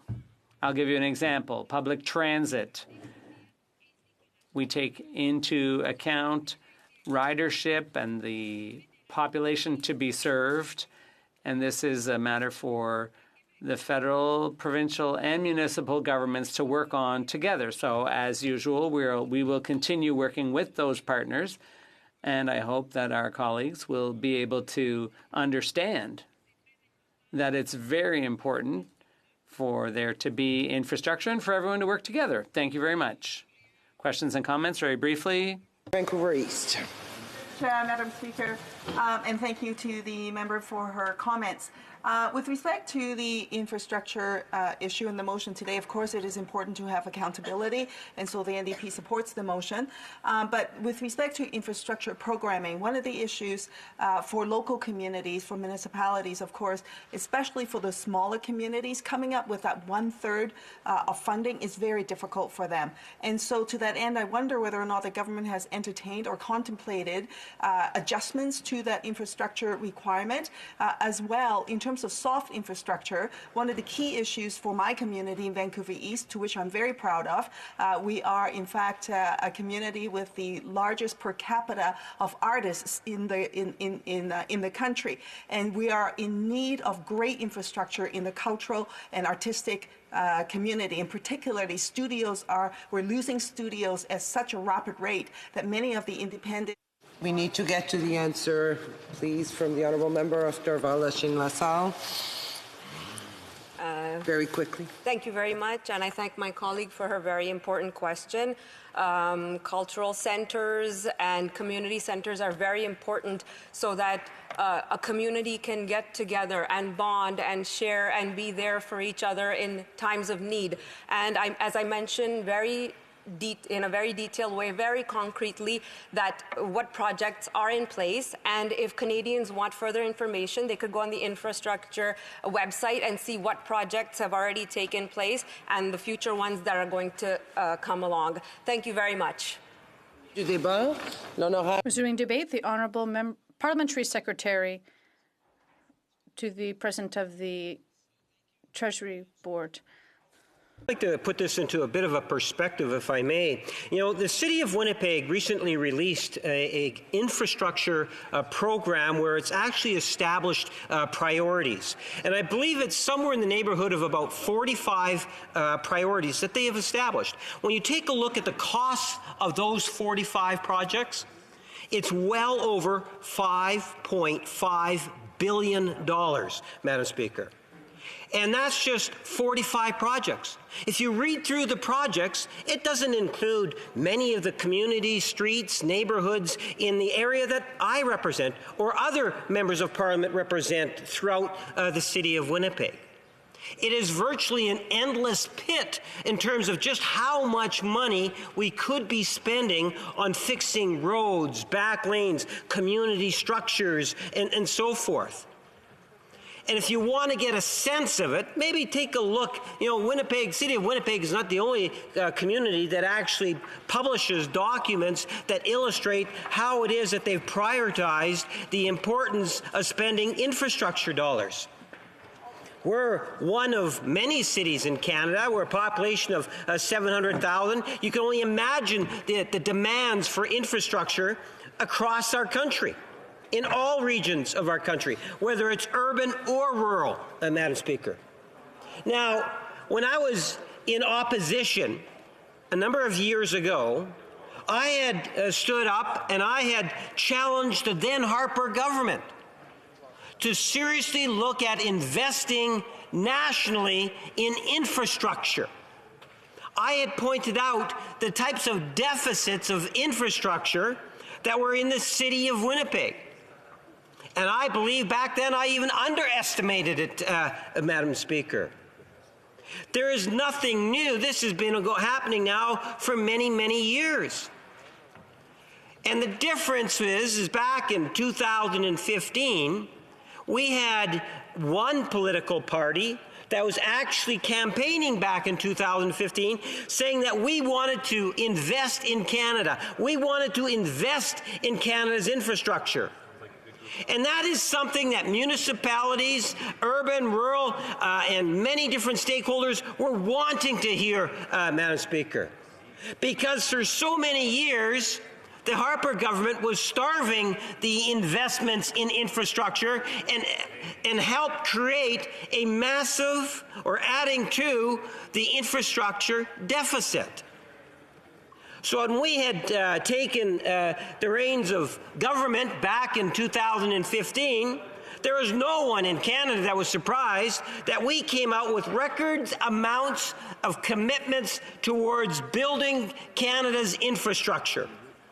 And that was virtually universally applied in all the different regions of our country, Madam Speaker.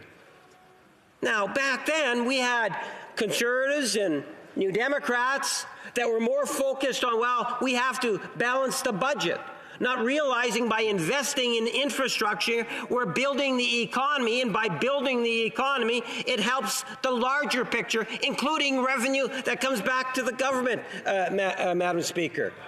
We are the only party that was committed to really investing in the infrastructure. Now, you take a look at the motion that has been brought forward by the official opposition. And it makes reference to the Parliamentary Budget Officer. I've often made reference to the Parliamentary Budget Officer. You know, we in the Liberal Caucus have a deep amount of respect, and we have consistently had that respect for the office, contrary to the official opposition, I must say, Madam Speaker. But on March 15th, they posted that Budget 2018 provides an incomplete account of the changes to the government's $186.7 billion infrastructure spending plan. That was a part of their concern. Take a look at the motion. What they're doing, Madam Speaker, is they're trying to mislead Canadians through motions like this. They don't make reference to the fact that the budget officer met with the different departments after it was explained to the departments that we needed to be able to provide additional information. And then in August, there was another report that was actually released. They don't make reference to that report, Madam Speaker, and it stated in essence that the Parliamentary Budget Officer confirmed that in that update in August, that the report showed that we were, in fact, delivering exactly on what it is that we said we were doing. So the budget office, Parliament Independent Budget Office was doing its job as it should, and we were doing our job as we should, Madam Speaker. When we said to Canadians that we were prepared to commit into infrastructure dollars, that we were going to do that. Now, I listened to the debate, and it's been a relatively interesting day. And what you'll hear is many members on the opposition benches saying, well, more money should be spent on infrastructure. They cite projects. So the opposition has come a long way. And now it seems that they are, if not directly, indirectly, supporting what it is that we promised to do back in 2015. And in fact, we are delivering on, because now they're on side with the fact that we should be spending and investing in Canada's infrastructure. They talk a lot about the process. I'd like to go over a little bit in terms of the process, Madam Speaker. You know, I pointed out the City of Winnipeg plan. The City of Winnipeg is in a great position from a local perspective. When people are complaining about potholes, streets, community facilities, what do? They contact the city. The city has a limited tax base through property tax and a few other sources in order to generate revenue. And if you left it up to the city or the municipal governments all by themselves, you will find that the overall infrastructure deficit would continue to grow. Provincial governments have recognized that, of all political stripes, and so has the national government.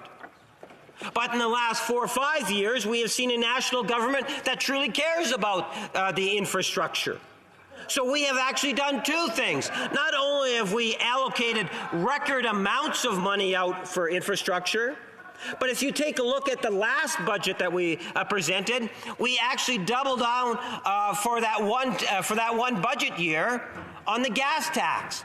That meant literally tens of millions of more dollars for the City of Winnipeg in doing some of the more common things that they are doing, Madam Speaker.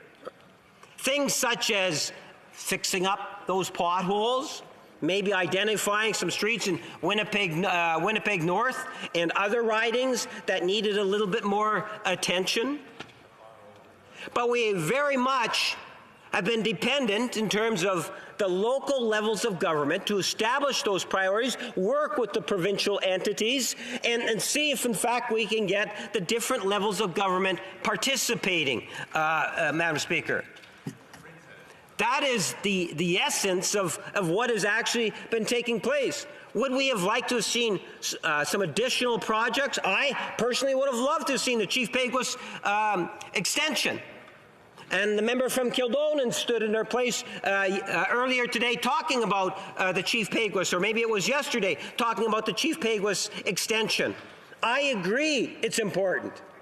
But like me, she and other MPs that feel that that is a priority, we should be emphasizing that to the City of Winnipeg. Because the City of Winnipeg is in a better position to be able to prioritize the areas of our communities where those rare dollars are going to be invested. Because it is a limited amount of money at the end of the day. And as I say, you could spend a whole lot more in regards to the amount of dollars that are actually required, Madam Speaker.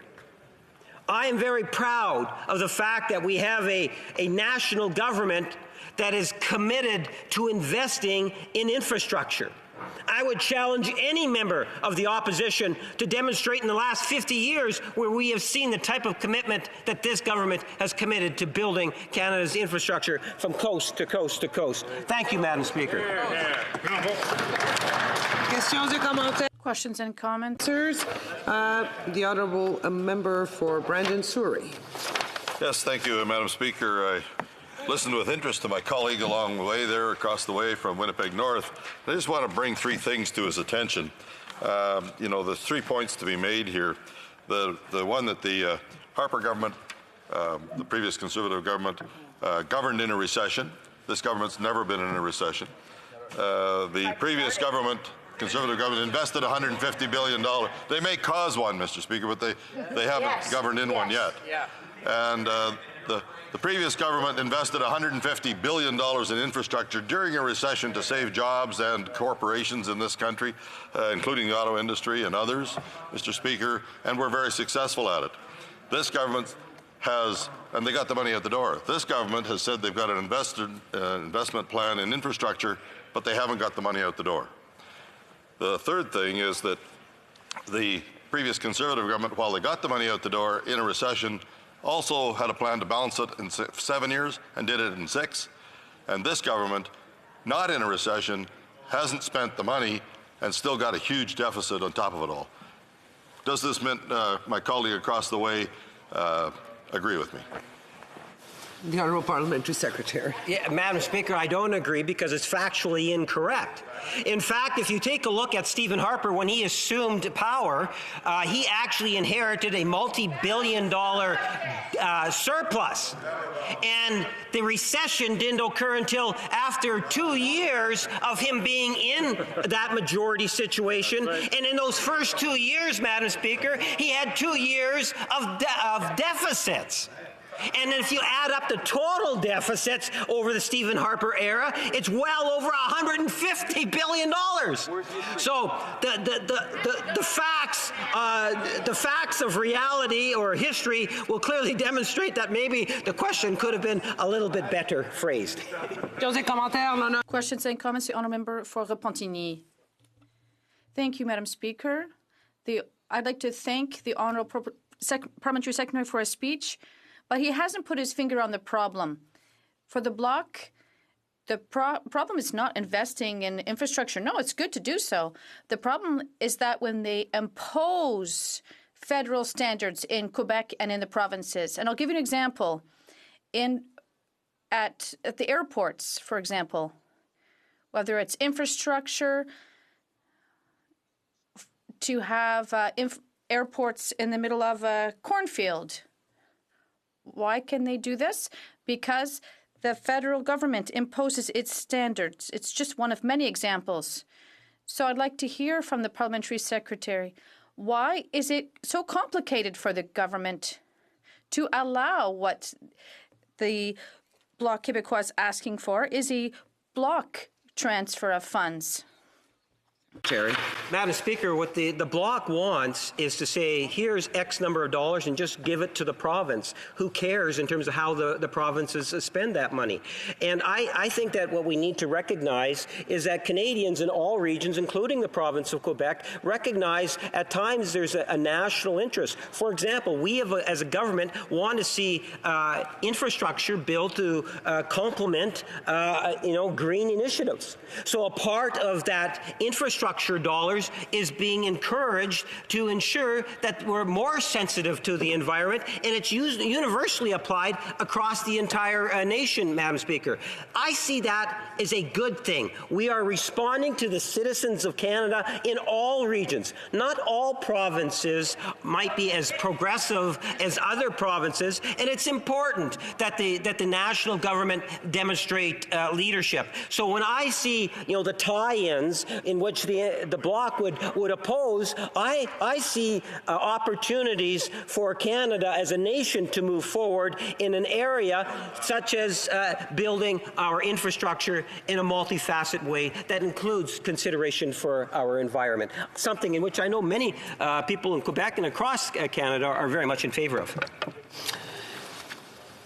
It being 6:15, pursuant to order made earlier today, all questions necessary to dispose of the opposition motion are deemed requested and deferred until Wednesday, January 29, 2020, immediately after the disposal of Ways and Means motion number 2. The Honourable Parliamentary Secretary for the... Just on a point of order, I suspect if you were to canvass the House, you'd find unanimous consent at this time to call it 6:30. Consent. So, in accordance with Standing Order 38, conformément à l'article 30. Pursuant to Standing Order 38, with respect to the adjournment of the House, the question is as follows, that this House now adjourn. The Honourable Member for Kirtley-Alberni. You probably are aware that we've just had the lowest return last fall of the Fraser River sockeye. This is the largest salmon-bearing stream in the world, Madam Speaker. This is in recorded history. We had low returns in Clayoquot, in the Skeena, in the Kennedy. Last year in the Kennedy, Madam Speaker, we didn't have a single returning spawning fish. This is a salmon-bearing area that produced 200,000 fish just decades ago, Madam Speaker. It's clear there's a salmon emergency taking place in British Columbia, a crisis taking place in British Columbia. Madam Speaker, we've been raising issues related to the catastrophic decline of salmon in our region, the impact it's having. We've been calling on the government for investments in restoration, in habitat protection, in climate adaptation investments, and we're seeing the government dragging their feet, Madam Speaker.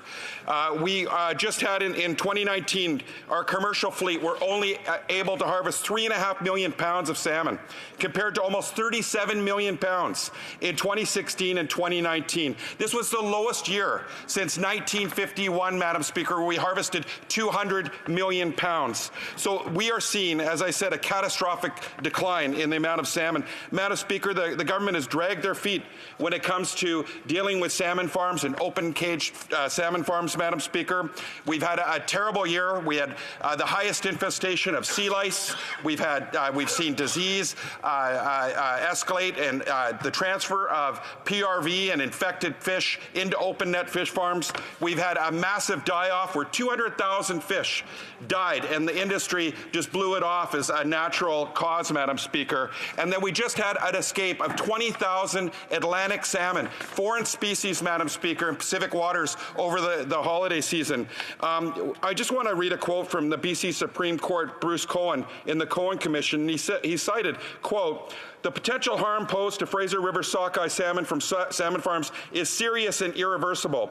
Disease transfer occurs between wild and farm fish, and I'm satisfied that salmon farms along the sockeye migration route have the potential to introduce exotic diseases and exacerbate endemic diseases that could have a negative impact on Fraser River sockeye." We know this is happening, Madam Speaker. Now the government has made a commitment to move to close containment by 2025, and now we're hearing they're backtracking. They're saying they're only going to have a plan by 2025. So I hope the Parliamentary Secretary will be able to answer those concerns. Madam Speaker, the United Fishermen and Allied Workers Union and Unifor, they're calling for some immediate actions from this government. They're asking for extended payments equaling maximum EI benefits to fishers, to shore workers, to tendermen who do not qualify for EI, and extend the coverage period from August 2019 to June 2020. We've written a letter to the Employment, Workforce Development and Disability Minister, and we've had no reply, Madam Speaker, and she's a BC minister, so we're hoping she'll act soon.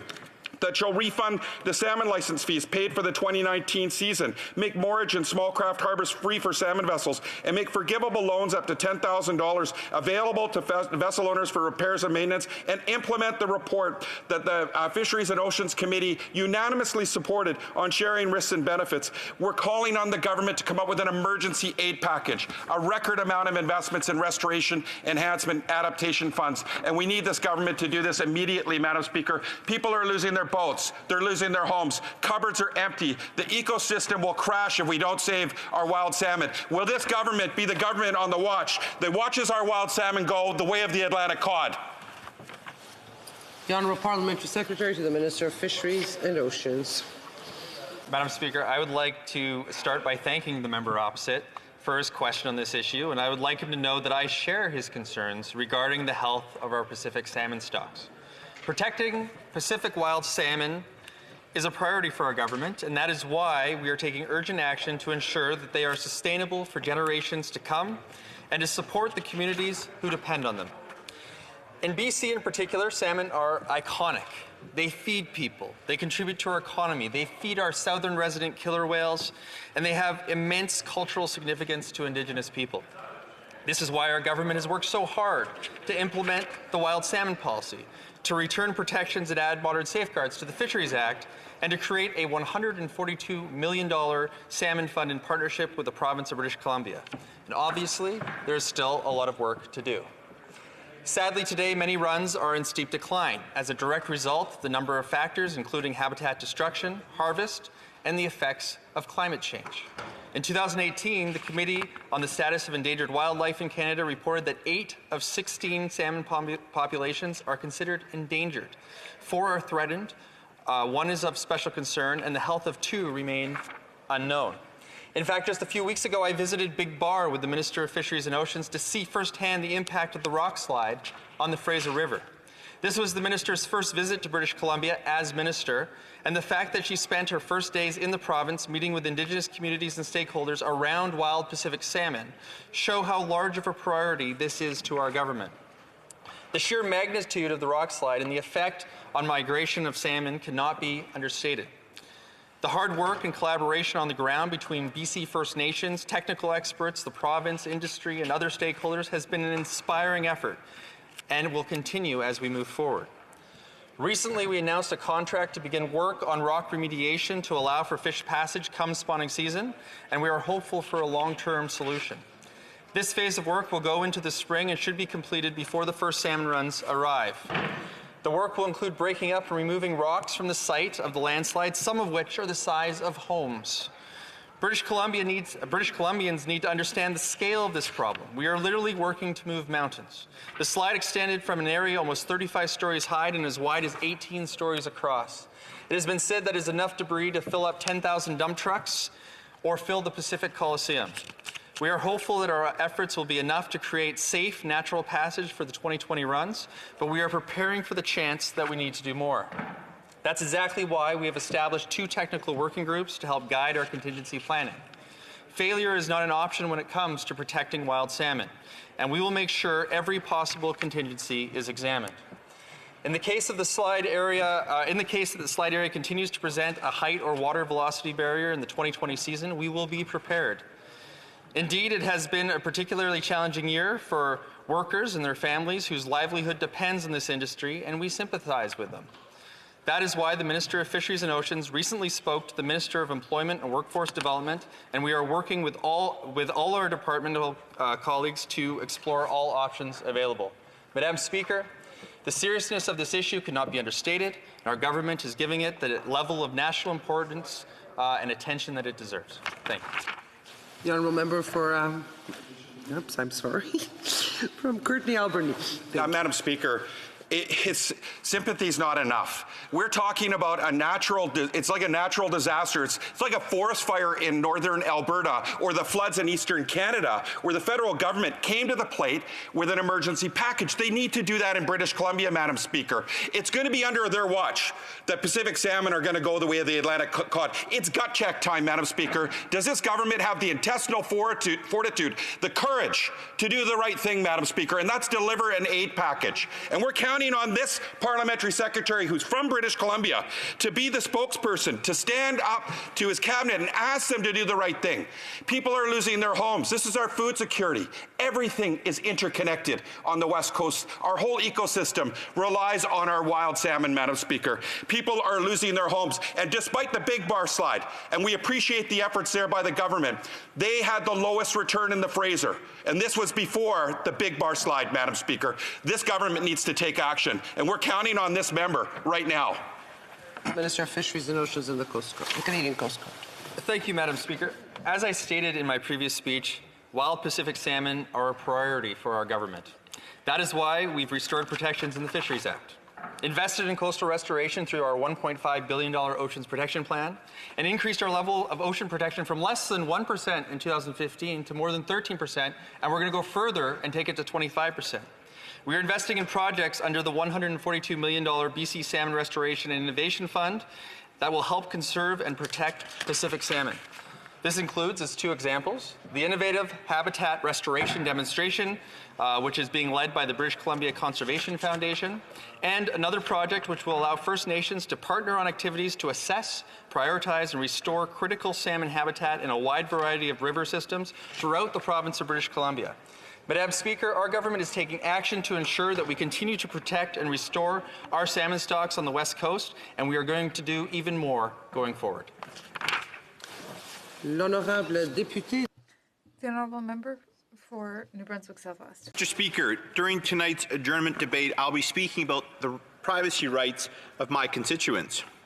I know for all members of this House, privacy rights are important, and of course they are guaranteed by the Charter. They are paramount to our identity as Canadians. Unfortunately, this government has missed the boat on protecting privacy rights in southern New Brunswick.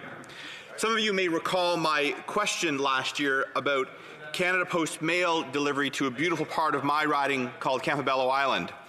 U.S. Customs and Border Protection continue to open and review Canada Post mail going to Campobello. That's because Campobello is Canadian territory, but is only accessible year-round by driving through the state of Maine for an hour.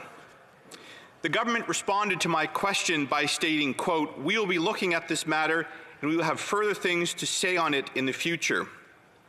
I was expecting that in this minority parliament, where the government is trying to work across the aisle, that when a serious issue is brought to their attention, an issue that impacts the privacy rights of Canadians, that they would act. But sadly, I was wrong.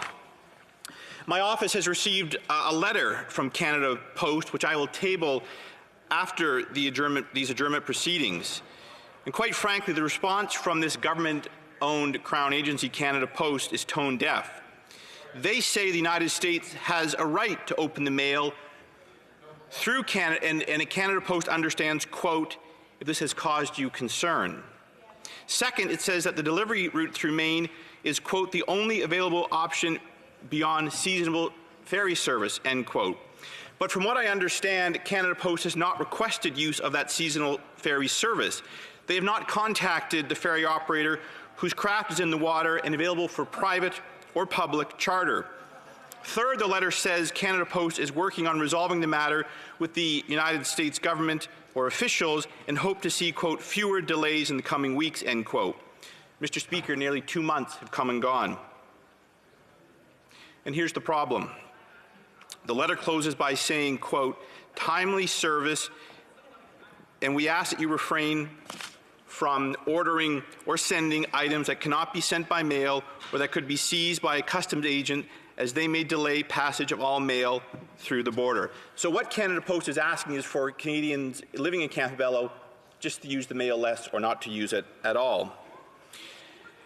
I've contacted Canada Post. I've brought this issue to the Minister's attention, and Canada Post has contacted my office. But once again, their explanation doesn't solve the problem. According to Canada Post, this whole problem is because cannabis is a mailable matter within Canada. It's just the fluke of geography which necessitates the crossing of borders to reach Campobello that causes some challenges here. But Mr. Speaker, a Canadian is a Canadian is a Canadian. Also, geography cuts both ways. You see, that's because there's a place called Point Roberts in British Columbia that is U.S. territory and is only accessible by passing through Canadian territory. And the U.S. mail that is going to Point Roberts is not being opened by CBS officials. Perhaps it is time that we did so. So I have some questions for my colleagues in the government this evening. Why has the issue of U.S. border official agents searching Canada Post mail still not been resolved?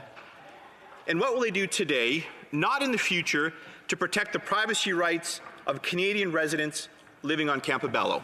Thank you. The Honourable Parliamentary Secretary to the Minister of Public Service and Procurement. Thank you, merci Madame la Présidente, and I want to thank my honourable colleague, he and I have been acquainted over the years. I think he would indulge me for a brief moment as I extend my condolences to the family of Joan Lee, the spouse of Sheldon Lee, a great servant of Charlotte County, a great mentor of mine, and a person who is truly a legendary figure in Charlotte County politics. And at the same time, want to extend my own personal greetings to the people of Charlotte County and the Fundy Isles, with whom I've become very acquainted over the years. And of course, I take great interest in the issue that the member raises. Of course, this is a vexing conundrum. The people of Campobello Island know and have known over the years the uniqueness of their geography and their proximity to the United States, the fact that you have to cross the Franklin Delano Roosevelt Bridge to re-enter Canada and get access to their very beautiful piece of corner of Canada is something that is well known to them and something that has caused them to have to come up with inventive solutions to all manner of things. And this situation is no lesser for it. We are going to have to, the Government of Canada, Canada Post, come up with an inventive solution. This, of course, has all been brought on by, or it's seemingly brought on by the legalization of cannabis, which has caused the border and customs authorities in the United States to want to go through Canadians' mail. That, of course, is something that is distasteful to us in Canada. That is something we, of course, want to avoid. Canada Post representatives have worked and will continue to work on innovative solutions with their U.S. counterparts. As I know government officials will with their U.S. counterparts. And of course we seek, as the member alluded to, a sustainable transportation solution that could allow us to send mail directly to the island. We would invite the Higgs government, for that matter, to continue to propose solutions, transportation or other solutions that they may be interested in supporting that we could then rely upon for the mail. But I leave that all to the discussions that are, I know, occurring very actively among officials, and this is something that we will continue to have a great interest in and obviously want to continue to work on and solve for the people of Campobello Island. Merci, Madame la Présidente. Honourable Member for New Brunswick Southwest. Thank you. And I appreciate the response from the honourable member. It's clear that he's familiar with this corner of my federal riding, New Brunswick Southwest, Charlotte County. I would, though, point out that it is not up to the citizens living in Campobello to solve this problem. The honourable member suggested they've come up with innovative solutions in the past. That's because they've had no choice to do so, because they feel rightly that the government has let them down. And I do hope, and I appreciate the members opening the door to providing help on perhaps a year-round ferry in Campobello from the Higgs government, should it come to the federal government seeking infrastructure dollars to build and operate such a ferry service. But of course, as the member knows, ferry services aren't built overnight, and we need a solution to this matter right away. I'll point out again for the record that these Canada Post mail trucks are bonded. They should not be inspected by U.S. customs agencies, and doing so is an infringement on our right as Canadians. Thanks. The Honourable Parliamentary Secretary. I think the member took a few liberties with my answer. Suffice to say, Madame la Présidente, that we are very interested in finding innovative solutions. We are not, of course, asking the people of Campobello Island to solve this on their own. That is patently false. We are interested, as the McKenna government, for example, did in building the Grand Manan ferry, or other provincial governments did, who went and found sustainable transportation solutions of their own. The Higgs government is indeed invited to come up with some sustainable transportation solutions for the people of Campobello Island, and we would be very interested in hearing about those. So I would invite the Higgs government and the government of New Brunswick to let us know what they might have in mind there. But of course, Madam Speaker, we will be actively working on all fronts to make sure that the people of Campobello Island, who indeed are Canadians, and Canadians are Canadians are Canadians, and they will, of course, get the full attention of this government as we work through this problem. Thank you. The Honourable Member for Dufferin-Caledon. Thank you very much, Madam Speaker. I'm grateful for the opportunity to ask supplemental questions tonight with respect to a question I asked the Minister of Agriculture and Agri-Food on December 13th. It's well known that right now farmers, not only in my riding of Dufferin-Caledon, but all across the country, are suffering from a lack of access to foreign markets. This is particularly difficult for our soybean and canola farmers. So I asked a very specific question on what steps are actually going to be taken. I got an answer that I didn't quite feel to be satisfactory to the farmers in my riding or across the country. Something about we stand with, we're going to have some meetings, we're going to do some talk, this, that, the other thing. So what's really happening is we've lost access to foreign markets as a result of unresolved trade disputes that the government seems incapable of making any action on. The U.S. has had similar problems, and they brought forward a $28 billion market stabilization fund for U.S. farmers. Good for them. The problem we're having with that now is that allows them to do a whole bunch of things. Number one, they can sell their product to other markets that aren't closed at a price that's much cheaper than Canadian farmers can. What they can also do is sell their product into Canada at a price much cheaper than our farmers can actually sell here in Canada. So this is the big problem that's going on. And I met with the Dufferin Federation of Agriculture. Each and every person that came to meet with me, they are all hardworking farmers whose livelihoods are being severely affected by this.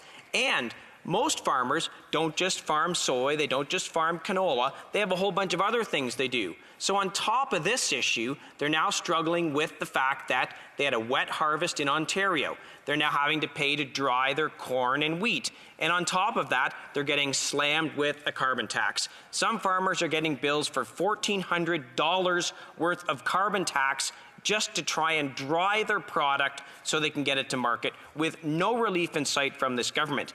And to make matters worse, many farmers in my riding, across Ontario and across Canada, are also cattle farmers. They have cattle. In Ontario, they have a complete lack of processing capacity due to the closure of the processing facility in Toronto. I had a farmer in my office, and guess what she said to me? Well, Kyle, I looked for a new place to take have my beef processed. I was told it could be processed in April. This was in November. So what happens to that family? They now have to pay to feed those cattle for the next 4.5 months, and the cattle will be overweight and they'll get less at market and pay penalties. This is a catastrophic crisis that's going on in farming communities all across this country, and in particular in Dufferin-Caledon. What they don't need are platitudes. And I have to say, I'm not feeling very confident that we're going to get any concrete answers. They don't want platitudes like "we stand with" or "we're going to have a meeting." What they also don't want is for the government to say, "Oh, you know what, we'll just give you some loans." Farmers don't want loans. They want solutions to the problems. They want access to foreign markets fixed.